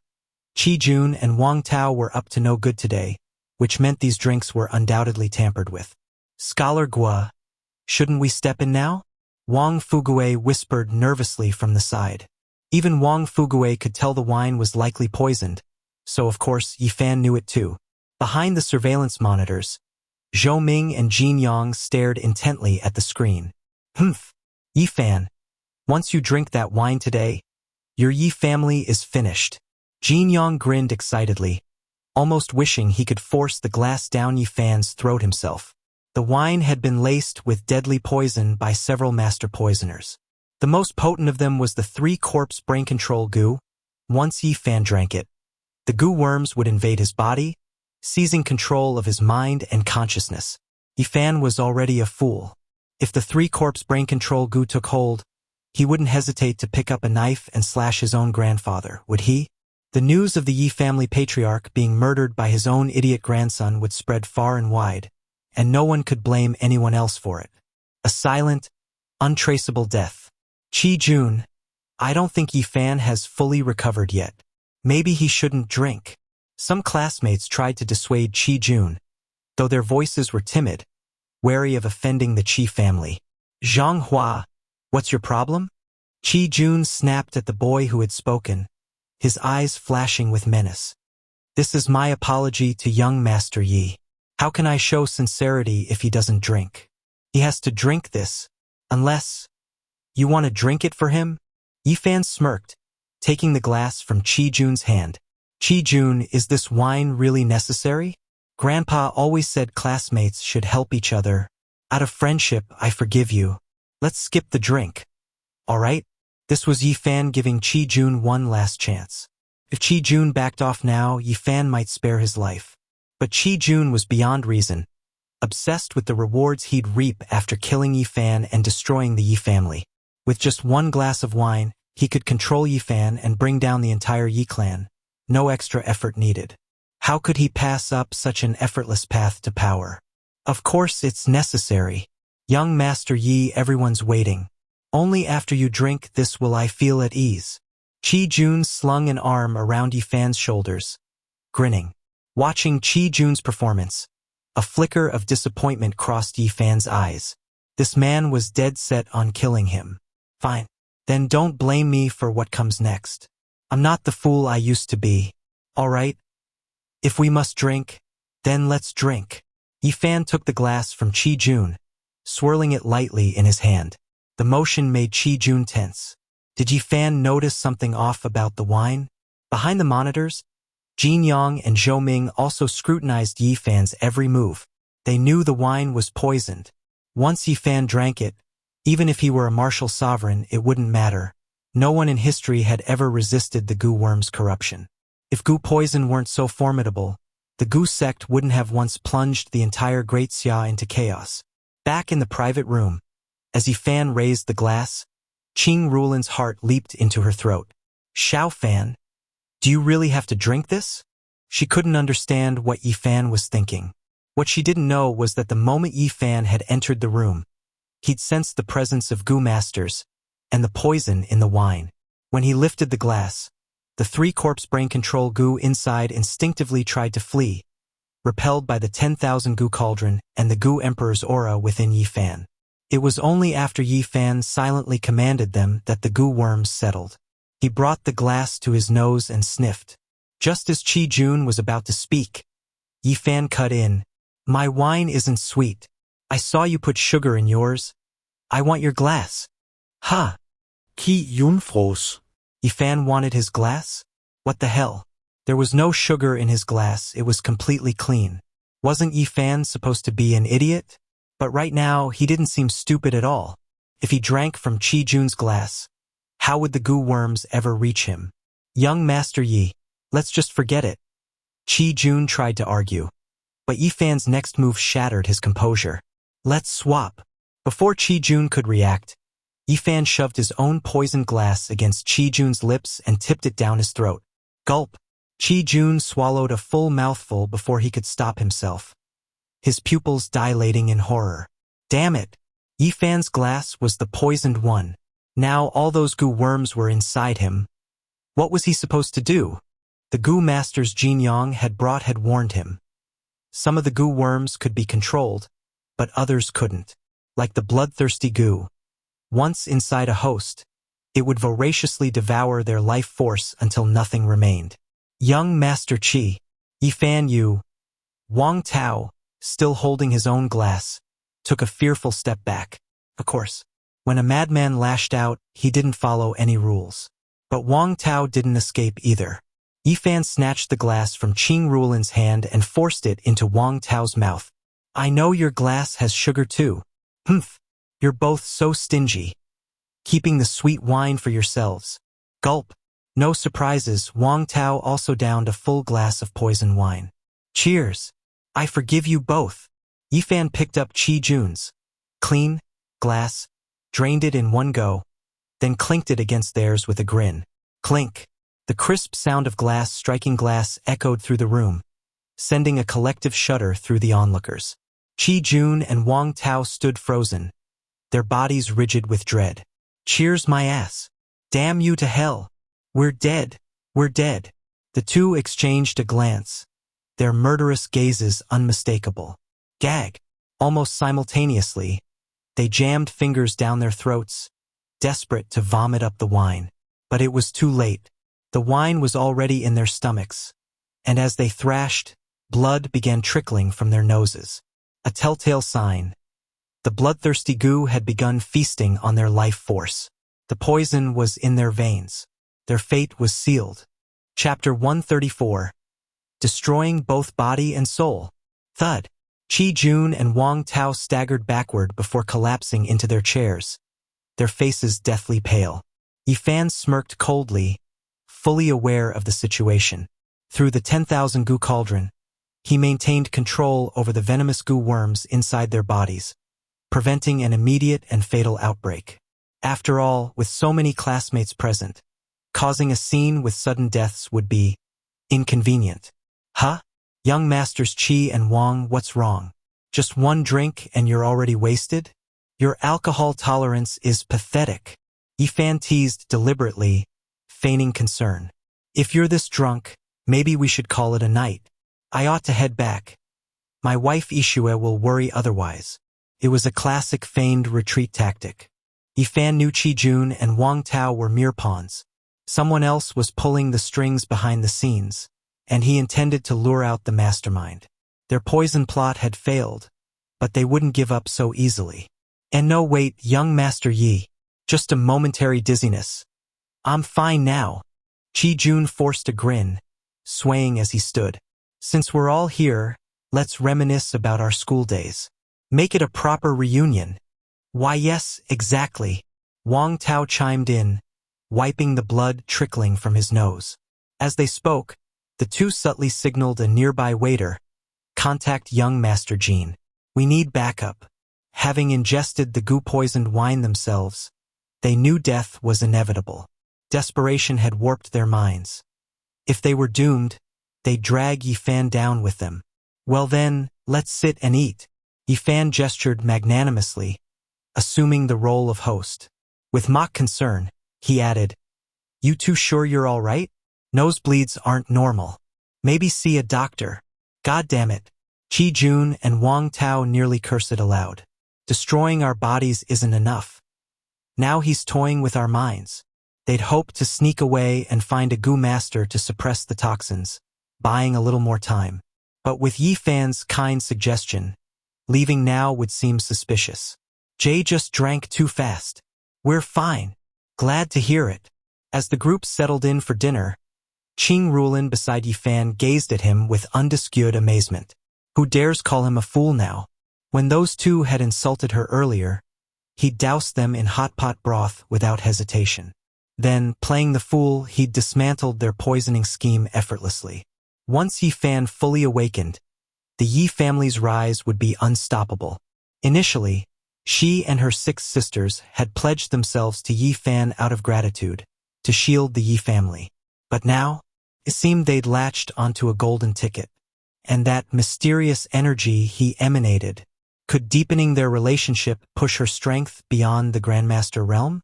No longer just a pretty face, she'd truly stand beside him as an equal. Meanwhile, at the doorway, Wang Fuguei frowned at Yifan's lively banter and whispered to Guoli, "Scholar Gua, level with me? Has boss really not awakened? My brain's overheating. This feels just like the old days. 2 moves and he's got them dancing on strings. Masterful." Guoli's eye twitched. "Don't overthink it. As Master Lei said, boss's recovery takes time. This is just natural progress." Though sensing something amiss, Guoli dared not reveal the truth. Wang Fuguei's loose lips could ruin Yifan's long game. Inside the private room, while Qi Jun and Wang Tao seethed in silence, the others laughed and feasted. A picture of harmony. Surveillance room, Cloud City Grand Hotel. Jin Yang paced furiously, glaring at the live feed. Useless. A room full of idiots. Outsmarted by a moron. He whirled toward Elder Ling Yun, who'd just entered. "Well, any luck?" Ling Yun's expression was grim. "Nothing. My team tested every goo worm while he drank. Not one dared approach Yifan. He must possess something that terrifies them. Possibly." His suspicion matched Jin Yang's, the legendary 10,000 goo cauldron. The current goo sect leader had seized power without the sacred relic, rendering his authority illegitimate. If Yifan held it, control the cauldron, control the sect. "Wait!" Jin Yang's eyes gleamed. "You mean the artifact that commands all goo kind?" Ling Yun nodded. "Precisely. Our 3,000 goo worms can breach any defense except the cauldron. It houses the goo sovereign, progenitor of all worms. None defy its dominion. Secure it and the goo sect kneels before us. Assist me today, young Master Jin. And when I ascend, your rewards will be boundless." Jin Yang's mind rached. The goo sect had once dominated the empire. Backing Ling Yun's coup could earn him a place in Zhang Grand Counselor's inner circle, and pave his own path to warlord status. Deal. Chapter 135. Threatening Yifan with his wife? Asking for death. Jin Yang grew more excited as he thought about his plan. He snapped at his subordinates. "How's it going with the team handling Su Ishue?" One of his men replied, "Young Master Jin, we followed your orders. We hacked into Su Ishue's phone, blocked Yifan's number, and used a different phone to contact her. We lured her out by making her think Yifan was in trouble. She should be falling into the trap any moment now." "Good." Jin Yang smirked. At Su Corporation, Su Ishue was deeply immersed in planning the new drug production when her phone suddenly buzzed with an unfamiliar number. The text read, "Ishue, my love, come save me." Those 4 words sent a jolt of panic through her. Only Yifan ever called her that. But this morning, hadn't he left with Qing Rulin to attend the jade dealership bidding event? With his 4 maidservants guarding him, how could he possibly be in trouble? Immediately, she tried calling Yifan, no connection. Next, she dialed Qing Rulin's number. Again, nothing. Her breath quickened. She called Wang Fuguei and Guoli, but their lines were dead too. Yet when she tried her father's number, it went through without issue. Had something really happened to Yifan? Just as she was about to contact Yi Changfeng, another message arrived from the same unknown number. "Su Ishue, don't dare alert anyone. If you want Yifan to live, come alone. Involve a third party, and you'll be collecting his corpse." Attached was a photo of Yifan and Qing Rulin stepping out of a car. The horrifying realism of the situation left her reeling. Had the enemies of the Yi family finally struck? Yifan was so powerful. How could he be captured so easily? Where were Wang Fugue, Guoli, and Xia Hao? But in her panic, all she could think of was saving Yifan. Blindly, she replied, "Where do I go?" Her desperation overshadowed reason. If the attackers truly had Yifan, wouldn't they have killed him already? Why bother luring her out? And even if she obeyed, would they really let Yifan go? The Su family was merely a vassal of the Yi family, hardly a threat to their enemies. Love makes fools of even the wisest. Too frantic to think clearly, she sent the message without another thought. The reply came swiftly. The abandoned cement factory in the western suburbs. You have half an hour. Su Ishue bolted from her office. Before leaving, she instructed her secretary, Xiao Tang, "If I'm not back in 2 hours, contact old Master Yi." The secretary frowned. "What should I tell him?" "I'll email you the specifics." At least she wasn't entirely reckless. Yet what Su Ishue didn't know was that this was all a trap. Jin Yang's group planned to use her and Qing Rulin to force Yi Fan's surrender. As Su Ishue left the company, a Ferrari lurked across the street. Inside, Xian Yufei watched her leave, a shadow crossing her face. Humph. Even Yi Fan's phone is unreachable. She must be going to find him. Ugh. If only I hadn't broken off the engagement. Gritting her teeth, she stepped on the gas, tailing Su Ishue's car. Regret gnawed at her like poison. Just yesterday, assassins had nearly wiped out her family, until Yi Fan appeared like a storm and obliterated them. Though he claimed Wang Fugue had handled the killers, Xian Yufei's instincts screamed that he was the one who slaughtered them. And when their skin had brushed, an inexplicable warmth surged through her, catapulting her strength to a peak she'd never imagined. If she had stayed his fiancée, becoming his woman, would she have already reached Grandmaster level by now? Over recent weeks, every enemy opposing the Yi family had met an inexplicable, gruesome end. Even the Xia family of the provincial capital and Pang Lao of Zhizhou Group had stepped in to shield Yi Fan. Xian Yufei never dreamed Yi Fan wielded such terrifying influence. With these allies, obliterating him was no easy feat. And according to Lei Qianjue, Yi Fan was gradually awakening. Once fully aware, the Yi family's rise would be unstoppable. Xian Yufei had to act fast, beg for his forgiveness, bond with him intimately before his full awakening. Otherwise, she'd lose her last chance forever. Meanwhile, at Yunqing Hotel's private dining room, the excruciating meal finally ended. Qi Jun and Wang Tao were on the verge of collapse, the parasites writhing inside them, suppressed only by their Shadowmancer's spells, were eating them alive. Had this torture lasted another minute, they'd have crumpled on the spot. Gritting through the agony, they forced grins. "Brother Yi, the reunion's been so fun. We can't stop now. How about a second round?" Jin Yang had already tipped them off. The Eastern assassins were in position. The hostages were secured. All that remained was luring Yi Fan into the kill zone. They slung arms around his shoulders, feigning camaraderie. Qing Rulin hesitated. Xiao Fan. A simple class reunion had already spiraled into chaos. What fresh horrors awaited at this second round? Qi Jun and Wang Tao clearly schemed something vile. Had she known, she'd have never agreed to come. But Yi Fan played along, slurring drunkenly. "Of course we're going. We're just getting started.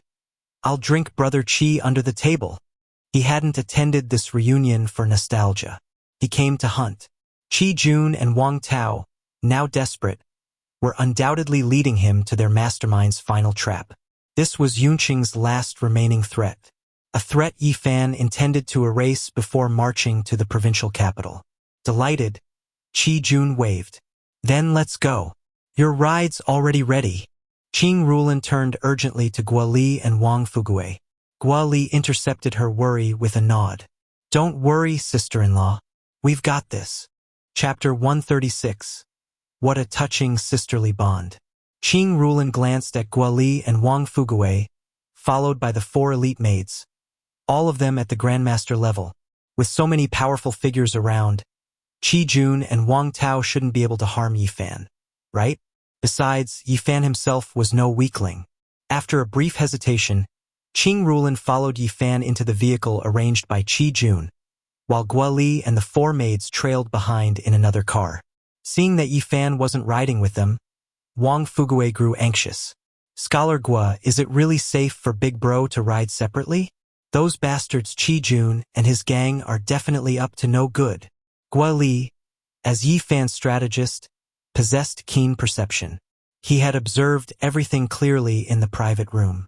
Qi Jun had deliberately provoked conflict and tampered with the drinks. Yifan must have known, yet he played the fool and effortlessly defused the danger. Now that Yifan had agreed to go elsewhere, he surely had his own plans. Don't worry. Big Bro knows what he's doing, Guo Li replied, nearly slipping up. But just to be safe, I'll mobilize a squad of the Yi family's elite guards. With that, he swiftly issued orders, summoning the blood guard, left behind by Yifan's mother, to follow the convoy. Meanwhile, as Qi Jun's group moved out, Jin Yang and the Goose sect elder, Ling Yun, took a shortcut, speeding toward the abandoned cement factory. Report, young Master Jin.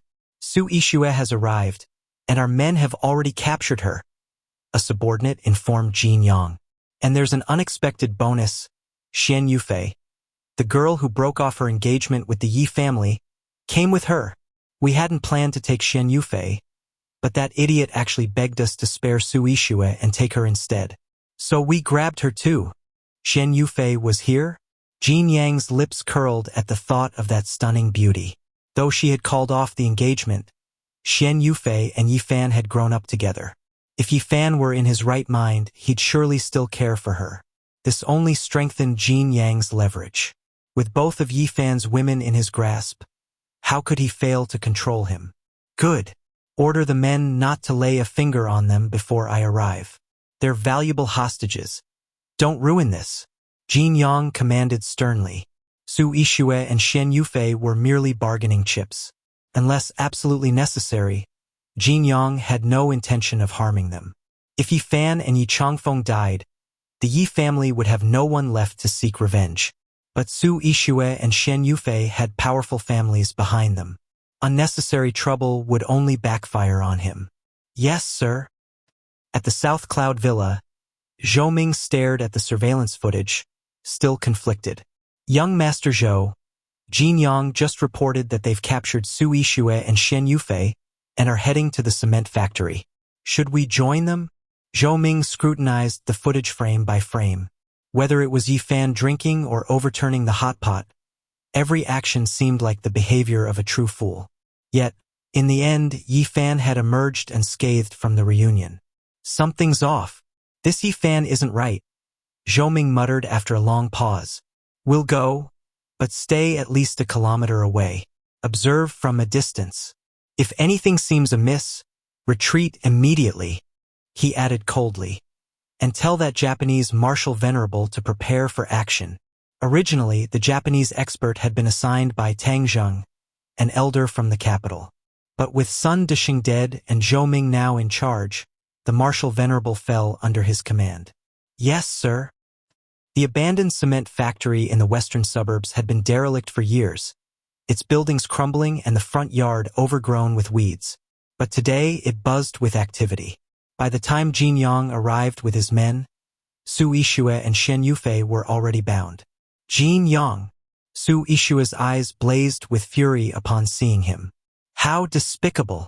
Just because I refuse to be your girlfriend, you resort to such underhanded tactics.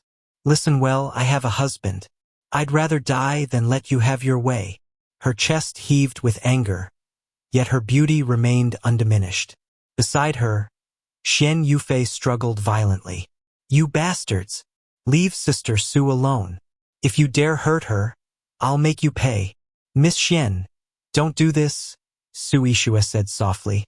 If they're targeting Yifan, it's my duty to die for him. You've already broken off the engagement. You shouldn't be dragged into this. Sister Su, please don't say that, Xian Yufei pleaded earnestly. I regret it so much. The annulment wasn't my choice. My uncle manipulated me. At the time, I was like a puppet, not in my right mind. If I can save you today, At least I'll have made amends to Yi Fan. Her words were filled with genuine remorse. Suyiksue said inwardly. If only she had realized this sooner. Clap, clap, clap. Jin Yang stepped forward, applauding mockingly. What a touching sisterly bond. Heh, seems my charm is too much. You're both eager for my bed, aren't you? Don't worry, once Yi Fan is dealt with, I'll gladly fulfill your wishes. He leered at Su Ishue. Really, what do you see in that idiot? He can't possibly satisfy you the way I can. Though tempted, Jin Yang held back. His men reported Chi Jun's imminent arrival. Quick, hang them up. From the first floor to the fifth. A 20-meter drop should be fatal, he ordered. Once Su Ishue and Shen Yufei were suspended on opposite sides of the building, Jin Yang finally relaxed. Let's see which one Yi Fan chooses to save. Today he wouldn't just kill Yi Fan, he'd break his heart first. On his way, Zhou Ming watched Jin Yang set up through the surveillance feed and smirked. Using Yi Fan's women as hostages? A bit low but effective. If Yi Fan were truly sane, he'd never remain indifferent to this. Let's move closer, within 500 meters. This time, Yi Fan won't be able to turn the tables. The Holy Envoy organization had issued a strict order. Zhou Ming must eliminate Yi Fan within a week. If today's plan succeeded, his mission would be complete. Chapter 137. Playing dumb to catch the big fish. Yi Fan and Qing Rulin sat in Qi Jun and Wang Tao's car as it sped forward relentlessly. The surroundings grew increasingly desolate, and even Qing Rulin noticed something was wrong. Weren't we going to sing for the second round? Where are you taking us? Though unfamiliar with Yunqing, she could tell they had already left the city limits. Don't worry, Miss Qing. We'll be there soon. Qi Jun's voice was weak, his internal organs feeling like mush due to the poison curse writhing inside him. But for the power and status promised by young Master Zhou, he forced himself to endure. Xiao Fan, something's not right. Where are they taking us? Qing Rulin turned to look behind them. Xiao Fan, Wang Fuguei, Old Gua, and the others following us are gone. Stop the car. Stop it now. A sense of foreboding rose in Qing Rulin's heart. Qi Jun and Wang Tao's plan was clearly malicious. With Wang Fuguei, Gua Li, and the 4 maids accompanying them earlier, she had felt somewhat at ease. But now, Qi Jun had somehow shaken them off, leaving her alone with Yi Fan. If anything happened, how could she protect him? Beside her, Yi Fan similed faintly. Gua Li and Wang Fuguei had been blocked by an overturned excavator halfway, separating them from the lead car. Of course, this was no coincidence. It was all part of Qi Jun and Jin Yang's scheme. Yi Fan had simply played along, deliberately delaying Gua Li and the 4 maids so they would arrive later. If the experts around him weren't separated, those hiding behind Qi Jun wouldn't dare make a move. Miss Qing, don't worry. We'll be there in just a minute. As Qi Jun spoke, he sprayed something into the car, filling it with a faint fragrance. What are you doing?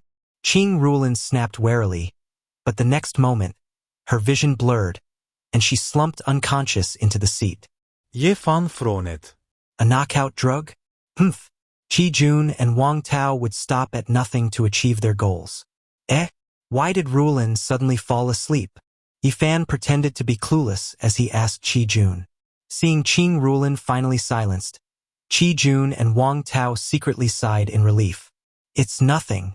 Your wife must just be tired. We'll be there soon.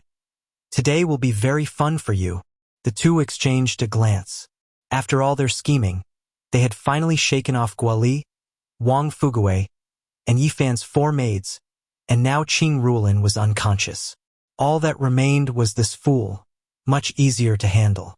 If not for their fear of Yi Fan's martial aura, Qi Jun and Wang Tao would have killed him themselves. The car finally stopped outside a cement factory. Yi Fan, stay in the car for now. Let's play a game. Okay? Qi Jun and Wang Tao smirked at him. Okay. I love games. A cold glint flashed in Yi Fan's eyes. Earlier, as they approached, he had released his emperor-level perception and sensed the situation here. Xian Yufei and Su Ishua's auras were present, along with Jin Yang's? So Jin Yang was the mastermind behind Qi Jun? After the medical association incident, Jin Yang had ambushed Yifan, was forced to pay $1 billion in compensation, and still hadn't learned his lesson? Now he dared to target Su Ishue and Xian Yufei? Touching his women was crossing Yifan's bottom line. They were courting death. But while detecting Jin Yang's presence, Yifan also sensed another mysterious energy fluctuation about 500 meters away. The aura was peculiar, somewhat similar to the divine fragment he had obtained. Yifan's mind raced, quickly piecing together the truth. As the young master of the provincial Jin family, Jin Yang wouldn't dare act against him again without backing.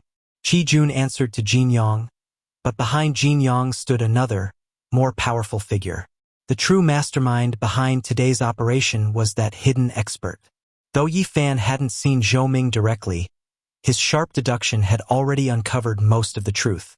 Just as Yifan sensed Zhou Ming also detected a faint probing aura. Village elder, did you feel that? Someone just scanned our position and strength. Zhou Ming asked the Japanese martial artist beside him, his brow furrowed. Zhou Ming had deliberately positioned himself 500 meters away for a reason. According to martial arts principles, 500 meters was the maximum range an emperor-level expert could perceive. He was cautious. If Yifan truly was at the emperor level, he could still escape. No, Foudono. You must be imagining things. That fool only has the aura of a grandmaster at best.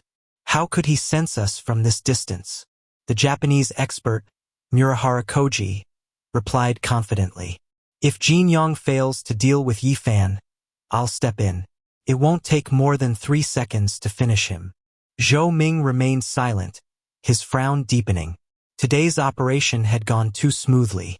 Yifan had Guo Li, a master strategist, and 4 elite maids. Yet they were so easily cut off, leaving Yifan alone to face Jin Yang's schemes? It was suspiciously convenient. Outside the cement factory, after parking the car, Qi Jun signaled to his men. Several rushed forward, seized Qing Ruolin, and dragged her away. Where are you taking Ruolin? Yifan's voice turned icy. He had already seen everything clearly. Jin Yang was on the 3rd floor, while Xian Yufei and Su Ishua hung suspended from the 5th. Now they were taking Qing Ruolin too? Were they planning to use all 3 women against him? A flash of killing intent surged through Yifan. Today, none of them would leave alive. Even with all 3 women dangling from the 5th floor, Yifan wasn't worried. After absorbing the undying bone, he had awakened a teleportation ability. At this distance, he could save all 3 in an instant. They had no chance to act. But before rescuing them, he had one more thing to settle: the hidden mastermind. If he acted now, everyone who witnessed the truth would have to die. Chapter 138. Who's the real fool? Before rescuing the 3 girls, Yifan needed to deal with the big boss behind the scenes. At the same time, he wanted to see exactly who the puppet master was. We're playing a game, Qi Jun said, taking satisfaction in Yifan's seemingly foolish expression. I've hidden your wife, and now you have to find her as fast as you can. Humph. So what if Yifan acted tough? In the end, he was just an idiot. Damn it. Back in the private room, Qi Jun had been forced to drink that poisoned concoction, and now he felt like he was dying. But if he was going down, he'd drag Yifan with him. Oh, really? Are they hidden well yet? Yifan moved as if to step out of the car, but Qi Jun blocked him.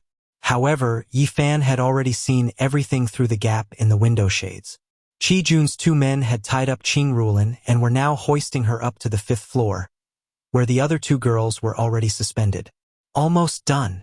Qi Jun smirked as he watched the scene unfold. Seeing Jin Yang flash an "okay" gesture from the 3rd floor, he stepped aside and said, "All right, young Master Yi, you can come out now." As he spoke, Qi Jun and Wang Tao quickly retreated a few steps. Ha! Bet you didn't expect to see me again so soon, Yifan. Jin Yang burst into laughter from the 3rd floor as soon as Yifan stepped out of the car.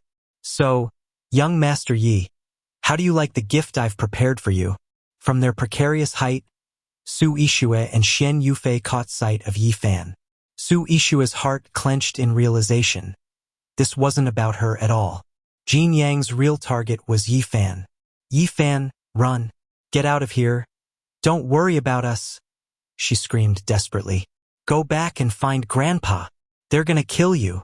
At her side, Xian Yufei shouted, Brother Fan, just run. I already notified Tiger Lord on our way here about what's happening. They'll be here soon. You have to get out now. Qing Ruolin, newly suspended beside them, remained unconscious, still under the effects of the drug. Looking up at the three beautiful girls dangling midair, Yi Fan sneered inwardly. So this was Jin Yang's handiwork. No, the work of that unseen mastermind pulling the strings. Humph! How dare they touch his women? Today, none of those bastards would leave this place alive. Yi Fan, take one more step, just one, and I'll drop these girls from the 5th floor. Jin Yang snarled from above. Yi Fan tilted his head innocently, staring at the scene before him. We're playing a game? Then why did you tie up my wife so high? I don't want to play anymore. His vacant expression made him look every bit the fool. Jin Yang gritted his teeth in frustration. Here he was holding 3 hostages and Yi Fan, an actual idiot, might just abandon them and run. If that happened, his entire plan would collapse. That's right. It's a game. And guess what? There's more. Jin Yang flashed a wicked grin and signaled to his men. Bang! Bang! His underlings immediately hurled dozens of beer bottles at Yi Fan's feet. Glass shards exploded across the ground. You see that glass? Now crawl through it on your knees, and I'll let you pick one girl to save. Jin Yang cackled, finally unleashing days of pent-up rage. Damn it! If Yi Fan was so powerful, why wasn't his backup here? They were in the middle of nowhere, cut off from any help. Who would save this fool now? Don't kneel, Xiao Fan. Get out of here.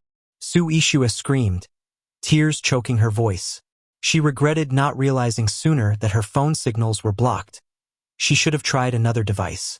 Instead, she'd become the bargaining chip, putting Yi Fan in this impossible position.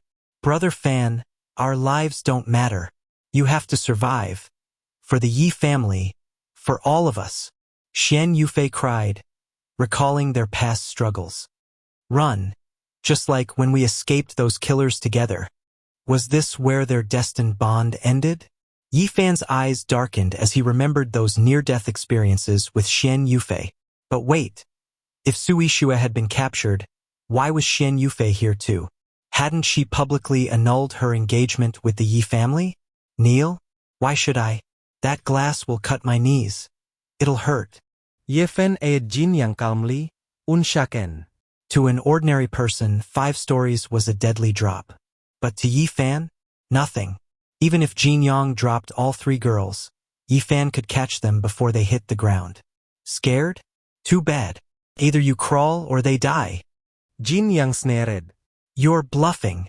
Qi Jun, unable to hold back, barked, his face twisting with malice. Yi Fan, kneel down right now. Yi Fan shot Qi Jun a cold glance. So much for old classmates sticking together. Fine. Since he chose betrayal, he could die first. You want me to kneel? Why don't you show me how it's done first? Yi Fan's foot tapped the ground, unleashing a martial artist's explosive force. In a flash, he seized Qi Jun and Wang Tao by their wrists and hurled them like ragdolls straight onto the bed of glass. Crunch! Oh! My chest! My crotch! The 2 men howled in agony as shards pierced their flesh, blood gushing onto the pavement. Already near death, they were now enduring unbearable torture. Yi Fan, are you insane? Wang Tao shrieked. He hadn't even spoken. Why drag him into this? Now immobilized atop the razor-sharp debris, the duo rapidly bled out, too weak to even move. Yi Fan. Jin Yang roared from the 3rd floor, stomping in fury. I told you to crawl, not them. You! Yi Fan shuruk. No way. Look, they crawled and bled so much. Do I look dumb? He smirked. Unless you want to try? His gaze locked onto Jin Yang, icy and unwavering. A chill slithered down Jin Yang's spine. A horrifying thought struck him. Was Yi Fan the one playing them all along? Who's the real fool here? Chapter 139. Slaying gods who stand in the way. So terrifying. So much blood. It's horrifying. I want to go home to my grandpa. As Yi Fan muttered these words, he suddenly flicked his wrist and bolted toward the exit of the abandoned factory, straight in the direction of Murino Koji and Zhou Ming. He's running? Stop him. Quickly, stop him. Jin Yang, still on the third floor, was nearly going insane with frustration. Today's plan had been flawless, but Jin Yang had forgotten one critical detail. Yi Fan was an idiot, his thinking completely unlike a normal person's. A rational man, upon seeing his wife kidnapped, would undoubtedly try to rescue her. But Yi Fan? The sight of blood terrified him so much that he just ran away? Bound on the fifth floor, Su Ishue and Xian Yufei watched in dismay as Yi Fan abandoned them without hesitation. Hadn't Dr. Lei said that Yi Fan was close to waking up? That he regained consciousness for an hour every day? So why was he acting like this now? Under Jin Yang's orders, a group of martial artists surged out from the ruins of a nearby building, attempting to block Yi Fan's escape. However, most of them were only at the control or transformation stages of martial arts. What do you think you're doing? I'm warning you. If you don't get out of my way, I'll get very angry. Move! Yi Fan bellowed at the assassins before charging forward like a raging bull. Boom! Crash! Yi Fan's explosive aura ripped through the air like a blade. Every assassin who tried to stop him was instantly sent flying, crashing to the ground, motionless. Seeming panicked and lost, Yi Fan then tore through the weeds like a rampaging dragon, hurtling toward Zhou Ming and Murino Koji. What a fool. His wife is kidnapped, yet all he cares about is running away. Murino Koji snorted coldly as he watched Yi Fan approach. But Kairu, perfect. He's delivering himself to us. One move, and I'll finish him. But Zhou Ming, standing beside Murino Koji, didn't share the same optimism. Though Yi Fan's actions appeared idiotic, the outcome of every encounter, whether dealing with Qi Jun and Wang Tao or fleeing the factory, had undeniably worked in Yi Fan's favor. Even when Jin Yang demanded Yi Fan kneel earlier, not only did he refuse, but he also made Qi Jun and Wang Tao suffer humiliation. This was far too abnormal. Yi Fan was likely pretending to be stupid. Murino-san, need any help? Zhou Ming asked politely, though inwardly he was already considering retreat. His instincts screamed at him that staying any longer would be disastrous. No need. Murino Koji snapped back, only to blurt out a shocked, "Damn it! He's fast." In the brief moment they had been speaking, Yi Fan had already traversed from 500 meters away to within 100 meters of them. No. Zhou Ming's heart sank. That kind of speed, covering 400 meters in fewer than 3 seconds, was not the power of a grandmaster. Not even a martial sovereign. Yi Fan's strength had to be at the martial emperor level. This guy had been hiding his true abilities all along. And he probably wasn't even really a fool. It was all an act. The death of Zhang Gulao's right-hand man, Chu Feng? It must have been Yi Fan himself who did it, not one of those wandering soul elites. As for why Yi Fan had let Qi Jun and Jin Yang lure him here so easily, it wasn't because they were clever. Yi Fan had been waiting for this moment. His real target, Zhou Ming. Without hesitation, Zhou Ming ignited his movement technique and tried to flee. But in the same instant, Yi Fan teleported again, materializing right in front of Zhou Ming. Earlier in the car, the aura Yi Fan had sensed, the one that so closely resembled the divine fragment, had come from Zhou Ming. He was Yi Fan's prey. As for Murino Koji, even if he was a martial sovereign, Yi Fan couldn't be bothered with him. A simple flick of a martial emperor's finger was enough to annihilate a martial sovereign. Boom! In one fluid motion, Yi Fan unleashed a killing strike. Yama's execution. A devastating energy wave tore through the air, aiming to bisect Zhou Ming. Too fast. Zhou Ming barely had time to react. Even with his supernatural enhancements granting him martial emperor-level strength, He was still slightly weaker than Yifan. If he took this hit head-on, even if he survived, he'd be crippled. At the critical moment, Zhou yanked Murino Koji in front of him as a human shield before hurling himself to the ground in an undignified roll. Kaboom! An earth-shaking detonation erupted as the martial emperor-level force struck Murino Koji. Despite his martial sovereign defenses, they shattered like glass against Yifan's attack. Murino Koji's entire body exploded. He didn't even have time to scream. Just a blinding flash, and he was gone, reduced to nothingness. Seizing that fleeting 0.1 second gap, Zhou narrowly evaded the fatal blow. The residual energy still tore through his clothes, scorching his hair, leaving him disheveled but miraculously unharmed. The stench of blood filled the air. Zhou scrambled to his feet, locking eyes with Yifan in horrified realization. "What a brilliant performance, young Master Yi," he spat. "All this time, you were faking it." Yifan studied Zhou coldly. "So, you're that young Master Zhou from the capital? One of the Holy Envoy's puppets?" Zhou strength barely touched the martial emperor realm, but his strange energy, so akin to the divine fragments, made Yifan uncertain whether he could kill him in one strike. Yet now that he'd revealed himself, he couldn't let Zhou leave alive. This was the first time Yifan had encountered someone from the Holy Envoy.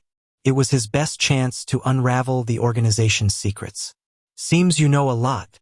Zhou lips curled in a sneer. "We should have smothered you in your crib 5 years ago. Such a pity we spared you, thinking a brainless fool would be harmless." He bitterly regretted it now. "Spared me?" Yifan's eyes burned with fury. His aura erupted like an erupting volcano as he roared. "Today, I'll start by butchering you in sacrifice to the souls of my fallen family."